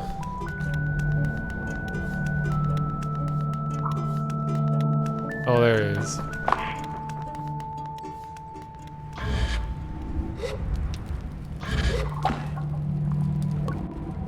Hello there, glider. What a view, eh? Dilhan looks perfectly content, even happy, taking in the scenery alone. I gaze briefly out at the horizon. It is a nice view. I'm here to take you down. What are you doing up here? He laughs. What does it look like? I tell Dilhan that I've been sent by Zebi to encourage him to come back down and continue their journey together for a less frightening height. Dilhan shakes his head. Zebi, what a killjoy. Here, have a look at this and tell me if you'd come down. Look at that beautiful beast. What, the camera's looking at me, though? Blushing emoji. It's called a pink neck. Ever heard of them? Native to the Sodic waste. People say they're direct descendants of the creatures that came in on the whale. Oh, okay, so yeah, because they're talking about the creation story of this world has to do with the whale. The whale is this like enormous ship that I was in earlier. And I'm thinking all human life in this solar system came from the whale, or whatever population got lost in space and crash landed here. That one's got a whole clutch of eggs ripe for the taking. Dilhan nods his head in resolve. I'm gonna get those eggs, glider. Zebi, be gently and respectfully damned. I just need to figure out how to get them. Could I help you? I asked if there's anything I might be able to help with given my status. I've been thinking the best way is probably to frighten the mother off with something shiny and then get the eggs when she's gone. You're collecting mass, right? If you got anything shiny and metallic, that might do the trick. And get Zebi off her backs. Tell him I'll think of this and try to be of assistance. He thanks me and returns to his bird watching. Wait, what was that quest? Need to scare the pink neck away from its nest and steal some of the eggs. Dilhan says the bird is afraid of shiny masks. I mean, is this shiny?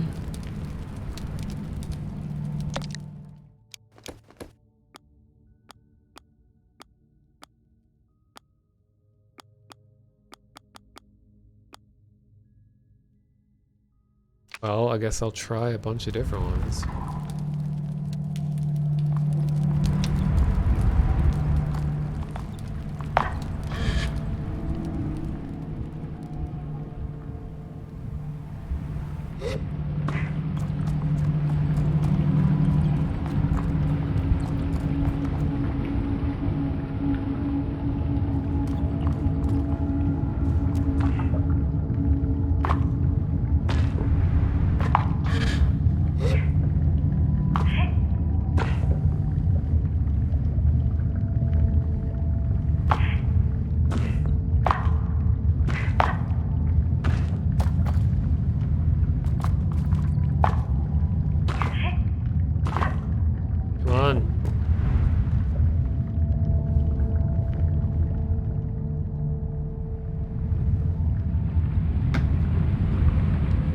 Woo!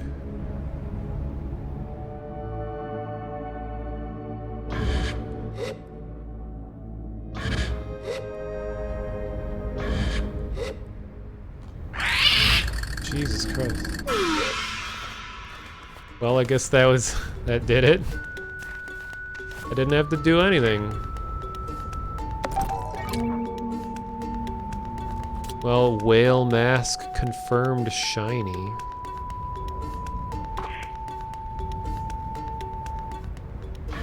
And yeah, this game isn't very difficult. It's just a cool world. I try not to look too tired as I hand the eggs over to Dilhan, who seems positively delighted. Would you look at that? Hate to admit, but you might be a better climber than me, at least a better bird scarer. Birds tremble before me. I suppose I should get back to Zebi. Before I do, you deserve this. That's like no climb I've ever seen. Certainly not by an amateur. Alright. Now I have enough badges to get the climber mask, which is the thing that that person is wearing right now. Gonna look like a jabroni. See you around, glider, and thanks.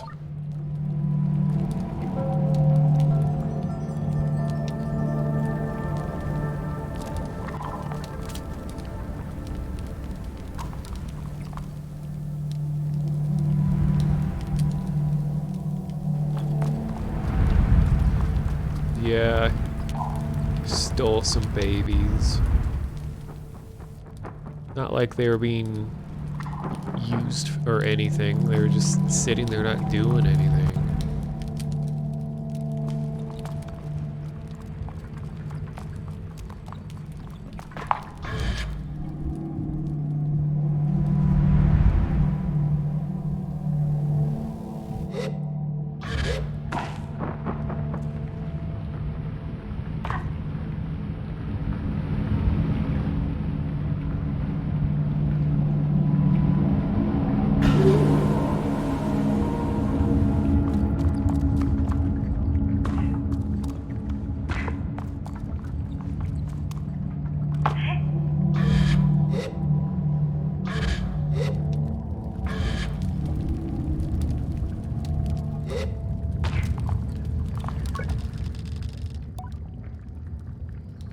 Feel the relief in my shoulders. Thank you so much for fetching Dilhan for me, glider.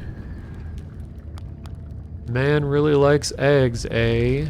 I remarked to Zebby how much Dilhan seems to like eggs. Well, just so you know, the adventure's not exactly over. You see, Dilhan's not planning on eating those, I hope you know. It's quite keen on birds, and well, it seems at the end of all this, he and I are going to end up with chirpy little triplets.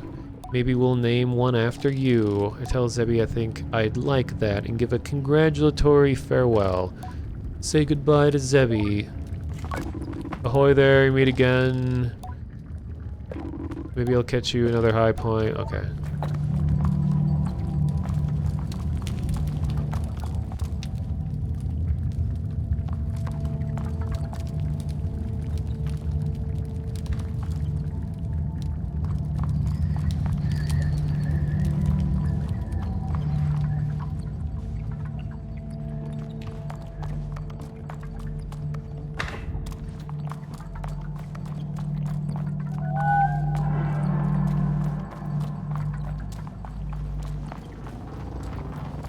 Wow.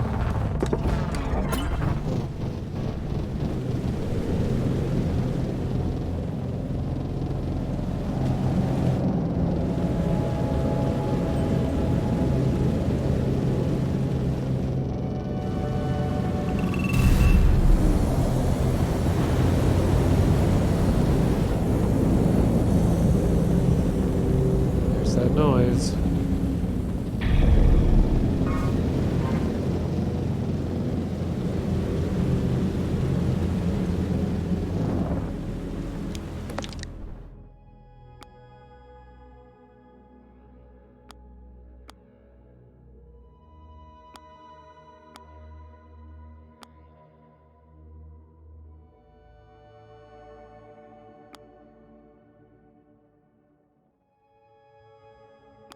Okay. Oops. I'll obtain the mask here.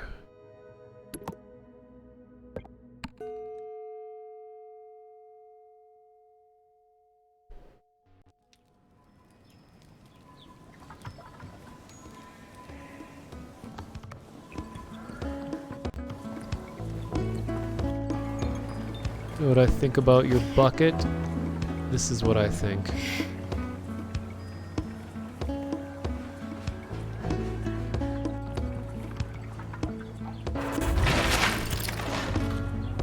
The usual loud noise.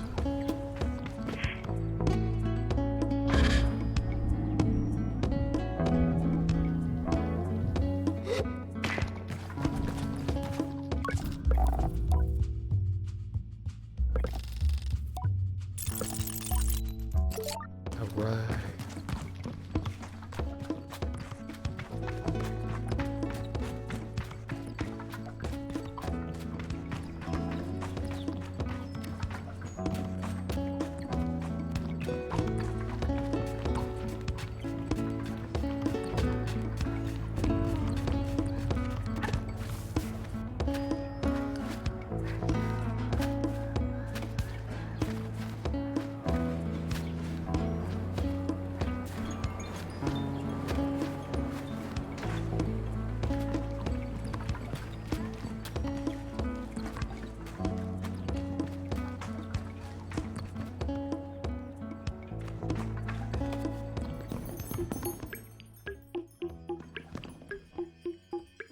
Alright.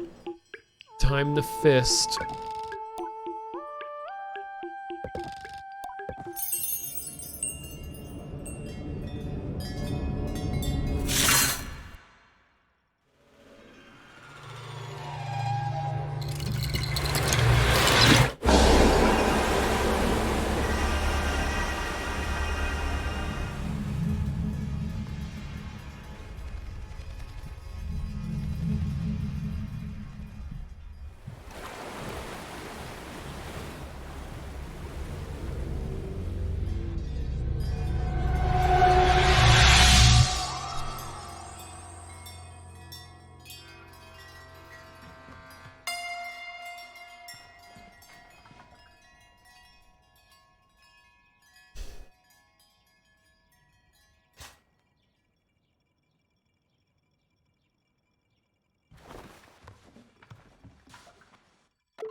Oh boy. Look at this.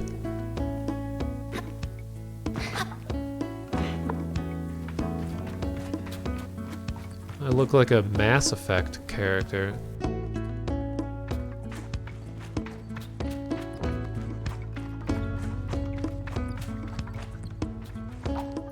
Or Star Fox, I suppose, too.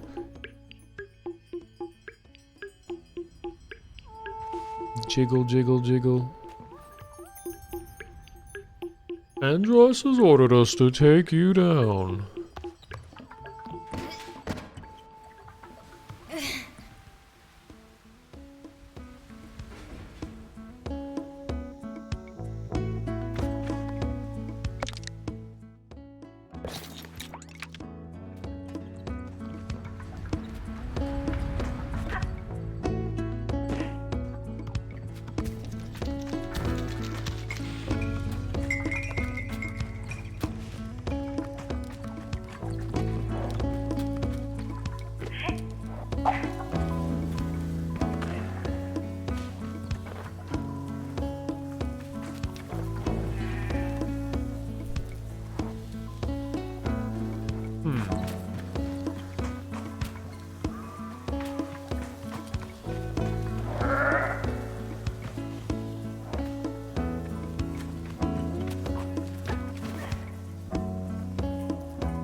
I never did this.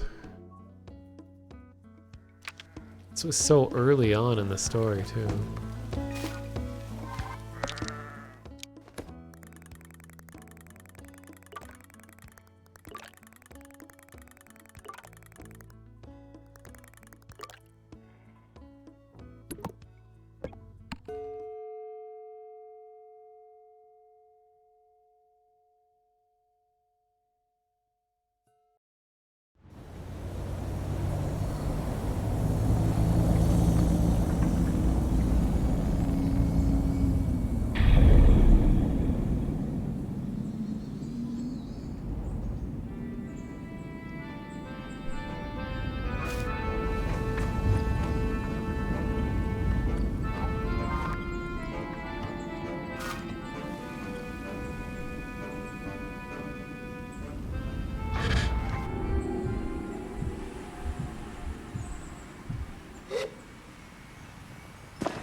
Yeah, and this lighting, everything matches really well.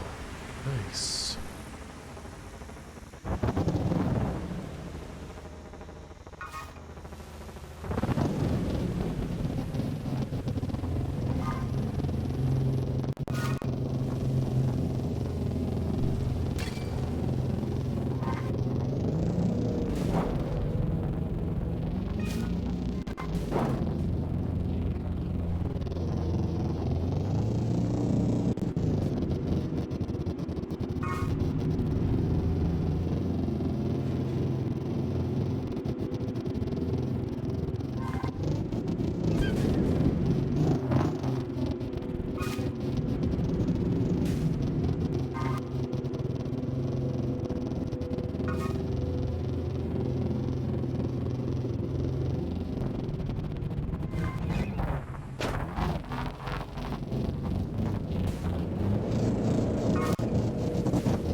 Oh wow, so when I was here before, they actually were glitched.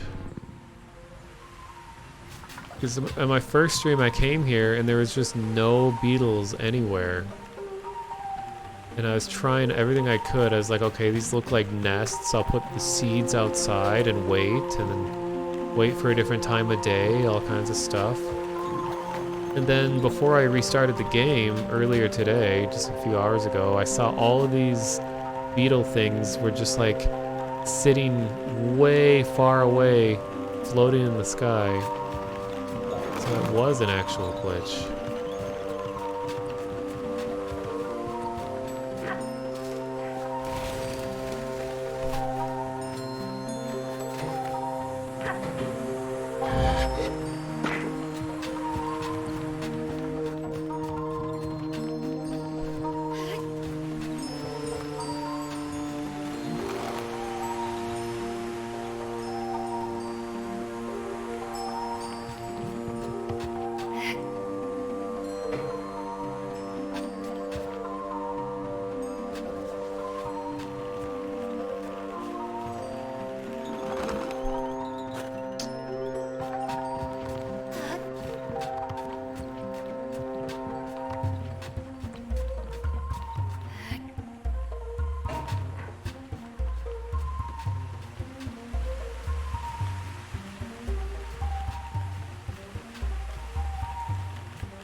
Yeah, I was talking about it being potentially too long.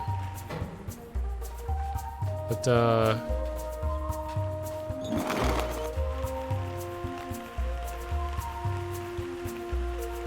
this length should be okay. I have a 14-hour stream on YouTube.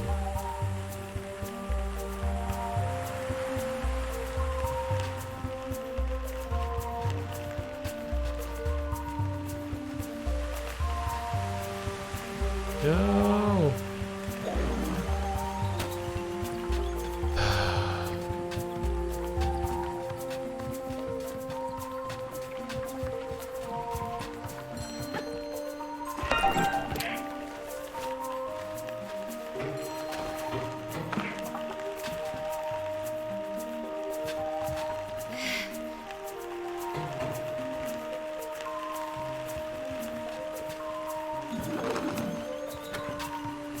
Get it.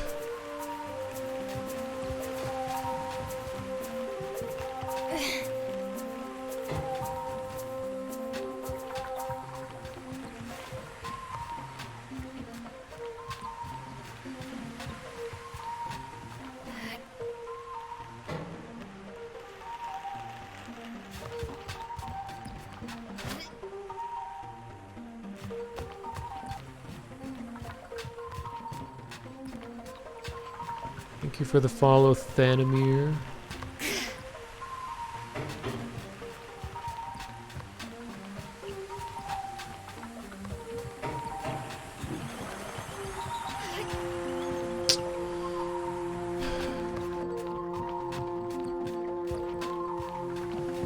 Tried running, tried sneaking up.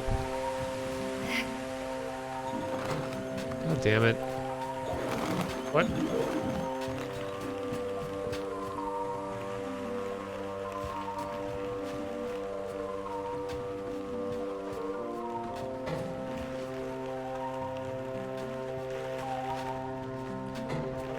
What am I supposed to do?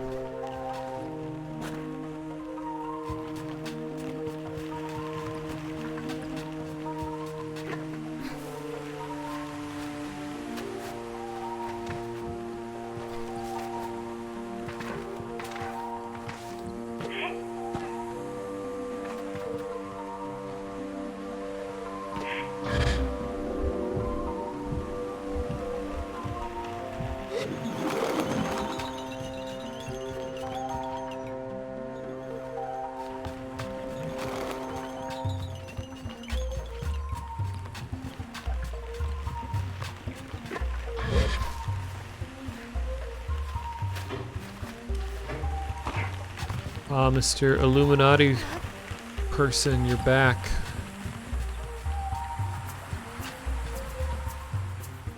You've gained more eyes since I last saw you.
Anyone have any ideas? I have no idea how this is supposed to work.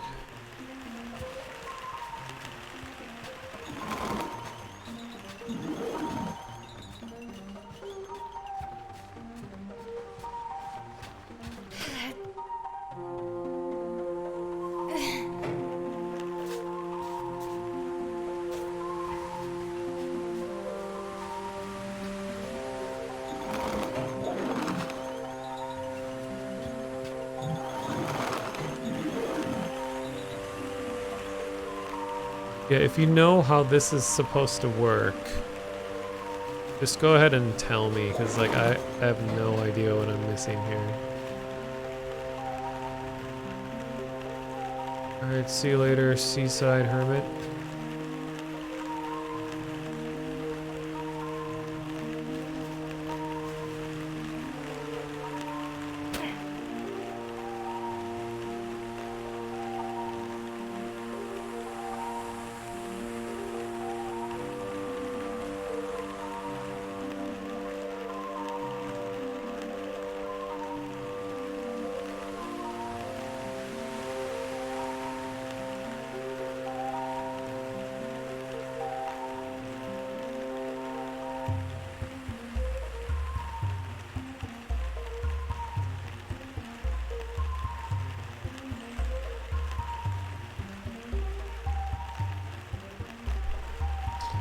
Oh, you have to lure them to a specific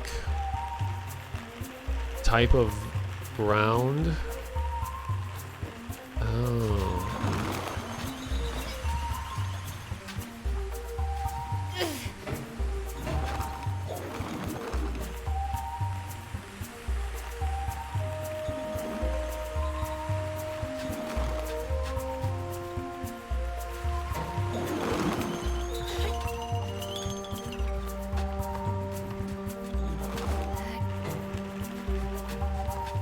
Alright, well thank you for looking that up.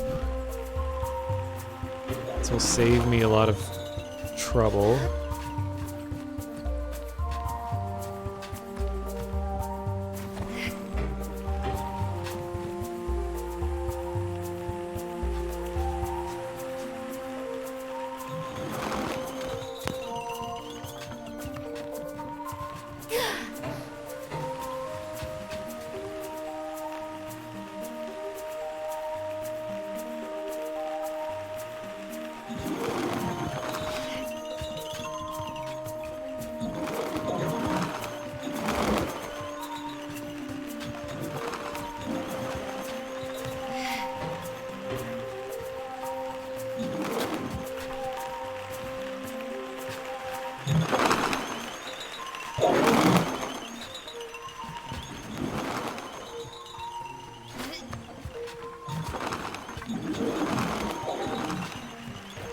the whole town over here now.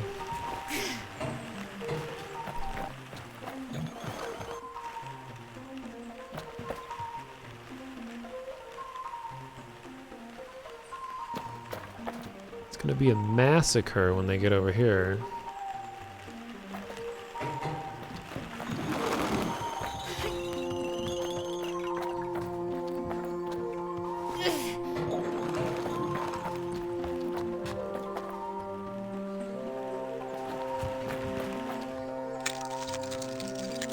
Ha!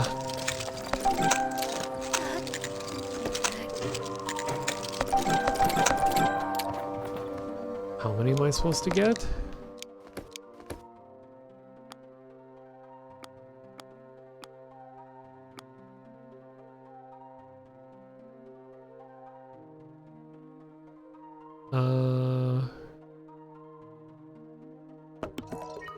Wait, it says I have enough?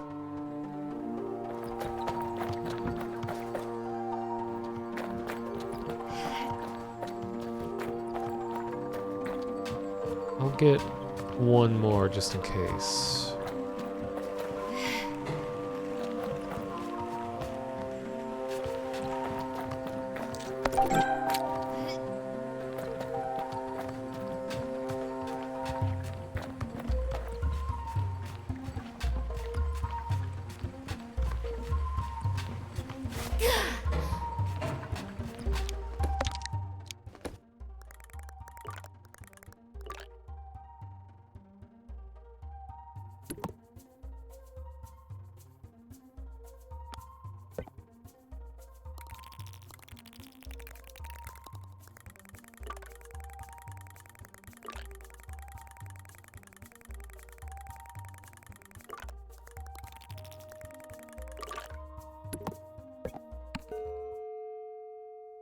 Is there a marketplace?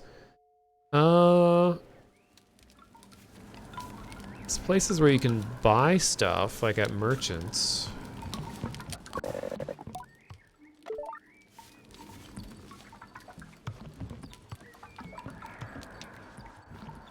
Come back here!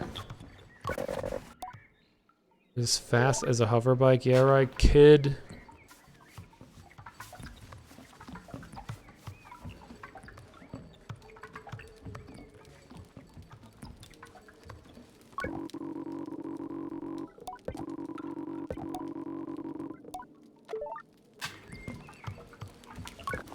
Oh, look who it is. Well, look who's here, my favorite fellow glider. Funnily enough, I was just thinking about you. I was thinking about you too. Were you? Well, sounds like destiny to me, or at least a bit of good fortune, which frankly is good enough. Elisabeth chuckles, hands on hips. I ask her why she was thinking of me. Because I was considering all the things I never got to see in my first gliding. I was in such a hurry to get to Ecria. What was that again? Yeah, or Acria, and become a guard that my gliding was more of a piercing, a straight shot to the big city. Before I knew it, I was years along my path, and I'd never seen Hakoa, never swam in underground lakes, never figured out what's inside a Nemur plant. Now here I can help. Before she can trail out into any wistfulness, I tell her that I already know what's inside a Nemur plant. She claps her hands together. You don't, do you? I thought that I can help Elisabeth using something I happen to have found along the course of my travels. Warms me. It's a small reminder of the gliding's purpose. I show her the butterflies I collected. Well, that was easy. Amazing! Elisabeth is wrapped in wonder. Butterflies? Who knew? You'd given me 1,000 chances I never would have guessed. I love butterflies, don't you? They flit across the world along their own little paths, dancing along in the wind, alone in the wind, but they seem so pleased whenever they meet up. Like us, I think. A bit like us, I think. She looks out at the horizon again. Thank you, you're a wonder, and please take this. Another badge for the Nemur picking, butterfly wrangling young glider who's been so helpful. Ooh, I can get the guard mask now. Take the badge and put it away. I always thought guards were stern and stoic, but Elizabeth is bright, joyful. It is powerful. Next on my list, I've got Hakoa. Decided it was worth taking the trip. Wish me luck, and I'll wish our paths to cross again. I have a feeling they will. With a wave, I say goodbye to Elizabeth and go on my way.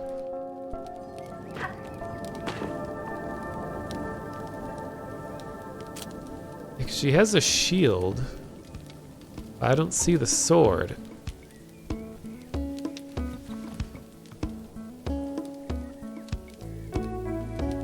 Unless maybe there is some sort of, what's it called? Like an armistice? Armistice, whatever, however it's pronounced. Where there's no more violence in this world.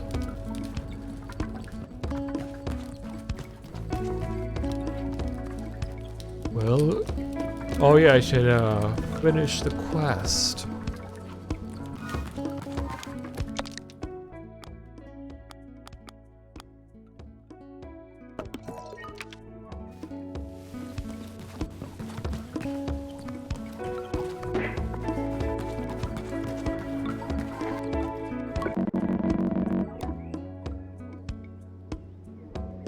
Scrapping ain't an easy mask to wear. It's bloody dangerous and dead lonely.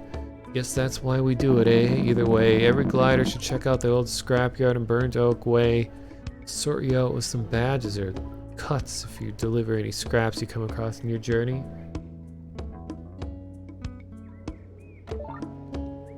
Okay, you weren't who I was looking for.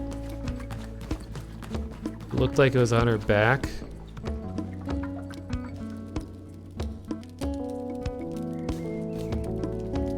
Is it?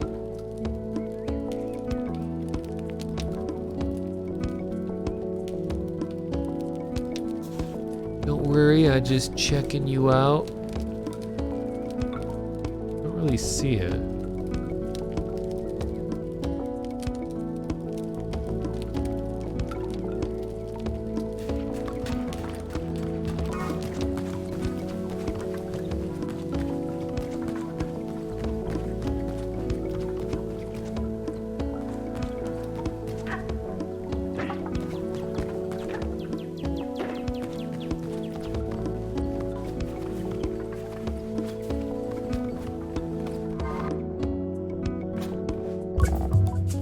Greetings, glider. What can I do you for? I hand the innkeeper my collected beetles, and she claps a little before taking them and setting them gently aside.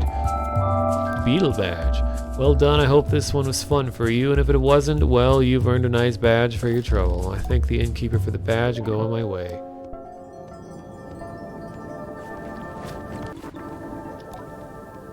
Yo, it's Urgert. My clan has always been in the Wash. We rarely ventured beyond its borders. They say the chalk mounds were once bones of dead creatures killed by the fall of the whale and left to erode over time. Well, that was loud. It's a bit creepy to think about, but the thing that really gives me the spooks is that petrified forest. You can hardly see your hands in front of you, in front of your face.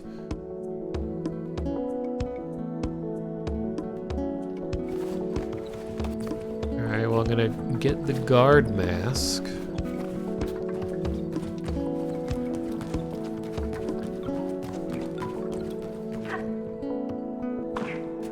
Another quick fisting is in order.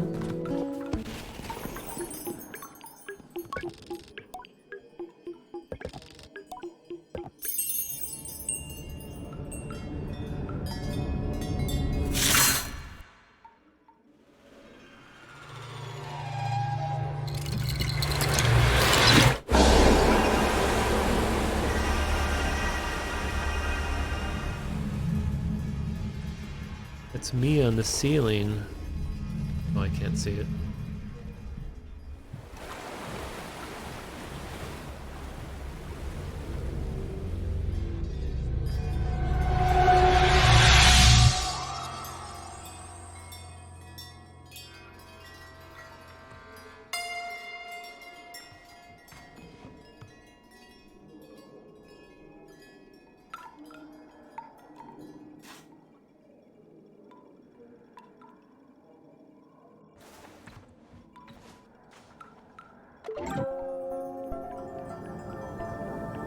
See that? There we go, it's me.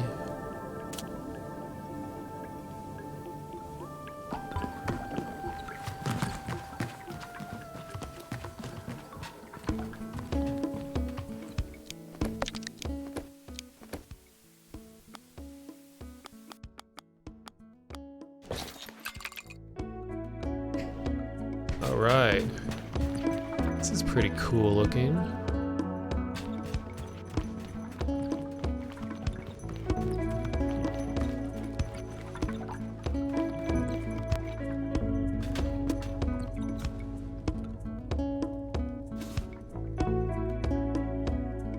This would kind of fit with this one other outfit.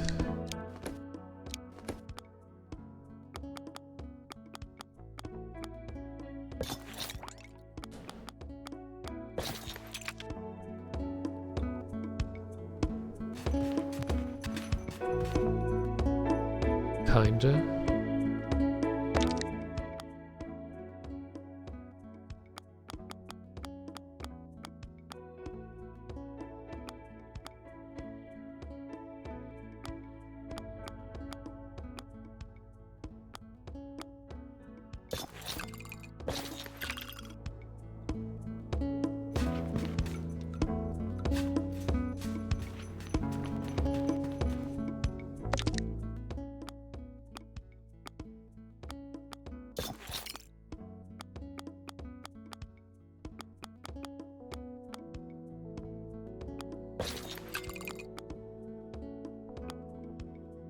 Here we go.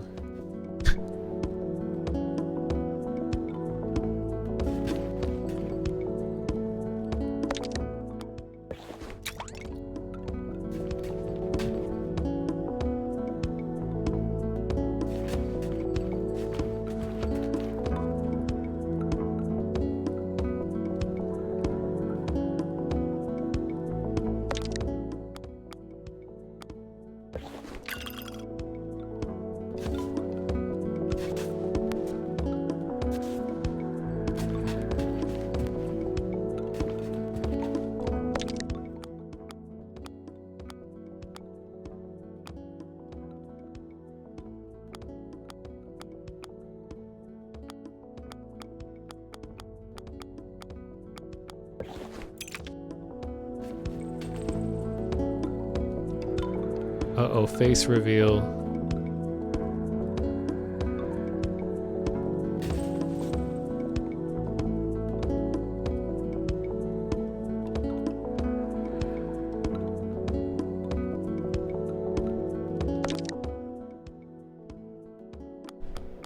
A brain reveal.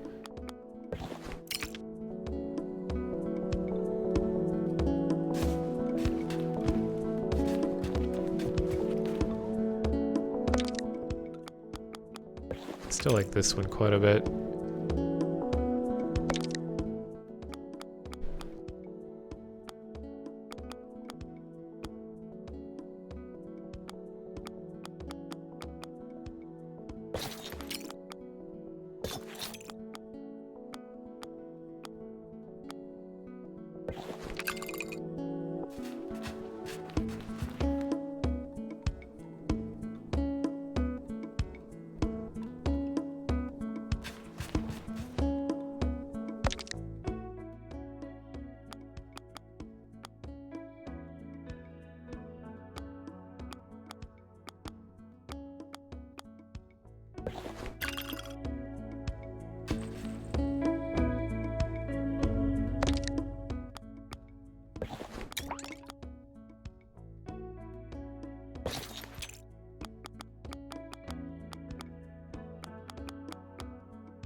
Still can't beat this one.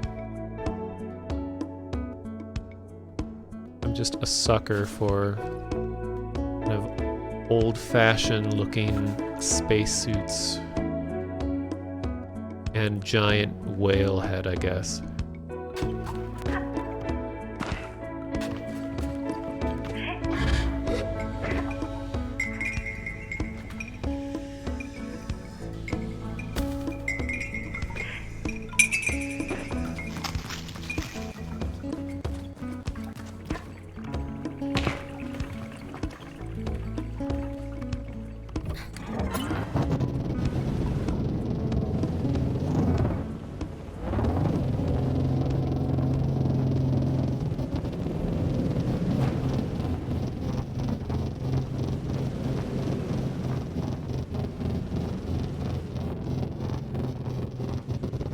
Okay, well, I think I pretty much did all of the tasks I wanted to. It still feels like there's a lot more going on in the game still.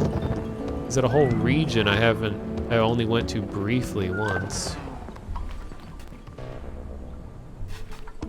So I think it would be a good stopping point. So this whole area here is like crazy stuff. Probably gonna like this region a lot because it's storming all the time and it's like dark. Love it.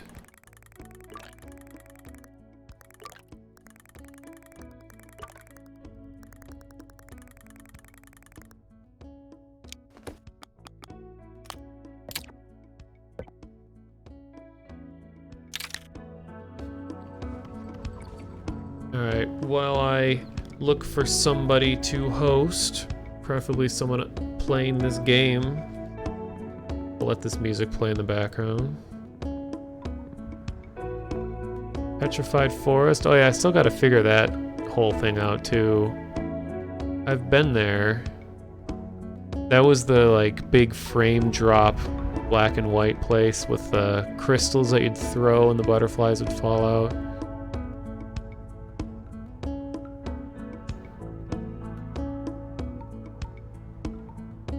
Okay, let's see who else is playing this.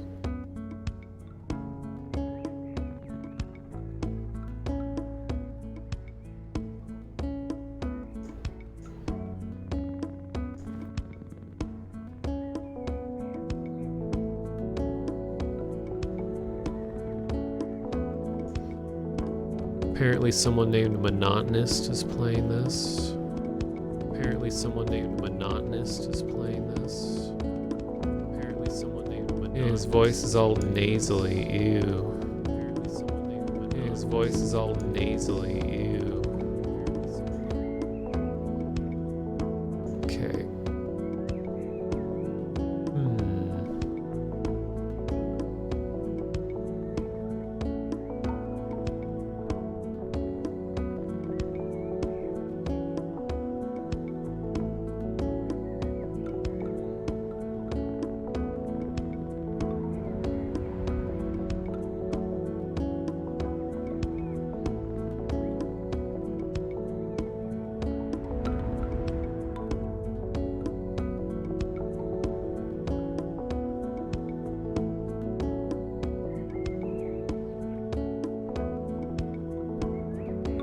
Get rid of my allergies. Yeah, this time of year is terrible for that. Luckily, as it gets further in the fall, it gets better. And then winter, I don't have allergies at all. Except to cats. Cats are just a forever allergy, unfortunately.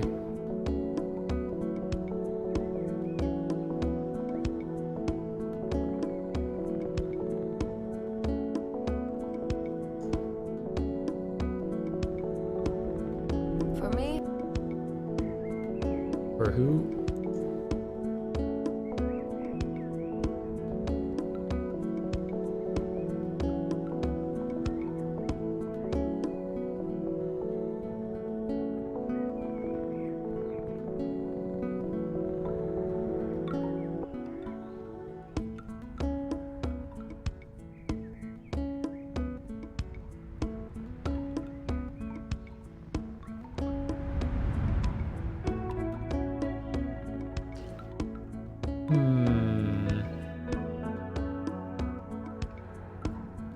Let me check. Because I don't want to raid a channel that isn't English speaking. Nothing against non-English speakers, I just don't want to dump a bunch of English speakers into a non-English channel. See if anyone I know is streaming currently.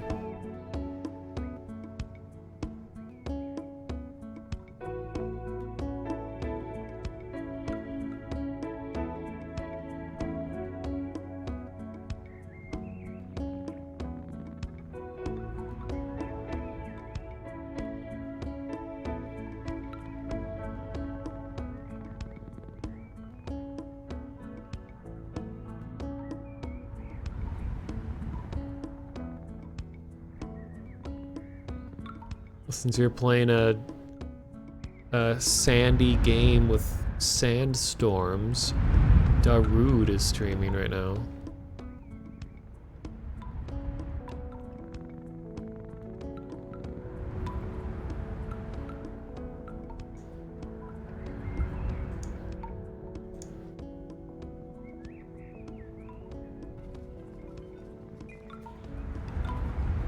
Okay. Alright, it looks like we've covered this whole area. It's done. There's something over there that I want to grab.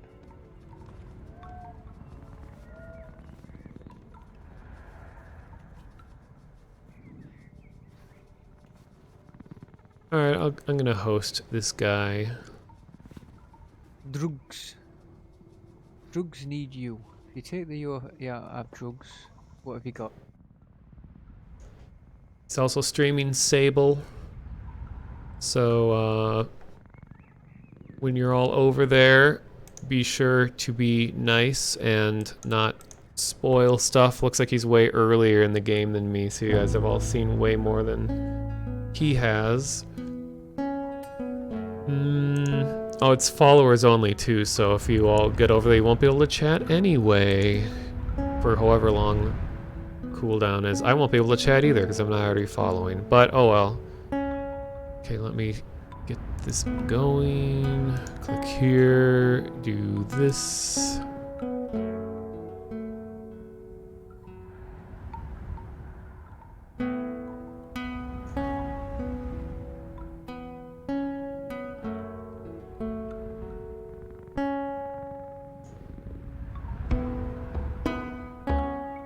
Alright, so yep, thank you everyone who watched me tonight in all 11 hours of this stream. Sable is a really great game, enjoying it a lot so far. Looks great, sounds great, it's just been very relaxing. It's my general tone and way of life. It's on Steam right now. I think it's like $20 or something, and then it's on Game Pass, which I think means that if you have Game Pass, play it for free? Well, you're paying for Game Pass, but like you don't pay extra for the game, I think? I don't know.